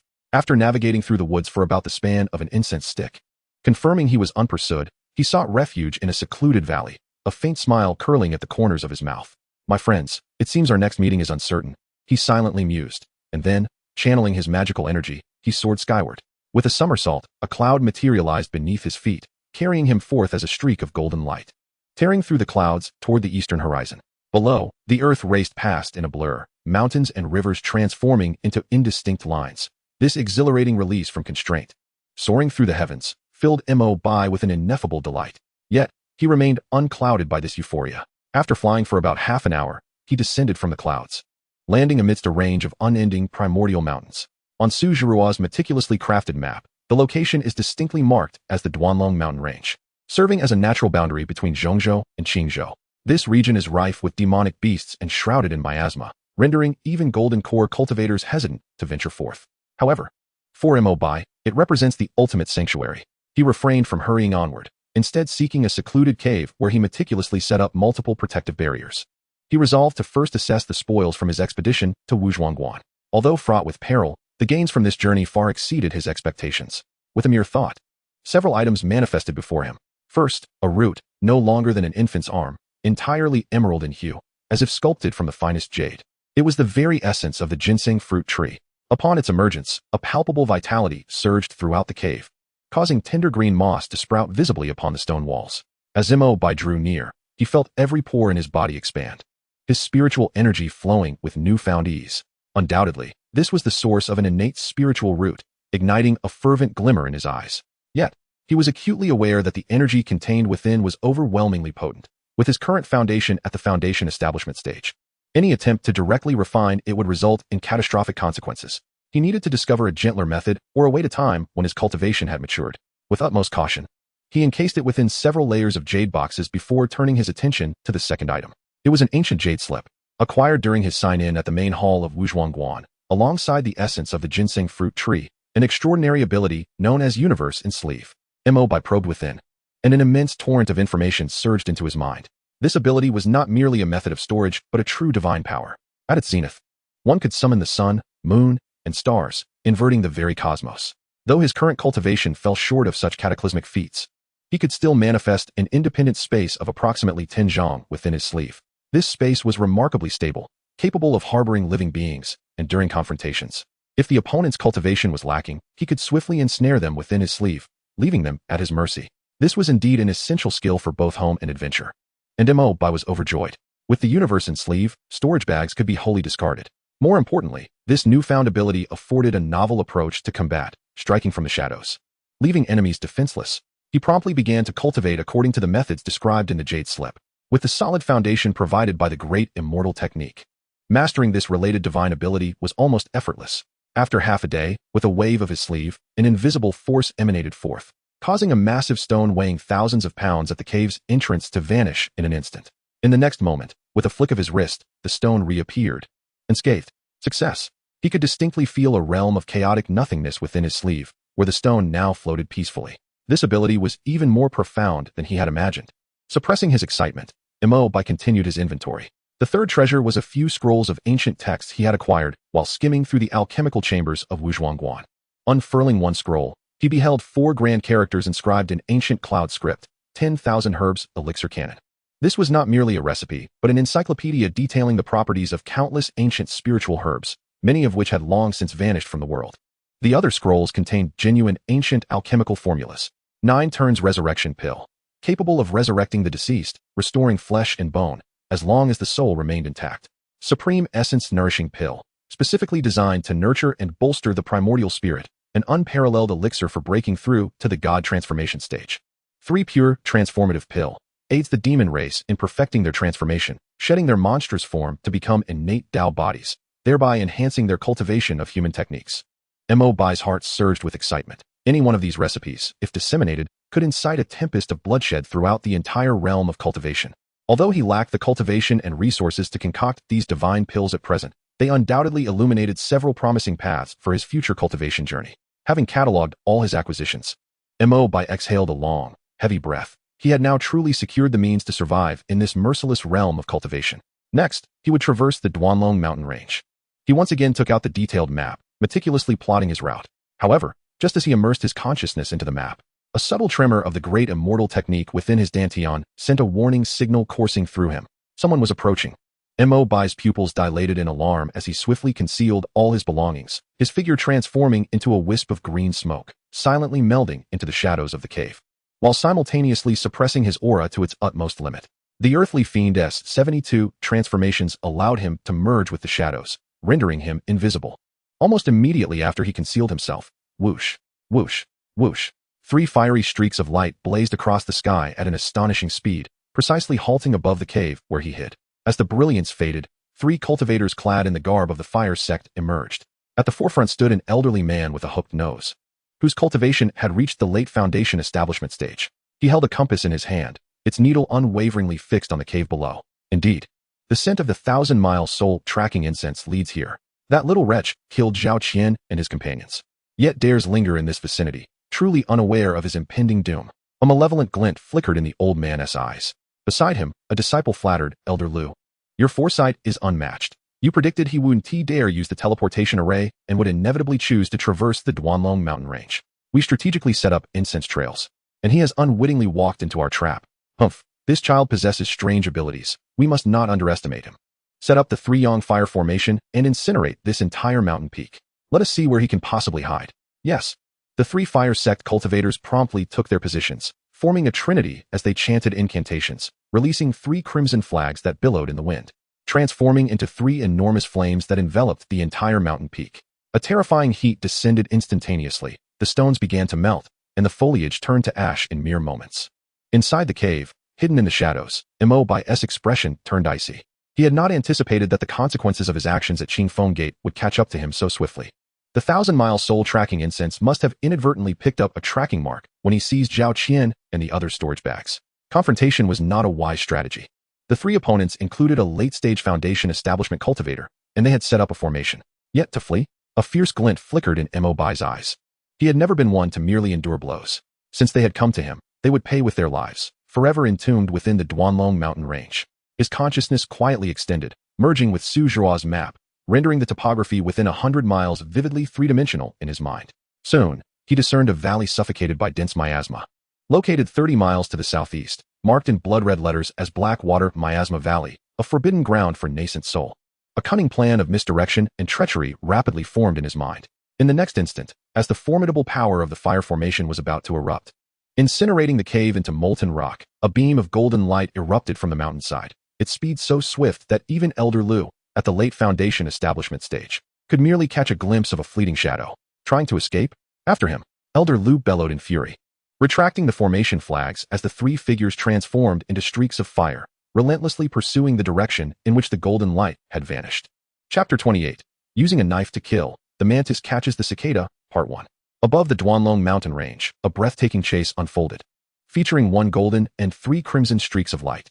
The golden light ahead was none other than the nimbus cloud controlled by Mo Bai. He did not push his speed to the limits. Instead, he maintained a delicate distance from his pursuers, a distance that seemed within reach yet always eluded them by a hair's breadth.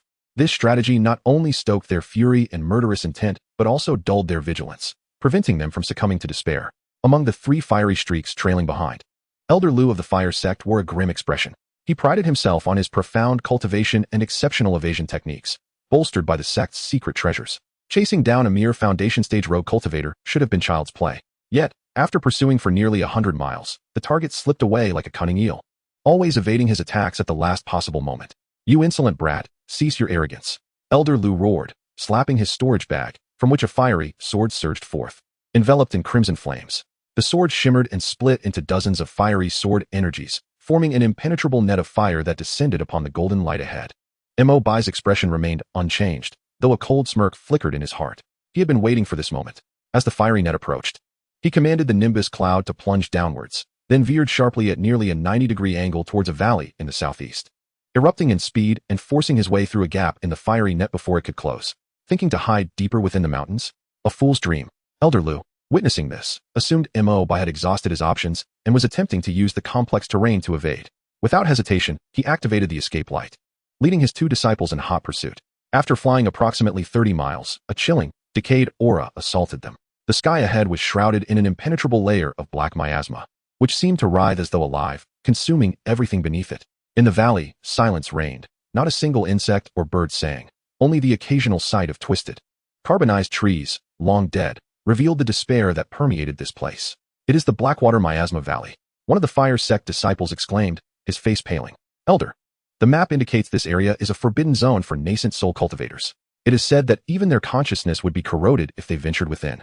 Elder Lu's escape light faltered momentarily, a flicker of trepidation crossing his features. He was well aware of this place's notorious reputation. The Blackwater miasma was overwhelmingly potent, capable of eroding both flesh and spiritual energy, tainting even the essence of magical artifacts, a nightmare for all cultivators. Yet, in that fleeting moment of hesitation, the golden light ahead suddenly trembled violently, as if its power was waning, its speed drastically reduced. Ha ha ha, he cannot hold on any longer. One disciple rejoiced. Elder, that brat must have exhausted his energy to evade your fiery sword. His entry into the miasma is but a path to his demise. A glint of malice flashed in Elder Lu's eyes as he scanned the chaotic aura of the golden light. Heaven offers you a path, yet you choose to tread the road to hell. Today, this Blackwater miasma valley shall be your burial ground. With that, he formed a hand seal, and the fiery sword erupted with blinding brilliance, transforming into a massive fire serpent over 10 feet long, roaring as it surged towards Mo Bai. Mo Bai turned in shock, his face perfectly portraying despair as he desperately urged the nimbus cloud to evade, yet he was still struck by the serpent's tail. With a splatter of blood, Mo Bai's figure plummeted like a kite with severed strings, directly into the depths of the Blackwater miasma valley, instantly engulfed by the thick black mist. Humph, overestimating yourself. Elder Lu scoffed, halting at the valley's edge, refraining from recklessly entering. Elder, should we not go in to confirm? One disciple greedily inquired. That brat possesses many valuable items. Fool, Elder Lu chastised. The Blackwater miasma is exceedingly potent. Entering would be tantamount to courting death. That brat has been struck by my fiery sword's curse and has fallen into this abyss. He has no chance of survival.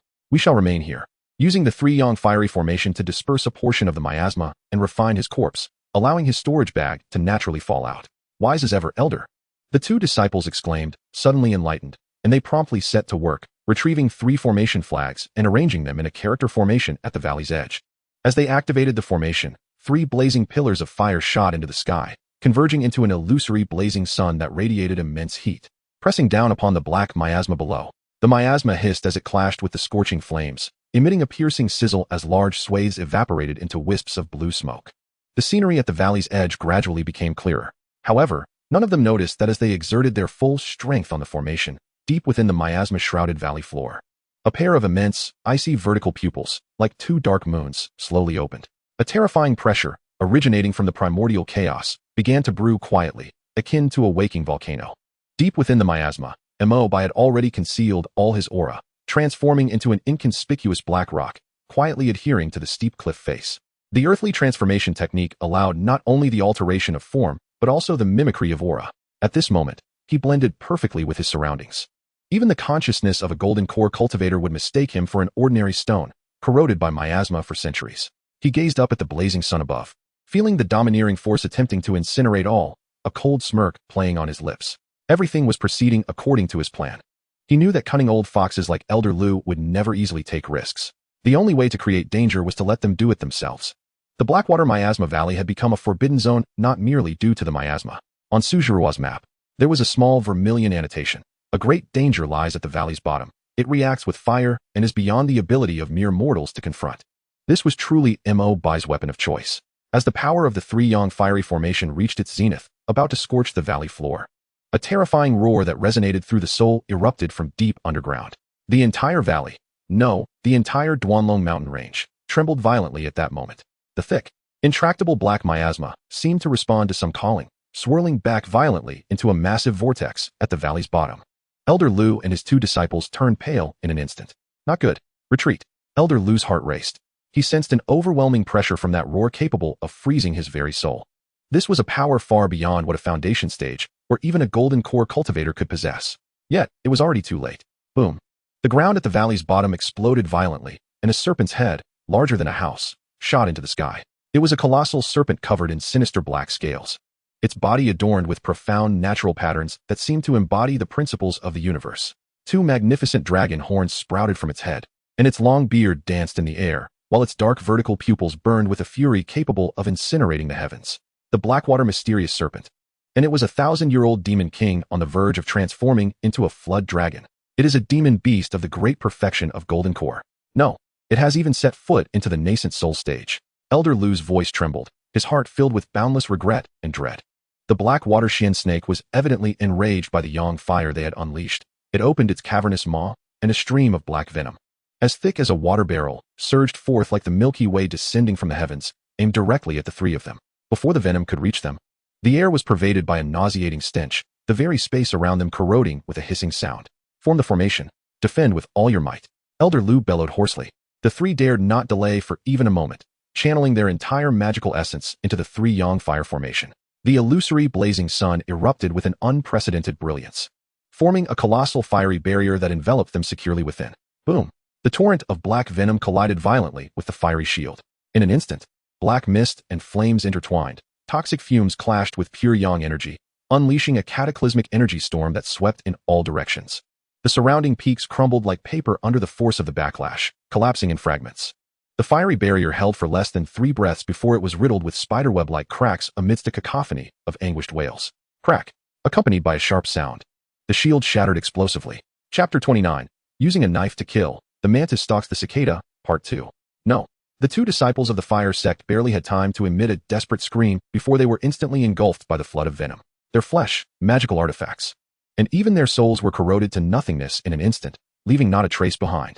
At the moment the shield shattered, Elder Lu spat out a mouthful of vital blood, his complexion pale as parchment.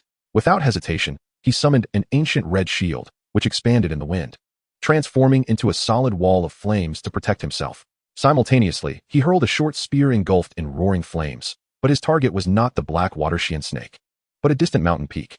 Blood escape technique. He had actually burned his own essence to invoke a desperate escape technique known only in the demonic path. The short spear exploded, morphing into a dense crimson flame that enveloped him, instantly transporting him several miles away. However, he was swift, but the black water Xian snake was swifter. The serpent's tail struck like a black divine whip across the sky, producing a sonic boom as it lashed out fiercely at the crimson flame. Bang! The blood light exploded, and Elder Lu stumbled out. Half of his body reduced to a mushy pulp, his breath at its lowest ebb. His eyes were filled with infinite despair. He could not comprehend how pursuing a mere foundational cultivator could attract such a terrifying entity. The icy vertical pupils of the black water Xian snake locked onto him. Its massive head slowly lowered, revealing a gaping abyss-like maw. Just at that critical moment, a voice, cool and proud as if imbued with supreme sword principles, echoed from the heavens. Beast, dare you? Before the words faded, a dazzling azure sword light, akin to lightning cleaving through time and space, descended abruptly from the sky. This strike was swifter than the eye could follow, sharper than anything imaginable. Wherever the sword light passed, the very void seemed to be cleaved in two, leaving behind a lingering white trace. Even the overwhelmingly potent black water poison, in the face of this sword light, melted away like snow under the sun. The seemingly impervious scales of the black water Xian snake were as fragile as tofu before this sword light, easily torn open to reveal a gaping wound deep enough to see bone. Black demonic blood gushed forth like a waterfall. Roar! The black water Xian snake let out a howl of excruciating pain, its colossal body thrashing wildly, creating chaos in the heavens and the earth. It abandoned the nearby Elder Lu and abruptly turned its head, fixating its gaze on a certain direction in the sky. On the cliff, the transformed rock of Mo Bai's heart trembled violently. The might of this sword far exceeded his comprehension. The arrival of this individual was undoubtedly that of a top-tier expert within the Golden Core realm. He lifted his gaze and beheld a young man clad in Kunlun Dao robes, standing with hands clasped behind his back, slowly descending from the clouds. The young man bore a face like polished jade, eyes resembling bright stars, exuding an extraordinary aura. Yet his gaze held a hint of aloofness and indifference that kept others at bay. In his hand, he wielded a 3-foot azure blade, its surface inscribed with profound runes, radiating a disquieting pulse of spiritual energy. It was none other than Li Qingxian, a core disciple of the Kunlun sword sect. Months prior, Li Qingxian had been injured during a duel at Mount Wanshou, and upon returning to the sect, he immediately entered seclusion to recuperate. Unexpectedly, through misfortune came fortune, and he broke through his bottleneck, reaching a higher realm of cultivation. Today, fully healed and with his level stabilized, he immediately sought permission from his sect to descend the mountain once again to investigate. Passing through this area, he had fortuitously sensed the astonishing battle fluctuations below. At a glance, he discerned that this was a black water Xian snake on the verge of transforming into a flood dragon. The inner core and blood of such a formidable demon beast were exquisite materials for concocting superior elixirs, instantly igniting his hunting instincts. Beast, to die beneath my Qinglian sword is a stroke of your fortune, Li Qingxian remarked with a tone of detachment, as if stating an established fact. On the other side, Elder Lu, having narrowly escaped death, was both shocked and overjoyed, hastily bowing in gratitude. Lu Yen of the Fire Sect. I am eternally grateful to the Kunlun Immortal for saving my life. Li Qingxian merely cast him a fleeting glance. a hint of barely perceptible disdain flickering in his eyes. Waste. Elder Lu's expression stiffened, yet he dared not retort, retreating to the side in meek compliance. Roar. The injury inflicted by a human cultivator fully awakened the ferocity of the black water Xian snake. It roared, its massive form stirring the winds and clouds.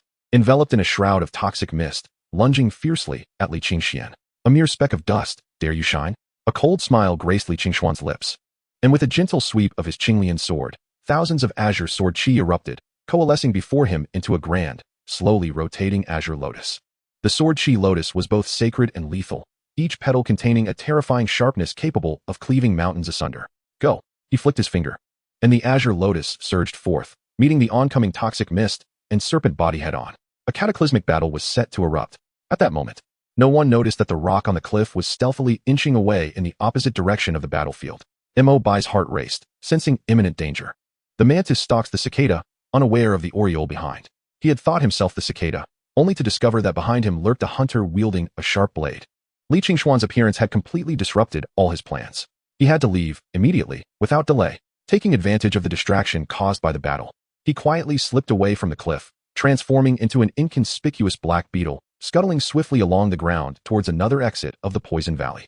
However, just as he was about to escape the boundary of the valley, Li Qingxian, engaged in battle with the Xian snake, suddenly furrowed his brow.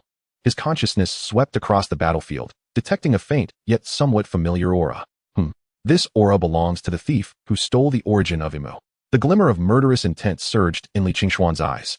Though the aura was well disguised, nearly indistinguishable from the surrounding flora, he had etched it into his memory after the theft of the Emu origin. To him, the appearance of this insignificant creature was nothing short of a provocation. Beast, get lost. Li Qingxian bellowed in fury, disregarding the lethal assault of the black water mysterious serpent. With a swift motion, he wielded his sword to repel the beast's gaping maw, transforming his form into a streak of azure lightning, hurtling towards the direction of the beetle. He flicked his fingers, unleashing a meticulously refined azure lotus sword chi that tore through the air, its power far exceeding that of his previous casual strikes, clearly infused with a lethal intent. In that fleeting moment between life and death, Mo Bai's hair stood on end, unable to conceal his fear any longer. The great celestial technique surged within him, restoring his form in an instant. Somersault cloud.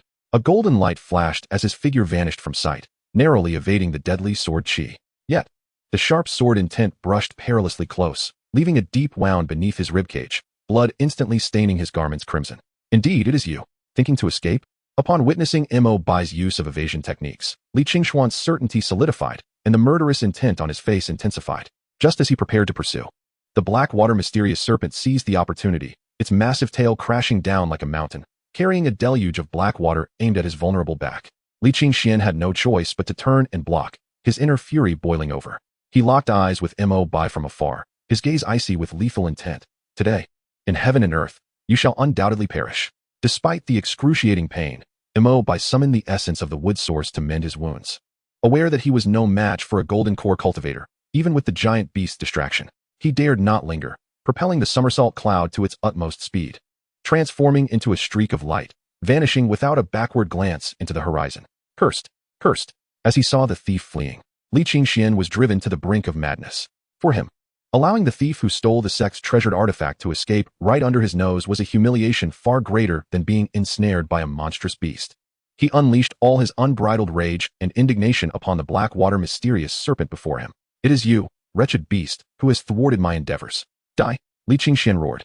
Holding nothing back, he summoned a blue talisman and affixed it to his sword, causing the azure lotus sword to radiate an overwhelming brilliance. An aura capable of annihilating the heavens and earth erupting forth.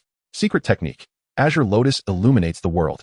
The sword light transformed into a cerulean sun, instantly illuminating the entire Miasma Valley as if it were midday.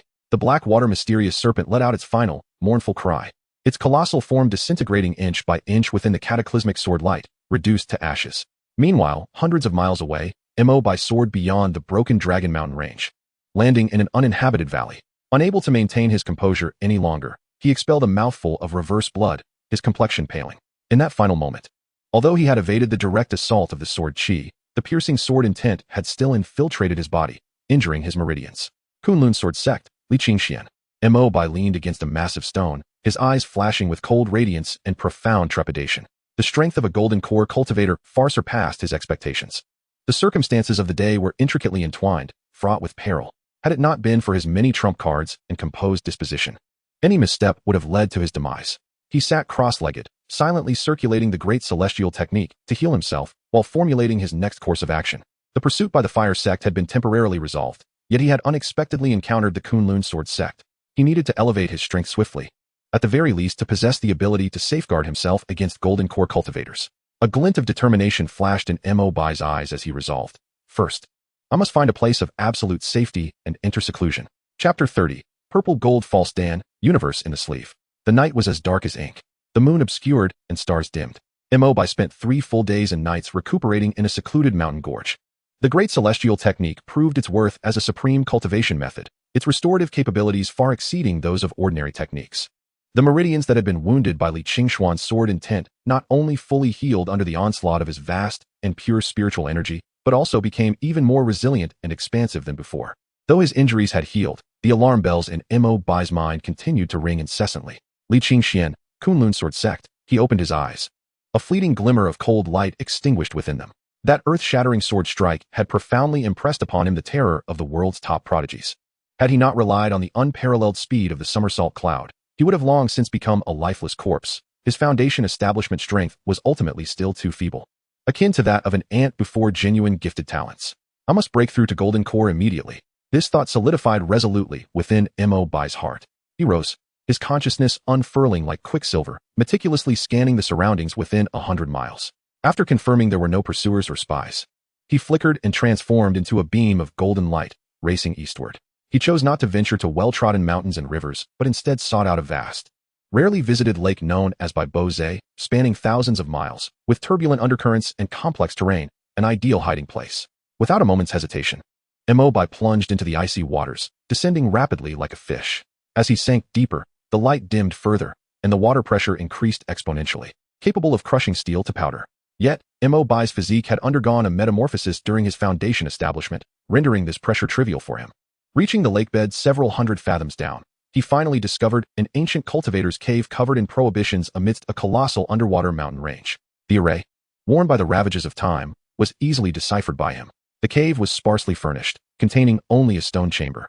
Yet the spiritual energy was several times denser than that of the outside world. Clearly, a small spiritual vein converged here. This is the place. Mo Bai nodded in satisfaction. It was both concealed and fortified by a spiritual vein, making it the perfect locale for his breakthrough to Golden Core. He did not rush to begin, but instead spent half a day's time re-establishing several layers of defensive and concealment arrays around the cave. Once completed, he felt a profound sense of security and sat cross-legged upon the mat in the center of the stone chamber, palms facing upward, slowly closing his eyes. The key principles of the great celestial technique flowed through his heart like a gentle stream. The breakthrough to Golden Core was the first true chasm on the path of cultivation.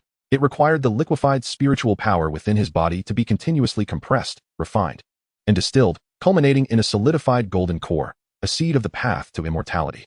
The process was fraught with peril. Any misstep could result in the destruction of the Dan and the death of the practitioner.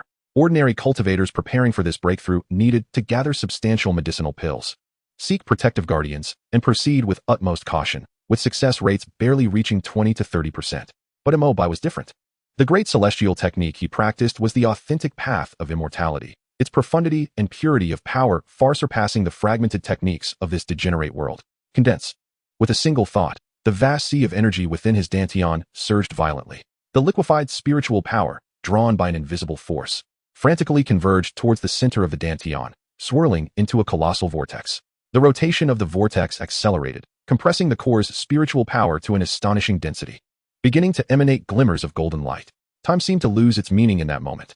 1 day, 2 days, 3 days. Mo Bai's body remained as steady as a mountain, his demeanor solemn and dignified. His entire mind was immersed in the comprehension of the path and the refinement of his spiritual power. Ordinary cultivators faced inner demons and the violent turmoil of external energies during their Dan formation, yet Mo Bai's consciousness was clear, bolstered by his profound technique, making the entire process unexpectedly smooth. On the 7th day, when the golden light at the core of the vortex reached its zenith, an anomaly abruptly occurred. Thunder roared. The once tranquil expanse of the azure waters, undisturbed for millennia, suddenly transformed as tumultuous clouds gathered overhead. The previously clear sky, without any forewarning, became adorned with resplendent, multicolored auspicious clouds. Amongst these clouds, ethereal melodies resonated, and a majestic, sacred aura enveloped the area for hundreds of miles. The aquatic creatures within the lake, from fish to shrimp, cowered at the lakebed, trembling in reverence as they directed their worship towards the heart of the lake, as if in the presence of their sovereign. This was an omen of the formation of a golden core. Within the cave, Mo Bai abruptly opened his eyes, his brow furrowing slightly. This was dire. The commotion was too great. He was acutely aware of the essence of survival. Such a remarkable phenomenon, if it persisted, would undoubtedly attract the attention of countless formidable beings. Possibly even ancient Yuan-ing practitioners. Conceal, Mo Bai commanded softly, relinquishing the suppression of his own magical power. His thoughts raced as he instantly grasped a technique for concealing his aura from the great immortal technique. With a series of hand gestures, the nascent golden core within his dantian trembled violently. An invisible force of absorption erupted from within him. The vibrant, auspicious clouds in the sky seemed to be drawn by an unseen black hole, rapidly retreating back into the depths of the azure waters at a visible speed. Completely absorbed by the cave where Mo Bai resided. In mere moments, all celestial phenomena vanished without a trace, as if they had never existed. Only the residual, pure spiritual energy in the air testified that the events had not been a mere illusion. Inside the cave, all the elemental energies of heaven and earth converged into Mo Bai's body, ultimately being wholly consumed by the golden core. A resonant sound, akin to the primordial voice of the universe, echoed within Mo Bai's consciousness. Within his dantian, a liquid golden core, the size of a dragon's eye, radiated a noble, mysterious purple-gold hue, quietly suspended in midair, adorned with intricate, swirling mystical patterns. It did not shine with the brilliance of a conventional solid golden core. Instead, it was subdued to the utmost degree, as if a single droplet of divine liquid contained an entire universe. This was the purple-gold liquid core. Although merely the liquid essence of the false core stage, its quality exceeded that of the mundane ninth-grade golden cores, representing an unparalleled foundation of the Tao that could only be forged through the cultivation of mythical-level techniques. An unprecedented surge of power coursed through Mo Bai's limbs and bones. The spiritual energy he sensed was more than tenfold that of his perfection in the foundation establishment stage. Furthermore, the quality of the spiritual power underwent a radical transformation. Each thread imbued with an extraordinary resonance of the Tao. His consciousness expanded wildly, breaking through from a radius of 10 miles to an astonishing 100 miles. Wherever his awareness reached, every detail became crystal clear. Even the breath of a tiny shrimp at the lakebed was distinctly audible. Was this truly still the false core stage? Mo Bai slowly rose to his feet, clenched his fists, and the air erupted with a series of sonic booms. He felt that with a single punch, he could effortlessly shatter a mountain peak. More importantly, with the elevation of his realm, his understanding of divine powers ascended to an entirely new echelon. The speed of his cloud somersault was now swifter, arriving at his thoughts in an instant. The transformations of the earthly fiend 72 changes were also executed with flawless precision and without any flaws. The most delightful surprise, however, stemmed from the divine power he had yet to fully master, the sleeve of the universe. At the moment he condensed the liquid golden core and stepped into the false core stage. A multitude of profound insights regarding this supreme divine power surged into his mind like a sudden enlightenment. The sleeve of the universe was not merely a storage technique, but a method of opening celestial realms and reversing the laws of nature. Mo Bai's eyes sparkled with brilliance as he slowly raised his right hand. With a thought, the wide sleeves of his Tao robes stirred without wind, transforming into what appeared to be a bottomless black hole. An indescribable, terrifying force of attraction emanated from his sleeve. This was not a mere physical pull, but a manifestation of a higher-order law. It was as if within his sleeve lay an independent microcosm, executing a dimensional strike against everything in the external world. Arise, Mo Bai commanded softly, directing the sleeve toward the towering underwater peak that rose 100 feet high.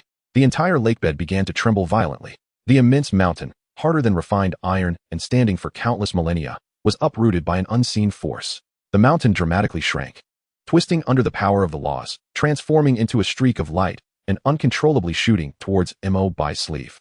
There was no cataclysmic collision. The colossal mountain vanished the instant it entered the sleeve, as if it had never existed. Mo Bai's sleeve merely fluttered gently, returning to its original state. Peering within his consciousness, he could see a hazy, chaotic space had formed within his sleeve.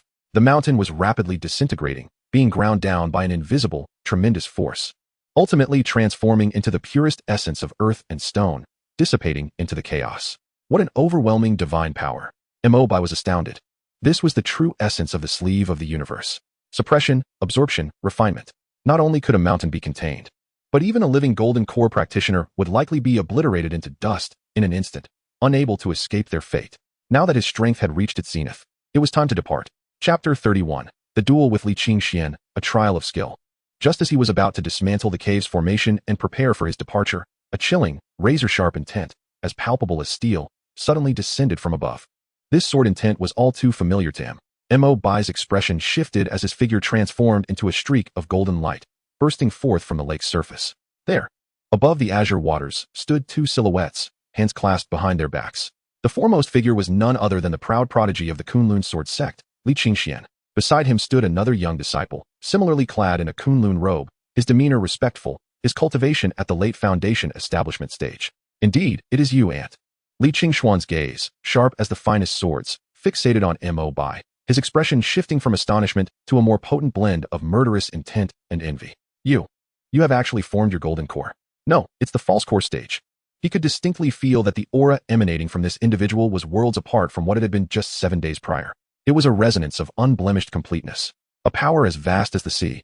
In just 7 days, he had broken through from the late foundation establishment stage to the false core stage. To even condense a golden core, how was this possible?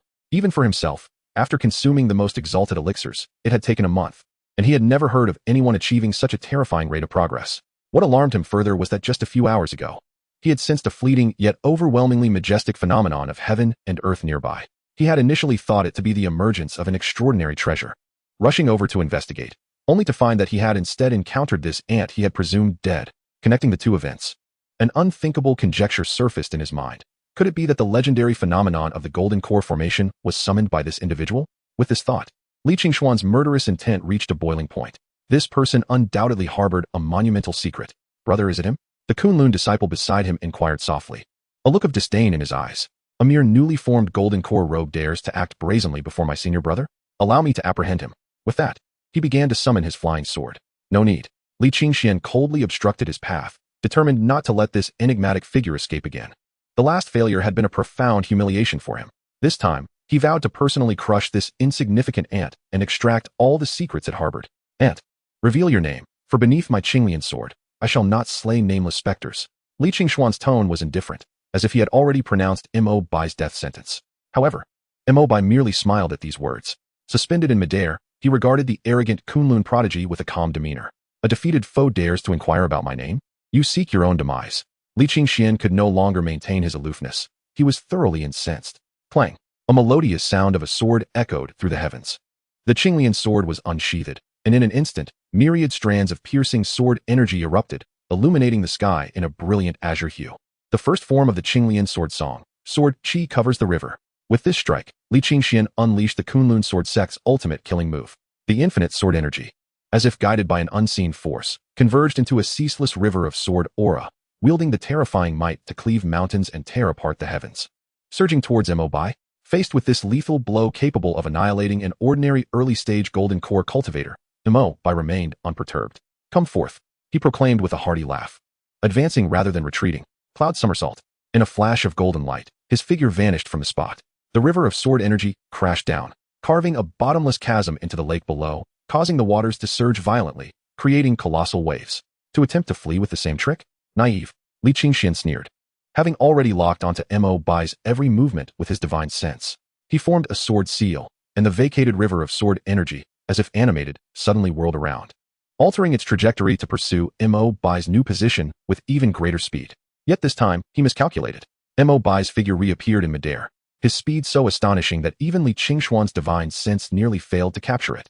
After breaking through to the foundation establishment stage, the Cloud Somersault, fueled by the power of the purple gold false stand, moved at a pace several times faster than before. A single somersault covered a distance of 80,000 miles. While such a claim may have been exaggerated in myth, in Mo Bai's hands, it became reality. In the blink of an eye, he was already several miles away. How can he be so fast? Li Qingxuan's pupils constricted, his face betraying a rare expression of shock. Junior brother, form the Kunlun Taiji sword formation to seal the void. Li Qingxian decisively commanded, his voice rising sharply. Yes, senior brother. The foundation establishment disciple did not dare to delay, promptly flying to Li Qingxuan's side, and together they executed the sword seals. Two flying swords soared into the sky, transforming into a blue and a white sword-like dragon that spiraled around each other, forming a colossal Taiji diagram that exuded a terrifying aura, rendering the space within a 10-mile radius dense and heavy. Mo Bai felt his movement hindered, as if he had sunk into a quagmire, his speed greatly diminished. I shall see where you can flee this time. Li Qingxian cackled malevolently, merging his being with his sword. transforming into a dazzling azure rainbow that sliced down towards Mo Bai. He unleashed 80% of his strength with this strike, confident that even a late-stage golden core cultivator would not dare to face it head-on. Yet, Mo Bai awaited precisely this moment. His intention had never been to escape. As the cataclysmic sword rainbow neared, Mo Bai displayed no sign of panic. Instead, a cold smirk graced his lips. 72 transformations. His figure split into two identical Mo Bais. One, riding the cloud somersault, charged at the Foundation establishment disciple from an unexpected angle, while the other faced Li Qingxuan's lethal sword strike head-on, without flinching. Clone technique? Mere trifles. Li Qingxian scoffed disdainfully, his sword momentum unabated. In his eyes, such clones were nothing more than mere chaff against absolute power. Boom. The sword rainbow struck the clone with tremendous force.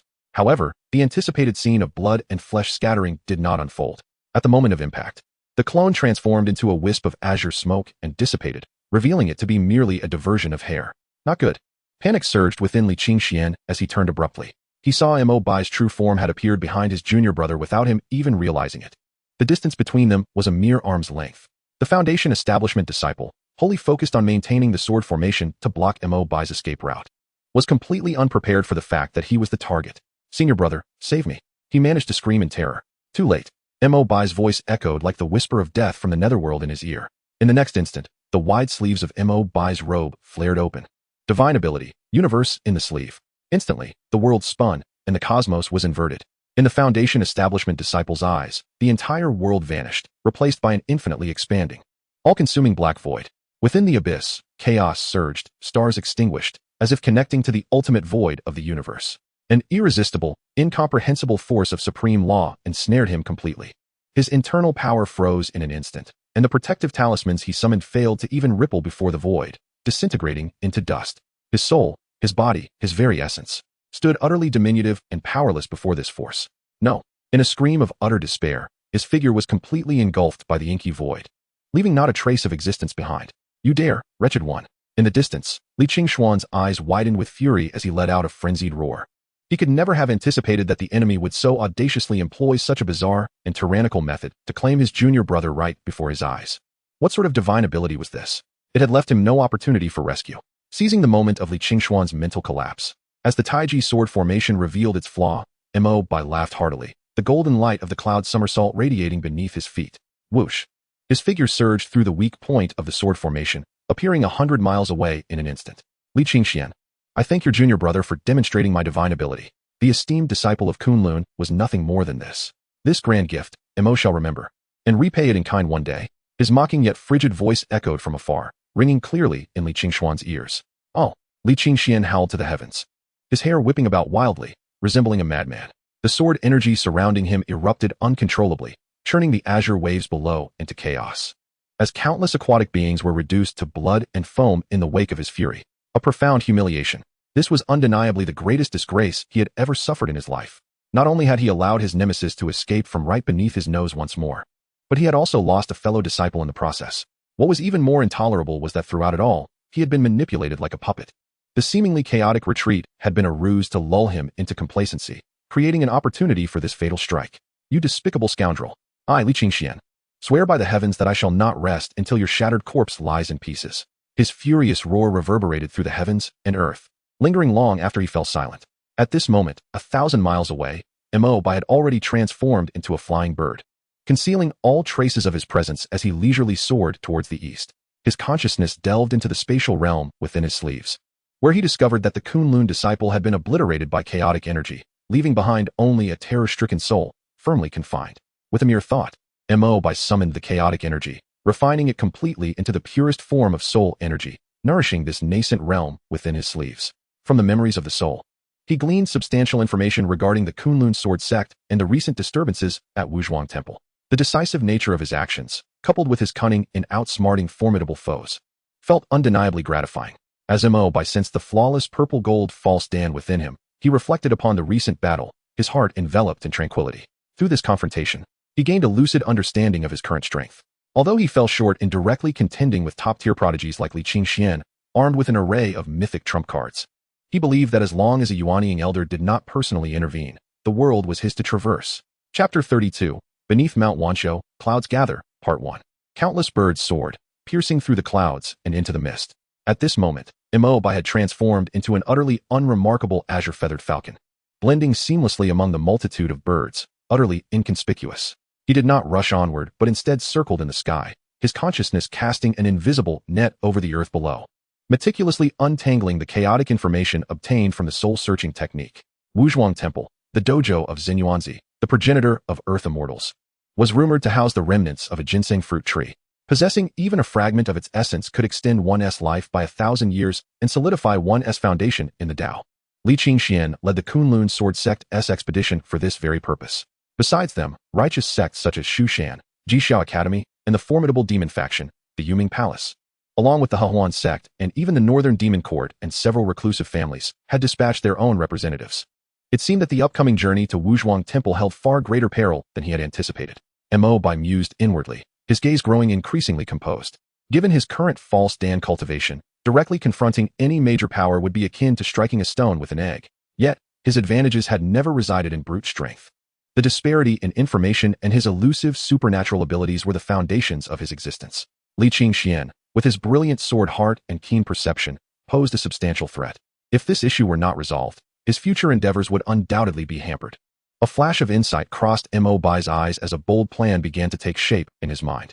He recalled another adversary harboring deadly intent towards him, the Black Bear Demon King of Blackwind Mountain.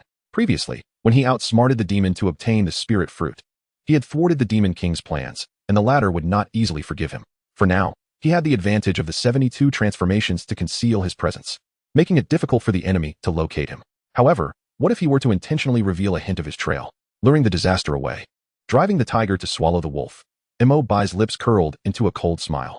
He ceased his flight towards the east and instead veered southwest, towards the area of Blackwind Mountain, tracing a vast arc.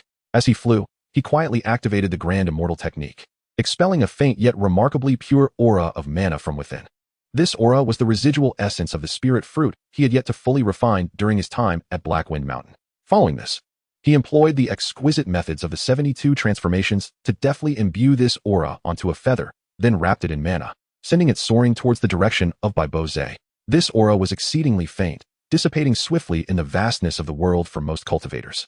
Yet for the Demon King, who was acutely sensitive to the scent of spiritual herbs and harbored a deep-seated hatred for him, it would undoubtedly serve as a beacon in the night. The destination of the feather's descent was precisely where Li Qingxian had last appeared. One was a wrathful and vengeful mid-stage golden core demon, and the other was an arrogant and self-satisfied Kunlun prodigy, vowing to shred him to pieces. What kind of brilliant sparks would fly when these two forces collided? Mo Bai eagerly anticipated the outcome. Having completed this scheme, he felt unburdened and with a powerful flap of his wings, transformed into a streak of azure light, shooting towards his true destination, Wanshou Mountain in Liangzhou of the western regions. 3 days later, in the territory of Liangzhou, unlike the bustling prosperity of Zhongzhou, Liangzhou's vast land exuded a desolate grandeur. Yellow sands and gravel plains dominated the landscape, suffused with an aura of desolation and solemnity. However, in recent days, Liangzhou had become unusually lively. Countless rays of escape light converged from all directions, like rivers flowing into the sea, all directed towards the same destination, Mount Wanshou. Mount Wanshou, stretching over thousands of miles, boasted majestic peaks, perpetually enveloped in a gentle haze of multicolored light. From above, the mountain's silhouette resembled a giant lying on its side, steeped in mystery and grandeur. Here lay the legendary ruins of Wuzhuang Temple. At this moment, around the periphery of Mount Wanshou, a massive marketplace spontaneously formed by cultivators had sprung up. Tents and pavilions rose in succession, the sounds of haggling, bargaining, and the clashing of magical artifacts creating a lively atmosphere that softened the previously oppressive aura of desolation while also adding a tense undertone of chaos. A man donned in a gray Taoist robe, with an unremarkable visage and a reclusive presence, appeared to be around 30 years of age as he leisurely strode into the marketplace. This man was none other than Mo Bai, who had altered his appearance. He did not hasten up the mountain, but wandered through the marketplace at a measured pace, listening intently to gather various snippets of information. Have you heard? Li Qingxian of the Kunlun Sword Sect had a confrontation with a mid-stage golden core black bear spirit at Blackwind Mountain yesterday. A clash that shattered the heavens and dimmed the sun. What? How could someone of Li Qingxuan's stature engage with a Demon King? Who knows? It said the Demon King went mad, convinced that Li Qingxian had stolen its treasure, and pursued him relentlessly. TSK, Kunlun disciples are indeed domineering. Although the demon was powerful, in the end, Li Qingxian managed to sever its arm with a single strike, forcing it to retreat in heavy injury. Wow, Li Qingxian is indeed terrifying. However, He was also injured by the demon's desperate counterattack, so he probably won't be able to stir trouble at Wuzhuang Temple for quite some time. Hearing such discussions, Mo Bai lowered his head, a glimmer of amusement flickering in his eyes. The plan was proceeding perfectly. With this, his two greatest threats had been temporarily averted. He continued onward, ultimately spotting a small bamboo building marked with a sign for the Tongwen Pavilion in an inconspicuous corner. At the entrance of the bamboo building stood a woman clad in a light green silk dress, her face veiled, with a graceful figure. Meticulously attending to the cultivators seeking information, she was Su Zhihua. Months had passed, and her cultivation had reached the pinnacle of foundation establishment, just a step away from golden core. Even more importantly, the wisdom and competence she exuded had deepened, her beautiful eyes behind the veil resembling autumn waters, capable of discerning the hearts of men. Mo Bai felt a stir within and approached her with measured steps. Esteemed Taoist, what information do you require? Su Zhihua's voice was melodious and pleasant, imbued with a professional politeness. She cast a brief glance over Mo Bai without lingering. As a golden core cultivator, Mo Bai, using the grand immortal technique to conceal his presence and supplemented by the 72 transformations, could easily evade detection unless confronted by a Yuanying elder. At this moment, to Su Zhihua, he appeared merely as an ordinary cultivator with an unremarkable aura. I wish to purchase 3 pieces of information. Mo Bai deliberately lowered his voice to sound somewhat hoarse. Please proceed, esteemed Taoist. Firstly, what is the current situation within Wanshou Mountain? The foremost figures of the major factions, who are they, and where are they located? Upon hearing this inquiry, Su Zhihua's beautiful eyes flickered with a hint of surprise. Though the question appeared broad, it was, in fact, a profound test of the depth and breadth of her intelligence network, far beyond the concerns of ordinary loose cultivators. She nodded subtly, stating, this information pertains to the geopolitical dynamics and comes at the price of 1,000 low-grade spirit stones. Unperturbed by the cost, Mo Bai continued, who is leading the delegation from the Netherworld Palace this time? Besides their presence on the main battlefield, are there any other peculiar movements among their ranks? The moment this question was posed, Su Zhihua's expression finally shifted. She abruptly raised her head and, peering through her veil, scrutinized the gray-robed man before her. The majority of individuals were fixated on the leaders of the righteous sects such as Kunlun and Shushan, or were concerned with the potential emergence of rare treasures in the core areas. To specifically and accurately inquire about the unusual activities of the Netherworld Palace represented something far beyond mere curiosity. This information regarding the undercurrents and sinister schemes is classified and involves core secrets of the demonic path. The price is 3,000 low-grade spirit stones. And you must prove that you are not a practitioner of the demonic arts. Su Zhihua's tone grew serious. Upon hearing this, Mo Bai offered a faint smile. Without further ado, he opened his palm, revealing a fleeting glimpse of pure and resplendent purple-golden spiritual power that shimmered momentarily in his hand. Although this power was subtle, the Tao essence it contained sent a tremor through Su Zhihua, a Qi refinement practitioner, as if she had glimpsed the majestic heavens, leaving no room for even the slightest blasphemy. Startled, Su Zhihua's complexion paled. Forgive me, senior, it is I who am blind. I can authorize the sale of this information to you for 2,000 spirit stones. Unnecessary. Mo Bai retracted his power, his voice remaining calm. Rules are rules. I have a third question. Please go ahead, senior. Su Zhihua's demeanor had shifted to one of utmost respect. I require the most detailed topographical map of Wanshou Mountain, including not only the surface rivers and mountains, but also delineating the direction and nodes of all spiritual veins and earthly fiend energy within 300 zhang underground. Boom. If the first 2 questions merely astonished Su Zhihua, this third inquiry struck like a thunderclap in her heart. A map of spiritual vein directions was already exceedingly precious. And to demand the nodes of the earthly fiend energy underground as well was something only those who specialized in esoteric formations or the practitioners of the demonic path would concern themselves with. Particularly the Netherworld Palace, renowned for drawing upon earthly fiend energies and corrupting spiritual veins for the cultivation of wicked arts or devising malevolent formations. Why would this seemingly righteous figure, whose power radiated with utmost purity, concern himself with such malevolent matters? Coupled with his second question, a startling hypothesis emerged in Su Zhihua's mind. She regarded the enigmatic gray-robed man before her, feeling a tumult of emotions. Suddenly, she sensed that this individual bore a striking resemblance to that extravagantly mysterious figure she had encountered in the marketplace. The earthly fiend map is held by the Tongwen Pavilion, but it is classified and never sold to outsiders. Su Zhihua inhaled deeply and stated firmly, I will offer 5,000 spirit stones. Mo Bai made his bid directly. Su Zhihua shook her head. Senior, this is not merely a matter of spirit stones. If this map were to leak and be utilized by the demonic path to activate the earthly fiends beneath Wanshou Mountain, the consequences would be dire. Our Tongwen Pavilion cannot bear such responsibility. 10,000. Mo Bai's tone remained unchanged. Su Zhihua continued to shake her head, though her gaze now bore a hint of curiosity. What exactly are your intentions, senior? Mo Bai regarded her with a sudden smile. You are an astute individual, he said slowly. In that case, allow me to propose a transaction. A transaction? Indeed. Mo Bai's voice wove through the air like a thread of power, directly reaching her ears. The Netherworld Palace harbors nefarious intentions, seeking to invoke the earthly fiend energies and overturn all of Wanshou Mountain. Surely you have already sensed this. You provide me with the map, and I shall thwart their schemes. Su Zhuruo trembled, her eyes filled with disbelief. He truly knew. Not only did he possess knowledge, but he also intended to thwart the grand machinations of the formidable Netherworld Palace single-handedly. Who was he? What gave him the right? Senior jest, surely. Su Zhuruo steadied herself. The leader of the Netherworld Palace's delegation is the late-stage Golden Core Elder, Blood Butcher, accompanied by several Golden Core protectors, an assembly of formidable experts. Although your power is profound. Who said I intend to confront them head-on? Mo Bai interrupted, his words imbued with an air of confidence. Sometimes, to dismantle a plan, it is unnecessary to defeat everyone. It suffices to eliminate the most critical nail at the pivotal moment. His words seemed to carry an extraordinary allure, gradually calming Su Zhuruo's tumultuous emotions. Yet, as the steward of the Tongwen Pavilion, she quickly regained her commercial composure. Your plan is indeed ingenious, senior, but this information is worth a fortune. The Tongwen Pavilion does not engage in unprofitable transactions. She raised her gaze, locking eyes with him. What reason do I have to entrust it to you? Mo Bai remained silent for a moment before responding mildly. This act could also safeguard your Tongwen Pavilion. Should the Netherworld Palace succeed, you would likewise become a sacrifice.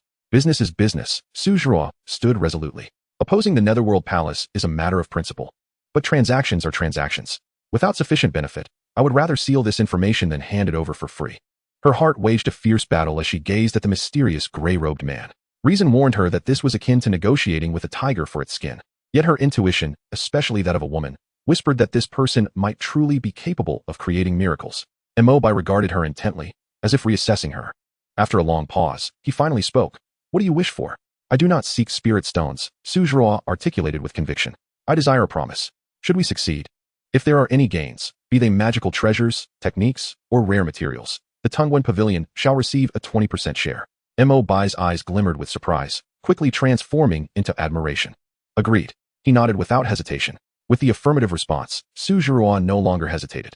She produced a blank jade slip, inscribing the 3 pieces of information within, before presenting it to Mo Bai. Taking the jade slip, Mo Bai scanned it with his spiritual sense, confirming its accuracy, and left behind a storage bag containing 10,000 spirit stones, before turning and merging into the crowd, disappearing from sight. Su Zhuruo stood rooted in place, clutching the storage bag that served as a deposit, her heart still tumultuous. She understood that from this day forth, the winds and clouds surrounding Wanshou Mountain would likely be irrevocably stirred by that enigmatic gray-robed figure. Meanwhile, Mo Bai had already arrived at a secluded location, meticulously examining the intelligence contained within the jade slip. Su Zhuruo's intelligence network was indeed exceptional. The geopolitical map clearly delineated the distribution of various factions. The righteous sects such as Kunlun and Shushan occupied the eastern peaks, rich in spiritual energy, forming a subtle triangular formation among themselves. The Netherworld Palace and the Joyful Union sect resided in the western valleys, where the sinister energies coalesced, standing in stark opposition to the righteous path. The largest contingent, comprising loose cultivators and smaller factions, was dispersed around the periphery, poised for action. Moreover, within the clandestine and intricate intelligence, Su Zhuruo had meticulously detailed the unusual activities of the Netherworld Palace's practitioners. They had ostensibly dispatched a mid-stage Golden Core protector to engage with the righteous sects. Yet the true core figure, the late-stage Golden Core Elder, Blood Butcher, had long since vanished without a trace. Simultaneously, no fewer than 10 teams of Netherworld Palace Foundation establishment cultivators were masquerading as loose cultivators, moving stealthily throughout Wanshou Mountain, their movements shrouded in mystery. As Mo Bai contrasted this intelligence with the Kunyu Dija map, everything became strikingly clear. The locations of the more than 10 teams of the Yuming Hall cultivators, seemingly chaotic, were in fact each precisely aligned with a critical underground Dija node. What a masterful deceit, executing a clandestine plan. A cold glint erupted in Mo Bai's eyes.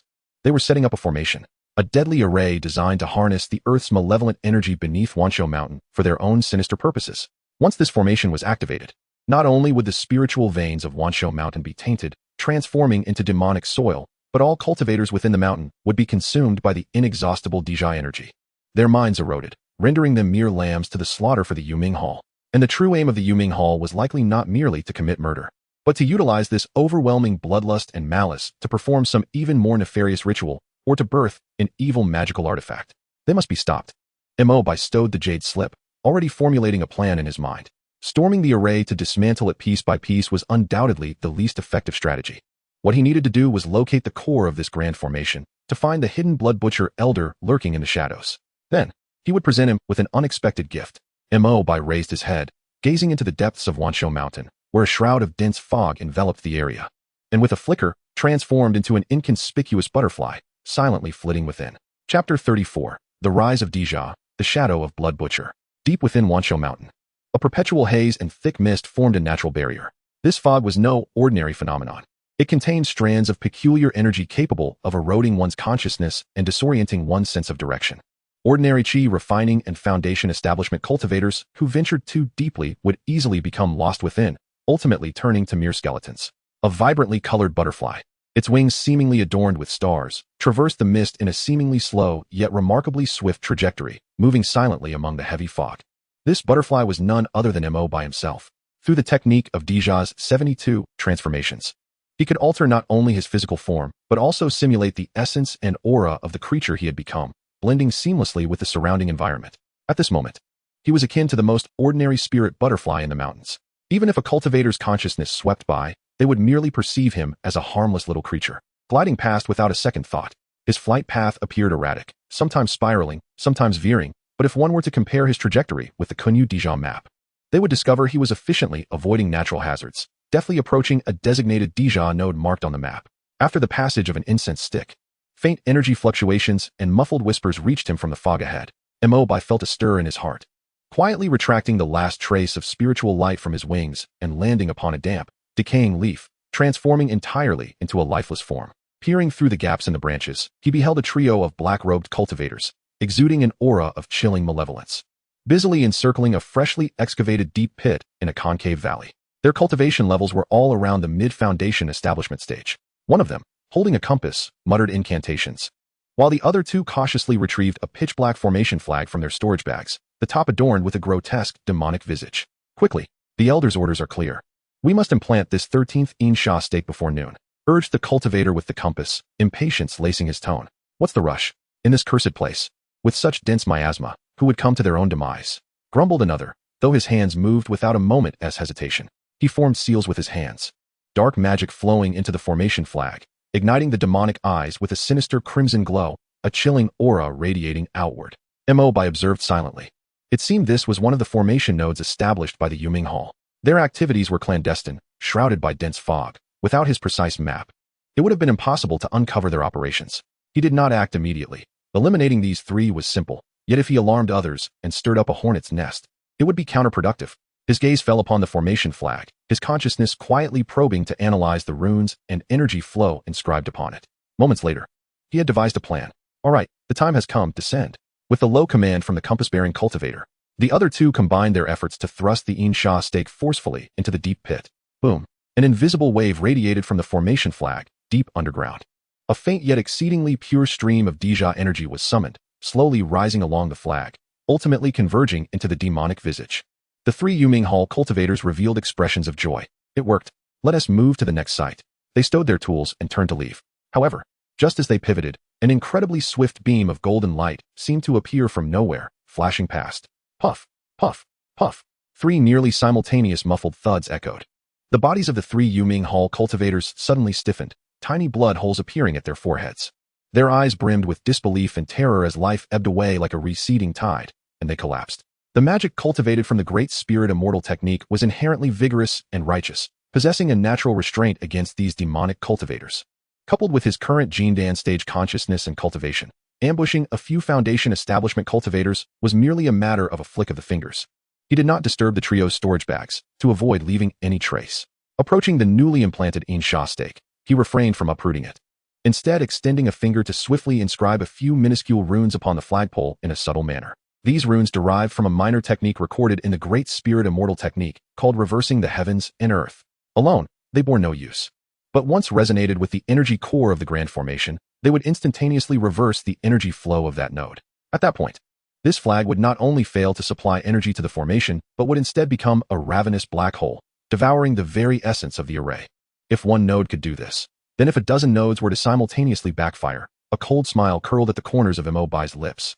Having accomplished this, he waved his sleeve, erasing all traces of his presence, and with a flicker, transformed once more into the vibrant spirit butterfly, vanishing into the thick fog.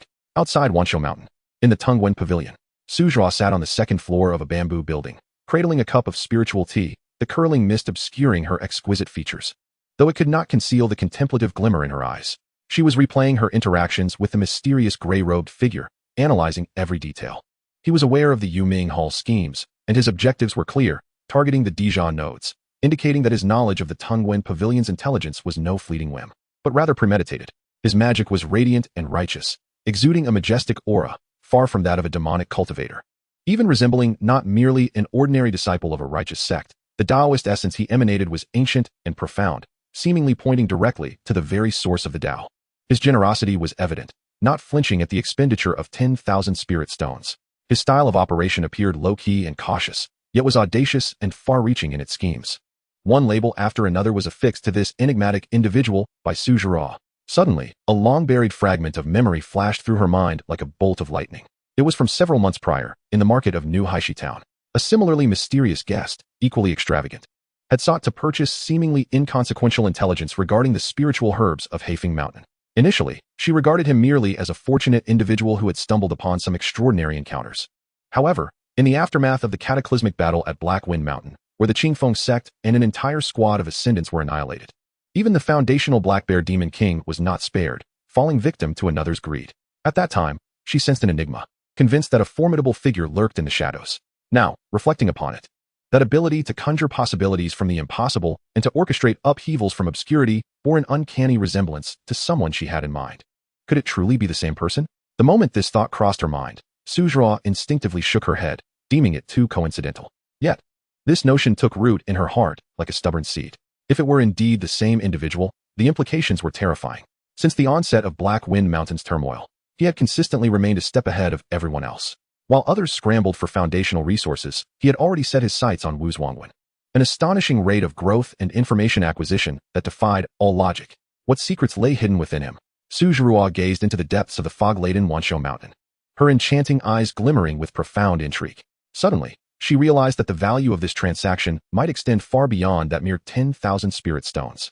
This mysterious figure resembled a veil of inscrutable mist, igniting within her an unprecedented desire for exploration. It seemed imperative to keep a close watch on this intriguing guest. She murmured to herself, a playful smile dancing at the corners of her lips. Chapter 35. The earthly fiends stir, the arrays I obscured. In the ensuing half-day, Mo Bai continued his methodical approach. He moved like a specter of the night, guided by the map and his extraordinary stealth techniques, deftly locating 7 sinister stakes laid by the underworld palace. Each time, he dispatched the guards with ruthless efficiency, leaving behind the deadly reversal runes upon the array flags. The entire process flowed seamlessly, devoid of any trace of his presence. As his understanding of these flags deepened, his conviction grew that this was no ordinary demonic array. Drawing upon the earthly fiends as its foundation, gathering vitality as its lure, and utilizing the tainted spiritual veins, what a grand ambition. The underworld palace sought to transmute the entirety of Wanshou Mountain into an unprecedented blood furnace. Mo Bai felt a chill within. He knew he must swiftly locate the array's core, the very place where the late-stage Golden Core Elder, Blood Butcher, resided. Otherwise, once the outer nodes were fully established and the array activated, it would be too late. He mentally connected the 7 nodes he had tampered with, cross-referencing them with the flow of spiritual veins and malevolent energy depicted on the Kunyu earthly fiend map, rapidly deducing their interrelations. Moments later, a location obscured by fog and illusions emerged vividly in his mind. Wanshou Mountain, Jinlong Cliff. It was the convergence point of the most intense and ferocious earthly fiends within the entire mountain range. Moreover, it served as the most perfect energy nexus for the Grand Array. Without hesitation, Mo Bai transformed into a spiritual butterfly, its wings beating rapidly as he sped toward Jinlong Cliff like a fleeting specter. Jinlong Cliff, rather than a mere precipice, was a vast chasm of unfathomable depth. Deep within, the black earthly fiend energy had almost solidified, billowing forth like a roiling cloud of ink, ever surging upward. Any creature that ventured too close would be eroded by this aura, transforming into putrid blood. At this very moment, at the abyss's nadir, a colossal altar constructed entirely of ominous white bones floated in midair. The altar was inscribed with runes, pulsating with a sanguine glow. Streams of sinister energy converged from all directions, becoming increasingly pure and wicked through the altar's transformation. At the center of the altar sat an elder clad in a blood-red robe, his visage gaunt, yet his eyes glimmering like ghostly flames. He was none other than the supreme commander of the Underworld Palace's operation, the late-stage Golden Core cultivator, Blood Butcher. Hovering before him was an ancient blood-red formation plate, upon which dozens of luminous points sequentially ignited. Each illumination signified the successful establishment of an outer node. Excellent. 36 nodes have been completed. Only 13 remain before the blood-soaked Grand Array can be preliminarily activated. The Blood Butcher let out a raspy yet satisfied chuckle. At that time, all beings upon Wanshou Mountain would become sacrifices for this altar. With this power, not only could I fully refine this imitation of the blood goddess nerves, but I could also leverage it to ascend the path of the nascent soul. His eyes sparkled with avarice and madness. Just then, the 13th luminous point representing the southwestern direction flickered to life. However, as it ignited, it flickered abnormally, its radiance dimmer than the others. The Blood Butcher furrowed his brow, his consciousness sweeping over. Yet, separated by hundreds of miles and shrouded in thick mist, he merely attributed it to a disciple replenishing spirit stones, unaware of any anomaly. Perhaps the earthly fiend energy there was somewhat muddled. He did not delve deeper, dismissing it as normal degradation.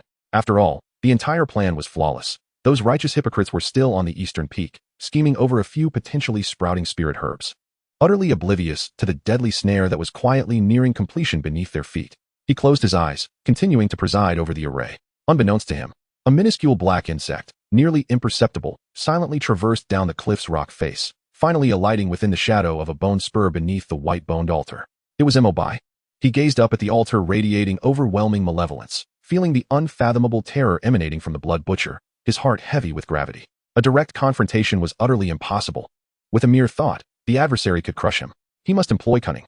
His gaze swiftly swept across the massive white-boned altar while his consciousness cautiously probed, akin to the most delicate needle, gradually deciphering the energy structure of this core array. Soon enough, he discerned that while the altar appeared cohesive, it actually comprised 360 critical energy nodes, resonating with the outer flags. The ultimate convergence point of all energy was not the Blood Butcher himself, but rather the blood-red formation plate before him. That formation plate was the heart of the entire array. A remarkably audacious plan began to take shape in Mo Bai's mind. His intention was not to destroy the altar or to attack the Blood Butcher, but rather to switch the pillars. He aimed to inscribe reversal runes upon that formation plate. This idea was outrageously bold. The formation plate was one of the Blood Butcher's primary treasures, his consciousness ever enveloping it. Any slight disturbance would invoke a devastating response. Yet, the greater the risk, the greater the reward. Should he succeed, when the Blood Butcher activated the Grand Array, not only would the outer nodes retaliate simultaneously, but this core nexus would instantly transform from an energy engine into a ticking explosive. In that moment, the Blood Butcher would be the first to savor the bitter fruits of his own making. Mo Bai took a deep breath, meticulously concealing his presence. The insect he had transformed into flitted silently, emitting not a whisper, morphing into a barely discernible speck of dust as it drifted toward the altar's apex, where the bloodlight-wreathed formation plate awaited. 10 zhong, 5 zhong, 3 zhong. As the distance diminished, the terrifying pressure emanating from the late Golden Core stage became increasingly oppressive, akin to an invisible mountain that caused his very soul to tremble. Yet, Mo Bai's resolve remained as unyielding as iron. At last, he successfully positioned himself within the shadow of a rune recess at the edge of the formation plate. He was on the verge of imprinting the minuscule reverse rune that had long been condensed at the tip of his mouthpart. Suddenly, the Blood Butcher elder, seated at the altar's center, abruptly opened his tightly shut eyes. Two beams of crimson light shot forth like swords, revealing a sinister smile on his gaunt visage, exuding an aura of imminent danger. A little worm daring to play tricks before me? Prepare to be utterly annihilated. Chapter 36. Divine Powers Deceive Heaven's Secrets. A Thought Disturbs the Clouds, Part 1. The voice of the Blood Butcher elder was akin to a chilling wind from the depths of the netherworld, laced with the venomous intent to sever souls and the force of law, instantly enveloping the entire bone altar. Those two beams of crimson light were not mere physical attacks. Rather, they constituted a far more dreadful psychic assault. A furious strike from a late Golden Core cultivator could cause a fellow practitioner of the same level to suffer mental turmoil, while those below the Golden Core would find their consciousness obliterated in an instant, reduced to mere automatons. He had already sensed a faint trace of intrusion, yet feigned ignorance, withholding his response. It was only when this audacious insect approached his life-bound formation plate that he struck with ferocity, intent on crushing it utterly. In his eyes, this insect was akin to a turtle trapped in a jar, destined for death. However, just as the soul-rending blood light was about to engulf the mosquito that Mo Bai had transformed into, an unforeseen twist occurred. The minuscule insect, almost imperceptible, did not shatter, nor did it emit a cry of despair. Instead, in that critical moment, it vanished into a state of intangibility in a manner defying logic. It ceased to be a corporeal entity, no longer a living being, but rather melded into the surrounding light and shadow, transforming into a shadow devoid of soul, devoid of life, purely composed of the essence of law. The Earthly Fiend's 72 Transformations, a technique of ethereal understanding. This was not merely a simple transformation art, but one of the fundamental divine powers that Sun Wukong relied upon to traverse the realms of the ethereal and comprehend the secrets of heaven. Ordinary cultivators could only alter their form, unable to change their essence. Yet, through the supreme Taoist rhythm invoked by the great Immortal technique, Mo Bai could truly reach the very essence of the object he transformed into. Insects possess souls, hence they are easily detected by divine consciousness. But a shadow, from whence does it derive a soul? Boom! The psychic assault of the Blood Butcher Elder lost its target, violently crashing against the bone altar. The entire altar, constructed from countless skeletal remains, trembled violently, with numerous fine cracks instantly spreading across its surface, and several fragile bone spines disintegrated into dust.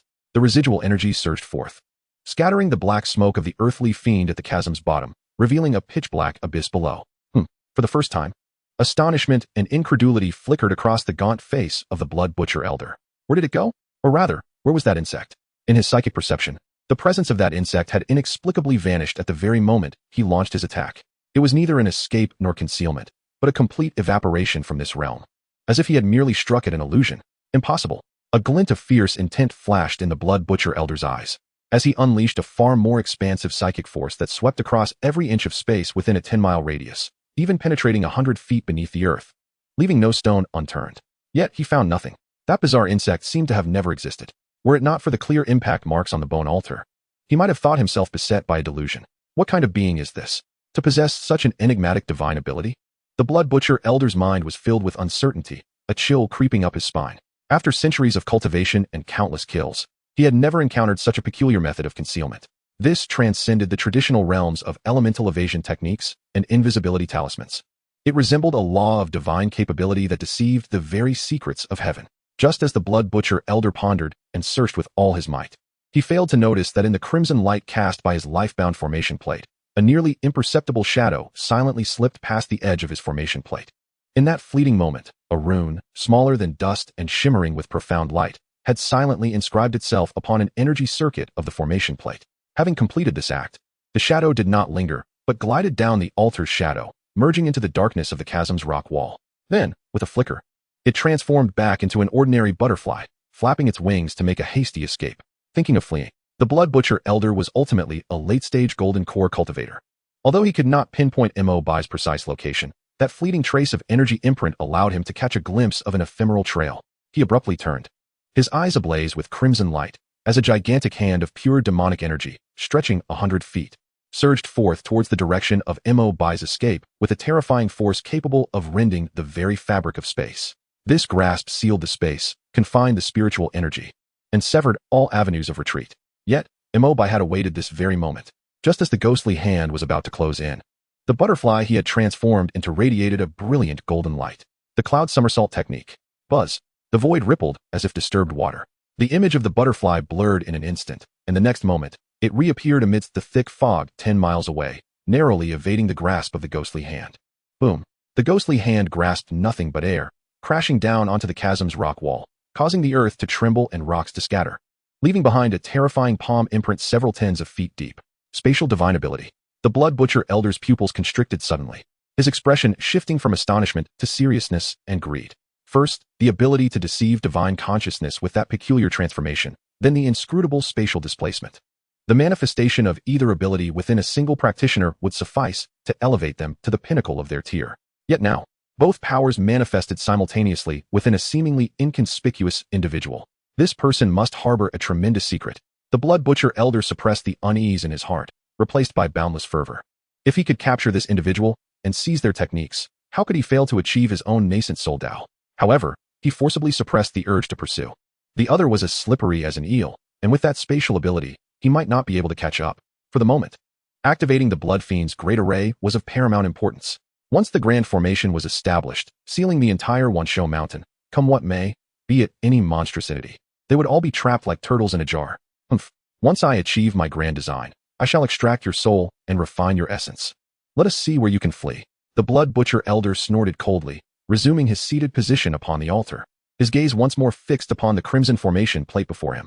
He meticulously examined it again, finding no anomalies.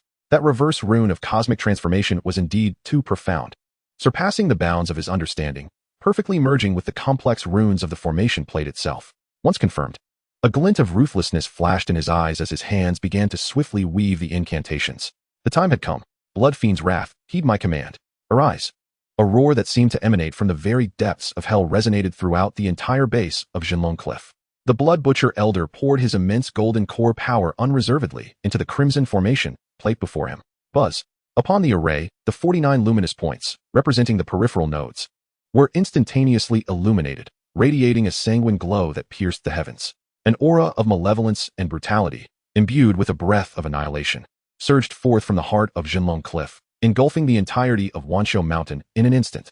Countless avian and terrestrial creatures within the mountain, upon encountering this ominous presence, had their eyes turned crimson, descending into a frenzied state as they tore at one another, rapidly dissolving into pools of festering blood. Their essence and souls were ensnared by an invisible force, converging into streams of crimson flowing toward the subterranean array's veins. It is done. Chapter 37. Divine Powers Deceive the Celestial Mechanism. One Thought Disturbs the Clouds. Part 2. Sensing the inexhaustible torrent of formidable energy accumulating, Elder Shuetu erupted into a maniacal laugh. He envisioned himself, empowered by this array, transcending the Dan stage to become an infant of the essence, ruling the world. However, his laughter lasted but 3 breaths before it abruptly ceased, transforming into a scream of horror. No, this cannot be. Just as the grand formation reached its zenith, an unexpected anomaly occurred. The array, which was supposed to amass all energy unto itself and transmute it into an overwhelming bloodlust, suddenly morphed into an insatiable black hole. Instead of releasing energy, it began to consume Elder Shuetu's own magical power at a frenzied pace. Simultaneously, at various locations across Wanshou Mountain, the 7 shadowy pillars manipulated by Mo Bai erupted with resplendent reversal runes. No longer mere providers of energy, they had become traitors to the array. They violently tore at the energy veins, forcibly reversing and indiscriminately flooding the surrounding earth veins with the vast power and essence that should have flowed toward the core. In that instant, the energy cycle of the overwhelming bloodlust array plunged into unprecedented chaos and collapse. It was akin to a finely tuned assembly line, suddenly disrupted by multiple critical components moving in reverse, with the core engine erupting. Bang! As the presiding force of the array, Elder Shuetu was the first to suffer catastrophic backlash. A torrent of chaotic energy, mingled with earth energy, blood energy, and spiritual essence, surged back through his meridians, violently inundating his body. His protective magic light shattered as if made of paper. His meridians ruptured, and his organs instantly shifted. A torrent of black blood mixed with visceral fragments erupted forth. The blood-colored array before him emitted a mournful cry of distress, cracking open with a grotesque fissure, its spiritual glow dimming instantly. With his innate treasure damaged, Elder Shuetu suffered further injury, his aura visibly waning, plummeting from the pinnacle of the late Dan stage to mid-Dan stage in an instant, and still descending. Elder Shuetu let out a heart-rending and defiant roar, his hair disheveled, resembling a madman. He could not fathom why his meticulously planned scheme, years in the making, had crumbled at the final moment of success. Rumble. Before he could comprehend, a more terrifying chain reaction of explosions ensued, losing the core's control and being violently torn by numerous nodes. The vast energy accumulated in the entire array spiraled into uncontrollable chaos. Jinlong Cliff, the most concentrated node of earth energy on Wanshou Mountain, transformed into a supervolcano on the brink of eruption. A massive black-red energy pillar, as thick as a mountain, surged forth from the depths of Jinlong Cliff, carrying with it the power to obliterate all. Where the pillar passed, the fabric of space twisted, mists evaporated, and a massive hole was torn in the clouds above. A terrifying energy shockwave radiated outward in a circular fashion, causing Wanshou Mountain to tremble violently, countless peaks collapsing into ruin in the wake of this cataclysm. Outside Wanshou Mountain, in Tongwen Pavilion, Su Zhuo held a cup of spiritual tea, her beautiful eyes fixated on the dense mist deep within Wanshou Mountain, her mind racing through various possibilities regarding the mysterious figure. Suddenly, a wave of terror-inducing energy emanated from the mountain's core. Immediately thereafter, she beheld the black-red pillar piercing the heavens, accompanied by a shockwave that seemed poised to overturn the world. This is... Even with her vast experience, she found herself rising from her seat in shock, her teacup crashing to the ground, shattering into pieces. The maid beside her turned pale, trembling uncontrollably. The plan of the underworld palace, has it failed? A thought flashed through Su Zhiruo's mind. Yet, almost instantaneously, an even more bewildering and chilling thought emerged. No, this is not a mere failure. This is the backlash of the formation. Moreover, it is a cataclysmic backlash triggered by the detonation of the core. As an intelligence merchant, She had delved into various formations. The scene before her was unmistakably that of the array master being obliterated by their own formation. He truly accomplished it? Su Zhiruo's breath quickened, her chest heaving violently. She recalled the calm yet profound gaze of that mysterious figure, along with their enigmatic declaration, "I have my methods." She had initially believed he would merely disrupt a few peripheral nodes, creating some trouble for the underworld palace to buy time. Never had she imagined that his method would be so astonishing, so utterly decisive. With a single person's strength, he not only infiltrated the core guarded by a late Dan-stage cultivator, but did so right under their nose, ultimately detonating an array capable of threatening even the nascent soul ancestors. What a transcendent maneuver. What meticulous scheming. What audacious gall. At that moment, the figure of the gray-robed man, once shrouded in mystery, extravagant in action, and audacious in spirit, became obscured, enveloped by an even deeper, inscrutable fog. Black Wind Mountain. Wuzhuang Temple. Indeed it is the same person, Su Zhiruo murmured, her eyes sparkling with unprecedented excitement and curiosity. Meanwhile, across Wanshou Mountain, all cultivators in motion, regardless of their alignment, were left utterly stunned by the sudden manifestation of celestial might. On the eastern foothills, Li Qingxian of the Kunlun Sword Sect, having just slain a heedless foundation stage beast with a single strike, wore an expression of ennui mixed with pride. Suddenly, he sensed the terrifying explosion and turned abruptly towards Zhenlong Cliff, his handsome face displaying an expression of shock for the first time. Such potent demonic energy. No. This power has spiraled out of control. Could it be that a formidable devilish entity has failed in their tribulation? His fellow disciples beside him turned pale as well. Senior brother, this commotion is too great. It must be a battle at the nascent soul level. Li Qingxuan's eyes gleamed with determination as he declared, "No. This is not a battle. This is an opportunity. With such a massive energy explosion, there must be rare treasures emerging from the core. Or perhaps an ancient relic being forcibly unearthed. Convey my orders. All disciples, follow me to Zhenlong Cliff to investigate. Wealth and fortune lie in peril. Such an opportunity cannot be missed." With that, he transformed into a streak of piercing sword light, racing towards the center of the explosion. In another dark corner, several disciples of the underworld palace were ashen-faced, filled with despair. "It is over. The array I has been destroyed. The elder he. Chaos. Utter chaos." All eyes were drawn to Zhenlong Cliff. No one knew that the tumultuous wave that had stirred the entire Wanshou Mountain was orchestrated by an inconspicuous butterfly, now quietly perched upon a leaf several miles away, coldly observing the unfolding scene. Mo Bai felt the devastating energy residuals and experienced a twinge of trepidation. He had not anticipated that this reversal of fate, combined with the power of the Great Formation, could unleash such terrifying might. Yet, the results were astonishingly effective. Even if Elder Shui Tu survived, he would undoubtedly be gravely injured, rendered a non-threat. The schemes of the Yuming Palace had met their demise this time. Moreover, he had not only successfully erased traces of the ruins, but had also stirred the waters of Wanshou Mountain, drawing the attention of all factions to the ruins of Zhenlong Cliff. Chapter 38. The Ginseng Fruit Falls. Today I attained the golden core. A single thought stirred the winds and clouds. A single strategy ignited the entire scenario. The butterfly, transformed from Mo Bai, had wings adorned with the morning dew, quietly resting on an unremarkable green leaf, resembling the most ordinary of beings in Wanshou Mountain. Yet, within his eyes reflected the energy torrents that spanned the heavens and the earth, as well as the myriad cultivators converging towards the ruins like dumplings from all directions. The sharp sword light of the Kunlun Sword Sect, the multicolored escape lights of loose cultivators, and even a few dark, obscure demonic energies lurking in the shadows, all were irresistibly drawn to the cataclysmic explosion he had set in motion, eager to partake in the feast he had orchestrated. Excellent. Mo Bai remained unfazed within. The first step of his plan had been flawlessly achieved. The conspiracy of the Yuming Palace was thoroughly shattered. And even if Elder Shui Tu had the fortune to survive, he would inevitably be reduced to a cripple, no longer a threat. Meanwhile, he had successfully transformed the Zhenlong Cliff, a hot potato, into the focal point for all factions within Wanshou Mountain. From this point onward, whether it was treasure hunting, conflicts, or mutual suspicion, it would no longer concern him. He, the instigator, would completely retreat into the shadows, savoring the invaluable time for growth. With a flicker of thought, the butterfly's wings fluttered gently, not causing a ripple of spiritual energy, and silently blended into the forest, flying towards a direction diametrically opposed to Zhenlong Cliff. He did not rush to seek a secluded place for meditation. In such chaotic times, caution was paramount. No one could guarantee that a meticulous individual would not reverse the course and search the areas far from the storm's epicenter.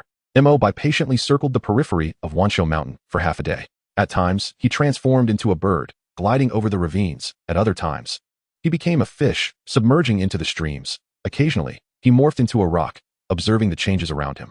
The divine ability of the earthly fiend's 72 transformations was employed to its utmost, perfectly integrating his essence with nature. Only after confirming that no divine sense had swept past, and that no one had noticed this little butterfly, did he finally select an exquisite location for meditation. It was a towering waterfall, cascading like the Milky Way, its roar echoing through the valley, capable of masking any subtle sound. Behind the waterfall, after meticulous probing with his divine sense, he discovered a natural cave concealed by the water curtain, dry and spacious within, with a concentration of spiritual energy far exceeding the outside world. More importantly, it was situated in a remote area, seldom visited by anyone.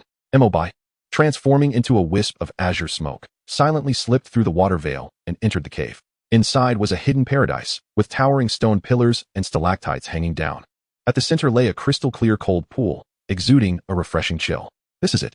Mo Bai hesitated not for an instant and immediately began to set up. He took out dozens of formation flags and over 100 high-grade spirit stones from his storage bag. These were the bountiful resources he had accumulated from the battle at Fangcun Mountain and subsequent expeditions. Illusory formation, activate. Conceal breath formation, activate. Diamond Guardian formation, activate. 9 curves illusory kill formation, activate. Waves of formation brilliance illuminated one after another, rapidly vanishing into the void.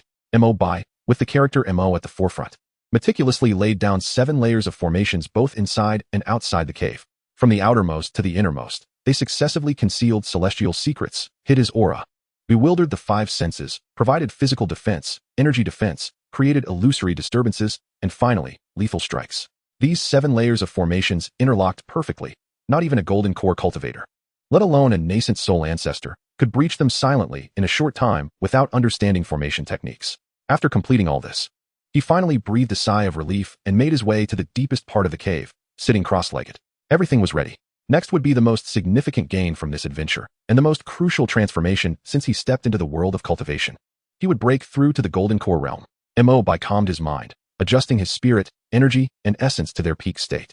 Then, with a flip of his palm, a translucent, radiant jade box appeared in his hand. It was the ginseng fruit he had obtained from Wuzhuang Temple. The instant he opened the jade box, an indescribably refreshing fragrance instantly permeated the entire cave. Merely inhaling it, Mo Bai felt his internal mana begin to boil uncontrollably, every cell in his body rejoicing and yearning. He focused his gaze. Within the jade box lay a fruit no larger than 3 inches, glistening like jade, resembling a sleeping infant, complete with features and distinct limbs. He could even see its chest gently rise and fall, as if it possessed life. Around the fruit swirled visible life essence and profound runes, enigmatic and unfathomable. Truly, it was a treasure of heaven and earth. Mo Bai marveled and hesitated no longer. He opened his mouth and gently placed the ginseng fruit into it. The ginseng fruit melted in his mouth, devoid of flesh or juice, transforming instead into a pure, vast torrent of life essence that surged down his throat. Boom. In that instant, it felt as if a billion stars exploded simultaneously within his mind. An unimaginable torrent of energy detonated within him. This energy was unlike any spiritual energy he had absorbed before. It was not merely energy, but a blend of the most concentrated life essence, the primal laws of the wood element, and a hint of the innate Tao rhythm from the primordial chaos. In just a fleeting moment, Mo Bai's meridians expanded several times over. His dantian, which had already reached its limit at the peak of foundation establishment, transformed into a liquid ocean, akin to being thrust into a supervolcano. The entire sea of mana instantaneously boiled, roared, and evaporated. Endless mana was forcibly compressed, purified, and then compressed again by that torrent of essence. Even with Mo Bai's resilient nature, he could not help but emit a muffled groan. The sensation was akin to forcing an entire ocean's worth of water into a single cup. His dantian throbbed with excruciating pain, trembling as though it would burst from this terrifying force at any second. Grand Supreme Celestial Art, activate. At the brink of life and death, Mo Bai steadfastly maintained clarity of mind, desperately operating his fundamental great technique. A profound and vast golden scripture automatically manifested in his sea of consciousness, each ancient character radiating boundless brilliance, suppressing his oncoming spiritual turmoil. Under the operation of the cultivation technique, the violent torrent of energy finally discovered a channel for release. No longer chaotically colliding, it began to adhere to a supreme principle, constructing an immense vortex within the dantian sea of Mo Bai. At the core of the vortex, the pressure reached an unimaginable peak. With a sharp crack, the counterfeit Dan, which had coalesced at an inappropriate time and place, shattered. Countless fragments imbued with the essence of magical power did not dissipate. Instead, under the unimaginable high pressure and temperature, they were forcibly drawn into the terrifying vortex. All impurities were instantaneously refined, and the purest energy commenced its fundamental metamorphosis. This was the process of breaking the Dan and reforging it into a golden Dan. For ordinary cultivators, reaching this stage requires decades, if not centuries, of painstaking effort, cautiously nurturing and polishing before daring to attempt the condensation of a golden Dan. Moreover, the success rate is exceedingly low. A mere misstep could lead to the destruction of the Dan and the death of the practitioner. However, Mo Bai was different. The overwhelmingly potent energy of the ginseng fruit transformed into the most barbaric impetus, providing him not only with the courage to break the Dan, but also with an inexhaustible supply for recondensation. This perilous process of breaking and re-establishing was forcibly expedited. Uncertain how long had passed, when all the fragments of the counterfeit Dan were devoured and refined by the terrifying vortex, a resounding hum echoed, the sound of the great Tao.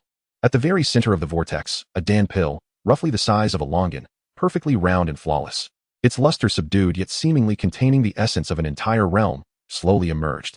The golden Dan had materialized.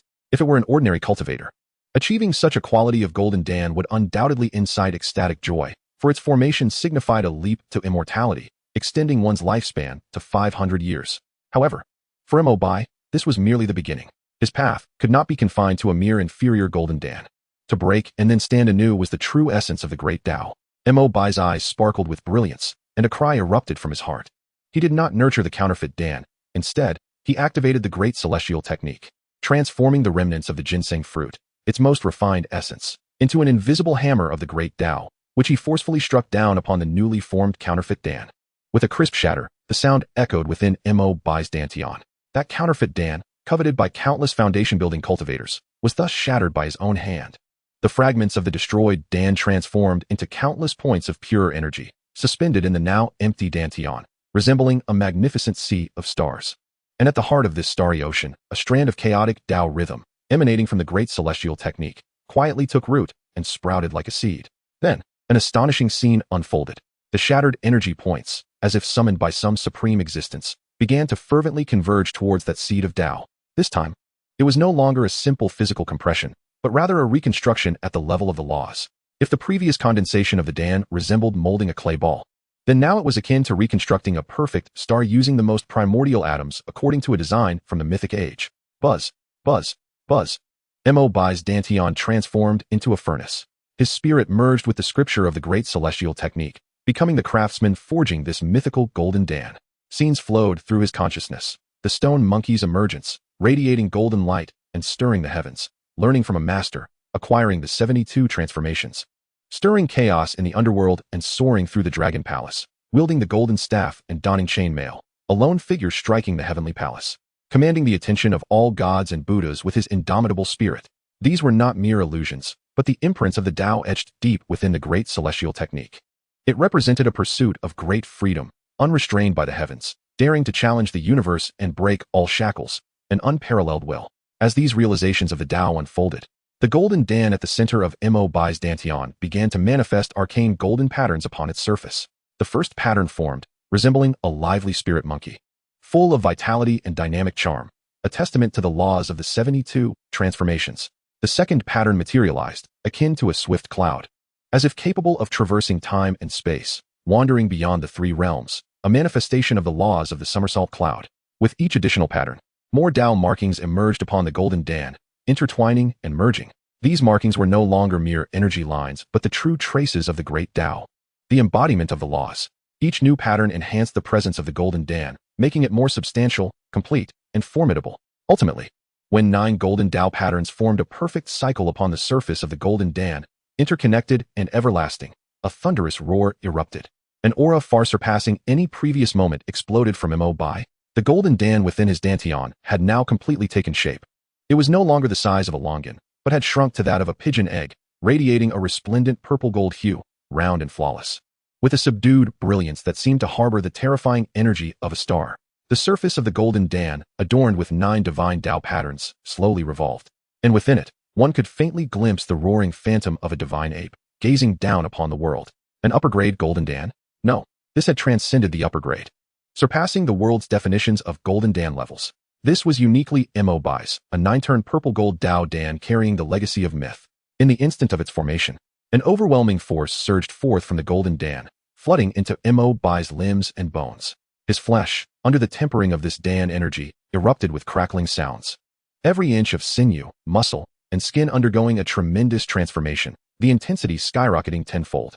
His consciousness expanded furiously, the power of his spirit spreading like a tidal wave, instantly enveloping a 100-mile radius.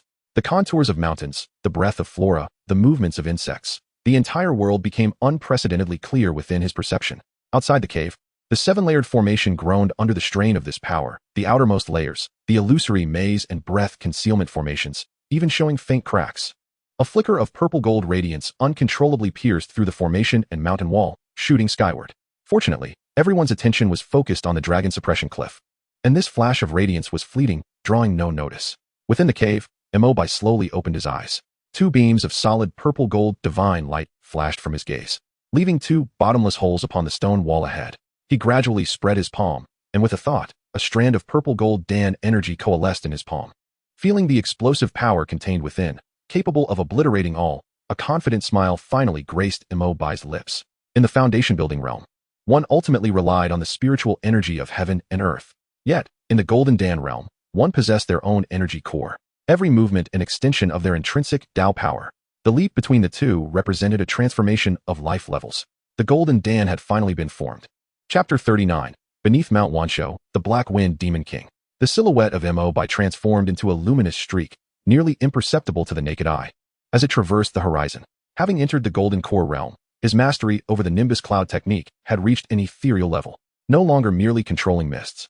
It resembled a wondrous ability to traverse distances in mere strides, each step propelling him hundreds of miles away. The mountains and rivers beneath him retreated swiftly, akin to a flowing canvas. Mount Wansho, situated at the confluence of the central plains Jizhou and the western regions Liangzhou, was an unparalleled paradise within the mortal realm. Merely approaching its 1,000-mile radius, Mo Bai could perceive the spiritual essence suffusing the air, exponentially richer than that of Zhenlong Cliff, where he had secluded himself, and imbued with a gentle, soothing quality that caressed the soul. Such a divine abode, Mo Bai silently praised, accelerating his pace once more, returning to Mount Wansho, which had long since lost its former tranquility. The mountains had crumbled, the earth marred with fissures, countless ancient trees reduced to charcoal, and amidst the remnants of shattered walls, the horrifying scars of a great battle could still be discerned. The air was thick with spiritual energy, yet it was wild and chaotic. Taking a deep breath, the nine-turn purple-gold Dao pill within his dantian quivered in resonance with the mournful remnants of this shattered world. One could not tell if the next clue for the mythical sign-in had refreshed. A flicker of anticipation crossed Mo Bai's eyes. His purpose for returning was to ascertain whether the long-dormant sign-in system could offer him new guidance in this locale. However, just as he prepared to surge towards the peak of Mount Wansho, an unexpected calamity struck. Without warning, an overwhelming and ferocious demonic aura descended like a black torrent breaching the heavens, crashing down with a thunderous roar. The tyrannical essence instantly dispersed the serene spiritual energy enveloping Mount Wansho, casting an ominous dark red hue across the sky for 100 miles. The once clear sky was suddenly shrouded in gathering storm clouds, with thunder and lightning, as if doomsday had arrived. All cultivators active near Mount Wansho, regardless of their cultivation level, felt a momentary constriction in their hearts, as if an invisible mountain bore down upon them, rendering even the act of breathing a Herculean task. What sort of oppressive force is this? Such terrifying demonic energy. Could it be that a peerless demon has emerged? Look to the sky. Countless cultivators, aghast, gazed upwards to behold a colossal shadow slowly descending amidst the thick, demonic clouds. It was a gigantic bear, towering 10 zhong, its body sheathed in black bristles, muscles coiling like the roots of an ancient tree. It bore a massive battle axe that gleamed with a chilling light, and its eyes, the size of bronze bells, burned with a rage capable of scorching the heavens and boiling the seas. The terrifying pressure of a mid-golden core being radiated outward in waves akin to a tsunami, causing mountains to shatter and trees to splinter. Mo Bai's pupils constricted sharply, his form abruptly halting in midair. In the blink of an eye, he employed the transformation of 72 changes, becoming a mere speck of dust, quietly alighting upon a drifting leaf, all the while suppressing his presence to the utmost degree. The Black Wind Mountain Demon King.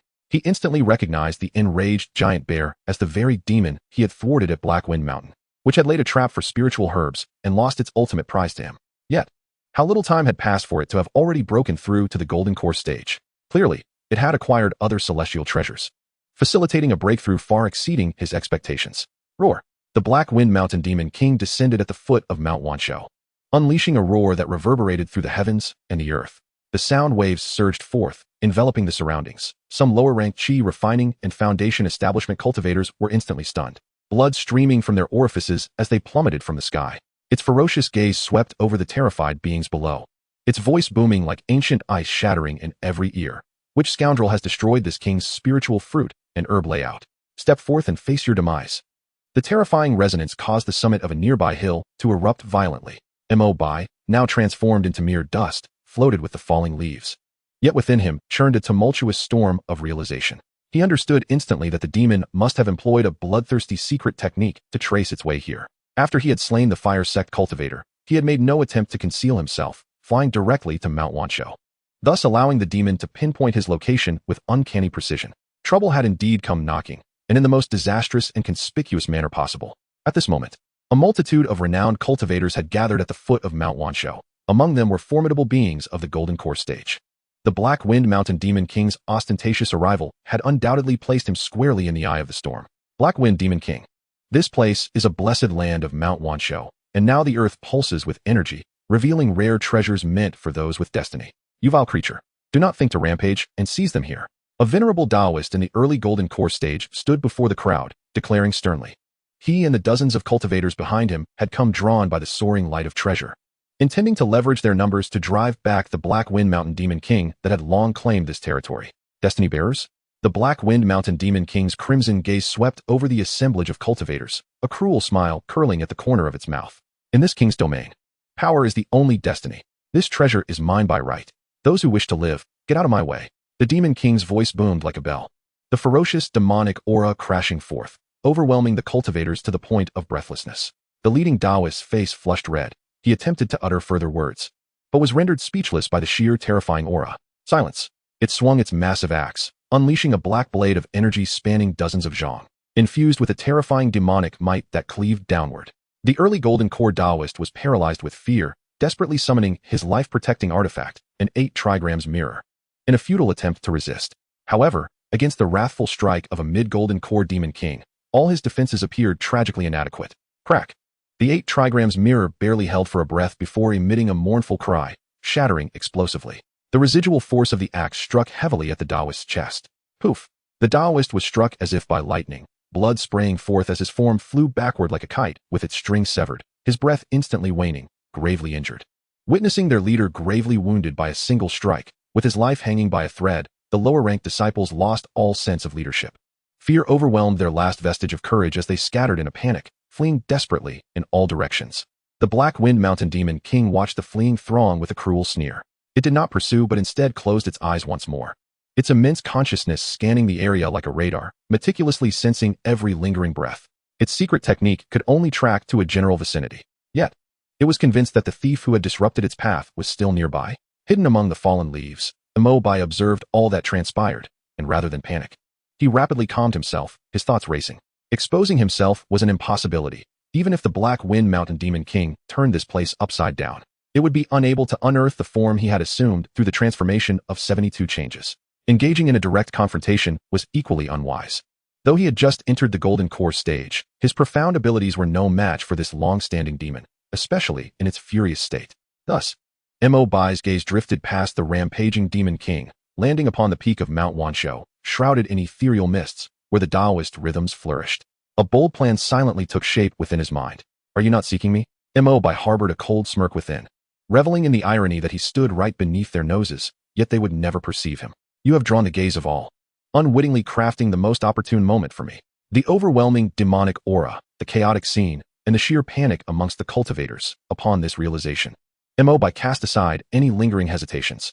The leaves that bore his essence twirled amidst the turbulent winds, not fleeing outward but rather, with unwavering resolve, glided silently towards the heart of the storm, towards the towering Mount Wanshou. Chapter 40. The Kunlun sword resounds. Calamity draws east. The eye of the storm often harbors an unusual tranquility. The frenzied consciousness of the Black Wind Mountain's Demon King swept across Mount Wanshou's foothills like an invisible net, relentlessly searching through the chaotic energies to unearth the thief who had thwarted its path. Yet, despite the strength of this consciousness, it remained brutish and reckless, akin to fishing for a needle with a net, doomed to futility. The dust that Mo Bai had transformed into clung to the withered leaves, drifting leisurely on the mountain winds towards the indomitable peak of Mount Wanshou, renowned in countless legends. His state of mind was as placid as an ancient well, while the tumultuous demonic energy and the frightened flight of the cultivators merely unfolded as a dramatic performance before his eyes. Mount Wanshou. The hallowed ground of the ancient Earth Immortals still shimmered with visible five-colored radiance, emanating a profound and majestic aura that seemed to recount tales of an eternal glory. As he approached the summit, the remnants of shattered prohibitions became increasingly plentiful in the air. Though these barriers lay in ruins, they still flickered with perilous energies, occasionally revealing fleeting spatial rifts that swallowed the very mountains and flora caught in their grasp. For the fleeing cultivators, this place was a realm of near-certain demise. Yet for Mo Bai, who possessed the earthly fiend's 72 transformations and could discern the essence of all things, these fragmented prohibitions were merely intricate obstacles. The dust he had become could always find the safest gaps to nimbly traverse without inciting even the slightest ripple of energy. Just as Mo Bai was about to cross the chaotic periphery and reach the base of the main peak, brilliant beams of sword light streaked across the distant horizon. Rushing like meteors in pursuit of the moon, the sword light was extraordinarily sharp, exuding a radiant brilliance that seemed capable of piercing the heavens. Leading the charge was a particularly striking beam of ice-blue light that, wherever it passed, seemed to freeze the very air, trailing behind it a long crystalline wake. Before the sword light even arrived, a piercing and haughty sword intent enveloped the entire area. Which fiend dares to wreak havoc here? A voice rang out, clear and cold, echoing through the skies like ice beads striking a jade plate. The tone was melodious, yet it carried an undeniable authority and bone-chilling coldness. The Black Wind Mountain's demon king abruptly opened its blood-red eyes, fixing its gaze upon the source of the sword light, a hint of seriousness crossing its features.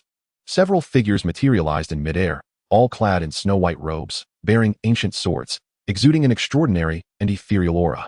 They floated gracefully, akin to celestial beings, standing in stark contrast to the ragged cultivators fleeing below. At the forefront stood a woman, adorned in a magnificent palace gown embroidered with patterns of ice, her beauty unparalleled, as if sculpted from snow and ice. Yet, an innate pride and aloofness shadowed her brow, suggesting that nothing in the world could capture her interest.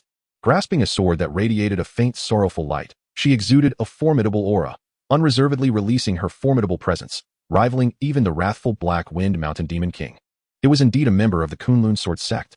Could it be that the illustrious figure leading them was none other than Mei Shuang, the prodigy of the younger generation of Kunlun? It had to be her.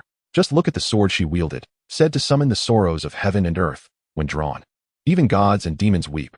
Who would have thought that such a celestial talent would be roused? The surviving cultivators, fortunate to have escaped death, halted in their tracks, erupting in exclamations of awe, their gazes toward the woman brimming with reverence and envy.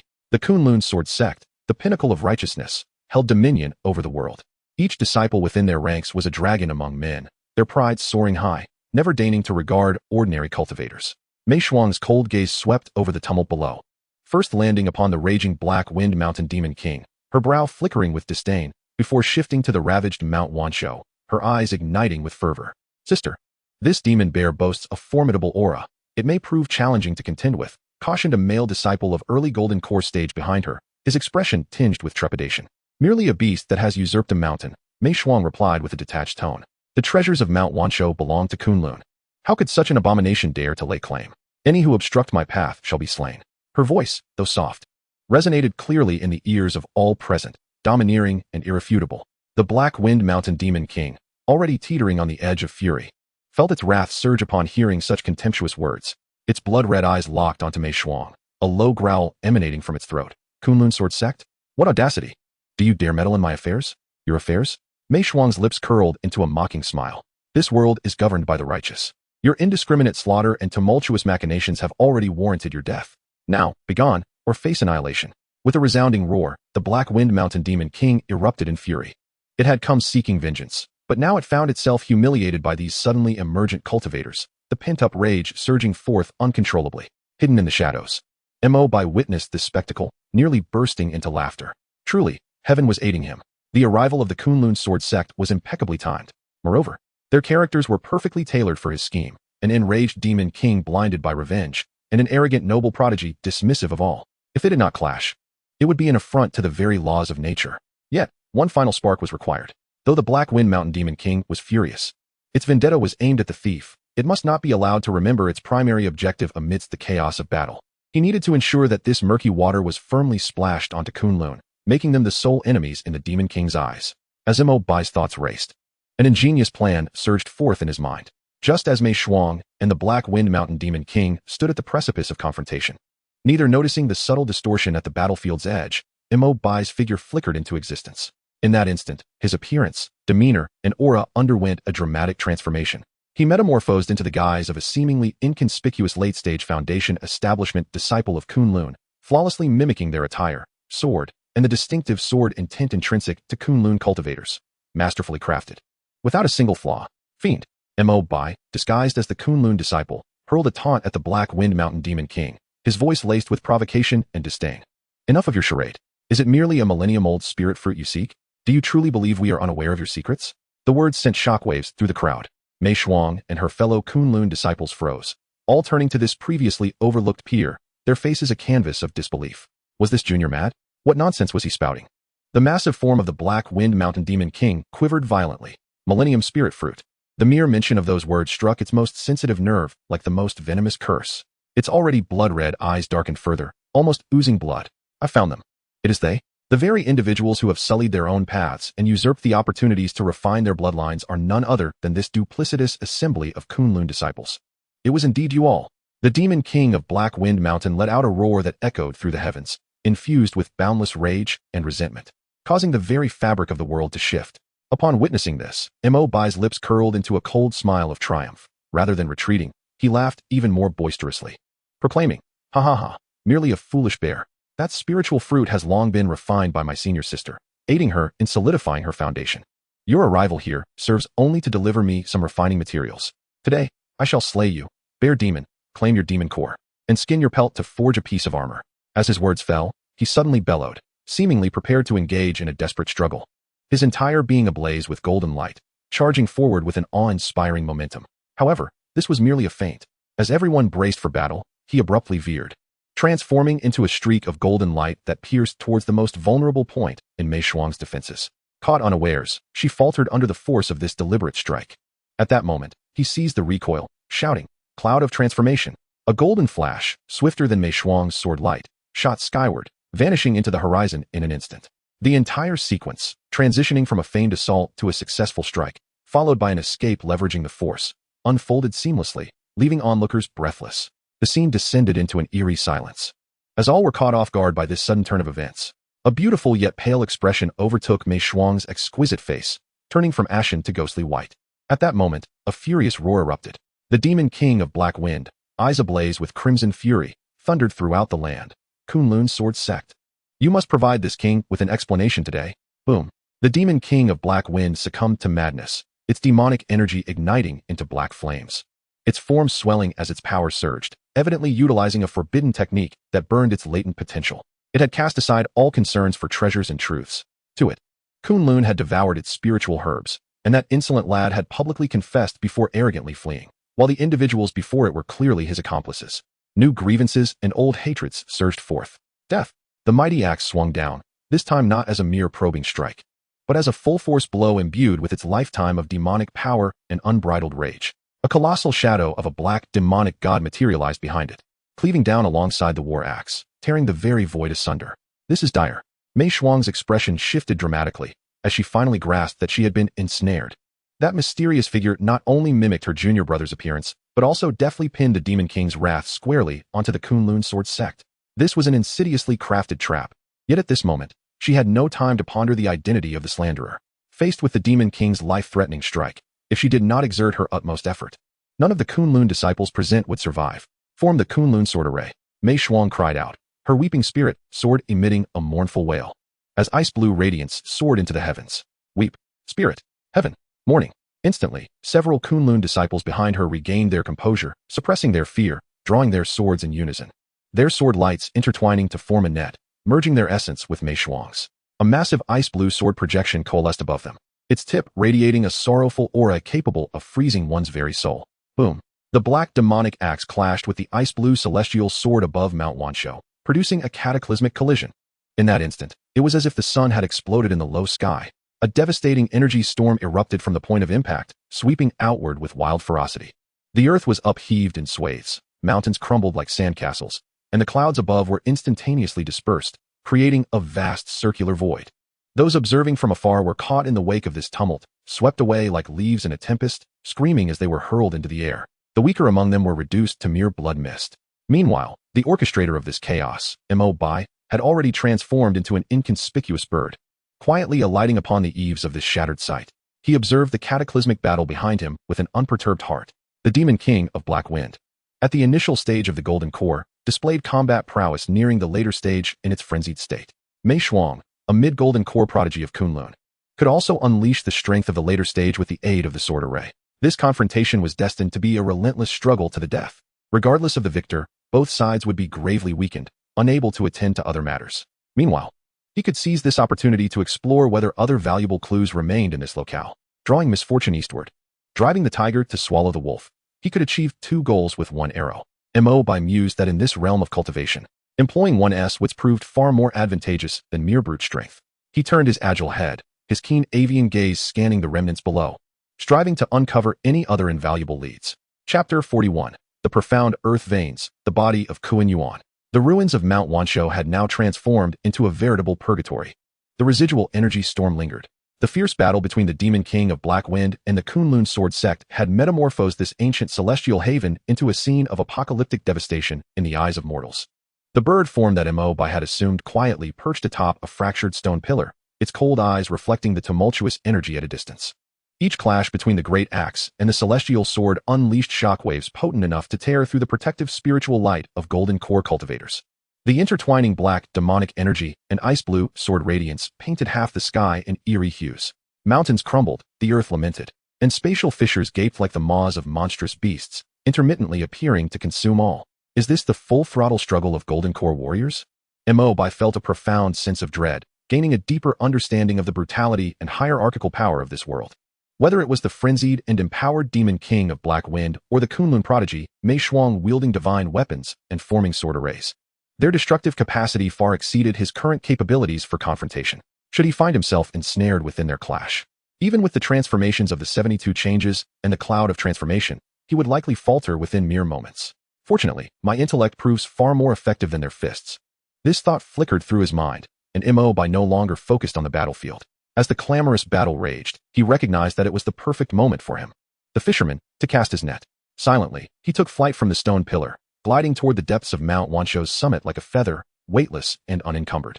The sights along the way were desolate and ravaged. Collapsed pavilions and towers, shattered jade railings, and desiccated celestial springs and spiritual pools all bore witness to the former splendor of this place and its current ruin.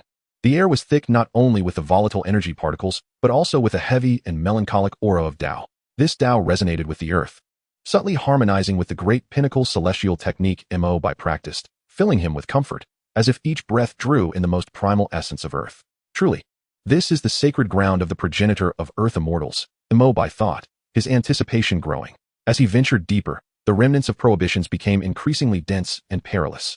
Though these restrictions were broken, their core principles still operated.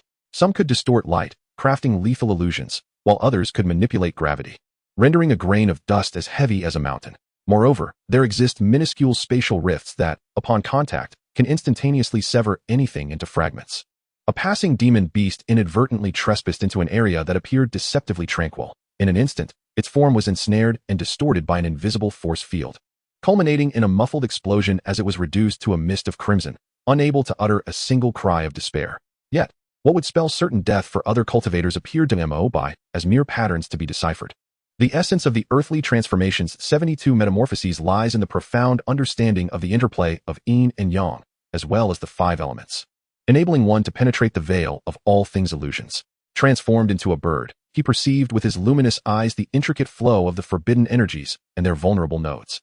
His flight path became erratic, sometimes veering left, at times right, occasionally skimming the ground, and then soaring skyward, always finding the most ingenious angles to weave through the gaps between restrictions without stirring the slightest ripple. Such grace and artistry, if witnessed by outsiders, would surely leave them agape. As he traversed through layers of restrictions, a relatively intact architectural complex came into view.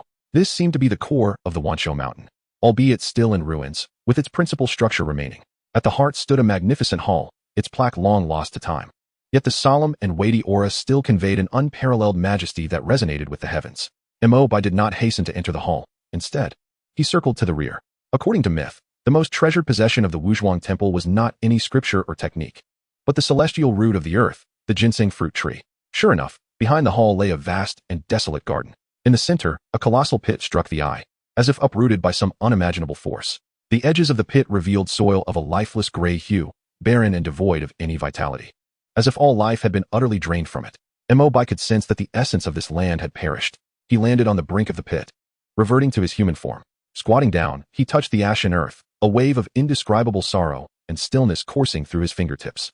One could only imagine the catastrophic devastation inflicted upon the Taoist grounds of the Earth Immortal's ancestor during the ancient war, where even this celestial root, intertwined with his very existence, had not escaped unscathed. With the ginseng fruit tree now dead, was there any worth left in this place? Mo Bai furrowed his brow, a flicker of doubt rising within him. Just then, the sign-in system within his consciousness suddenly reacted. Ding! Host detected within the Tai Xian Earth vein, containing a remnant of the primordial Wu Earth source, meeting special sign-in criteria. System is analyzing the core Tao rhythm of the ancient Tai Xian Earth vein. Analysis complete. Sign-in location has been locked. Mo Bai's spirit surged, and his gaze sharpened as he swiftly scanned the vast pit before him. Where was the primordial Wu Earth source indicated by the system? His eyes ultimately settled on the very center of the pit. There lay an unremarkable brown stone, roughly the size of a fist, half buried in the desolate soil. Had it not been for the system's alert, anyone would have dismissed it as an ordinary rock. Without a moment's hesitation, Mo Bai leapt into the pit and quickly approached the stone. He carefully excavated it from the earth, cradling it in his palm. The object felt warm to the touch, remarkably heavy, its surface adorned with natural patterns reminiscent of the veins of the earth. A faint yet pure aura of earth energy emanated from it. This was no mere stone, but rather a deeply buried root of the ginseng fruit tree. Almost petrified after countless eons of nurturing by the earth's core. Ancient earth vein confirmed. Would you like to sign in here? Sign in. Mo Bai silently affirmed without hesitation. Ding. Tai Xian Earth Vein sign-in successful. Congratulations, host. You have obtained the Supreme Tao body, the Kuan Yuan body. Congratulations, host. You have acquired a special item, the ginseng fruit tree root. Boom. The instant the system's notification sounded, the ginseng fruit tree root in his hand erupted into a profound yellowish glow, surging into the center of his brow. An unprecedented agony and transformative power detonated within him. Mo Bai felt his limbs, skeleton, and internal organs being utterly reshaped by a weighty, ancient force. His bones became harder than gold, and his flesh felt as though it was intertwined with the earth itself, each heartbeat resonating with the pulse of the earth, steady and powerful. This was the Kuan Yuan body. It bore the strength of the earth, impervious to myriad laws, possessing an innate affinity with the principles of earth. This represented a fundamental metamorphosis, far more precious than any mere technique. Mo Bai closed his eyes, savoring this earth-shattering change. He could distinctly sense the intricate veins of the earth within a radius of 100 miles. As if they had become an extension of his very being. A tremendous and exquisitely pure essence of the primordial Wu Earth flowed within him, infused with vibrant life energy, continuously washing over his powers, rendering them denser and more profound. This overwhelming energy could not be entirely contained. It erupted from the crown of his head, forming a towering yellow column of light that pierced the clouds, causing the winds to howl and the earth to tremble. This was not good. Mo Bai abruptly awoke to the realization of his carelessness. He had not anticipated that this sign-in would create such a commotion. This phenomenon was akin to igniting a colossal searchlight in the dark of night, signaling to all, the treasure lies here. Sure enough, the cataclysmic battle in the distance suddenly faltered. Roar! An extraordinary treasure had emerged. The king of Black Wind Mountain let out a roar laced with greed and ecstasy. Its massive form withstood a devastating blow from Mei Shuang, disregarding the grievous wounds that cut to the bone, transforming into a streak of black light as it madly surged toward the emerald pillar. On the other side, Mei Shuang's delicate face had turned ashen, blood trickling from her lips, clearly having sustained significant injury in the recent clash. However, upon seeing that column of light, her eyes ignited with fervent intensity. Her purpose in coming here was precisely to seek the legendary treasure of Wanshou Mountain. You vile creature, dare not lay a hand on it. Mei Shuang cried out fiercely, disregarding her injuries, forcibly channeling her sword light into a cerulean arc as she pursued relentlessly. The two streaks of light, one leading and the other following, raced at incredible speeds. A warning bell rang in Mo Bai's mind as he made the swiftest decision possible. Run. He hastily tucked the ginseng fruit seed into his robe and turned to summon his cloud of leaps. However, it was too late. The speed of the Black Wind Mountain's Demon King was astonishing, almost instantaneously closing the 1,000-zhang gap to hover above the pit. Its blood-red eyes fixated fiercely on Mo Bai at the pit's bottom, as well as the treasure's residual glow still shimmering on him. It's you. You scoundrel. The Demon King, momentarily stunned, quickly recognized Mo Bai's aura. He was the very culprit who had snatched its spiritual medicine and framed it earlier. Old grievances compounded with the allure of the extraordinary treasure plunged it into a fury unlike any before. I shall tear you to shreds. With a thunderous roar, It brandished its colossal axe, enveloped in boundless demonic and malevolent energy, and brought it crashing down, with a single swing of the axe. The path of retreat for Mo Bai was irrevocably sealed. Before the blade even arrived, a terrifying pressure had already rendered the surrounding space stagnant, as if an ancient demonic mountain were descending upon him, making each breath an arduous endeavor. The shadow of death swiftly enveloped Mo Bai. Although the cloud somersault technique was swift, it required a moment to activate, and in the face of the furious strike from the Demon King of Fangcun Mountain, that moment proved fatal. Yet, at this critical juncture, Mo Bai did not succumb to panic. Instead, a glint of fierce resolve flashed in his eyes. He chose not to flee, but to confront the cataclysmic axe head-on, abruptly raising his right arm and letting his wide sleeves billow in the wind. In that instant, a celestial power instinctively manifested, shrouding the heavens and obscuring the sun. The Chapter 42, The Universe Within the Sleeve, a divine power that astonishes the world. In the blink of an eye, the world seemed to fall into an eerie stillness. Mo Bai's expansive sleeves, fluttering in the tempest, appeared diminutive and fragile beneath the colossal axe of the Demon King, like a mantis attempting to halt a chariot. However, just as the blade was about to make contact with the fabric, an unforeseen transformation occurred. Instead of being torn asunder, the sleeve's opening morphed into an infinite abyss. Within its depths, a profound darkness seemed to connect to another realm, unleashing a cataclysmic force capable of devouring the sun and moon. What? The Demon King's blood-red eyes abruptly constricted, for the first time sensing a fear emanating from the very depths of its soul. Originating from a mere mortal of the initial Golden Core stage, the furious blow it infused with all its demonic power was meant to obliterate everything beneath it. Yet at this moment, that earth-shattering force was as if it had plunged into the ocean, swallowed whole by the diminutive sleeve, creating not a single ripple. No, it was not without ripples. As that terrifying axe force was drawn into the sleeve, it seemed to enter a realm of twisted time and space. The Demon King felt its power rapidly dissipating, decomposing into nothingness. Even the mental connection between itself and its life-bound treasure, the enormous axe, became tenuous. As if severed by an invisible cosmic law, this transcended the realm of spells. This was divine power. The supreme divine power only possessed by legendary immortals. No. The Demon King let out a horrified roar as its demon core spun frantically, attempting to forcibly reclaim its axe. Yet it was all too late. With a gentle flick of his sleeve, Mo Bai completed the cycle of that devouring force. Withdraw, he uttered coldly, his complexion turning as pale as a sheet. He felt as if his right arm had been struck by an ancient divine mountain. A tremendous recoil surged through his veins.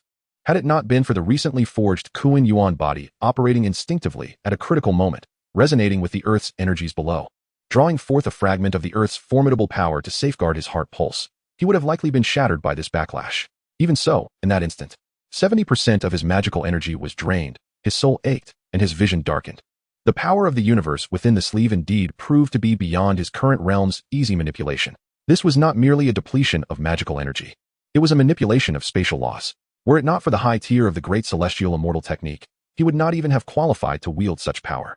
Yet, he had ultimately succeeded. In the astonished gaze of the Demon King of Fangcun Mountain, the enormous black battle axe was completely consumed by the seemingly delicate sleeve, vanishing without a trace. In this realm, only the Demon King's massive body remained suspended in midair, alongside Mei Shuang, who had just arrived and was witnessing this extraordinary spectacle. At that moment, Mei Shuang's previously pale visage, worn from battle, was etched with unprecedented shock and bewilderment. Who was she? A core disciple of the Kunlun sword sect. A paragon of excellence. What was her cultivation? The jade-clear immortal technique, the supreme law of the righteous path. She had witnessed the might of her sect's elders moving mountains and filling seas, priding herself on her comprehension of the world's laws. Yet, what unfolded before her completely shattered her understanding. To withstand a furious blow from a mid-golden core demon king with a mere foundation establishment cultivation, not only had he withstood it, but he had also seized the adversary's life-bound treasure? What sort of divine power was this? The unfurling of that sleeve seemed to encompass the universe, creating its own realm. Such an utterly incomprehensible maneuver left her mind reeling, struggling to fathom this astonishing reality. For a moment, the scene fell into a profound silence. The Demon King, having lost its life-bound treasure, felt its vitality wane significantly. Yet its gaze towards Mo Bai shifted from furious rage to extreme suspicion and trepidation. This method was far too peculiar, entirely beyond its understanding, instilling a deep-seated fear within it. Faced with such an unprecedented and mysterious existence, it harbored no intention of fighting. The desire to retreat had already taken root in its heart. Meanwhile, Mei Shuang completely retracted the arrogance befitting a disciple of a prestigious sect. Gripping her ice-blue celestial sword, she stood at a distance, her thoughts racing. This individual was shrouded in mystery, wielding unfathomable abilities. To oppose him would be folly. Yet, The temptation of the treasures of Wanshou Mountain made it difficult for her to relinquish her pursuit. The three parties momentarily paused their fierce conflict, each occupying a corner, seizing this brief respite to silently replenish their significantly depleted magical energy. None dared to make a hasty move, clearly concealing their trump cards, preparing for a more decisive strike. However, in this eerie tranquility, Mo Bai understood that he had already exhausted his means against his opponents. Relying on divine techniques and mobility in battle yielded no advantage. The use of the universe within the sleeve had already drained considerable energy, and repeated applications would leave him vulnerable. He had to depart immediately, without delay. But how? With two golden core powerhouses locking onto him, activating the cloud somersault technique would surely alert them, allowing them to intercept him. He needed to stoke the flames further. Suppressing the tumultuous blood within, Mo Bai forced a cryptic smile onto his pale countenance, his gaze shifting past the Demon King to Mei Shuang in the distance, exclaiming, "I thank the Kunlun Fairy for your timely assistance, granting me precious opportunity. Once this matter concludes, the treasure shall be divided between us, and all shall proceed as planned." His voice was not loud, yet it resonated clearly in the ears of both the Demon King and Mei Shuang, akin to thunder striking the earth. Mei Shuang paused, momentarily taken aback, her beautiful face darkening with fury. Was this a frame-up? Just as she was about to rebuke him, she noticed the already blood-red eyes of the Demon King transforming into a deeper crimson, its fury surging forth, obliterating the reason it had just regained. Ah, what a splendid Kunlun sword sect! What a righteous celestial maiden! The Demon King, enraged to the point of laughter, its massive form trembling with wrath, declared, "I knew it. A mere ant. How could it possess such audacity? It turns out you have colluded together, laying a trap for me." It could not believe that Mo Bai, a Foundation establishment cultivator, could accomplish all this alone. At this moment, Mo Bai's words perfectly provided a rational explanation for all its doubts. This Kunlun girl must have utilized some secret method to covertly assist him, enabling that brat to succeed. Celestial maiden? Mo Bai appeared oblivious to the Demon King's rage, continuing to bow slightly to Mei Shuang, his smile laden with meaning. "This beast is at its last gasp. I implore the fairy to swiftly eliminate it to prevent future troubles. I shall take my leave first to set up the formation at the designated location and await good news." "You are shameless." Mei Shuang trembled with fury, her delicate frame quaking as she nearly shattered her silver teeth. This utterance severed any potential for her to explain herself. If she were to deny it, it would only betray her guilt in the eyes of the Demon King. Should she choose to attack Mo Bai, it would further solidify the notion that they were embroiled in an internal conflict over spoils. Regardless of her actions, the weight of this accusation from the Demon King of Black Wind Mountain would undeniably fall upon her, and this was precisely the outcome that Mo Bai sought. In that very instant, as his words disrupted the focus of both the Demon King and Mei Shuang, he unhesitatingly channeled the last vestiges of his magical energy into his feet. Somersault cloud. A brilliant golden light erupted, more radiant than the sun itself. Mo Bai's figure blurred within the golden luminescence, transforming into a streak of light that transcended thought and space, soaring skyward and vanishing beyond the horizon in the blink of an eye. Swift. So extraordinarily swift. So swift that the raging demonic energy of the Demon King barely had time to surge before it lost its target. So swift that Mei Shuang's icy sword intent, which had just locked onto him, pierced through empty air. Roar. The humiliation of being toyed with ignited a furious blaze within the chest of the Demon King of Black Wind Mountain. Yet, when its crimson gaze fell upon the solitary Mei Shuang, that frenzy morphed into a sinister greed. With the true culprit fleeing, only one formidable adversary remained. If it could subdue her, much of today's disgrace could be avenged. This was an unprecedented opportunity. The Demon King, emboldened by this realization, let out a roar that was no longer one of mutual destruction, but rather a concentrated attack, channeling all its demonic power into its claws, transforming into a more refined and lethal black streak of light aimed directly at Mei Shuang's vital points. Excellent. Mei Shuang's expression sharpened as she keenly sensed the shift in the Demon King's offensive. Instead of retreating, she advanced, summoning her true essence, her ice-blue celestial sword radiating with brilliance as it carved an arc of profound intricacy, precisely meeting the Demon King's claws. Boom. The clash of energies erupted, demonic power and sword intent colliding with a thunderous explosion. Mei Shuang was jolted back, her blood surging, yet the Demon King fared even worse, suffering a grievous wound that laid bare the bone beneath a deep gash, blood gushing forth. This miscalculation brought about its own ruin, and the greed in the Demon King's eyes was swiftly replaced with dread. It finally comprehended that this woman, even alone, was not one to be easily subdued. No longer daring to linger, the Demon King feigned a retreat, its massive form transforming into a cloud of black mist as it fled in panic towards the distant horizon. 1,000 miles away, in a desolate valley, a streak of gold descended from the heavens, crashing to the ground like a meteor, stirring a cloud of dust. Puff. Mo Bai emerged from the haze, a torrent of fresh blood erupting from his mouth, his complexion as pale as paper. This was the backlash from forcibly activating the Somersault cloud, his magical energy instantly depleted. Though severely injured, his foundation remained intact. With some time to recuperate, he would recover. Leaning against a rock, he breathed heavily, every inhale igniting the pain throughout his limbs. Yet, in his eyes flickered the exhilaration of surviving a catastrophe. It worked.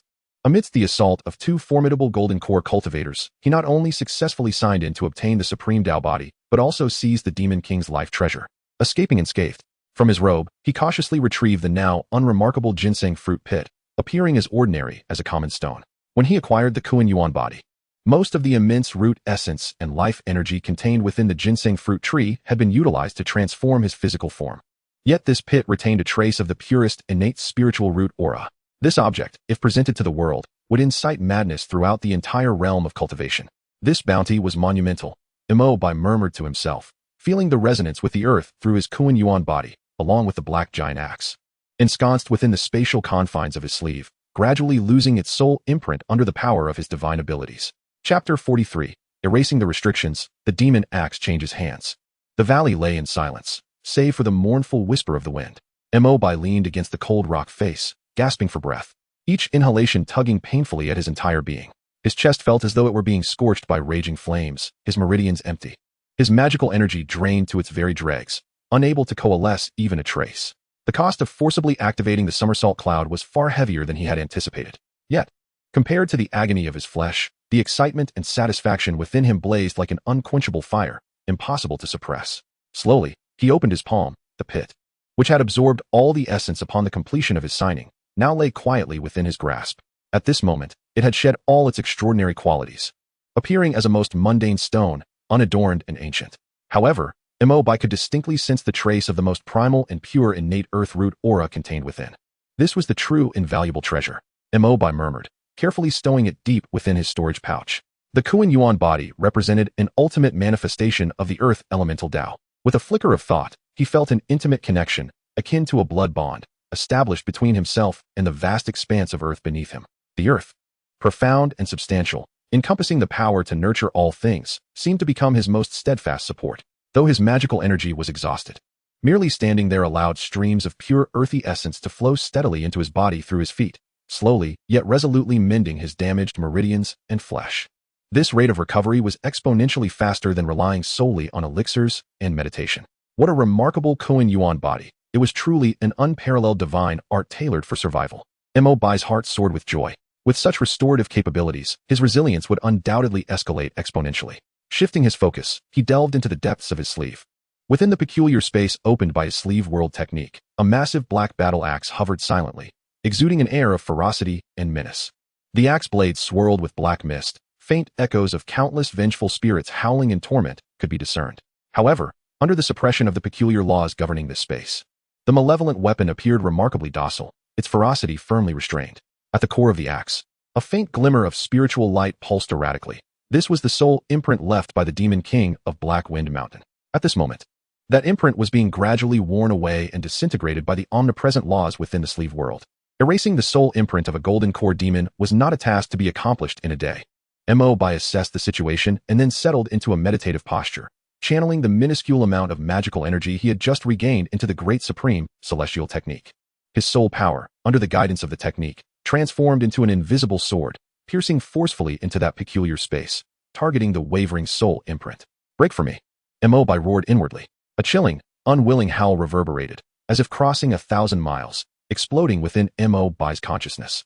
That was the last vestige of the Demon King's will embedded within the imprint, filled with resentment and unwillingness. Yet, before the supreme arcane art of the great supreme celestial technique, how could the mere will of a golden core demon withstand? With a soft pop, that glimmer of spiritual light was utterly extinguished. Far away, the Black Wind Mountain Demon King, in a frenzied retreat, suddenly came to a halt. Its form stalling abruptly as it expelled a large spray of vital blood from its mouth, its aura instantly diminishing to the utmost degree. My blood fiend soul pursuit seal. The Black Wind Fiend axe. It let out a desperate wail, acutely aware that its life-bound treasure had severed all ties with it. For the first time, genuine fear and unwillingness surfaced on its ferocious bear-like visage. It comprehended that it had entangled itself with a terrifying existence that was utterly beyond its comprehension and capability to contend with. In the valley, Mo Bai exhaled a long breath of turbid air. After erasing the soul imprint, the black giant axe fell silent, becoming an item without an owner. He retrieved it from his sleeve, the heavy axe head striking the ground with a dull thud, creating a half-foot deep crater. The chill upon contact was palpable, and the malevolent aura was overwhelming. Mo Bai scrutinized this trophy with satisfaction glimmering in his eyes. The axe was forged from an unknown dark iron, exceedingly hard, its quality far surpassing any artifact he had previously encountered. It was precisely the type of formidable weapon he had been lacking, while it exuded a certain wickedness. Its power was undeniable. If he could refine it anew, erasing its demonic essence and infusing it with a trace of the ginseng fruit pit's aura, its offensive and defensive capabilities would undoubtedly reach new heights. A bold thought took root in Mo Bai's mind. However, he soon shook his head with a wry smile. The notion was commendable, yet the crux of the matter was that he had no knowledge of weapon forging. His expertise lay in combat and self-preservation, leaving him utterly ignorant of the myriad skills of alchemy, artifact crafting, and formations essential to cultivation. It seemed this matter would have to be temporarily shelved. Once he recovered from his injuries, he would need to find a means to learn a weapon forging technique. He stowed the giant axe back into his storage pouch and swallowed several healing pills, preparing to seek out a more secluded cave to fully recuperate when his expression suddenly changed. His heightened senses, honed by cultivating the Kuan Yuan body, distinctly detected 3 unfamiliar auras approaching the valley at an alarming speed. Among these 3, 2 were at the peak of chi refinement, and 1 was in the initial stage of foundation establishment, all bearing a clear intent directed straight at him. Discovered? Mo Bai's heart tightened, instantly entering a combat-ready state. He immediately thought of Mei Shuang from the Kunlun Sword sect. Could it be that she had caught up? No, the auras did not match, and moreover, the intruders were too weak to possess the demeanor of a prestigious sect. Who could they be? Mo Bai's mind raced, and a name he had previously cast aside resurfaced. Qingfeng sect, Lihua sect. Back at Blackwind Mountain, he had not only snatched the Blackwind Demon King's spirit medicine, but had also obliterated the Qingfeng sect alongside another ascending team.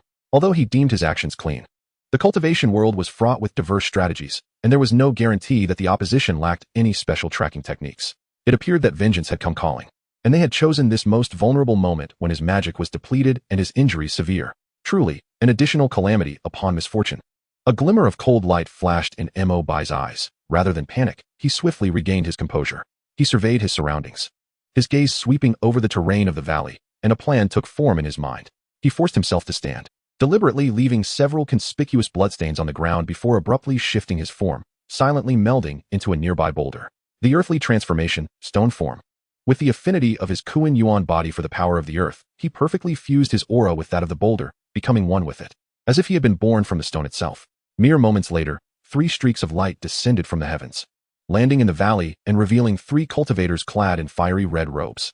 Leading them was a middle-aged man with a grim countenance. Clearly at the initial stage of foundation establishment, his gaze sharp as lightning, immediately spotting the still fresh bloodstains on the ground. Ha! Brother Liu. It seems our soul pursuit fragrance has indeed proven its worth. That little thief is right here, and judging by these bloodstains, he's gravely injured, exclaimed a disciple at the chi refinement stage, brimming with excitement. The man addressed as Brother Liu wore a cruel smile, daring to slay the entire Qingfeng sect and seize the Demon King's spirit medicine. This brat possesses quite the audacity. The sect master has commanded that he must be captured alive, or his corpse retrieved. His storage pouch and all secrets shall belong to us. Just a lucky rogue. Does he really think he can turn the tide? Another disciple chimed in. He is definitely hiding here in the valley to recuperate. Let us split up and search. Good. The 3 immediately dispersed, beginning a meticulous search throughout the valley. Transformed into the boulder, Mo Bai observed everything unfold before him, his murderous intent growing ever more intense. Indeed, it was them. Furthermore, from their tone, it appeared they were unaware of his actions at Wuzhuang Temple, nor did they realize he had already reached the foundation establishment stage. The disparity in information was undoubtedly his greatest advantage. A chi refinement disciple soon arrived near the boulder that was, in truth, Mo Bai. He swept his magical energy over the area and kicked the stone, finding nothing amiss. Damn it, just a worthless rock. He cursed, turning to leave. Yet, at that moment, as he pivoted away, the seemingly mundane boulder suddenly sprang to life. A gigantic hand crafted from stone shot forth from the ground, without warning, lightning fast, seizing his ankle. What? The disciple was taken aback, and before he could react, an overwhelming force yanked him downwards with a violent pull. Simultaneously, a sharp stone spike erupted from the ground, piercing directly into his lower abdomen. Poof! A dull thud echoed as his protective barrier shattered. The disciple did not even have time to scream, his body convulsing violently as his dantian was instantly pierced through and obliterated. Pure spiritual energy gushed from the wound, rendering him limp upon the ground, his aura dissipating rapidly. his fate uncertain. Junior brother. The other two were alarmed by the commotion and turned just in time to witness this horrifying scene. An ambush, Brother Lu exclaimed.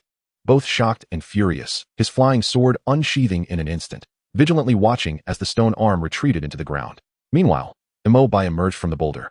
His complexion still pale, but his eyes cold as ancient ice. It's you. Brother Lu recognized Mo Bai's face, momentarily stunned before erupting in wild joy. What a fortuitous encounter. Little thief, you dare to show yourself and court death. To him, Mo Bai's previous attack, though peculiar, had undoubtedly required immense energy. Now, appearing before them in a state of apparent injury seemed like a death wish. Kill him, Brother Lu roared, and he and another disciple swiftly formed hand seals, their flaming swords transforming into twin fire serpents, flanking Mo Bai and sealing off all avenues of escape. Yet, facing the onslaught of the two formidable flying swords, a mocking smile curved Mo Bai's lips. He not only did not retreat, but instead advanced toward them fiercely, stomping his foot. Kuan Yuan body, earthquake. A surge of invisible waves radiated from him, causing the very ground of the valley to come alive, trembling violently, rolling. The earth beneath them suddenly transformed into a quagmire, leaving the two disciples of Lihua's sect feeling as though the ground had vanished beneath them, their bodies losing balance as their magical energy became sluggish. In the violently trembling space, the two flying swords exhibited a fatal deviation in their precision. Now is the moment. The figure of Mo Bai left behind a fleeting shadow in place, while his true self had already appeared before the last remaining disciple of the Qi refining stage like a specter. Although the cloud somersault could not be propelled over long distances, its short-range explosive speed was still astonishingly swift. The disciple merely caught a glimpse of a flash of golden light before feeling a chill at his neck, plunging his consciousness into eternal darkness. Mo Bai's hand, akin to an iron claw, crushed his throat bone. In the blink of an eye, both Qi refining stage disciples met their demise. Only Lu, the senior brother, remained, his complexion pale with horror and panic. Golden core. You are actually a golden core. It was only at this moment that he finally sensed the genuine pressure of the golden core realm emanating from Mo Bai. He comprehended just how gravely mistaken he had been. The opponent was not a lamb for slaughter, but rather a wounded prehistoric beast. Fear instantaneously devoured all his fighting spirit. With a scream, senior brother Lu turned to flee on his flying sword. Now you wish to escape? It is too late. Mo Bai snorted coldly, and with a sudden flick of his sleeve, he unleashed the power within.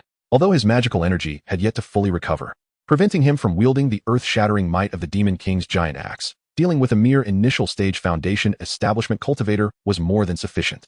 A terrifying suction suddenly erupted, enveloping Lu in an instant. No, what sort of divine ability is this? Lu emitted a desperate scream as his body was uncontrollably drawn towards that seemingly small sleeve. His protective treasures, flying sword, and everything else were reduced to mere fragments under that devouring force. Just a breath later, the valley returned to tranquility. Mo Bai panted heavily, his complexion growing even paler. The continuous use of divine abilities had worsened his already grievous injuries. Yet, he dared not linger for even a moment, swiftly advancing to collect the storage bags of the three fire sect cultivators, erasing all traces of their existence. Once this was accomplished, he sought out an exceedingly concealed cave, setting up a simple alert formation before vanishing inside. He must attend to his injuries immediately. Assessing the spoils could wait until his condition stabilized.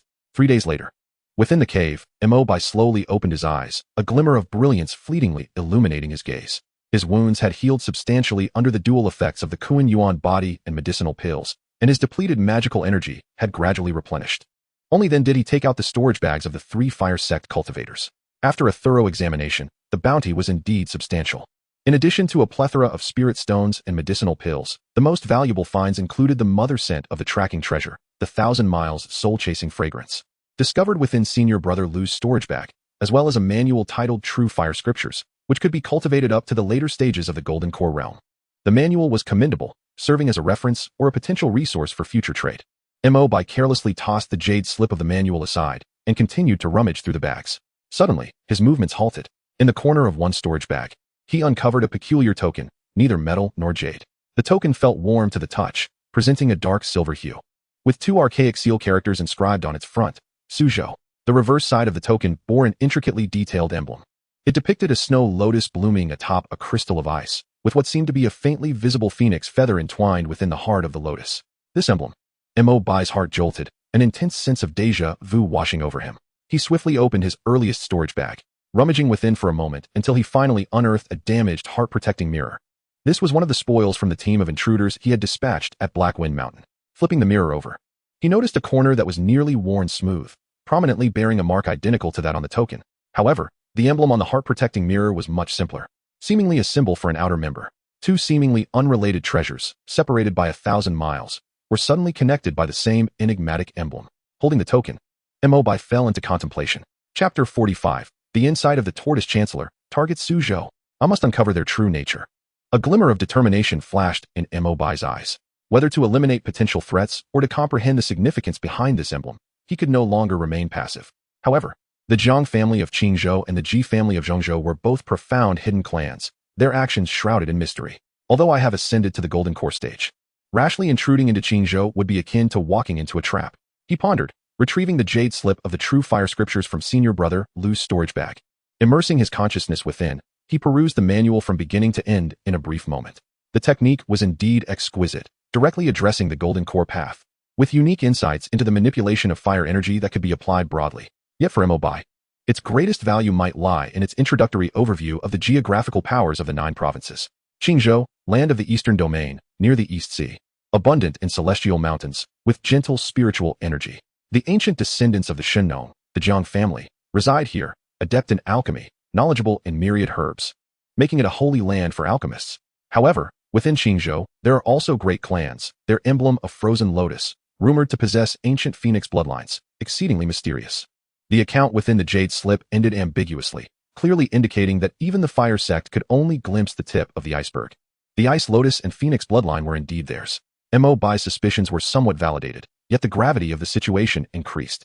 He stored the jade slip and token, preparing to consolidate his cultivation further, when suddenly, his mind stirred, probing deep into his storage bag. There, an inconspicuous tortoise shell lay quietly. Tortoise Chancellor, awaken. I seek your counsel. Mo Bai transmitted a wisp of consciousness. Since signing in at Wuzhuang Temple, this old tortoise had been slumbering, digesting what it had absorbed. And it was unclear how much it had recovered. After a moment, a drowsy, somewhat disgruntled elderly voice reverberated in Mo Bai's mind. Oh, I say, young Mo Bai. What mess have you stirred up now? This old bone of mine just absorbed a whiff of innate spirit roots aura and was dreaming of a youthful revival, only to be disturbed by you. Enough nonsense, Mo Bai interjected succinctly. Look at this. With that, he projected the image of the dark silver token enveloped in his consciousness directly onto the tortoise shell. The voice of Tortoise Chancellor abruptly ceased, plunging the cave into an eerie silence. After a full dozen breaths, Tortoise Chancellor's voice, laden with shock and disbelief, finally thundered in Mo Bai's mind. W1 Bao token? How could you possess such a thing? No, the quality, the aura. This is the highest grade Tianzi Wanbao token. You don't tell me you raided one of Wanbao Tower's branches. Mo Bai was taken aback. Wanbao Tower? Isn't that a merchant association's token? Merchant association. Tortoise Chancellor's voice shot up an octave, as if he had heard the grandest of jokes. Young Mo Bai, you are utterly ignorant of power and equally oblivious to wealth. A mere merchant association dares to use such an emblem? He took a breath, continuing. The ice crystal snow lotus represents the hidden celestial clan from which the Lady of Wanbao Tower hails, embodying purity and integrity, with a reputation as pristine as ice. The phoenix feather symbolizes the unparalleled authority and nobility of the proprietor of the Wanbao Tower.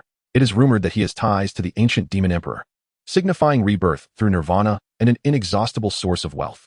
The Wanbao Tower is not merely an ordinary trading guild, as one might envision. It is a colossal entity, renowned throughout the 9 provinces, so affluent that even Kunlun and the Great Xia dynasty must show it a degree of deference.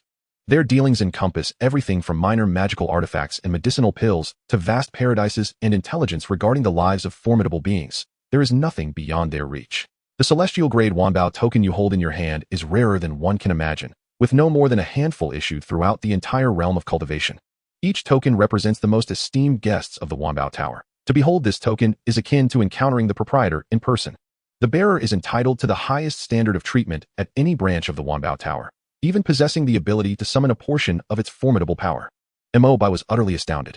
He had envisioned countless possibilities, but never once did he consider that this emblem, which filled him with trepidation and which he presumed belonged to a powerful hidden family, was in fact the highest insignia of the foremost trading guild in the 9 provinces. The practitioners of the fire sect bore this emblem, as did the team of traversers pursuing him. What did this signify? It indicated that they, or those who stood behind them, were clients of the Wanbao Tower. They might even be forces cultivated by the Wanbao Tower itself. The entity he had unwittingly offended was not merely a hidden family from Qingzhou, but rather an unfathomable commercial empire with a web of connections sprawling across the entire realm of cultivation. Upon grasping this revelation, Mo Bai felt no fear. Instead, he breathed a long sigh of relief. Compared to a secretive family that operated under the guise of bloodlines, a commercial organization was far easier to negotiate with. Where there is business, there are rules to follow. Minister Gui, do you know where the headquarters of the Wanbao Tower is located? Mo Bai inquired promptly. The headquarters? Minister Gui pondered for a moment. The Wanbao Tower operates in secrecy and never establishes a fixed headquarters. Yet, who in the world does not know that its proprietor, Lord Fuqian, most frequently resides in Shuzhou, a place renowned for its commerce and craftsmanship across the 9 provinces. Shuzhou? Mo Bai's mind raced with possibilities. Indeed, Minister Gui's voice carried a hint of longing. Shuzhou, where rivers converge and trade thrives. It is a hub of wealth and a haven for the powerful. 70% of the world's magical artifacts and 80% of medicinal pills circulate there. Any rare materials or information you seek can be acquired in Shuzhou, provided you can pay the price. Of course, it is also a perilous place, where countless cultivators fall each day in pursuit of wealth and opportunity. A true paradise for adventurers. Upon hearing this, Mo Bai's eyes sparkled with excitement. Shuzhou, the art of artifact crafting. A bold and clear plan immediately formed in his mind. He had been troubled by his lack of knowledge in alchemy, artifact crafting, and array formation despite possessing formidable skills. Particularly, the immense axe he had taken from the Black Wind Demon King, which was of exceptional quality but could not be wielded due to its overwhelming malevolent aura, required a master craftsman to reshape its essence. If he could acquire a profound method of artifact crafting, not only could he resolve his weaponry dilemma, but he could also infuse the primordial earth essence of the ginseng fruit pit into it, forging a weapon that embodied both offense and defense, a true treasure of his own. This would signify a qualitative leap in his future combat capability. Shuzhou, a place famous for its craftsmanship, was undoubtedly the best venue for him to learn the art of artifact crafting. Moreover, the clues leading to the Wanbao Tower also pointed there. He could seize this opportunity to enter Shuzhou under a new identity, discreetly investigating this colossal entity, uncovering which faction he had inadvertently provoked, and discerning their motives for targeting him. A perfect twofold strategy. Excellent. I shall go to Shuzhou, Mo Bai decisively proclaimed. He communicated his thoughts and plans to Minister Gui, who, surprisingly, did not refute his ideas but rather affirmed. Indeed, this notion is commendable. Shuzhou is a melting pot of diverse powers, intricately intertwined, a perfect place for someone skilled in disguise to navigate the murky waters. Furthermore, I have heard tell of a perilous location within Shuzhou, referred to as the Land of Divine Fall. The Land of Divine Fall. Mo Bai's breath hitched. Indeed, Minister Gui's voice turned grave. It is said that a deity fell there, rendering it exceedingly dangerous.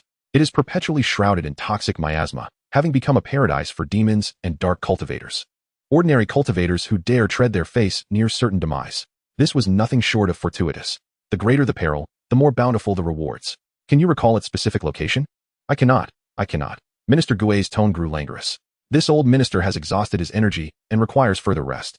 Perhaps the energies of Shuzhou will awaken more of my memories once you arrive there. In any case, take care, young one. And do not allow those demons to consume you. With that, the aura emanating from the tortoise shell fell into complete silence. Mo Bai shook his head in resignation but no longer pressed for answers. With a clear objective in mind, he felt invigorated. Rising to his feet, he stretched his muscles. The power of the golden core surged through his meridians, his injuries fully healed, even more refined than before. He erased all traces within his cave and, with a thought, invoked the earthly transformation technique. His form, bones, and muscles underwent subtle, almost imperceptible changes. In mere moments, his originally handsome visage morphed into an utterly unremarkable face, one that could be lost in a crowd. Even his aura transformed from the sharpness of a golden core cultivator to a subdued, gentle presence, resembling a weary foundation establishment cultivator who had spent years wandering the world. Satisfied with his transformation, he nodded approvingly. The first principle of survival is to never reveal one's true self. He stepped out of the cave, oriented himself, and transformed into an inconspicuous streak of light, soaring toward Shuzhou. Chapter 46. The Steel Fortress, the Craft of Heaven. Since departing the domain of Wuzhuang Temple, Mo Bai journeyed eastward, traversing vast distances. This was his first experience of such a long migration since his arrival in this world. The landscapes he encountered varied dramatically, from the desolate, treacherous mountains to the increasingly populated plains, and finally to the river-laden wetlands. The vastness of the 9 provinces was evident in every step. He was not in a hurry.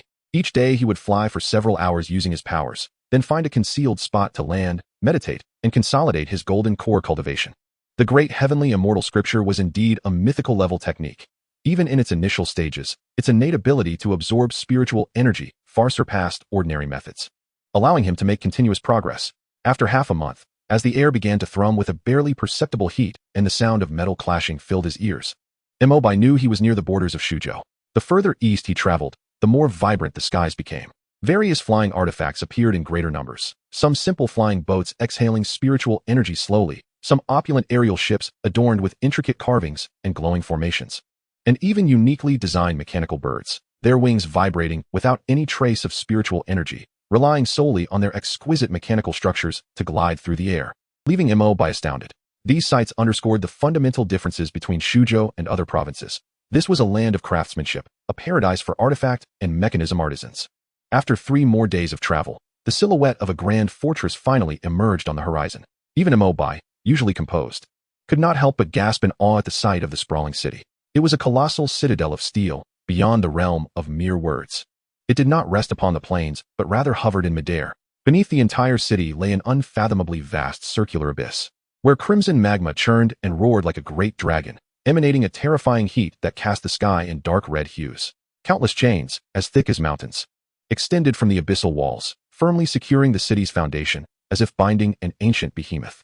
The city itself was composed of countless massive metal modules, with towering spires and crisscrossing streets, all exuding a cold, obsidian sheen. Numerous gears of varying sizes were exposed between the structures, rotating and driving unimaginable mechanical contraptions, producing a cacophony of clattering sounds.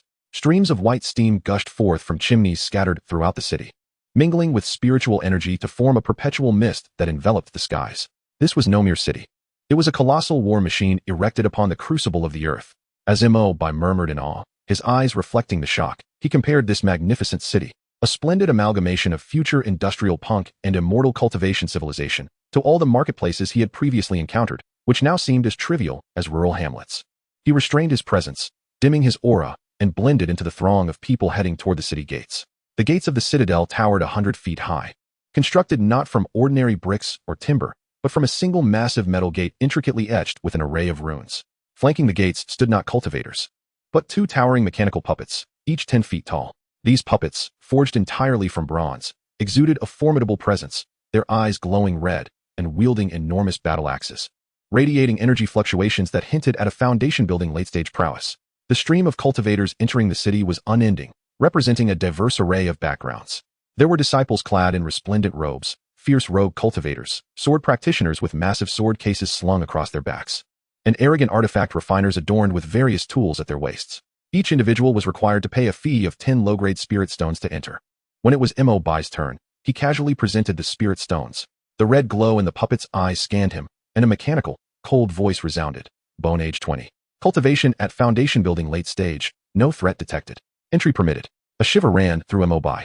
This puppet could instantly discern his bone age and the cultivation level he had concealed, confirming the legendary prowess of the mechanisms in the Steel City.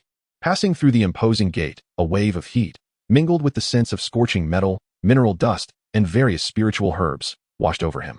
The interior of the city was even more astounding than its exterior.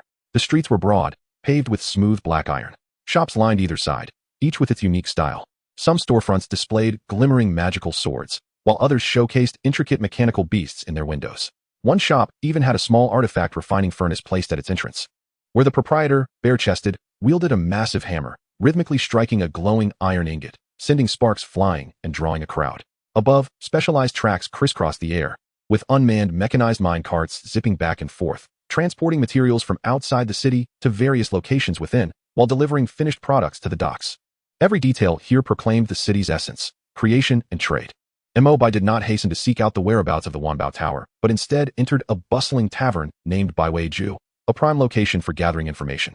He chose a corner table by the window, ordered the most ordinary spirit tea, and quietly extended his consciousness, eavesdropping on the conversations of the surrounding cultivators. Did you hear?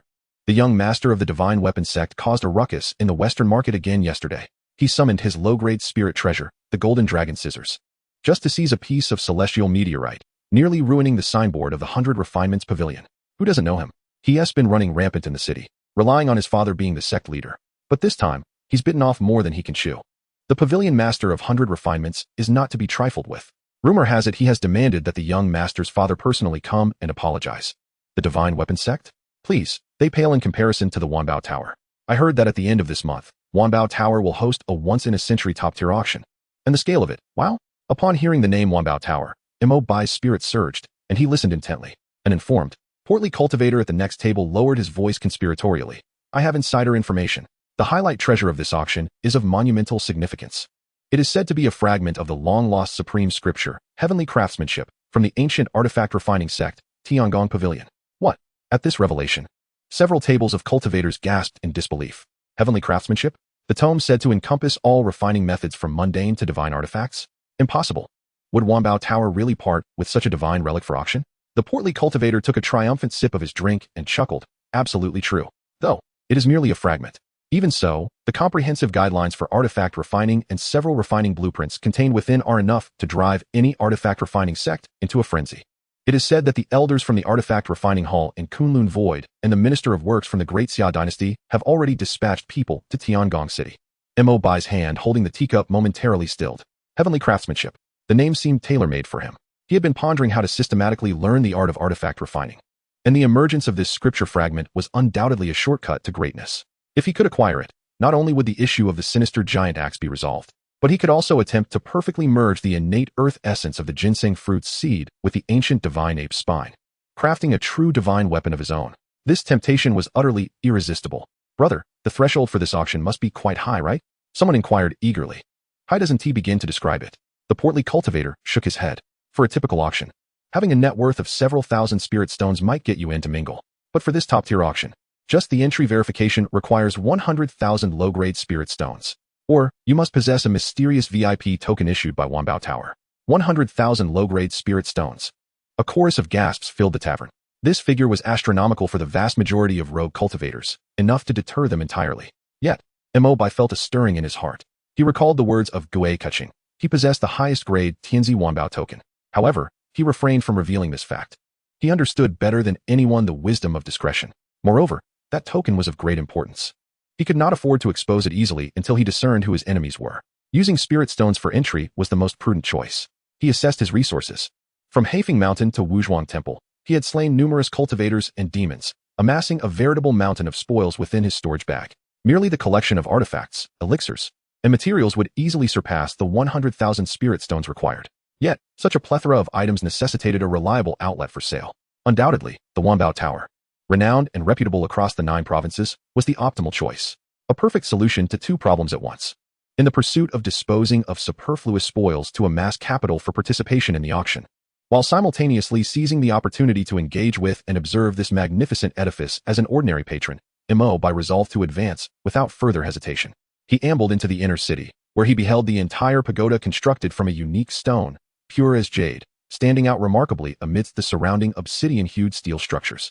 The tower radiated a kaleidoscope of colors, exuding an air of opulence, with each level adorned with independent balconies and protective barriers. The entrance bustled with activity, as cultivators clad in splendid attire, exuding powerful auras, came and went. Atop the tower, an emblem featuring an ice crystal snow lotus cradling phoenix feathers shimmered under the sun, emanating an unspoken majesty and affluence. This place was none other than the Wanbao Tower. Mo Bai adjusted his garments, meticulously suppressing his aura to the utmost, his unremarkable visage betraying no hint of emotional fluctuation. He set forth, moving steadily up the steps paved with white jade, blending seamlessly into the flow of patrons. Upon stepping into the Wanbao Tower, the cacophony of the outside world, infused with the heat of molten rock and metal, was completely severed. A refreshing scent of sandalwood enveloped him, soothing the spirit and inducing tranquility. Beneath his feet lay warm, lustrous white jade tiles, polished to a reflective sheen, beneath which faint spiritual lights danced, indicative of an intricate dust-cleansing and spirit-gathering formation.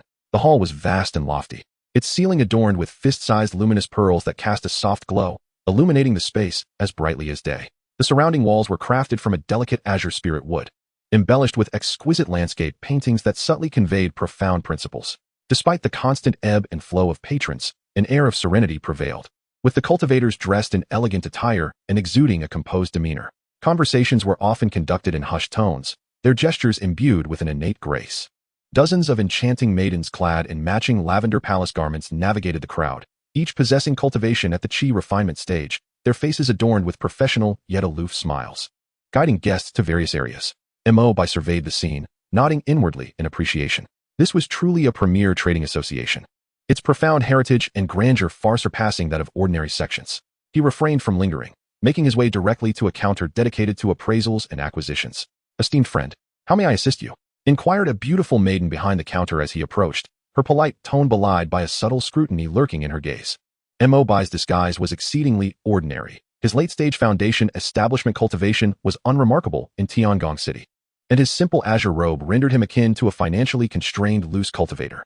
"I wish to sell some miscellaneous items," Mo Bai replied tersely and plainly. The maiden's smile remained unchanged, yet her scrutiny transformed into understanding. Such loose cultivators were commonplace, typically presenting a few trivial low-tier materials or unnecessary artifacts in exchange for several hundred to 1,000 spirit stones. She retrieved a jade platter, smiling. "Please place your items upon the tray." However, Mo Bai shook his head, a flicker of his consciousness transmitting, "I possess a considerable quantity of items, some rather eclectic, which are unsuitable for display here. I require a private chamber." The maiden hesitated momentarily, casting another discerning glance at Mo Bai. A request for a private chamber typically indicated a substantial transaction or items of notable provenance requiring confidentiality. After a brief pause, she maintained her professional demeanor, politely stating, "Please follow me." Under her guidance, Mo Bai traversed the hall to a secluded corridor.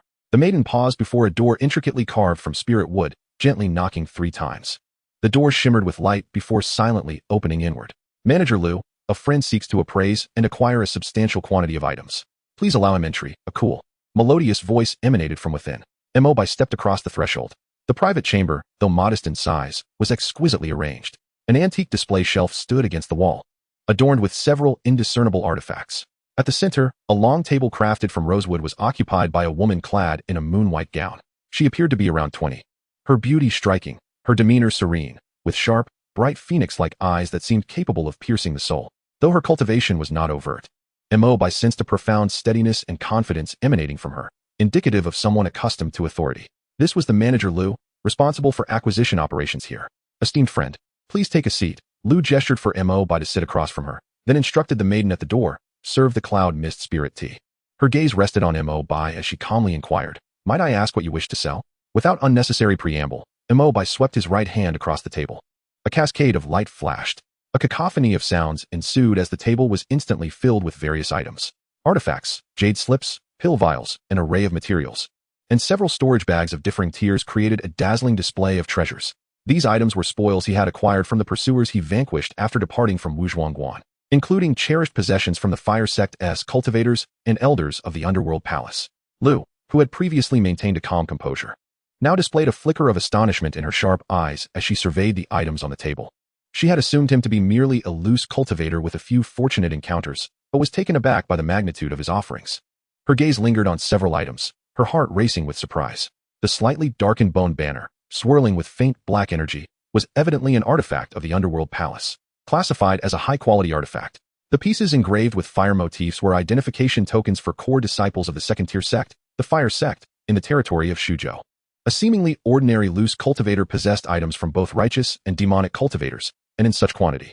Liu's mind raced, yet her expression remained impassive, her professional training allowing her to swiftly rein in her emotions. "Your collection is quite impressive," she remarked in a neutral tone, then extended her delicate fingers to begin the appraisal process. Her movements were deft, as her fingertips glimmered with a faint golden spiritual light upon contact with each item. She rapidly announced its name, tier, and approximate value. Low-tier artifact, wind-chasing sword, in excellent condition, worth 300 low-tier spirit stones. Medium-tier artifact, spirit binding rope, with minor damage, worth 800 low-tier spirit stones. Fragment of the fire technique, of little value, 100 low-tier spirit stones. A third-tier demon pill, fire attribute, valued at 1,200 low-tier spirit stones. As each item was evaluated, the tally swiftly accumulated. Mo Bai sat quietly, savoring a sip of the fragrant spirit tea presented by the maiden, its aroma crisp and its spiritual essence abundant, a true rarity. While listening to the appraisals, he feigned casualness and asked, "Manager Liu, I possess a keen interest in the art of weapon forging. Might your esteemed tower have any advanced treatises on forging available for purchase?"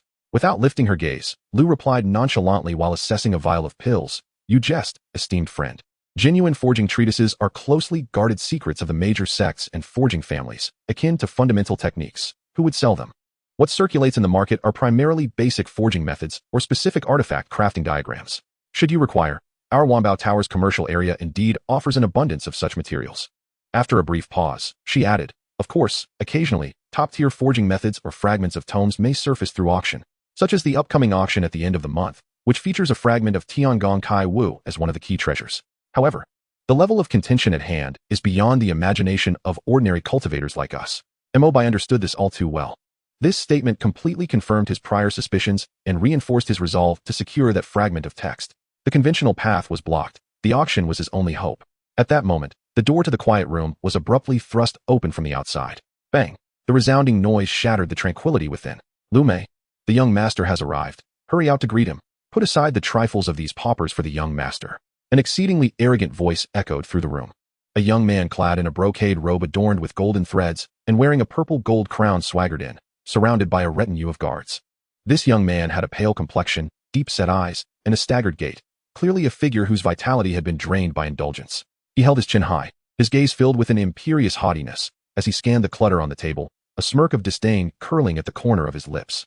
He was none other than Qian Kuan, the young master of the Divine Armament sect. Behind him, the maidservant leading the way appeared pale and anxious, evidently unable to restrain him. Lu, the manager, furrowed her brows slightly, a flicker of displeasure passing through her eyes, but it was quickly suppressed. She rose and greeted Qian Kuan with a neutral bow. Ah, young Master Qian, I was unaware of your esteemed presence. What brings you here? What nonsense? Of course, I'm here to sell something. Qian Kuan waved his hand impatiently, and his guards promptly brought forth a heavy iron box. This young master has recently acquired a batch of deep-sea sunken silver. Give it a valuation. Also, when will your Wanbao Tower deliver this month's offerings to my sect? Chapter 48. The Distinguished Guest, Wealthy and Generous, Part 2. The Divine Armament sect holds a significant position in Tiangong City, and it is evident that there are some business dealings with Wanbao Tower. Lu, maintaining her calm demeanor, replied, Young Master Qian, there is always a sequence to matters. I am currently in the process of inventorying this esteemed friend's items, so I kindly ask you to wait a moment. Wait. Qian Kuan laughed, as if he had heard the most ludicrous joke. Him? A destitute rogue cultivator? What could he possibly have of value? Can that pile of rubbish on the table even amount to 10,000 spirit stones? Does he think himself worthy of making me wait? He cast a sidelong glance at Mo Bai, his face contorted with ridicule and disdain. Brat, if you have any sense, pack up your meager possessions and scram. Don't obstruct this young master. Mo Bai didn't even raise his eyelids as if he hadn't heard a word, simply savoring his tea. Such a buffoon hardly warranted a response. His indifference, however, infuriated Qian Kuan. In Tiangong City, he was accustomed to bullying others. He had never been so openly slighted. Are you deaf? Qian Kuan's expression darkened, and a powerful aura of peak foundation establishment surged toward Mo Bai. I am speaking to you. Yet, that overwhelming pressure, which would terrify ordinary foundation establishment cultivators, seemed to dissipate upon reaching Mo Bai, like a stone sinking into the sea without a trace. Mo Bai remained as steadfast as a mountain, the ripples in his teacup unperturbed. His golden core realm spirit was immensely potent. The mere pressure of a foundation establishment was akin to a gentle breeze. Qian Kuan's expression shifted, a flicker of suspicion crossing his eyes. Just as he prepared to escalate the confrontation, Lu, who had been silently counting, suddenly spoke. Her voice, cool yet clear, resonated throughout the quiet room. The inventory is complete. She lifted her gaze to Mo Bai, her sharp phoenix eyes now revealing a hint of seriousness and inquiry. Esteemed friend, the total value of all the items on your table amounts to 183,700 low-grade spirit stones. Among them, several demonic artifacts are quite sensitive. Our Wanbao Tower will purchase them at an 80% discount, which has been accounted for. Would you prefer to receive the spirit stones in cash, or deposit them as a spirit ticket with our Wanbao Tower? 183,000. At the utterance of this figure, the quiet room fell into a profound silence.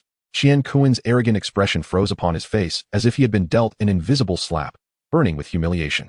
The box of deep-sea silver he brought was worth at most a mere 100,000 spirit stones, already a source of pride for him. Yet, this so-called destitute in his eyes had casually produced a heap of scrap, worth nearly 200,000 spirit stones. How could this be possible? His guards stood gaping, their expressions shifting from contempt to shock and horror as they gazed at Mo Bai. Lu regarded Mo Bai, her heart stirring with tumult. She had facilitated numerous large transactions. Yet this was the first time she had encountered a cultivator of such youth, such wealth, and such low profile. This individual was no ordinary figure. Mo Bai finally set down his teacup, as if he had accomplished a trivial task. Without even glancing at the astonished Qian Kuan, he addressed Lu. 100,000 spirit stones to be converted into a spirit ticket. The remainder, in cash. The spirit ticket worth 100,000 spirit stones was precisely the entry pass for the top-tier auction. Very well. Lu promptly nodded, retrieving a golden jade card and a bulging storage bag, extending them with both hands. Esteemed friend, here are your 183,700 spirit stones, along with a named spirit ticket, which will grant you entry to the auction at the end of the month. Mo Bai accepted the items, his divine sense sweeping over them to confirm their accuracy. He rose, ready to depart, but as if recalling something, he paused and turned to Lu. I must commend the hospitality of Wanbao Tower. However, I dislike being interrupted by irrelevant individuals during business discussions. Lu, ever astute, immediately discerned the underlying meaning. A hint of apologetic smile crossed her face as she bowed slightly. It is my oversight in hospitality that has startled you, esteemed friend. To express my regret, and to facilitate your future visits to Wanbao Tower, please accept this Xian character VIP token. With this token, you may directly access the VIP level at any Wanbao Tower across the Jojo, where you will be attended to by dedicated staff, free from any disturbances. As she spoke, she produced a token made entirely from an unknown black jade, on which an ancient character for Xian was intricately outlined in silver thread. The Xian character VIP token. Xian Kuen's eyes nearly bulged from their sockets. As the young master of the Divine Armament sect, relying on his family connections, he had barely managed to acquire a lowly Huang character token, and he was still required to pay a hefty tribute annually. Yet, this person before him not only possessed wealth tenfold his own, but was also bestowed a higher-ranking Xian character token by Lu. This was nothing short of a profound humiliation. Mo Bai regarded the token, a flicker of satisfaction gleaming in his eyes. This was precisely the outcome he sought.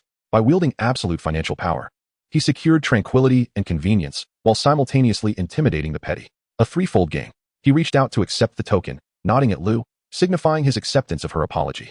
Then, he turned and strode away, never casting another glance at Xian Kuen, as if he were merely air. This silent disdain was more lethal than any venomous words. Stop right there. Xian Kuen finally snapped back to reality. His face flushed crimson as he pointed at Mo Bai's retreating figure, his voice laced with fury. Who do you think you are? Don't think you're impressive just because you have a few spirit stones. Tiangong City isn't a place where you can walk all over others simply for wealth. Just you wait. Before he could finish, a cold gaze shot toward him. Not from Mo Bai, but from Lu. Young Master Qian, Lu's tone suddenly turned frigid. This esteemed friend is now a Xian character VIP of my Wanbao Tower. In the territory of my Wanbao building, I kindly request that you exercise a modicum of respect in your words. Otherwise, do not blame me for disregarding the dignity of the Divine Armament sect. A fleeting yet terrifying pressure, far surpassing that of the Golden Core stage, emanated from her, only to vanish in an instant. Xian Kuen felt as if struck by lightning, his entire being trembling, and the threat that lingered behind him was forcibly repressed. He gazed at the icy visage of Steward Lu, the avarice and lust in his eyes somewhat diminished, yet filled with trepidation and malice. Lacking certainty, he dared not take action within Wanbao building, forced to watch as Mo Bai's figure disappeared at the entrance. Humph! Xian Kuen let out a cold snort of meaning.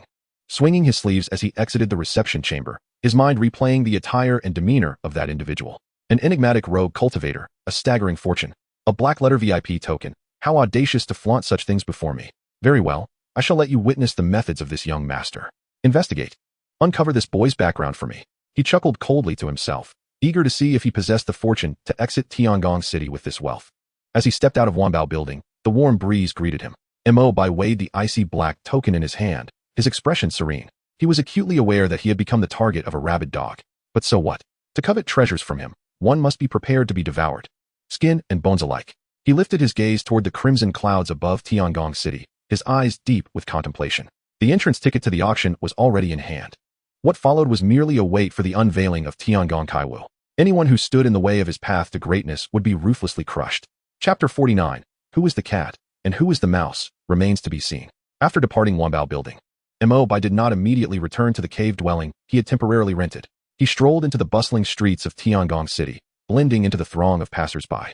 Appearing aimless and at ease, like a rogue cultivator who had just come into a fortune, leisurely wandering about.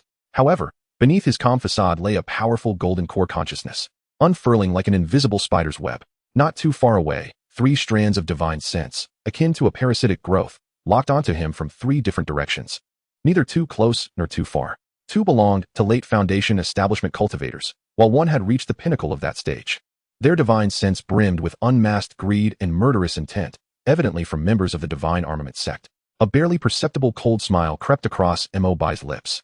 Still too inexperienced, he mused inwardly. Such a level of tracking, in the face of his vastly superior spiritual awareness, was akin to 3 bright lanterns in the night, impossible to hide from. Were he in the wild, he would not hesitate to swat away these bothersome flies. Yet, within the confines of Tiangong City, on the territory of Wanbao building, he preferred to avoid unnecessary trouble. Upon reaching a bustling marketplace for magical artifacts, Mo Bai lingered at a few stalls before veering into a narrow, dim alleyway. The 3 strands of divine sense followed him without hesitation. However, just as they were about to enter the alley, a powerful surge of magical energy suddenly erupted from within, accompanied by cries of alarm and the resounding clash of artifacts. An ambush. The three divine armament cultivators felt a chill, instinctively halting their steps, summoning their artifacts, their vigilance directed toward the alley. Yet, after a brief moment of silence, all fell still within. The leading Pinnacle Foundation establishment cultivator frowned, signaling his companions. The three formed a triangular formation, cautiously probing into the alley. The passage was short, easily visible from one end to the other.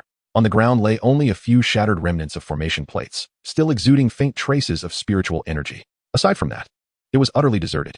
Where is everyone? One cultivator exclaimed in bewilderment. The leader's expression darkened as his divine sense frantically swept the surroundings. But he could no longer detect even a trace of Mo Bai's presence, as if he had vanished into thin air. Damn it! A teleportation formation. He has escaped. He struck the wall in frustration, his face etched with vexation. This boy proved to be exceedingly cunning.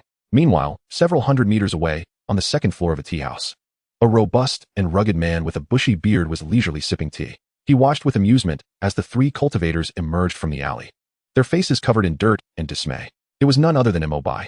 The Earth Fiend's 72 transformations not only allowed for physical alterations, but also enabled him to conceal all traces of his presence, merging seamlessly with the surrounding environment. If a mere Foundation establishment cultivator could see through his disguise, then this legendary technique would surely be undeserving of its reputation. So you think to find me? Mo Bai chuckled inwardly, draining the last of his tea, leaving behind a few shards of spirit stone before rising to depart. He did not head to any inn or rented dwelling, but instead made his way directly back to Wanbao Building. This time, he did not enter through the front, but rather approached a quieter side entrance. The guards, seeing his ordinary attire, were about to question him when Mo Bai revealed the entirely black letter VIP token. The guards' expressions changed instantly. Their previous scrutiny and arrogance vanished without a trace, replaced by utmost respect and humility. Black letter VIP, please. He bowed deeply, personally pushing open a massive door crafted from millennium-old ironwood, immediately notifying the steward on his behalf. Soon, a middle-aged man clad in steward's attire hurried out, displaying an even more courteous demeanor than the previous guard. I was unaware of your esteemed presence and regret the lack of a proper greeting. The steward has specifically instructed that upon your return, you are entitled to the highest level of hospitality that our Wanbao building offers. May I inquire if you have new transactions in mind? Or would you prefer to reside in our specially prepared heaven-tier quiet cultivation room? To reside, Mo Bai replied succinctly. Very well, please follow me. Under the steward's guidance, Mo Bai traversed a heavily guarded internal corridor, where esoteric formation runes flowed ceaselessly along the walls. Eventually, they arrived at an expansive chamber deep within Wanbao Building's subterranean levels. The spiritual energy here was so dense that it appeared as a visible white mist, with a small spirit vein converging through formations to nourish dozens of independently functioning cave dwellings. Esteemed guest, this shall be your quiet cultivation room. The steward halted before one of the cave dwellings, presenting a control token. This area is directly protected by our Wanbao Building's mountain protecting formation. Unless one possesses the Master-S command, even a tribulation stage expert cannot intrude. Here, you shall enjoy absolute tranquility and security. Mo Bai accepted the token, nodding in satisfaction. This was precisely the effect he desired, exchanging a windfall for an utterly secure haven, allowing him to confront the impending storm with composure. Upon entering the cave dwelling, the stone door thunderously sealed shut, completely isolating him from the outside world. The interior was spacious, equipped with a pill refining room, artifact forging room, and training area, with a spirit gathering formation that surpassed the effects of the outside world by more than tenfold. Mo Bai sat cross-legged on the mat in the training room. Yet his expression remained taut. Wanbao Building could ensure his safety for the moment, but not for eternity. That Qian Kuan was like a fly drawn to blood. If not thoroughly swatted, he would ultimately pose a nuisance. Since you seek your own demise, I shall grant you that wish. A glint of cold light flashed in Mo Bai's eyes as a plan took shape in his mind.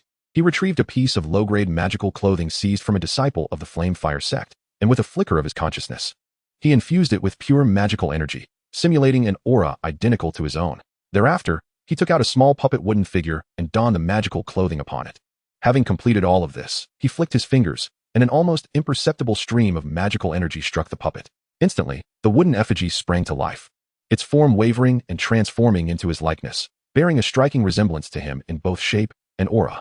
This was a minor trick from the 72 transformations of the earthly fiends, an illusionary art. While it could not deceive the discerning eyes of a golden core cultivator, it was more than sufficient to ensnare a few Foundation establishment practitioners. Mo Bai maneuvered the puppet, stealthily exiting the meditation chamber of the Wanbao Building, making his way towards a secluded rocky gorge he had long since scouted just outside the city. Within the residence of the Divine Weapon Sect in Tiangong City, Qian Kuan seethed with rage. Useless, a pack of utter incompetence. He hurled a precious glazed lamp to the ground, berating the three silent cultivators before him. 3 of you. And you managed to lose track of a mere foundation establishment rogue. What purpose do I serve in nurturing you? The leader of the trio, drenched in sweat and trembling, stammered, Young master, please calm your wrath. That fellow is exceedingly cunning. He must possess a high-tier teleportation array. We truly enough. Qian Kuan interjected irritably. I have no interest in hearing excuses. If you cannot find him, you shall report to the punishment hall and accept your penalty. Just then, a guard burst in, his expression brimming with excitement. Young master, we found him. We found him. He held a compass in his hands, its needle trembling violently, pointing towards a direction outside the city. The tracking compass has reacted, the guard exclaimed eagerly. Earlier at the Wanbao building, I secretly implanted a strand of tethering thread onto his clothing while he was unguarded. As long as he remains within 1,000 miles, he cannot escape the compass's lock. Excellent. Excellent. Qian Kuan's face brightened immensely. He kicked the trembling cultivator aside, a sinister grin spreading across his features. Heaven has a path, yet he chooses not to tread it. Hell has no door, yet he dares to enter. This time, let us see where you can run. His eyes glinted with greed and murderous intent as he turned to a venerable elder beside him, who had been meditating in silence, his aura as steady as a mountain. Elder Wu, I fear this time I must trouble you to take action personally.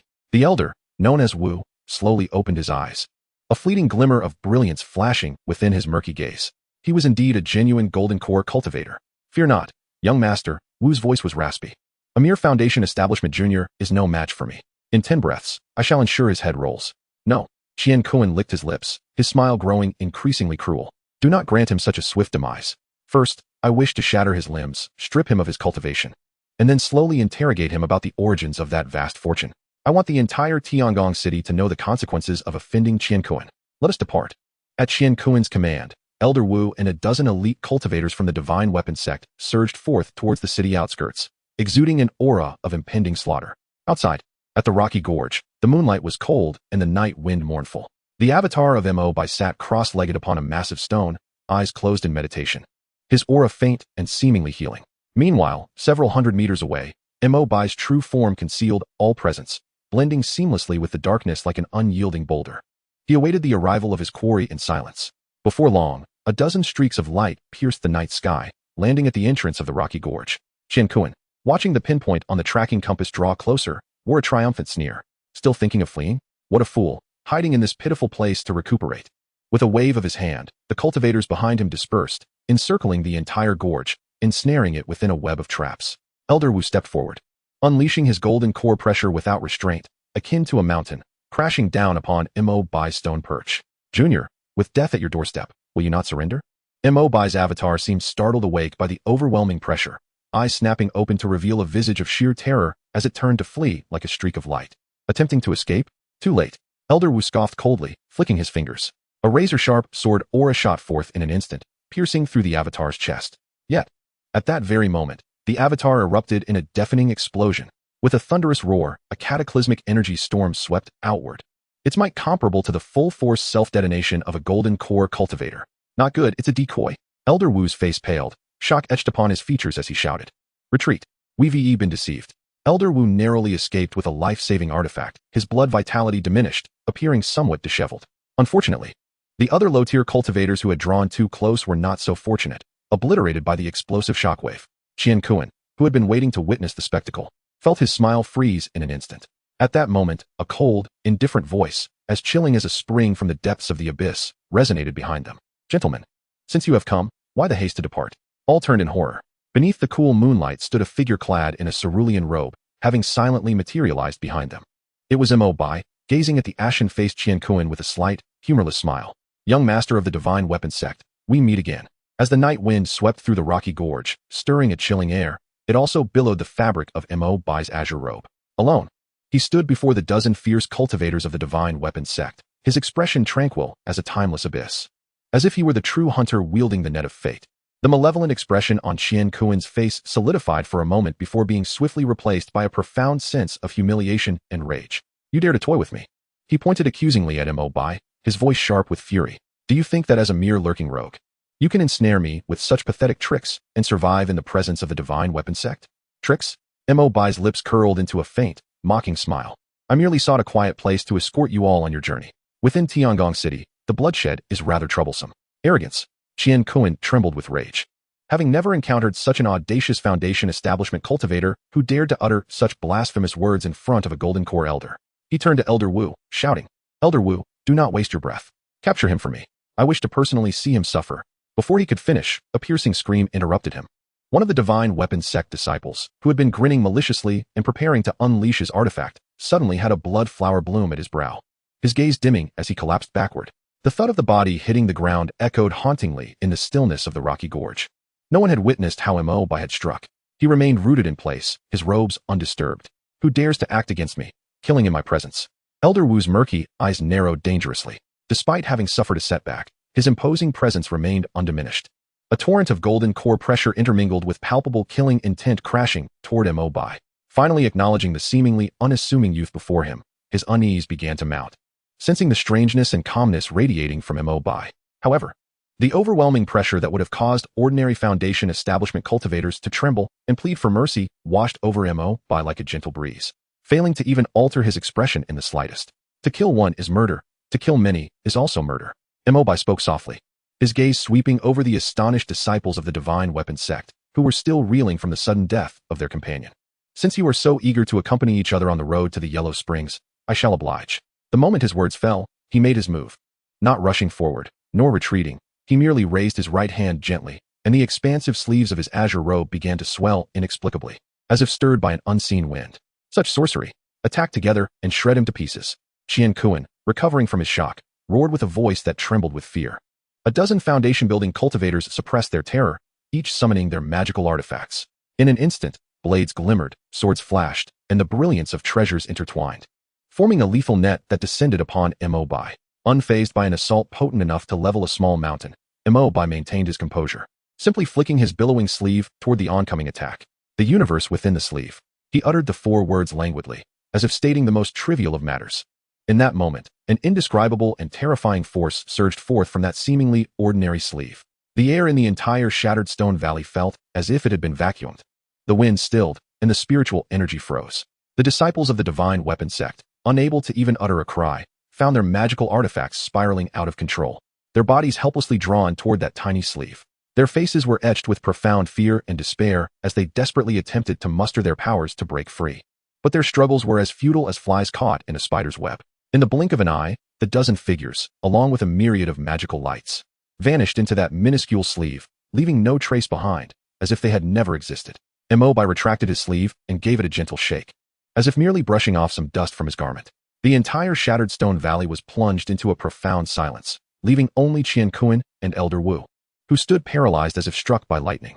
Qian Kuan's face was a mask of disbelief and horror, while Elder Wu's eyes, after the initial shock, were quickly overtaken by a fervent greed. What a marvelous technique! Elder Wu, far from feeling fear, licked his parched lips and rasped. This young man must possess an astonishing legacy or a miraculous treasure, if there is indeed a powerful figure behind him, as long as we eliminate him here today. This immense opportunity shall belong to us. He suddenly turned to the pale-faced Qian Kuan. "Young master, let us join forces to capture this lad. The secrets he harbors could elevate our cultivation levels and make the divine weapons sect the foremost sect in the eastern domain." Greed triumphed over fear. With a bellow, Elder Wu unleashed his early golden core aura without reservation, conjuring a gleaming war spear from thin air, its blade shimmering with spiritual energy, evidently a superior magical artifact. Secret technique of the divine weapons sect, the mountain-cleaving spear.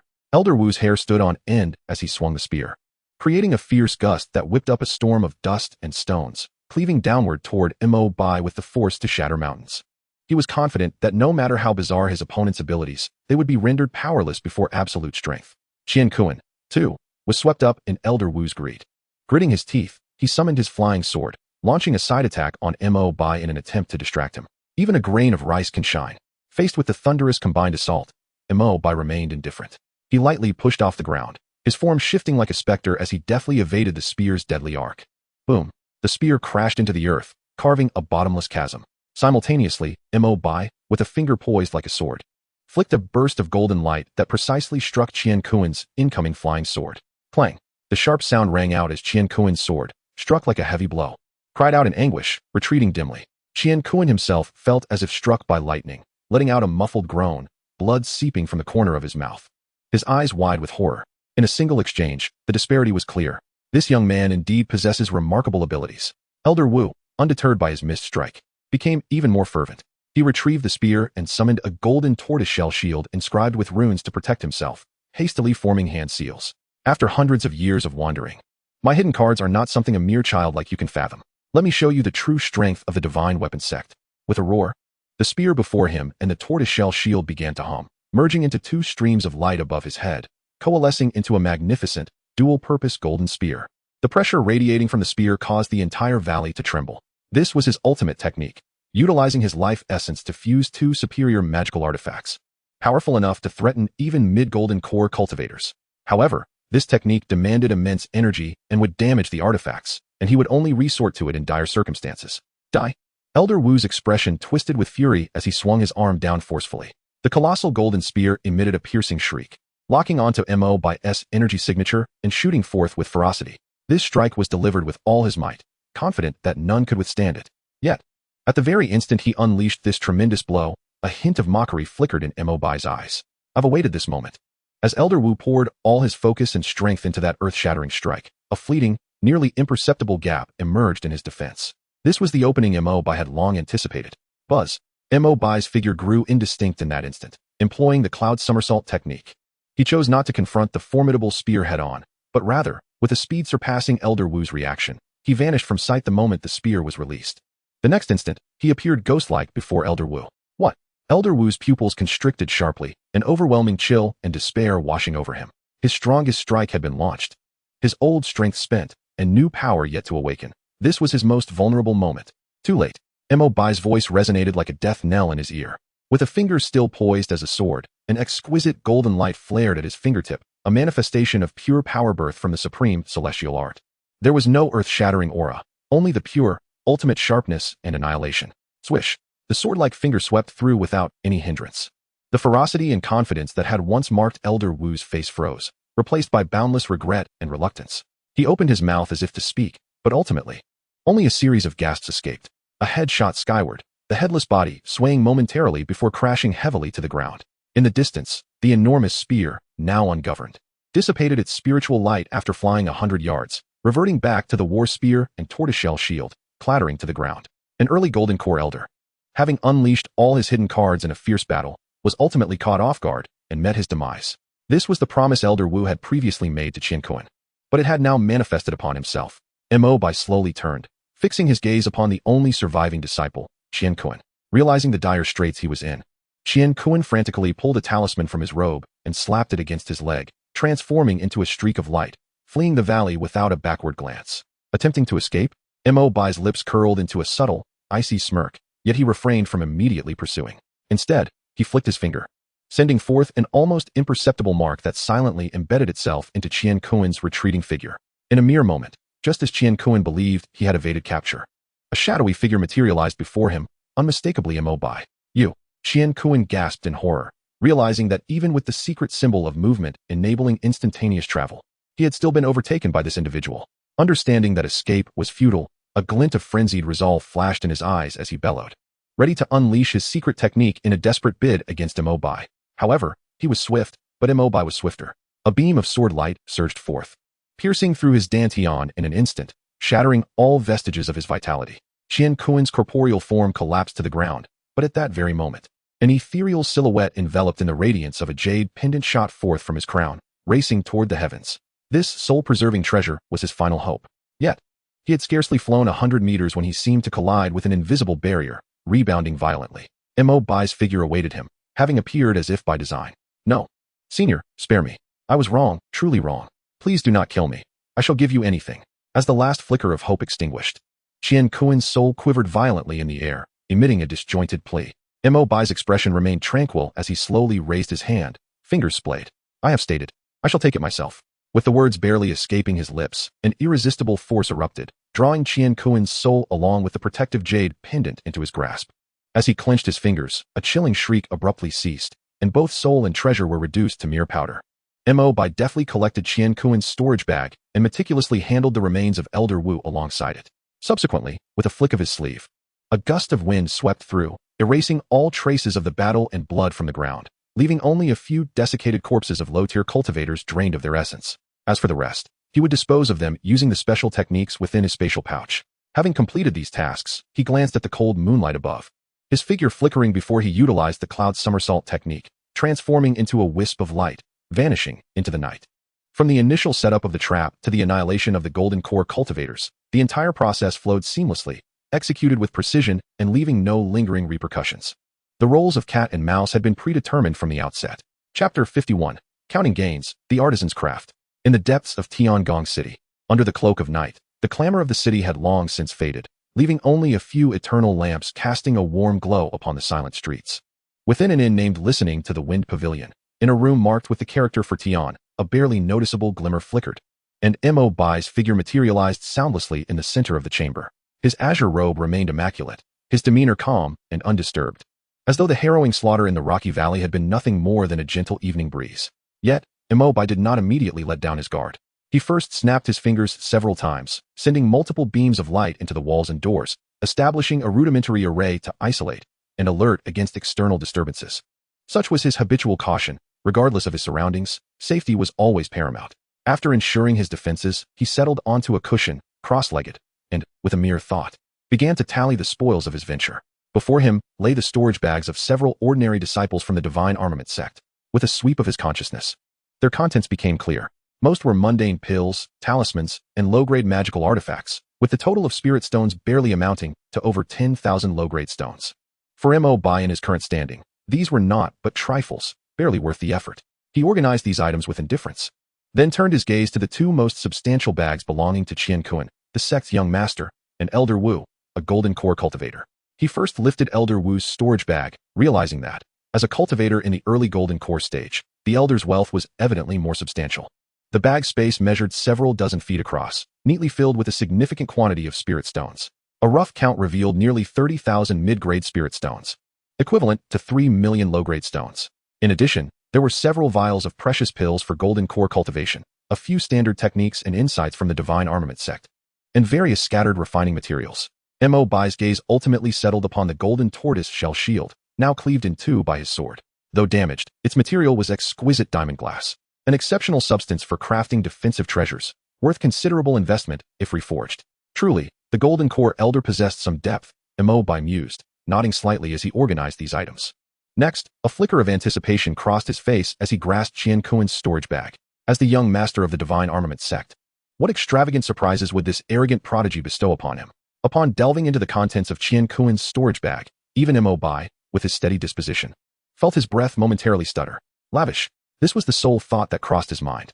Qian Kuan's storage bag was not only larger than Elder Wu's, but also contained a veritable mountain of spirit stones. The resplendent glow was predominantly mid-grade stones, with dozens of higher-grade stones nestled within. Upon careful accounting, the mid-grade stones amounted to an astonishing 200,000. There were also over 50 high-grade stones. If converted entirely into low-grade stones, this represented a staggering fortune exceeding 25 million. At the Wanbao Tower auction, he had spent 1 million mid-grade spirit stones to acquire the craftsmanship unveiled fragment, shocking all those present. Who could have imagined that in the blink of an eye, not only would he recoup his investment, but his wealth would multiply over 20-fold.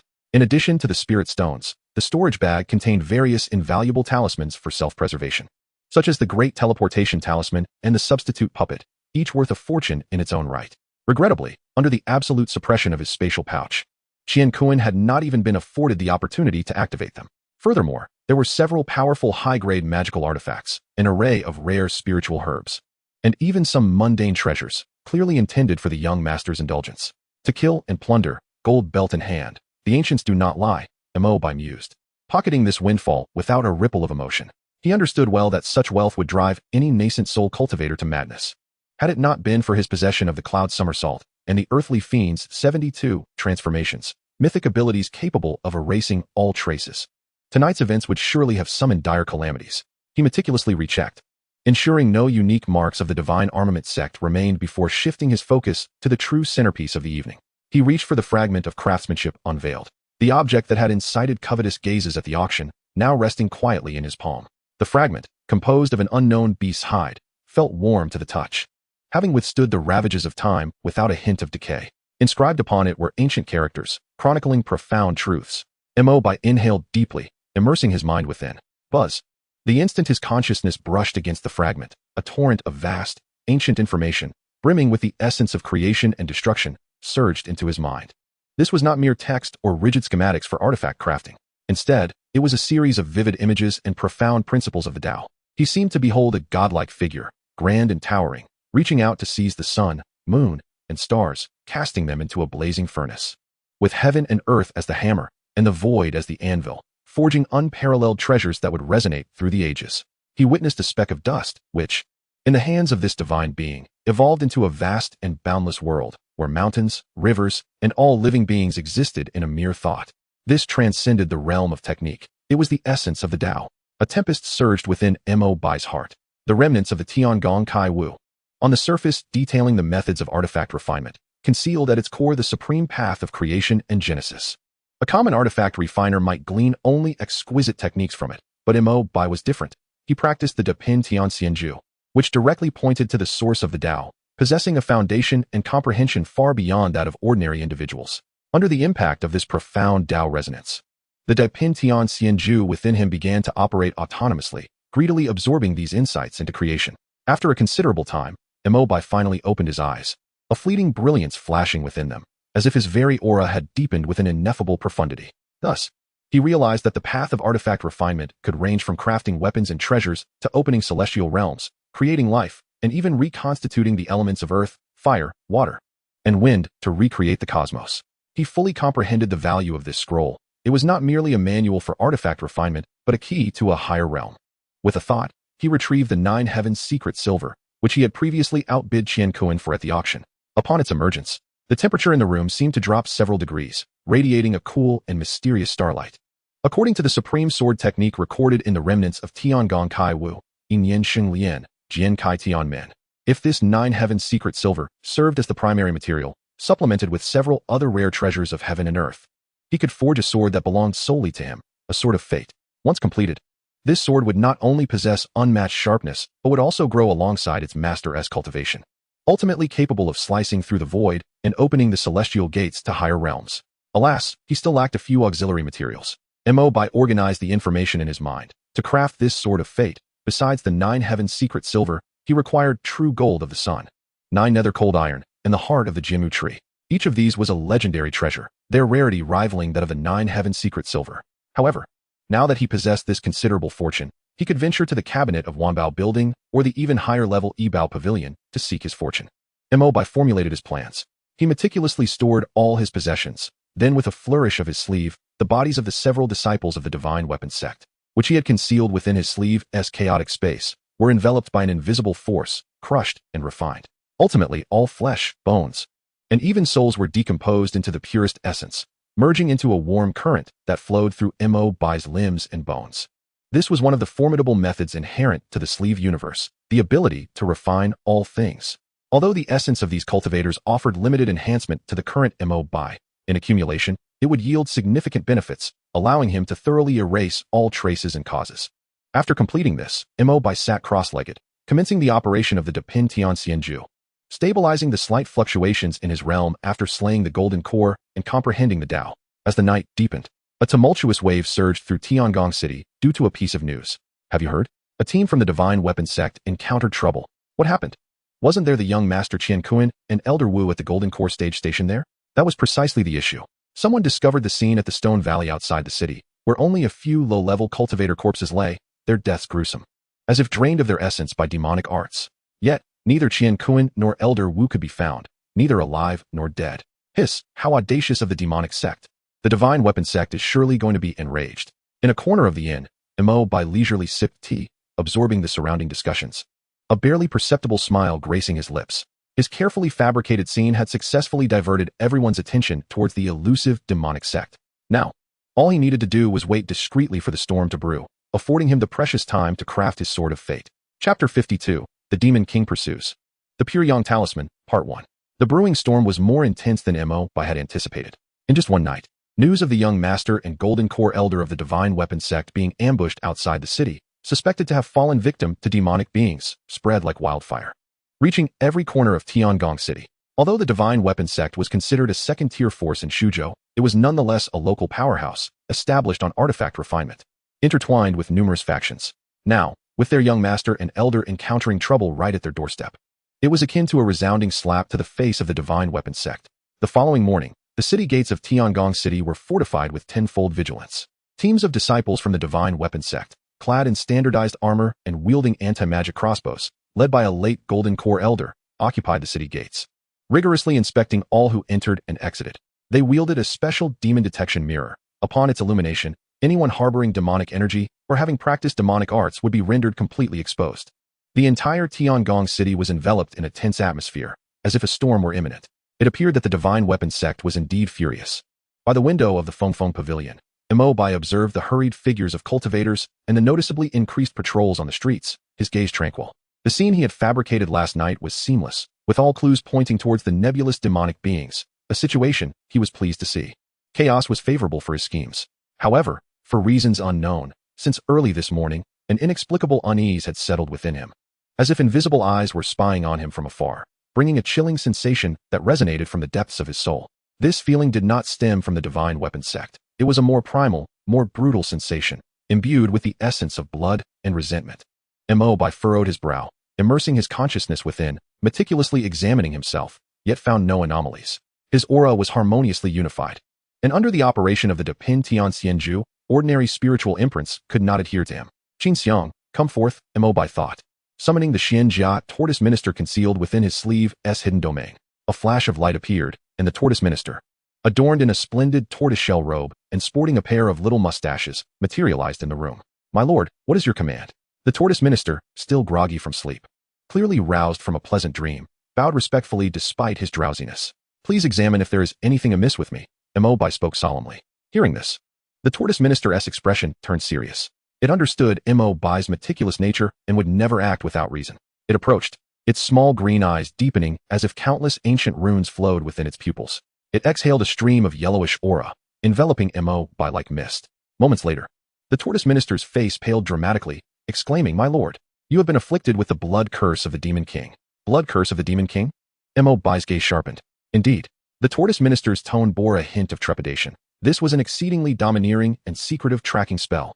Only a great demon above the Golden Core stage could plan it by sacrificing their own vital essence. This curse was formless and intangible, causing no harm to the body or disturbance to the soul, yet it left an indelible mark on one's fortune and destiny. He pointed to the center of Mo Bai's brow and continued to explain. As long as the spell-casting Demon King is within a myriad of miles, he will be able to sense your precise location. Moreover, the closer he gets, the clearer the perception becomes. Given the solidity of this blood curse, it is likely that the great demon is already not far from Tiangong City. In that instant, Mo Bai understood. He realized it was the Demon King of Black Wind Mountain, the very one whose opportunity he had seized, thereby thwarting its plans. He never expected that despite his utmost caution at Black Wind Mountain, employing the 72 transformations to conceal his aura, he had still been ensnared by such a malevolent curse and silence. This was the true hidden danger, a deeply buried poison thorn. Is there a way to break this curse? Mo Bai asked immediately. Guo Kucheng shook his head with a troubled expression. It is difficult. As difficult as ascending to the heavens. This curse is intertwined with your destiny, unless your cultivation surpasses that of the Demon King, allowing you to forcibly erase it with immense magical power, or unless you find a legendary innate spiritual object that can refine luck, there is no other way. Before it finds you, you can only attempt to suppress or obscure it temporarily. How do we suppress it? It requires something of utmost yang and purity. Guo Kucheng's eyes sparkled with insight. The blood curse of the Demon King belongs to the dark and sinister arts, most fearful of the grand and pure yang power of heaven and earth. If you can acquire a treasure imbued with pure yang principles, it may temporarily obscure the heavenly secrets, allowing that Demon King to lose your trace for a brief period and grant you precious time. Something of utmost yang and purity.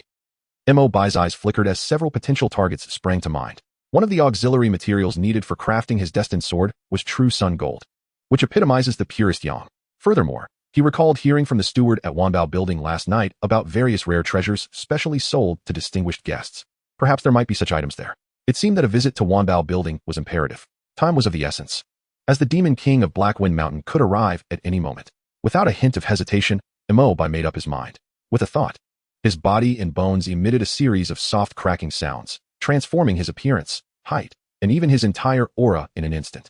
In the blink of an eye, the originally handsome and ethereal young man had morphed into an old, disheveled hermit with a weathered face, murky eyes, and an air of despondency and aloofness. This was the power of the 72 transformations, not merely a change in appearance, but a perfect imitation of aura and spirit. making it nearly impossible for even a golden core cultivator to see through. After completing this transformation, he tucked Goei Ku Chung back into his sleeve, pushed open the door, and blended into the ceaseless flow of people, making his way toward the heart of the city, where Wanbao Building stood. Wanbao Building still radiated its resplendent golden splendor, bustling with activity. However, unlike his previous visit, Mo Bai did not linger in the main hall. Instead, he headed directly to a side door guarded by two late-stage Foundation establishment cultivators. Stop. This is the inner chamber of Wanbao Building. Only distinguished guests may enter. One of the guards raised a hand to block him, his tone polite, yet unyielding. The old man that Mo Bai had transformed into raspy-voiced spoke little, merely flicking his fingers to drop a storage ring into the guard's hand. The guard's expression, previously formal, froze into one of deep shock and reverence as he scanned the ring with his divine sense. Inside lay a small mountain of precisely 1 million mid-grade spirit stones. This was the minimum threshold for entering the inner chamber of Wanbao Building. He hastily returned the storage ring with utmost respect. Please, senior. The guard's demeanor underwent a complete transformation, bowing deeply and leading the way, personally opening the grand door made of 1,000-year-old sandalwood. Beyond the door lay a different world. Gone was the clamor of the hall, replaced by a tranquil corridor adorned with exquisite landscape paintings that faintly radiated spiritual energy, each crafted by a master artisan. A middle-aged steward dressed in golden brocade, with a kindly demeanor and unfathomable cultivation, awaited them. Junior Jean Sanyuan pays respects to the senior. I was unaware of your esteemed presence. How may I assist you? Jean Sanyuan smiled broadly, clearly having received word of the arrival of this unassuming elder. Treating him with utmost deference. I require a few items, Mo Bai rasped, cutting straight to the chase. True sun gold, 9 nether cold iron, and a pure yang treasure capable of suppressing tracking curses. Jean Sanyuan's smile faltered slightly, and a storm brewed within him. Each of these items could drive even a nascent soul-old monster to madness. Yet this elder had audaciously requested all three. After gathering his wits, he responded respectfully, Senior, these items are all rare treasures. Currently, we have no stock of 9 nether cold iron in the building. But I have received news that it may appear at the Yibao conference in Qingzhou 3 months from now. As for true sun gold, Jean Sanyuan paused, a hint of difficulty surfacing on his face. We did just receive a small piece, about the size of a fingernail, extracted from an ancient secret realm's sun god stone. However, its price. Name your price. Mo Bai's response was succinct. Jean Sanyuan inhaled deeply, extending 5 fingers, 5 million mid-grade spirit stones, or equivalent treasures. This price was enough to purchase a top-grade spiritual treasure. Yet, the elder Mo Bai did not even bat an eye, tossing out a storage ring without hesitation. Done. Jean Sanyuan accepted the ring, his senses overwhelmed by the dazzling light of spirit stones within. Exactly 5 million mid-grade spirit stones, neither more nor less. Excellent. Senior truly is forthright. Jean Sanyuan's respect for this mysterious elder soared to new heights as he quickly retrieved a jade box made of 10,000-year-old cold jade, presenting it with reverence. Mo Bai opened the jade box to find a golden crystal lying quietly within, no larger than a fingernail, yet radiating a blinding golden light that seemed to contain a miniature sun, exuding an overwhelming aura of destruction. This is true sun gold. Indeed. Mo Bai stored the jade box, feeling a weight lift off his shoulders. He had now acquired 2 of the 3 crucial materials for his destined sword. As for the pure yang treasure mentioned by the elder, Jean Sanyuan pondered for a moment before stating, we happen to have a pure yang soul-cleansing talisman, hand-drawn by a master from the ancient Taoist sect. It contains 3,600 pure heart runes sealed with pure yang fire, specifically designed to break any evil curses. Once activated, it can refine the soul and obscure heavenly secrets for 49 days. During this time, even the most powerful tribulation stage cultivators would struggle to pinpoint your trace. This talisman is a unique item. Mo Bai's heart stirred. This was precisely what he needed. And the price? This talisman is a matter of life and death. A priceless item, Jean Sanyuan smiled. The price is set at 3 million mid-grade spirit stones. I'll take it. Mo Bai tossed out another storage ring, the entire process seamless. Without a hint of hesitation or regret, he understood that compared to life, spirit stones were mere trinkets. Moreover, these were gifts bestowed upon him by the treasure boy Qiankun. Jean Sanyuan accepted the spirit stones, his smile blooming like a chrysanthemum in full bloom. In the span of just 1 incense stick, he had completed a staggering transaction worth 8 million mid-grade spirit stones. He carefully retrieved a talisman, gleaming in pure gold, flowing with fiery Taoist rhythms, and solemnly handed it to Mo Bai. As he grasped the talisman, a wave of warm and pure energy surged through his arm, diminishing the chilling sensation of being watched. A fine item indeed, Mo Bai nodded in satisfaction. With the transaction complete, he was about to turn and depart when, suddenly, a bone-chilling cold, extreme and unannounced, exploded from the depths of his heart. It was as if a primordial beast from the depths of the underworld had suddenly opened its bloodshot eyes, fixating its gaze intensely upon him. The blood curse of the Demon King, which lay hidden within the depths of his fate, throbbed violently at that moment, as if celebrating, as if roaring. It has come. The Demon King of Black Wind Mountain has manifested in Tiangong City. Moreover, it was alarmingly close. Mo Bai's expression remained unchanged. Yet the hand concealed within his sleeve tightened around the pure yang soul cleansing talisman. He could distinctly sense a violent, bloodthirsty consciousness, brimming with boundless fury, piercing towards Wanbao Tower like a searing iron.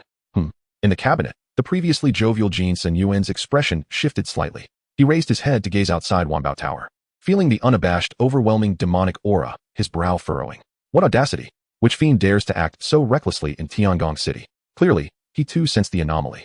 Mo Bai's thoughts raced. I cannot activate the talisman here. Otherwise, it would be tantamount to revealing myself as the target being pursued by the Demon King. He offered a slight nod to Jin Sen Yuan and rasped, I take my leave. With that, he turned and walked away. His steps seemingly unhurried, yet precisely landing on some profound nodes, his figure flickering and disappearing at the end of the corridor. Farewell, esteemed elder. Jin Sen Yuan hurriedly bowed. Once Mo Bai had departed, he straightened up, gazing at the empty corridor, his eyes filled with bewilderment. Who exactly is this elder? Capable of inciting such a great demon's pursuit? Upon leaving Wanbao Tower, Mo Bai did not linger for a moment, seamlessly blending into the throng like a drop of water merging into the ocean. He sensed the consciousness that had locked onto him closing in at an astonishing speed. The other party appeared to be aware of the powerful individuals stationed within Tiangong City, refraining from reckless actions, yet the sense of being hunted, like a parasite, grew increasingly acute. Mo Bai wound his way through the streets, swiftly returning to Tingfeng Cottage. At the moment he entered the room, without a hint of hesitation, he immediately set up dozens of prohibitions, thoroughly sealing off the entire chamber. Then, he sat cross-legged, slamming the pure yang soul cleansing talisman against his forehead. The command. Boom. A dazzling, resplendent flame of pure gold erupted from the talisman, instantly engulfing Mo Bai whole. This was no ordinary fire, but the sacred and solemn flame of pure yang. Warm yet not searing.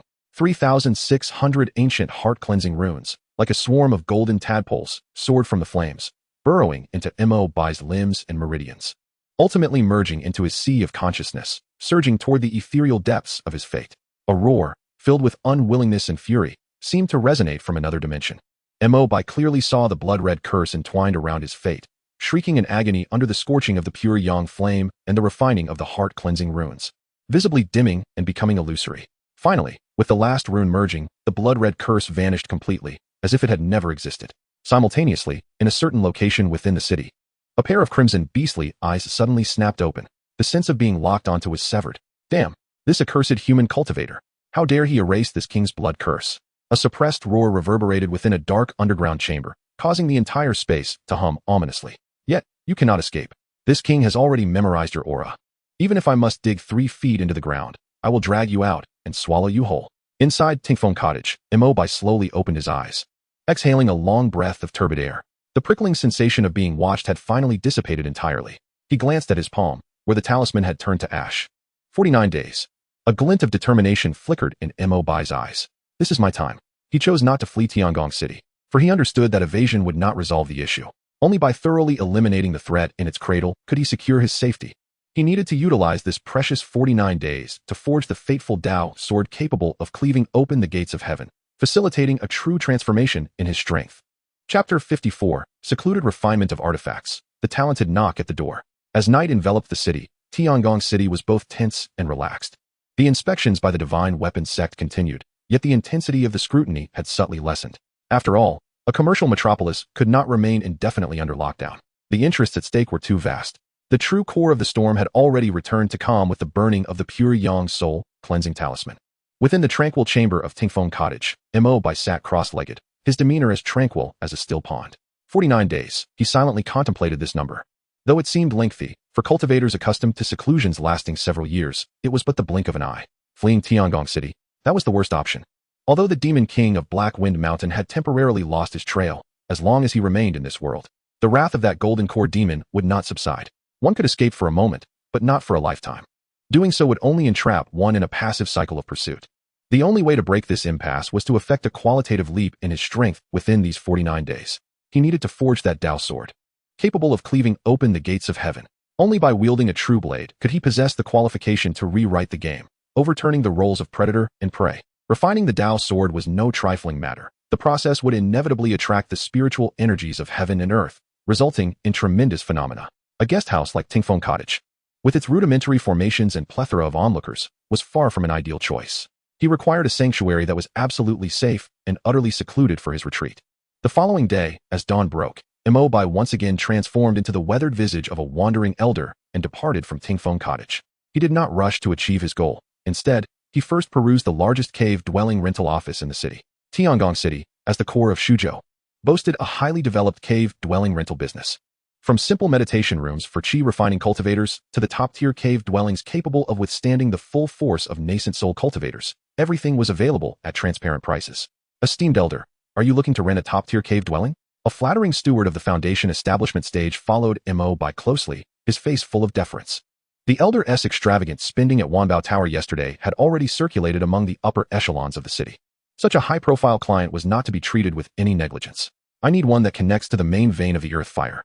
With the highest level of defensive formations, Mo Bai's voice was hoarse yet succinct. Absolutely, absolutely. The steward nodded eagerly. To the east of the city, at Xian Peak, there is a vacant top-tier cave dwelling number 7. Not only does it connect directly to one of the 3 major earth fire veins of Tiangong City, the Crimson Flame Dragon vein, but it is also equipped with the 9 palaces and 8 trigrams illusory maze formation and the 4 symbols locking heaven formation, 2 ancient formations. Even a late-stage nascent soul ancestor would find it nearly impossible to breach in a short time. What is the rental fee? Should it be a short-term rental? A staggering price of 10,000 middle-grade spirit stones per day is required. The steward announced a price that left one astounded. However, Mo Bai merely cast a fleeting glance at him and tossed out a storage bag. Let us rent for 50 days. 500,000 middle-grade spirit stones. The steward's hand trembled slightly as he accepted the storage bag, feeling as though he had never encountered such a vast sum in his lifetime. After sweeping his divine sense across it and confirming its authenticity, his face broke into a smile brighter than a blooming chrysanthemum as he respectfully presented a purple gold control token. Esteemed senior, this is the control token for the cave dwelling. Please, the steward continued, I will grant you the highest level of access, ensuring that no one will disturb you in the slightest during your rental period. Ziyun Peak, a mountain within Tiangong City renowned for its dense spiritual energy. The entire peak was enveloped by formidable restrictions, with clouds swirling at its summit and purple mist ascending, resembling a celestial realm. Holding the token, Mo Bai effortlessly navigated through layer upon layer of restrictions and arrived at the entrance of cave dwelling number 7. The door of the cave dwelling was meticulously carved from a single piece of millennium jade, exuding an aura of antiquity and grandeur. He placed the token against the door, which silently slid open, releasing a wave of pure spiritual energy that was more than 10 times denser than that of the outside world. Inside the cave dwelling, a world of wonders awaited. It was not only equipped with quiet chambers, alchemy rooms, and beast pens, but at its core was an enormous artifact refining room spanning several hundred square meters. In the center of the refining room stood a colossal furnace crafted from earth fire mystic crystals, directly connected to the underground scarlet flame dragon vein, with streams of scorching energy lying in wait like a dormant dragon. The walls of the entire room were inscribed with profound gathering, soundproofing, and stabilization runes, ensuring that the energy fluctuations during refinement would not leak out in the slightest. This is an excellent location, Mo Bai nodded in satisfaction, waving his hand as dozens of restrictions were laid down once more, thoroughly isolating the cave dwelling from the outside world. He sat cross-legged in the center of the refining room, calming his mind as he began to assess his gains. A rustic insignia token lay quietly in his palm, a trophy obtained from a cultivator of the flame sect, its icy touch seemingly harboring some unknown power. Next, there were 3 divine items, a scroll shimmering with the light of wisdom, a fragment of Tiangong Kaiwu, a golden crystal that seemed to contain a miniature sun, known as true sun gold, and a swirling silver liquid brilliant like the Milky Way, referred to as 9 heaven secret silver. Minister Turtle, with a thought, Mo Bai summoned the figure of Minister Turtle, who, upon seeing the true sun gold and 9 heaven secret silver before him, instantly widened his small green bean-like eyes in astonishment. My lord, have you truly plucked the sun and stars from the heavens? It circled around the 2 divine items, nearly drooling, the true sun gold, representing the utmost yang, and the 9 heaven secret silver, embodying the utmost softness and resilience. These are simply the raw materials for crafting an immortal sword. We still need 9 nether cold iron, Mo Bai said solemnly. Upon hearing this, Minister Turtle's ecstatic expression slightly subdued, turning serious. My lord, these 3 are the foundational stones for constructing a perfect Tao sword, true sun gold for yang, 9 nether cold iron for yin, and 9 heaven secret silver for harmony. Balancing yin and yang is essential for vitality. Without 9 nether cold iron, balance cannot be achieved. He paused before continuing. If one were to forcibly fuse true sun gold with 9 heaven's secret silver, an extraordinarily powerful flying sword could be forged. Yet, this sword would be overly young, lacking flexibility and resilience, making it difficult to control and ultimately stunting its potential for growth, reducing it to a lower grade. A true waste.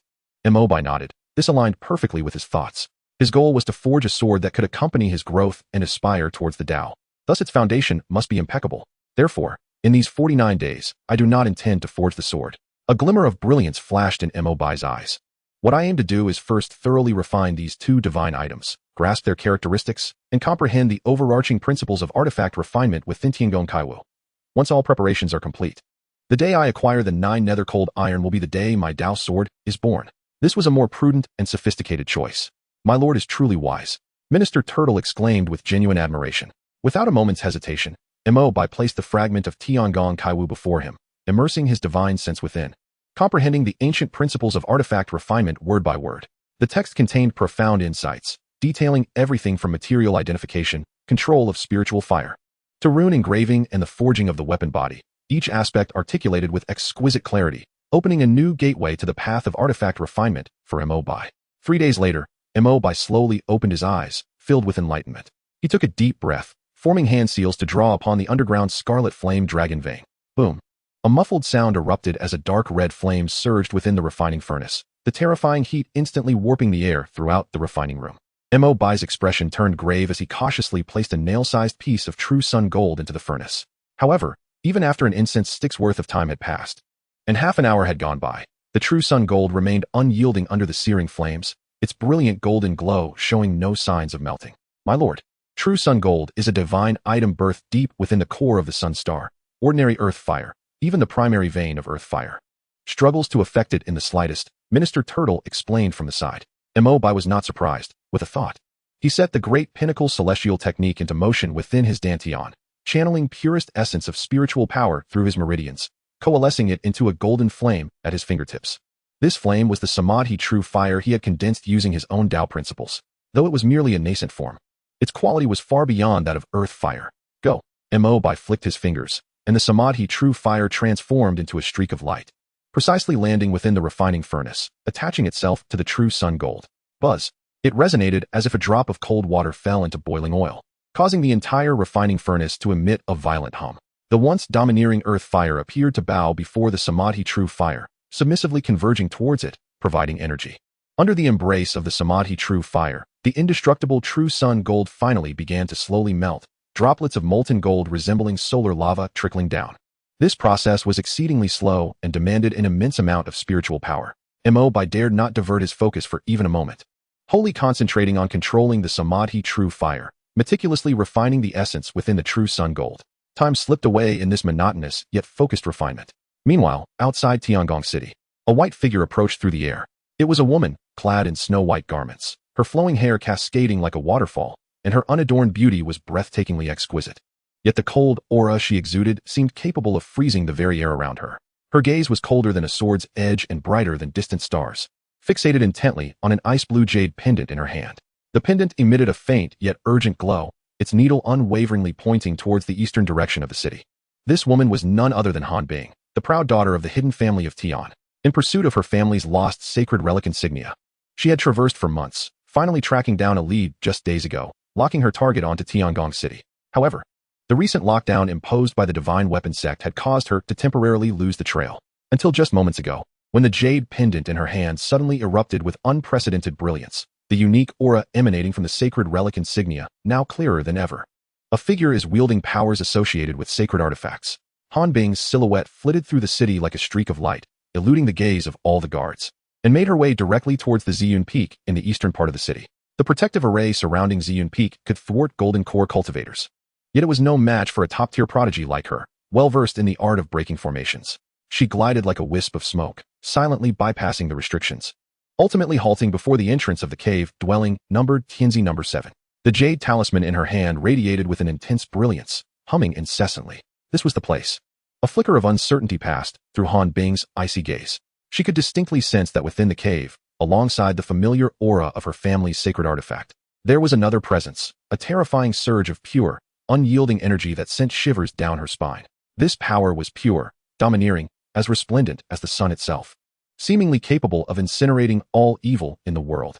Who could possess both her family's sacred artifact and such a divine treasure? She refrained from launching a rash attack, fully aware that the defensive formations of such a cave dwelling were formidable. Standing before the door, she resembled a solitary snow lotus, exuding an aura of frost that crystallized the surrounding air. Gradually, she lifted her delicate hand, a thread of chilling sword intent quietly coalescing at her pale fingertips. In the next moment, she withdrew the sword intent, gently tapping the jade door with her slender fingers. Knock, knock, knock. The 3 crisp knocks penetrated the layers of restrictions, clearly reaching the ears of Mo Bai, who was deeply engrossed in refining the sun true gold. Within the refining chamber, the sweltering air seemed to freeze instantaneously due to the 3 knocks. Knock, knock, knock. The sound was sharp yet resembled 3 invisible hammers, striking precisely at the heart of Mo Bai's consciousness. He abruptly opened his eyes, the golden flame, forged from the true fire of samadhi, flickering violently within his pupils, nearly spiraling out of control. Someone was here. Moreover, they had bypassed the 2 ancient arrays of Ziyun Peak and arrived silently at his cave's entrance. The Divine Weapon Sect? Impossible. If they possessed such adeptness in breaking formations, they would have launched an assault long ago, rather than waiting until now. Could it be that the Demon King of Hafeng Mountain had pursued him? No, that was unlikely. The demonic aura was too overwhelming to be so stealthy. Mo Bai's mind raced, forcibly suppressing the tumultuous blood energy within him. His consciousness surged forth like a tide, cautiously probing the cave's entrance. Outside, a solitary figure stood quietly, clad in white that rivaled the snow. Her aura felt like ancient ice, though she did not deliberately exude pressure.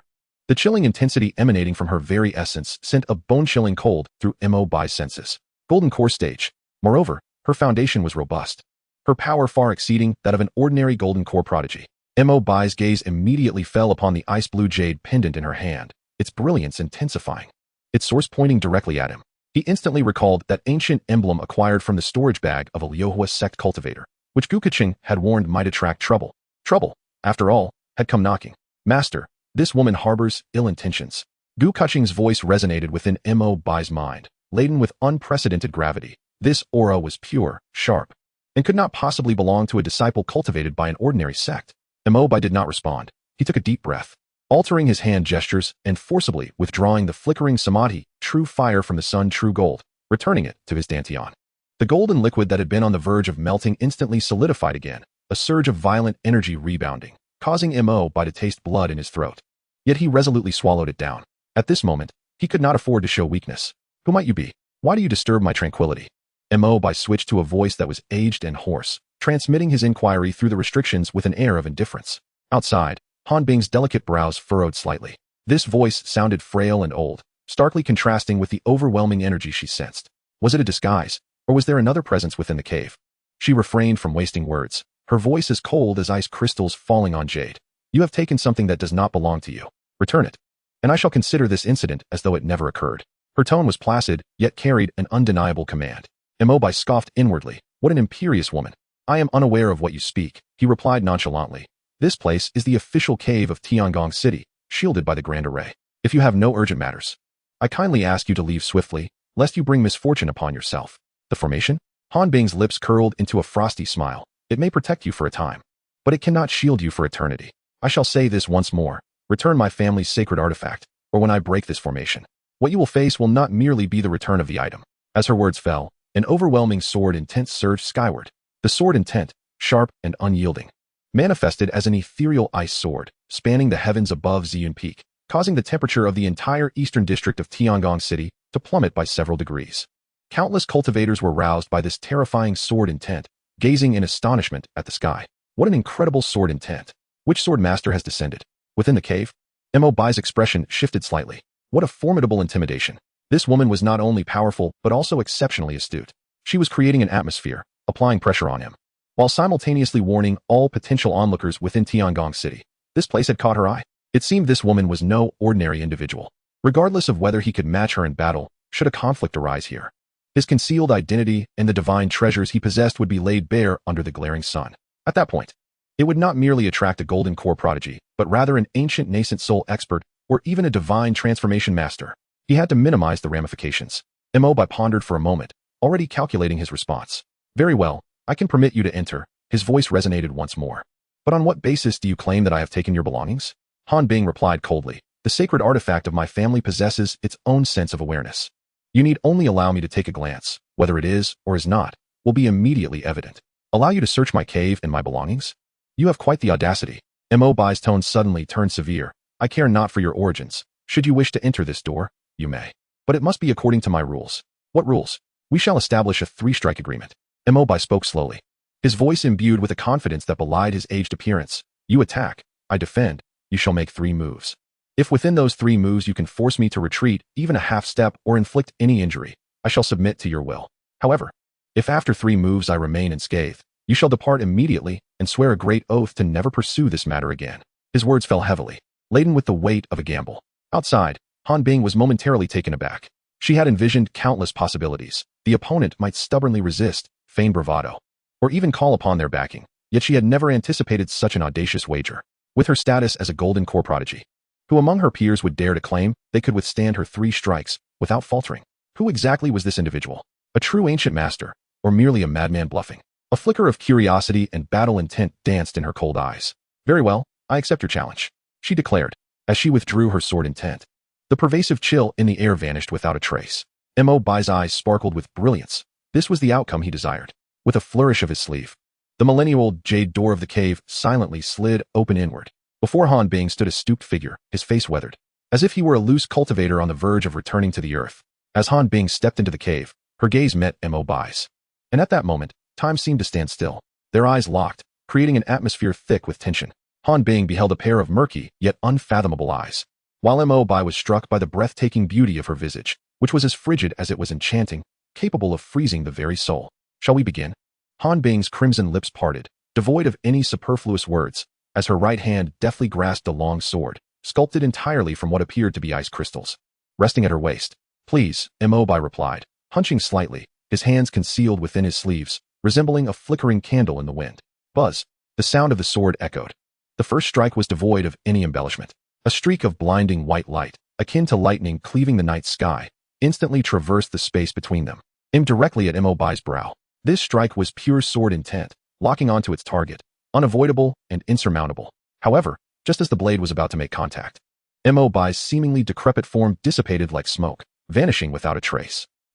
Han Bing's pupils constricted suddenly, her sword intent piercing through nothingness, the fierce sword energy carving a bottomless scar into the wall behind her. Where had he gone? She expanded her consciousness, only to discover a gray moth fluttering in place, lazily taking flight. The earthly fiend's 72 transformations, bearing mountains, restraining water, borrowing the wind, shrouding in mist.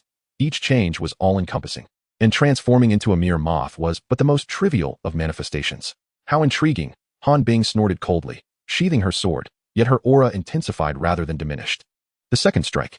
She pointed her fingers like a sword, directing her intent at the moth hovering before her. In an instant, the temperature within the cave plummeted. Countless minuscule ice crystals coalescing in the air, each encapsulating a fragment of her sword intent. These myriad ice crystals swiftly formed an intricate web, sealing all space surrounding the moth, before abruptly contracting inward, intent on reducing it to powder. The moth seemed momentarily stunned, colliding with the icy net and freezing instantly. Yet, just before it was obliterated, the frozen moth abruptly transformed into a pool of inky liquid, trickling through the gaps in the ice net and splattering onto the ground. Upon landing, the liquid reformed, taking on the appearance of the hunched elder once more, standing as if he had never moved. A transformation technique? Han Bing's expression grew grave. Who are you? Such a level of transformation was anything but mundane. One final strike remains, Mo Bai rasped, offering a reminder. Han Bing inhaled deeply, a rare fervor igniting within her eyes. Slowly, she drew her long sword, and this time, a magnificent ice crystal snow lotus quietly bloomed upon the blade. This technique was named Ice Lotus Annihilation. Be cautious, my friend. With her words, she thrust the sword forward. There was no earth-shattering display. Only the delicate ice lotus detached from the sword tip, drifting gracefully toward Mo Bai. However, wherever this seemingly fragile lotus passed, the very fabric of space began to fracture. An essence capable of freezing souls binding Mo Bai firmly. This was her true killing move. Mo Bai's expression turned grave, for he understood that any transformation technique would be rendered meaningless before this strike. Yet, he remained motionless, merely directing the wide sleeve of his right arm toward the approaching ice lotus. Within the sleeve lies the universe. A terrifying, formless force, born of the laws of space, erupted from his sleeve. The annihilating ice lotus, potent enough to freeze a golden core, slowed dramatically as it neared Mo Bai, as if ensnared in an invisible mire. Then, To Han Bing's astonished eyes, the lotus, which contained the essence of her entire swordsmanship, was swallowed whole by that seemingly unremarkable sleeve. The entire process transpired silently, in a manner so bizarre it defied belief. Mo Bai's sleeve merely swelled slightly before returning to its original state, as though nothing had occurred. He remained rooted in place. Unscathed. Silence. A deathly stillness enveloped the atmosphere. Han Bing, sword in hand, stood motionless, her countenance as unyielding as an ancient glacier, betraying a rare expression of shock and disbelief. She had not comprehended how he had done it, only feeling an overwhelming force that effortlessly neutralized all her assaults. 3 strikes had passed. Mo Bai broke the silence, slowly lowering his sleeve. My friend, please proceed. As his words fell, Han Bing jolted, shaken from her astonishment. She recalled the critical nature of her endeavor, breaking into a cold sweat as she regretted her impulsiveness in provoking such an unfathomable figure. Should she continue to entangle herself? Complications could arise. Weighing the pros and cons, she hesitated no longer, resolutely sheathing her sword and respectfully bowing to Mo Bai. I was reckless and blind, disrespecting a venerable figure. Your cultivation is profound. I willingly concede and apologize for my earlier transgressions. Her demeanor had shifted from initial arrogance to genuine reverence and caution. Yet, she pivoted, her tone laced with a hint of pleading. That emblem holds immense significance for my clan. It is one of the tokens to access our ancestral grounds. Please, esteemed elder, name your price. I am willing to exchange anything for it. Mo Bai had awaited this very statement. He pondered for a moment before rasping. I lack spirit stones or treasures. What I truly seek is but one thing. Please, do tell. 9 nether cold iron. Mo Bai enunciated slowly, the size of a fist.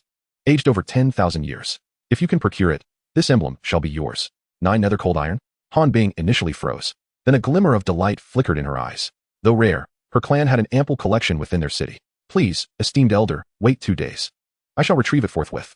With that, she bowed once more, showing no hesitation, transforming into a streak of light as she vanished beyond the cave's threshold. Watching her retreating figure, Mo Bai's tense body gradually relaxed, his back drenched in cold sweat. My lord, you truly managed to withstand her.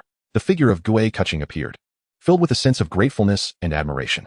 Mo Bai exhaled deeply, a wry smile gracing his lips. That was perilous. This woman possesses strength that rivals or even surpasses the Black Wind Mountain's Demon King. Should a real confrontation arise, the outcome would be uncertain. He tossed the ancient emblem to Gue Kuching. Guard it well. Once that woman brings the 9 nether cold iron, our path to forging the Dao sword shall truly commence. Chapter 56. 9 nether cold iron. The fusion of yin and yang. Within the cave, as Han Bing's presence finally faded, the oppressive chill that had lingered in Mo Bai's heart dissipated slowly. Maintaining the guise of the hunched elder for some time, he eventually straightened his spine, the joints cracking audibly. He exhaled a long, murky breath, and the aged visage conjured by the 72 transformations morphed back into his youthful and handsome appearance. My lord, you truly terrified this old turtle.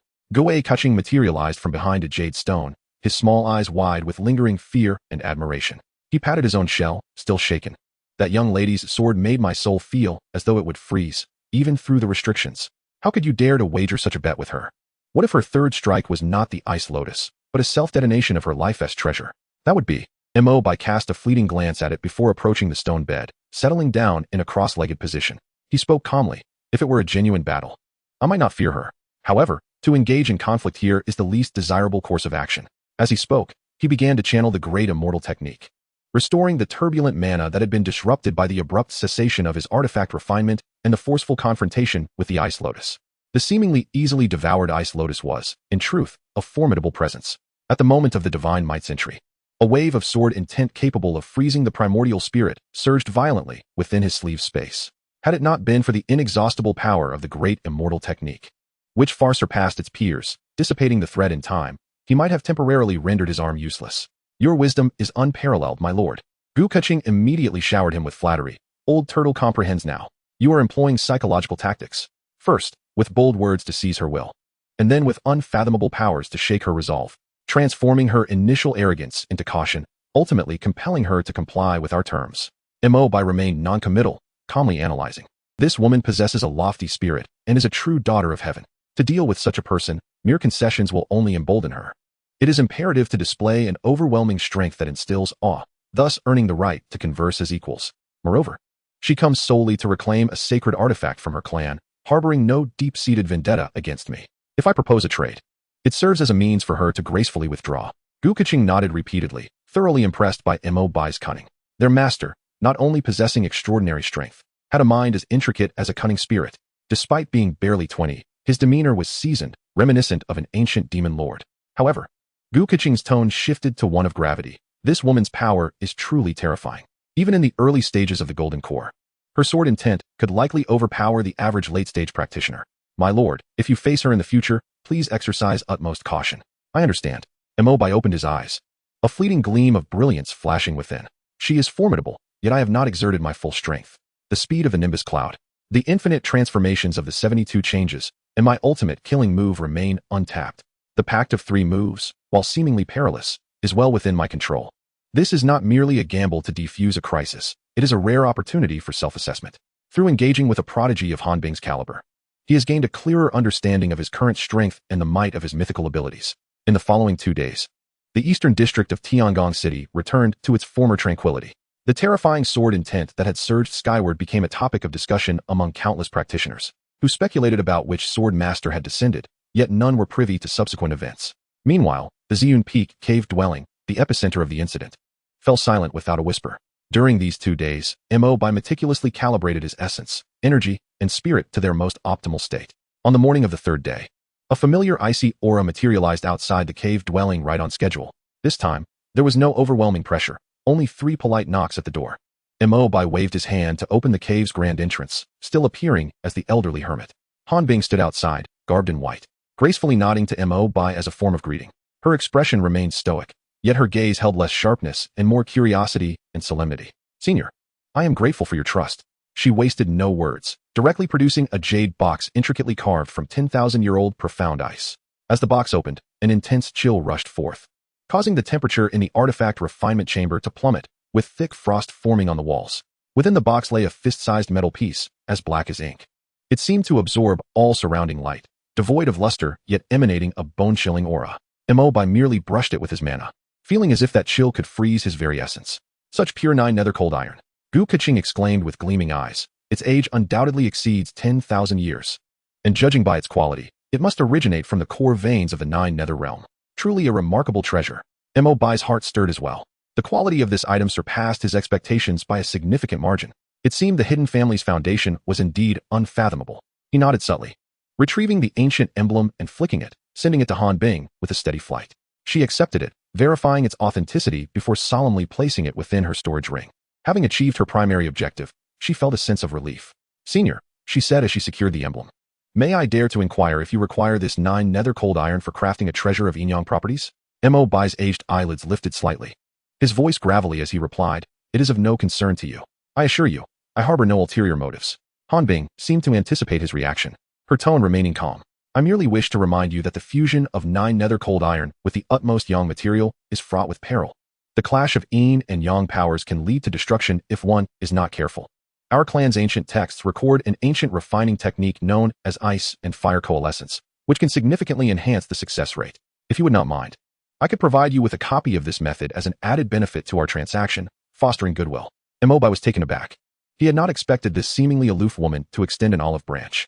The remnants of heavenly craftsmanship indeed documented the dangers of fusing yin-yang materials, yet offered no comprehensive solution, only suggesting that a master craftsman suppress it with formidable mana. If there truly existed a method of ice and fire coalescence, it would undoubtedly be a boon. He scrutinized Han Bing, as if attempting to discern something from her icy gaze. Conditions? He was wary of believing in free lunches. There are no conditions. Han Bing shook her head. I only hope that should we cross paths again in the future, you might remember today's favor and refrain from making things difficult for me. She understood well that the value of befriending someone as unfathomable as him far outweighed the risk of enmity. While the emblem was significant, the potential goodwill of a powerful ally was an invaluable trade for her and her clan. Mo Bai remained silent for a moment before slowly nodding. Agreed. With his consent, Han Bing ceased her words, retrieving a blank jade slip, imprinting the ice and fire coalescence method within using her consciousness, before handing it to Mo Bai. Farewell. With that, she performed another bow, turning and vanishing into a streak of sword light, swiftly disappearing from sight. The cave door slowly closed behind her. Mo Bai grasped the jade slip, his consciousness probing inside, and an intricate, profound artifact refining method surged into his mind. With the heart of ice as the guide, and the spark of fire as the root, yin and yang must harmonize to achieve coalescence. A mere glance revealed the method's exquisite intricacy and profundity. Undoubtedly a true ancient transmission. My lord, this little girl is quite astute, Gu Keqing remarked as he approached, chuckling. Knowing she cannot win, she seeks to build connections. This method comes at the perfect time. With it, your chances of successfully crafting the Tao sword will increase by at least 30%. Mo Bai stored the jade slip, a hint of a smile appearing on his face. This unexpected encounter with Han Bing, though fraught with challenges, yielded results far surpassing his expectations. Not only had he resolved the material dilemma, but he had also acquired an ancient artifact refining secret without cost. He no longer hesitated, striding purposefully back to the refining furnace. Lord Tortoise, protect me. Rest assured, my master. Mo Bai inhaled deeply, and an unprecedented brilliance ignited in his eyes. He first cast the piece of sun true gold into the furnace, and then, within his dantian, the golden samadhi true fire re-emerged, roaring as it surged into the bottom of the furnace. Boom! The golden flames instantaneously engulfed the entire refining furnace in a fiery glow, and the sun true gold began to melt at a visible pace, with blinding golden light radiating forth, filling the cave with an intense heat akin to a blazing sun, as if it sought to incinerate all in its path. Just as the sun true gold was on the brink of complete liquefaction, Mo Bai seized the piece of 9 nether cold iron without the slightest hesitation and cast it into the furnace. Boom! It was as if a drop of water had splashed into a boiling pot of oil. The moment the frigid 9 nether cold iron made contact with the searing liquid sun true gold, an indescribable tempest of terrifying energy erupted violently within the refining furnace.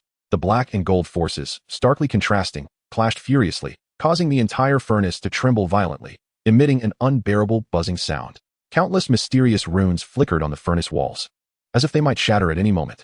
Outside the cave, the 2 ancient formations enveloping the purple cloud summit were struck by the energy waves emanating from within, causing ripples to surge forth. Mo Bai's countenance turned grave in an instant. He understood that the most critical and perilous moment had arrived. Chapter 57. The convergence of ice and fire. The sword begins to form. Not good. My lord, the furnace is about to explode. Tortoise shouted, retracting all limbs and head into his shell, transforming into a round stone, trembling in the corner. Though not a master of refining, his long years of existence granted him some insight. The violent energy within had already surpassed the limits of this high-grade refining furnace, and collapse was imminent. Mo Bai's expression was as serious as water, his lips pressed tightly together, beads of sweat forming on his forehead. He was acutely aware of the dire situation. The 9 nether cold iron and sun true gold were the pinnacle of extreme yin and yang materials in the world, and their inherent opposition was far more ferocious than the enmity of water and fire. At this moment, under the catalysis of the samadhi true fire, the 2 primal forces resembled 2 enraged ancient beasts, violently tearing and colliding within the confined space of the furnace. Each impact releasing destructive energy potent enough to rend a golden core cultivator asunder. Forceful suppression? Utterly impossible. With his current golden core early-stage powers, even with the support of the great immortal technique, it would be akin to a mantis trying to stop a chariot. The only path to survival lay in the method left by Han Bing, the convergence of ice and fire. In a flash, the profound technique flowed through Mo Bai's mind. With the ice heart as the guide, and the fire seed as the root, the yin and yang must harmonize to achieve convergence, not through external force, but by using the mind as a bridge to restore order to the yin and yang. Transform the clash into rotation, emulating the primordial chaos before heaven and earth took shape. A burst of brilliance erupted in Mo Bai's eyes, and without a shred of hesitation, he not only maintained the output of the samadhi true fire but, with a surge of will, infused even more of his magical energy into it. Simultaneously, his vast consciousness seeped into the violently trembling refining furnace like mercury, penetrating every crevice. My lord, what are you doing? Tortoise appeared from a crack in his shell, and upon witnessing this scene, nearly lost his wits. Isn't this adding fuel to the fire? However, the next moment unfolded in a manner that completely shattered his comprehension. Mo Bai's consciousness did not attempt to envelop or suppress the 2 raging energies as a typical refiner would. Instead, it transformed into countless invisible threads, precisely entwining each strand of the rampaging essence of sun, true fire, and 9 nether chill. Then, he performed an astonishing act. He began to actively guide, using the core of the still partially melted 9 nether cold iron, the purest ice heart, as the axis. He directed the rampaging liquid sun true gold to commence a high-speed rotation around this axis. Simultaneously, he employed his output of samadhi true fire, with the indomitable fire seed as the outer ring, forming a colossal golden vortex that enveloped and pulled all dissipating 9 nether chill toward the center. One force drew inward, while the other pulled outward. One was frigid at its core, while the other was blazing in its circumference. This was an exquisitely intricate balance, demanding an astonishing level of control over consciousness. A slight misstep would result in complete energy chaos, triggering a chain reaction that could reduce a 10-mile radius to dust. Converge. Mo Bai's voice resonated like thunder, his eyes shimmering as if the sun, moon, and stars were in motion. He immersed his entire being in the mastery of the furnace's world. Under his guidance, the previously chaotic and unyielding golden and black energies seemed to discover a peculiar rhythm. They ceased to collide violently and began to chase and intertwine in a colossal vortex. Within the golden torrent lay a trace of extreme coldness. Within the black tide, a flicker of unquenchable heat emerged. Yin within yang, and yang within yin. A scene akin to the Taiji diagram gradually took shape at the core of the refining furnace. Buzz. The violent tremors of the refining furnace miraculously subsided. The unbearable buzzing was replaced by a sound of profound mystery. The runes on the furnace walls, once flickering, now illuminated in unison, emanating a gentle radiance, as if paying homage to the birth of something sacred. Has it succeeded? Tortoise-Ku's shell cracked open with a snap, limbs and head emerging, his little eyes wide with disbelief. Such a cataclysmic clash of energies had truly been forcibly transformed by his master into a harmonious cycle? What a defiant feat. Mo Bai did not relent. He understood that this was merely the first step. He took a deep breath, his consciousness moving again, beginning to shape this Taiji diagram of yin and yang. Sword. At his command, the swirling black and gold liquid began to be stretched, compressed, and hammered into shape by an invisible force. An ancient, elongated sword mold gradually coalesced amidst the fusion of yin and yang energies. Just as the sword mold was on the verge of solidification, boom, the once clear sky suddenly darkened. Above the purple cloud summit cave, an enormous tribulation cloud had mysteriously gathered. Yet this tribulation cloud was peculiar. Half of it was as black as ink, crackling with thunder and exuding a chilling aura that could freeze the soul, while the other half blazed with a fiery golden hue, swirling with a terrifying heat capable of boiling mountains and seas. One half was yin, the other yang, distinctly defined yet strangely merged, forming a colossal vortex of clouds that covered 100-mile radius. Heavenly tribulation? No, it is a tribulation of artifacts. What kind of treasure is emerging to attract such a terrifying yin-yang artifact tribulation? Realizing the direction was the eastern zone's purple cloud summit. Whispers of a mysterious elder crafting a divine weapon began circulating. At that moment, countless cultivators in the entire Tiangong city were stirred. They rushed out of their caves or pavilions, gazing skyward, their faces etched with astonishment and greed. Only an extraordinary spiritual artifact, or perhaps even a legendary Dao tool, could incite such a calamity. Within the cave dwelling, Mo Bai abruptly lifted his head, his eyes radiating with divine brilliance. He sensed the overwhelming might that had locked onto him. How fortuitous. Rather than feeling fear, he was engulfed by an immense sense of ambition. The calamity of the artifact not only serves as a trial, but also as a crucible. Only those treasures that can withstand such tribulations can truly undergo a metamorphosis and ascend to a higher realm of existence. Crack. A bolt of black gold lightning, woven from the coldest yin thunder and the fiercest yang fire, tore through the sky, descending mercilessly upon the cave dwelling atop Yin Peak. The two ancient formations enveloping the cave crumbled before the wrath of this calamity, as fragile as paper, instantly rending a massive gash. The calamity thunder pierced through the stone without hindrance, directly striking the alchemical furnace. Be careful, master. Guai Keqing once again recoiled into his shell, terrified. Yet, Mo Bai stood tall, advancing rather than retreating, placing a hand upon the searing lid of the furnace. A mere calamity of an artifact dares to destroy my Dao sword? Devour it. The great celestial immortal technique surged within him, his mana flowing like the mighty Yangtze River, continuously streaming through his arm into the alchemical furnace. The black gold sword embryo suspended within the flames seemed to sense its master's will, emitting a resounding sword cry. The naturally formed Taiji pattern on the sword's surface suddenly began to spin at a high velocity. Boom! The yin-yang calamity thunderstruck fiercely upon the sword embryo. Contrary to expectations of a tremendous explosion that could level mountains, the terrifying calamity thunder was, upon contact with the sword embryo, devoured by the whirling Taiji pattern.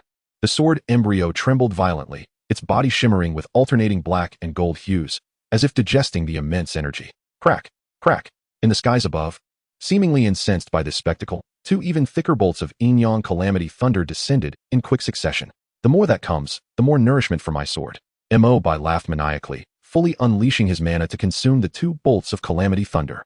After the 3 bolts of thunder, the sword embryo was not only unharmed but instead radiant, with the natural Taiji pattern now accompanied by 3 profound lightning runes, adding an air of majesty and ferocity. The calamity clouds above appeared to have exhausted their energy, rolling reluctantly before slowly dissipating. The heavens and earth returned to clarity. Within the alchemical furnace, all phenomena converged. A 3-foot-long, 2-finger-wide ancient sword quietly hovered at the center of the flames. One side of the blade was as dark as night, seemingly capable of swallowing all light, exuding a chilling aura. The other side shone with a golden radiance, flowing with a gentle glow, embodying immense power. At the boundary between the black and gold, a flawless, seemingly naturally formed blood-red line perfectly divided the yin and yang, merging them harmoniously. The sword guard was ancient, lacking excessive embellishments, save for a naturally formed taiji symbol at its center, slowly rotating and radiating an aura of innate Tao rhythm. A magnificent sword. Admiration and affection flooded Mo Bai's eyes as he beckoned with his hand. Whoosh! The long sword transformed into a streak of light, instantaneously flying from the furnace and landing steadily in his grasp. Upon grasping the sword, a sensation of bloodline connection surged within him. He could distinctly feel the vast and overwhelming dual forces of yin and yang contained within the sword, responding to his will. From this day forth, you shall be named. Mo Bai caressed the sword's intertwining ice and fire body, pondering for a moment before slowly proclaiming, Liang Yi. One represents yin, the other yang. Thus, it is Liang Yi. This sword is aptly named. Congratulations, master. Congratulations on acquiring the supreme Tao sword. AwakenX had unknowingly approached, his small eyes gleaming as he stared at the Liang Yi sword in Mo Bai's hand, nearly drooling. It could sense that the sword's quality had transcended the realm of extraordinary spiritual artifacts, reaching the legendary status of a low-grade Tao tool. If this were to spread, the entire cultivation world would go mad. Mo Bai, wielding the Liang Yi sword, casually swung it toward the empty stone wall. He did not employ any mana. It was merely the blade's inherent sharpness. Sizzle. There was no earth-shattering roar, only a faint sound akin to fabric being torn. The extremely hard stone wall of the cave, reinforced by formations, was cut open, revealing a bottomless black fissure. The edges of the fissure were half-coated in frosty white, while the other half appeared charred and molten. An incredibly sharp sword intent emanated from the crack, lingering in the air. What formidable power! Mo Bai's eyes sparkled with delight. This was merely the sword's innate sharpness. How much more formidable would it be when combined with his own sword techniques and mana? He sheathed the long sword, feeling the nearly 70% mana he had expended. Yet his expression was filled with satisfaction. This seclusion had yielded tremendous rewards. Not only had he broken through to the golden core stage, but he had also forged the Liang Yi Dao sword, a formidable weapon of mass destruction. Clenching his fist and feeling the surging power within him, his gaze pierced through the cave's stone walls to a distant location. He thought of Black Wind Mountain and the Demon King. It was time to settle the score. With the Liang Yi sword in hand, he finally possessed the confidence to confront that mid-golden core great demon head-on. Chapter 58, returning to Black Wind Mountain, the Demon King's fierce might. Within the cave, spiritual energy surged like a tide. Mo Bai sat cross-legged, his demeanor dignified, as the golden core within him spun smoothly, replenishing the mana consumed during his forging. The great celestial immortal technique, a supreme skill that directly targets the Tao, restored his energy at a pace far exceeding that of other techniques of the same rank. In less than half a day, he had returned to his peak state. And due to his recent extreme control and breakthrough, both his consciousness and mana had become even more refined and pure. Master, are we truly going? AwakenX peered out from a corner, its little eyes filled with worry. It approached Mo Bai's feet, earnestly advising. That Demon King of Black Wind Mountain was already in the early Golden Core stage last time. Now that you have ascended to Golden Core, who knows if that demon has encountered some fortuitous opportunity? What if it has also broken through? It is precisely by confronting it that I can attain clarity. Mo Bai replied, his eyes opening to reveal a calmness akin to a deep pool. The path of cultivation revolves around the essence, energy, and spirit. The last time he was pursued by a Demon King at Black Wind Mountain, he had been cornered with nowhere to escape, leaving a shadow in his heart. If he did not eliminate this fear, it would inevitably become a demon in his heart, obstructing his path to the Tao. Now that his cultivation had reached fruition and with a divine weapon in hand, it was the perfect moment to resolve this karmic entanglement and dispel his mental barriers. Seeing Mo Bai's resolve, AwakenX knew further persuasion would be futile and could only sigh. Transforming into a streak of light that darted into the spirit beast pouch within Mo Bai's sleeve, not forgetting to remind him, Master, be cautious. If you cannot win, we shall flee. As long as the Green Mountains remain, there is no fear of firewood running out. Mo Bai smiled lightly, no longer saying much. He rose, brushing off non-existent dust from his robes, and with a single step, he appeared outside the cave dwelling atop Ziyun Peak. Tiangong City remained bustling, with streaks of light occasionally flashing through the sky, yet no one noticed the inconspicuous azure figure quietly departing this sanctuary of artifact refiners. Upon reaching the remote mountains outside the city, Mo Bai's thoughts stirred. Rise. A cloud of auspicious light, resplendent in golden hues, manifested beneath his feet, radiating 1,000 auspicious omens. He leaped with grace, landing firmly upon the clouds, only to perceive the surrounding scenery transform instantaneously into a kaleidoscope of vibrant lines. The wind howled past his ears, yet a delicate veil of golden light shielded him from the tumult beyond the auspicious clouds. The Nimbus Cloud, a single somersault, spanning 100,000 miles. though his current cultivation level was insufficient to unleash even a fraction of its divine prowess. His velocity surpassed that of ordinary sword flight by an unfathomable margin. In the span of merely an hour, the undulating, demon-laden Black Wind Mountains lay in the distance. However, before he could approach, Mo Bai halted midair, a frown creasing his brow. Something was amiss. The Black Wind Mountains before him had undergone a fundamental transformation since his last departure. Previously, the demonic aura here, while dense, was a medley of myriad lesser demon energies. Yet now, the entire mountain range seemed enveloped by a singular, more formidable, concentrated, and brutal will. The spiraling demonic energy had coalesced into tangible black clouds, coiling around the main peak, where flashes of bloodlight flickered ominously, and countless vengeful souls wailed within. Even from a distance, an odious stench of blood wafted through the air. It appeared that the Demon King had indulged in considerable spoils during his absence. Mo Bai's gaze hardened. The sheer density of this bloodthirsty resentment indicated that many cultivators had perished at its hands. He refrained from recklessly charging in, instead descending from the clouds to a secluded ravine. As his thoughts churned, his bones emitted a series of sharp cracks as his figure swiftly shrank, his muscles and skin shifting until he transformed into an inconspicuous black-feathered crow. The earthly transformation's 72 changes, a fundamental alteration adept at concealing one's presence and gathering intelligence. The crow, shaped by Mo Bai, took flight silently into the domain of the Black Wind Mountains. The deeper he ventured, the more harrowing the sights became. Scattered among the forest were fragments of shattered artifacts, desiccated bloodstains, and gnawed remnants of skeletal remains. Judging by their attire, there were both sect disciples and lone wanderers, with even a few tattered remnants of modern clothing belonging to ascended beings. The lesser demons within the mountains had multiplied several-fold compared to his last visit, each one a fearsome figure patrolling with vigilant ferocity, evidently having established a remarkably intricate system of defense. Mo Bai perched upon the branches of an ancient tree atop the main peak, concealing all traces of his presence, his cold crow eyes surveying the enormous cave, the Black Wind Cave, that had expanded several times over below. At the entrance, two burly wolf demons languidly guarded the door, yawning as they engaged in hushed conversation. Sigh. It's so dull. Why haven't any foolish human cultivators stumbled in lately? Those last few golden core cultivators were truly delectable. Shoo, keep it down. The king is in a foul mood.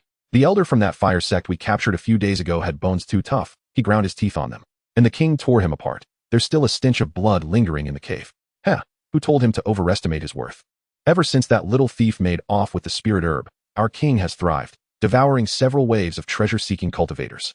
And his cultivation has skyrocketed to the mid-golden core stage. Now, who dares to disrespect the Black Wind Mountains? Strangely enough, while our king's cultivation has surged, his temper has grown increasingly volatile, obsessively muttering about finding that herb-thieving little rat, vowing to extract his soul and burn it with demonic fire for 10,000 years. Perched atop the tree, Mo Bai's crow eyes glinted with a chilling intensity. The mid-golden core stage. As expected, no wonder the demonic energy here is so domineering, and the resentment so palpable. This demon king has ascended its realm atop the corpses of countless cultivators. Moreover, it harbors an intense obsession with me. Very well. This spares me the trouble of seeking you out. A killing intent solidified in Mo Bai's heart. Taking advantage of its unstable cultivation, he would test the newly forged Dao sword. Charging recklessly into the demon's lair would clearly be a foolish strategy.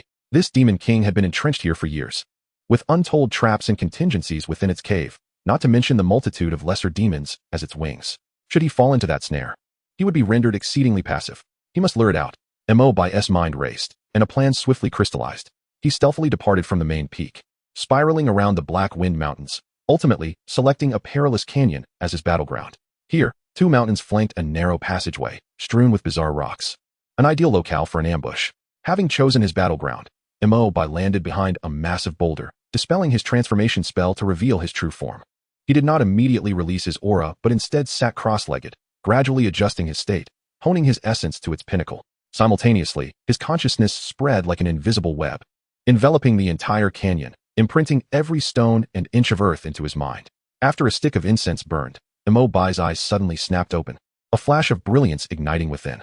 Rising, he cast aside all pretense. A torrent of majestic power, characteristic of a nascent golden core cultivator, erupted forth. Yet within this power, he cunningly interwove a faint trace, identical to the aura he had emitted when he pilfered the spirit herb. This trace, a remnant of the unique method he had employed to activate the escape talisman, would seem inconsequential to others, but to the demon king, who yearned for vengeance, it was akin to the brightest beacon in the night. Deep within the Black Wind Cave, upon a colossal throne fashioned from piled bones, a towering, iron-faced figure sat in meditative repose. His entire being radiated a palpable demonic energy, causing the very air within the cave to tremble with each breath. It was none other than the Demon King of the Black Wind Mountains.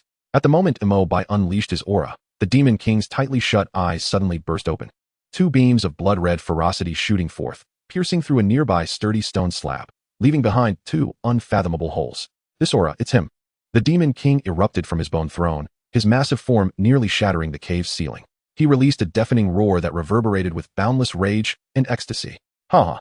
Who would have thought that the sought-after treasure would come so effortlessly? You damned little thief, you dare to return to my territory. The resonance of his roar transformed into tangible sound waves, causing the entire Black Wind cave to tremble, sending countless lesser demons quaking in fear, prostrating themselves on the ground. You little ones, guard the cave for me. I shall return with the head and soul of that little thief to celebrate. No sooner had the words left his mouth than the Demon King morphed into a savage black whirlwind, crashing out of the cave, heedless of direction, racing straight toward the source of that scent he had longed for and despised. Within the canyon, Mo Bai stood with his hands clasped behind his back, his expression as tranquil as an ancient well. He quietly sensed the furious demonic energy that was rapidly approaching, his gaze growing ever colder. It was here. With a resounding crash, a black tornado descended with devastating force, striking the canyon's entrance. As the dust settled, the true form of the Black Wind Mountain Demon King emerged. His stature had increased even further since their last encounter. His muscles bulged grotesquely, black fur bristled like steel needles, and his copper bell-sized eyes burned with frenzied flames. The terrifying pressure of the mid-golden core stage surged towards Mo Bai like a cataclysmic tide. You little thief, with heaven's path before you, you choose to stray into hell. The Demon King widened its blood-soaked maw, revealing a set of gleaming, ivory fangs. Its voice rumbled like distant thunder, declaring, "Today, I shall shatter your corpse into a myriad of pieces to quell the wrath that festers within my heart." Mo Bai gazed at it, a faint smile curling at the corners of his mouth, as he calmly replied, "I did not come here to meet my demise." He paused, lifting his gaze, his eyes suddenly sharp as blades. "I have come to claim your demon core." Arrogance. The Demon King was utterly incensed, no longer willing to waste words. With a thunderous roar, its massive fist was enveloped in a dense shroud of black, demonic energy, hurtling down towards Mo Bai's head. This punch was imbued with overwhelming might. And even before it reached him, the ground cracked beneath its pressure, resembling a spider's web of fissures.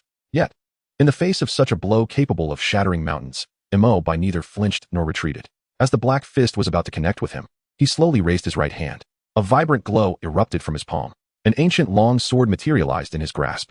One side of the blade was as dark as the night, while the other shimmered like the sun. At the juncture of black and gold lay a natural bloodline, akin to a cosmic dividing line, separating yet intertwining the yin and yang. Slash. Mo Bai uttered the word softly. With a flick of his wrist, the sword swept upward, tracing an arc that was both profound and flawless, meeting the Demon King's ferocious iron fist. There was no earth-shattering crash, only a piercing sound reminiscent of metal being sliced. The black fist, which could have split mountains, crumbled effortlessly before the seemingly delicate black gold sword light, severed as easily as tofu. The Demon King's pupils constricted sharply. It felt an irresistible sharpness rush towards it, instinctively retracting its fist, but it was already too late. A spray of blood erupted from its knuckles. Staggering back 2 steps, the Demon King looked incredulously at the deep wound on its once impenetrable fist, a wound so profound that the bone was visible. One half was coated in a chilling frost that eroded its flesh, while the other half seethed with a fiery essence that scorched its demonic soul. A piercing agony elicited a roar of fury and disbelief. Its gaze fixated on the peculiar long sword in Mo Bai's hand, sensing an aura that made its very soul tremble. This is not a spiritual weapon. For the first time, the Demon King's voice carried an undertone of shock and a hint of fear. What in the world is this? Chapter 59, The Universe in the Sleeve. Divine Powers Suppress the Demon King, Part 1. Could it be an artifact? The Demon King's mind was shaken, greed and fear intertwining wildly in its blood-red eyes. Tao artifacts, legendary treasures infused with fragments of the Taoist laws, each possessing the power to annihilate the heavens. Even those in the tribulation stage would go mad for such items. How could a mere early-stage golden core cultivator wield such a divine object? If it were indeed a Tao artifact, today would mark its demise. Yet if it were not, a colossal temptation surged within the Demon King's heart. If it could slay this youth and seize the sword that resembled a Tao artifact, how could it not dominate its realm? Perhaps even ascend to the status of a demon sage. Feigning divinity, the Demon King forcibly suppressed its tumultuous emotions and bellowed with thunderous rage. It stamped its foot, causing the entire gorge to tremble, sending countless stones tumbling from the cliffs. Even if you rely on your divine weapon, what can it do? Before my absolute power, all is naught. You, a frog at the bottom of a well, how can you comprehend the vastness of heaven and earth The intricacies of divine powers? With a flick of its wrist, the two instruments' sword emitted a clear, resonant cry, the bloodline on the blade seeming to come alive, flowing with a rhythm that quickened the heart. This sword is merely a trinket I casually forged. Casually forged trinket. Those words struck the Black Wind Mountain Demon King like a resounding slap to the face. It prided itself on its formidable physique, capable of clashing with superior-grade artifacts. Yet now it was wounded by a mere trinket. This was an unbearable humiliation. Even more alarming was the nonchalance with which Mo Bai regarded it. As if he did not view this peak mid-stage golden core demon as a threat. You seek death, little thief. The Demon King was completely enraged. Its reason consumed by a surge of murderous intent. It ceased all restraint, opening its gaping maw and drawing in a breath. Whoosh.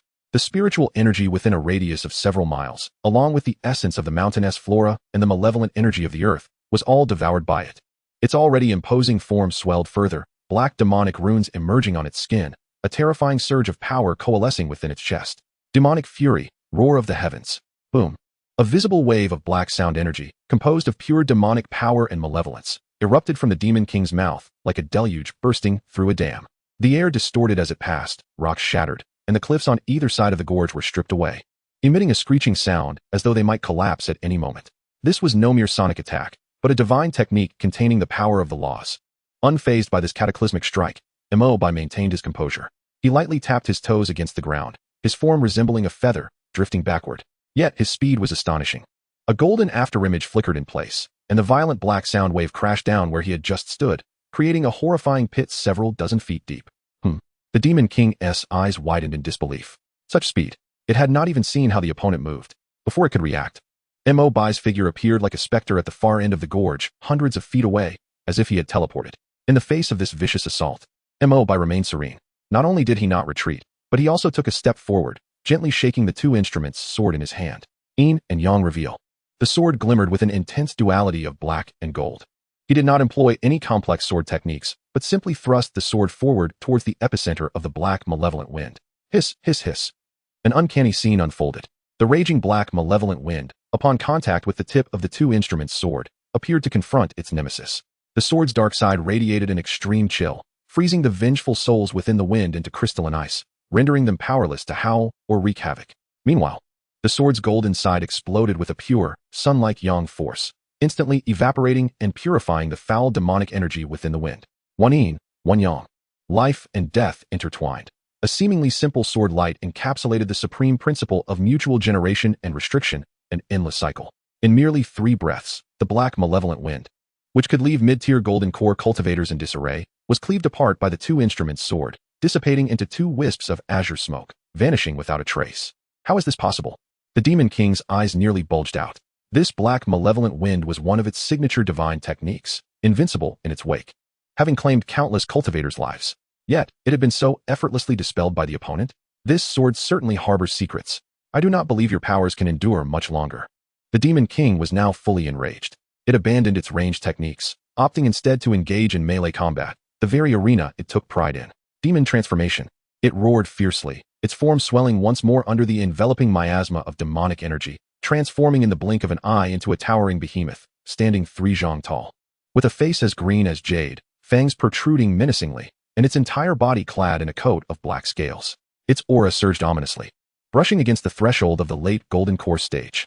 This was its ultimate secret technique, one that ignited its vital essence, momentarily unlocking the latent potential of its bloodline in exchange for formidable power, albeit at the cost of enduring profound weakness thereafter. In this moment, it cast aside all reservations. Death. The metamorphosed Demon King had reached a terrifying zenith of strength and speed. With a powerful push off the ground, the earth beneath it crumbled into a vast pit, and its enormous form became a fleeting shadow, instantly traversing dozens of zhang to appear before Mo Bai. The claws, larger than grinding wheels, sliced through the air with a piercing shriek, aiming to brutally strike down upon Mo Bai's crown. This claw harbored all its corporeal might and demonic essence, potent enough to reduce a small mountain to dust. In the face of this earth-shattering blow, Mo Bai executed a movement that left the Demon King utterly astonished. He did not flinch or evade. He did not even raise the sword in his hand, but instead, slowly lifted his left hand. The wide sleeve of his robe aimed squarely at the descending claw, seeking death. The Demon King sneered within, accelerating its attack. Yet, just as its talon was about to make contact with Mo Bai's robe, an unforeseen turn of events transpired. The seemingly unremarkable sleeve of Mo Bai transformed into an unfathomable black hole, unleashing an irresistible, terrifying suction that erupted forth. The sleeve contained a universe. This was the supreme divine ability from the earthly fiend's 72 transformations, creating a space within the sleeve to encompass all. When mastered to an extraordinary degree, even the celestial bodies could be grasped in one hand. The Demon King sensed its full force strike as if it had plunged into an endless void. All its strength consumed by that humble sleeve, not even a ripple stirred. Moreover, that dreadful suction firmly ensnared its body, rendering it immobile, its massive frame being inexorably drawn closer to the sleeve. No, what sorcery is this? The Demon King was gripped by abject terror, desperately channeling all its demonic energy to escape this pull. Yet its power paled in comparison to the mythic might of the sleeve's cosmic pull. Like a firefly against the bright moon, the disparity defied reason. It watched in horror as its 3-zhang-tall form was reduced, inch, by the insatiable sleeve, a wave of unprecedented fear surging within. Roar! At the brink of life and death, the Demon King unleashed its final ferocity. It bit through its tongue, spewing forth a mouthful of vital blood, which transformed mid-air into a crimson rune, fiercely emblazoned upon its chest. Blood sacrifice, disintegration technique. Boom. The Demon King's right arm suddenly exploded, showering the surroundings in a mist of blood. Utilizing the immense backlash from this self-detonation, it finally broke free from the sleeve's grasp, tumbling backward over 100 zhang to crash against the mountainside, creating a colossal human-shaped indentation. In the canyon, Mo Bai remained steadfast, his left hand tucked behind him, his expression unchanged, as though he had merely accomplished a trivial task. Too slow. The chilling 2 words resonated clearly in the Demon King's ears. You. The Demon King's fury erupted, its legs propelling it forward as its massive form transformed into a black cannonball, charging directly at Mo Bai. It intended to crush this detestable little thief into a pulp using its most esteemed physical prowess. However, the next scene plunged it into utter madness. No matter how it accelerated, how it changed direction, or how it wildly swung its fists, creating a cacophony of sonic booms, Mo Bai maintained an exquisitely delicate distance from it. At times he appeared to the left, then to the right, soaring high, then grounded. Each movement accompanied by a fleeting flash of golden light, graceful and ethereal, as if toying with a clumsy bear. The might of the cloud somersault, even if only a fragment was unleashed, was beyond the Demon King's imagination. This was no mere technique of movement. It represented the ultimate mastery of space and velocity. Oh, if you have the courage, don't run. Chapter 60. The Universe Within the Sleeve. Divine Powers Subduing the Demon King, Part 2. The Black Wind Demon King's relentless assaults all fell short, not even grazing the hem of Mo Bai's robe, leaving it so frustrated it nearly vomited blood. It abruptly halted, its eyes aflame, the demonic energy once again surging around it. Since speed was insufficient, it would resort to an inescapable area attack. Haunting Soul's banner. Arise. With a furious roar, the Demon King summoned a pitch-black banner from its back. As the banner unfurled, a chilling wind howled, and countless distorted, tormented faces emerged from the black mist, emitting anguished wails. These were the souls of cultivators it had devoured over the years. Go, devour him for this king. At the Demon King's command, thousands of vengeful spirits transformed into a torrent of darkness, inundating the entire canyon, sealing off every possible escape route for Mo Bai. These vengeful souls not only tore at the spirit, but their piercing cries struck at the heart, capable of causing even the most cautious golden core cultivators to falter, rendering them lambs for slaughter. A splendid treasure indeed, but alas, misapplied. Faced with this lethal predicament, Mo Bai exhibited no trace of fear. Instead, he merely sighed softly. He slowly raised his left hand, the ample sleeve of his robe directed at the surging torrent of vengeful souls. An invisible, vast suction emanated from within the sleeve. The once menacing tide of vengeful spirits, upon encountering this force, was drawn in as if rivers returning to the sea, helplessly pulled, shrieking, into the seemingly narrow sleeve of Mo Bai. In less than 3 breaths, the sky full of vengeful souls vanished without a trace. The canyon fell into a deathly silence. The Demon King stood frozen, the empty banner pole held aloft, its expression morphing from ferocious to bewildered, then to an incomprehensible daze. Its Haunting Soul's banner, one of its trump cards, was simply gone, swallowed by a mere sleeve. What sorcery is this? The Demon King's voice, now shrill with sheer terror, reflected its utter disbelief at such an uncanny divine ability. With a roar, the Demon King hurled the banner pole at Mo Bai with all its might. While it transformed into a gust of black wind, fleeing without a backward glance, it dared not ascend into the sky, instead skimming along the ground, hoping to escape through the complex terrain. Now you seek to flee? It is too late. Mo Bai flicked his fingers, effortlessly deflecting the incoming banner pole. He did not pursue, but quietly observed the direction of the Demon King's escape, a cold smile curling at the corner of his mouth. The Demon King strained with all its might, its speed akin to lightning, swiftly covering several miles, nearing the canyon's exit. Yet, just as it was about to burst forth from the gorge, the space ahead warped suddenly. A figure identical to Mo Bai materialized, wielding the two-instrument sword. Its expression cold and unyielding, blocking the Demon King's path. A shadow clone technique? The Demon King's heart skipped a beat, but survival took precedence. It roared, charging forward without hesitation. However, that apparition of Mo Bai shattered like a bubble. Simultaneously, on its left, right, behind, and even above, more figures of Mo Bai emerged in succession, each exuding a genuine aura, wielding sharp swords, effectively sealing all avenues of retreat. Earthly Fiends 72 Transformations, Summoning Mountains, Shadow Clone. In the early stages of selecting the battlefield, Mo Bai discreetly altered the geological veins of this place using the technique of mountain bearing, creating a natural maze. Now, paired with his technique of splitting the body, it was akin to a heavenly net for the already terrified Demon King. Get away. All of you get away.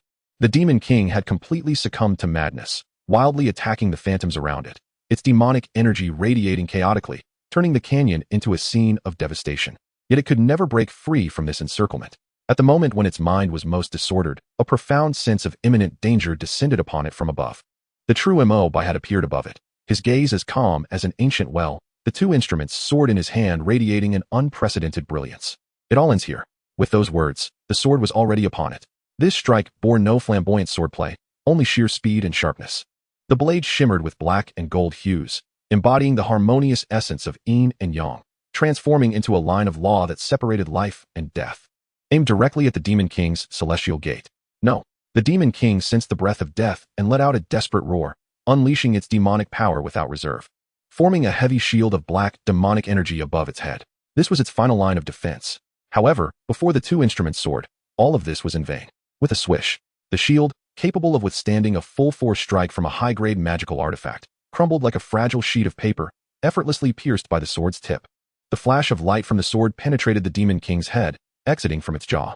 The massive and imposing body of the Demon King suddenly stiffened.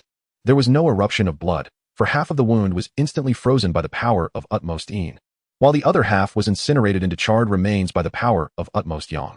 Its vitality, along with its soul, was completely obliterated in that moment when the sword light struck. Boom. The gigantic body collapsed to the ground, stirring up a cloud of dust. The formidable Golden Core Demon, which had terrorized the Black Wind Mountain for centuries, had thus perished.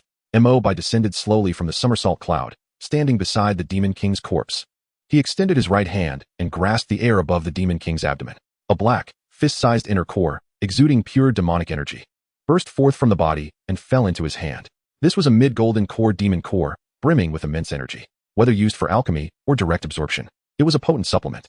Mo Bai nodded in satisfaction, stowing the demon core into his storage bag. As he gazed down at the enormous corpse, the last remnants of his lingering thoughts regarding causality also dissipated. From this moment onward, his heart was unblemished, and the path ahead was free of encumbrances. This battle appeared effortless, yet Mo Bai had exerted all his strength. From the initial verbal provocation to breaking the Demon King's magical abilities with the two-instrument sword, and then establishing victory with the grand technique of the universe in a sleeve, culminating in a thunderous strike with the Somersault cloud to deliver the finishing blow. Every step was meticulously connected and strategically executed. Were it any ordinary cultivator at the early Golden Core stage facing this Demon King, whose power was akin to that of the late Golden Core stage due to its secret arts, they would have long since become a corpse. The extraordinary prowess of mythical techniques was indeed remarkable. Mo Bai reflected on this with a sense of wonder.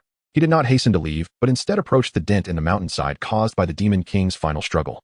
It seemed that the Demon King had employed some secret method during its last escape, and he wanted to see if any clues remained. As he scanned with his spiritual sense, he found nothing unusual. Just as he prepared to turn away, a flicker of unusual dark red light caught his peripheral vision at the base of the dent, flashing momentarily. Mo Bai's heart stirred. He formed his fingers into a sword and unleashed a sharp sword chi, slicing away a layer of the mountainside. As the rock crumbled, a palm-sized, irregular dark red fragment emerged, covered in mysterious and sinister magical patterns, exuding a heart-stirring aura of brutality. This aura, akin to that of the Demon King, was of the same origin but purer and ancient beyond measure. This is, Mo Bai furrowed his brow, sensing that this fragment contained an extraordinarily potent power. Yet it was laced with pollution and aggressiveness, clashing with the spiritual energy of this world. Master, this is the fiery abyss demonic chi. The voice of Gui Kuching, tinged with terror, emanated from the spirit beast bag. It poked its head out, fixating on the fragment, its shell's patterns seeming to contract in fear. The fiery abyss valley? What place is that? Mo Bai's gaze sharpened. It is in the southern frontier of Jingzhou. Guo Kaching's voice trembled slightly. This fragment appears to be a remnant of some sacrificial demonic artifact. The Demon King's rapid rise in power and drastic change in temperament likely stemmed from inadvertently obtaining this fragment, which eroded its mind with the fiery abyss demonic chi, causing it to become so brutal and murderous. Mo Bai picked up the fragment, scrutinizing it closely. He could feel that the fragment seemed to subtly indicate a direction, southward. It appeared that the matter of the Black Wind Mountain was far from concluded. Mo Bai stowed the fragment away. Although it was sinister, the high level of power contained within it might prove useful in the future. Suddenly, he raised an eyebrow, his gaze landing on the ground beside the Demon King's corpse, stained with blood. There, the soil had inexplicably begun to emanate a faint golden halo, revealing a blurry and ancient totemic mark, flickering in and out of visibility. This is... Ding. Detecting that the host has slain the descendant of the ancient demonic bear bloodline, its essence blood has activated a hidden special sign-in condition in this area. You have arrived at the special sign-in location, the ruins of the old Guanyin Zen temple on Blackwine Mountain remains. Would you like to proceed with the sign-in? The system's prompt resonated thunderously in Mo Bai's mind. Chapter 61. Sign-in at the old site. Celestial Transformation Observation Technique. Blackwind Mountain. It seems this is the domain of the Black Wind Monster, the ruins of the Guanyin Zen temple. This was the powerful Demon King who, in the journey to the West myth, stole the brocade robe out of greed and was ultimately enlightened by Guanyin Bodhisattva, becoming a guardian deity of the mountain. He had never anticipated that slaying a mere golden core Demon King would inadvertently activate such a mythical sign-in point. That Demon King was a descendant of the ancient demonic bear bloodline. Could it be that this seemingly unremarkable canyon was once part of the Black Wind Mountain territory in ancient times, the old land of the Black Wind Monster? Countless thoughts flashed through Mo Bai's mind like lightning. He suppressed his overwhelming joy and excitement, and without a moment's hesitation, issued the command to the system. Sign in. Ding. Sign-in command confirmed. Commencing sign-in process. As the system's prompt echoed, the ground, soaked in the Demon King's blood, suddenly burst forth with resplendent golden light, intertwined with wisps of dark, ominous energy. Buzz. The vague totemic mark instantly became clear. It was neither any text nor talisman, but a shattered lotus seat, half pure and half tainted by black energy. At the core of the totem lay a profound fissure, as if it were forcibly tearing apart the essence of Buddhism and demonic thoughts. A chaotic will, interwoven with solemnity and greed, compassion and brutality, seemed to transcend the vastness of time, awakening from the depths of the earth and crashing down. The scene before Mo Bai abruptly transformed. He seemed to find himself within an ancient Zen temple, where the luminous glow of the Buddha illuminated the space, accompanied by the resonant chants of sacred mantras. Yet, in the next moment, a towering inferno erupted, ignited by the insatiable greed of Elder Jinshi, drawing the covetous gaze of a formidable black bear Demon King. He observed the Demon King, who harbored a yearning for the teachings of Buddhism while being unable to suppress its avaricious thoughts. Before the sacred silk robe, its heart was ensnared in a frenzied struggle between the divine and the demonic. Ultimately, greed triumphed over reason, unleashing a cataclysmic surge of demonic power that tore apart, distorted, and shattered the very laws of the temple at that instant. The scene lasted but a fleeting moment before it shattered into chaos. Nevertheless, the sense of disorder from the collapse of laws and the fragmentation of order was indelibly etched into Mo Bai's consciousness. Sign-in successful. Congratulations to the host for acquiring a fragment of the Guanyin Bodhisattva's rule from the ruins of the Guanyin Zen temple. It had arrived. Mo Bai's spirit surged with excitement, yet he forcibly restrained the impulse to inspect it immediately. Almost simultaneously with the system's notification, an immense and unfathomable aura of law, entwined with the principles of the heavenly Tao, surged directly into his consciousness. Boom. Mo Bai felt as though his head were about to explode. This time, it was not a specific technique or divine ability, but rather a form of protection derived from the very essence of the heavenly Tao. Under this aegis, the core of his soul was undergoing a remarkable metamorphosis, with his spiritual awareness expanding at an unprecedented pace. Concurrently, a supreme ocular technique known as the heavenly divination of Qi manifested as countless golden runes, deeply imprinted within his eyes. This technique allowed for the observation of fate, the discernment of illusions, and the unraveling of the origins of all laws. If the great celestial method was the foundation of cultivation, then this protection from the heavenly Tao was the umbrella that sheltered the path, while the divination of Qi served as the eye to break through dilemmas. Together, they formed a trifecta that promised a smooth journey ahead. His consciousness expanded with resounding force, transforming from a mere pond into an endless ocean. His spiritual awareness became incredibly refined and resilient. Thoughts flowed seamlessly, as if he could perceive the myriad mysteries of the universe in an instant. The profound power bestowed by the great celestial method operated autonomously, solidifying this newly born ocean of consciousness, making the process, despite some discomfort, as steadfast as a rock. After merely a few breaths, all strange phenomena subsided. Mo Bai slowly opened his eyes, a piercing glimmer of insight flashing momentarily. He could distinctly sense that the intensity and coverage of his spiritual awareness had surged more than tenfold.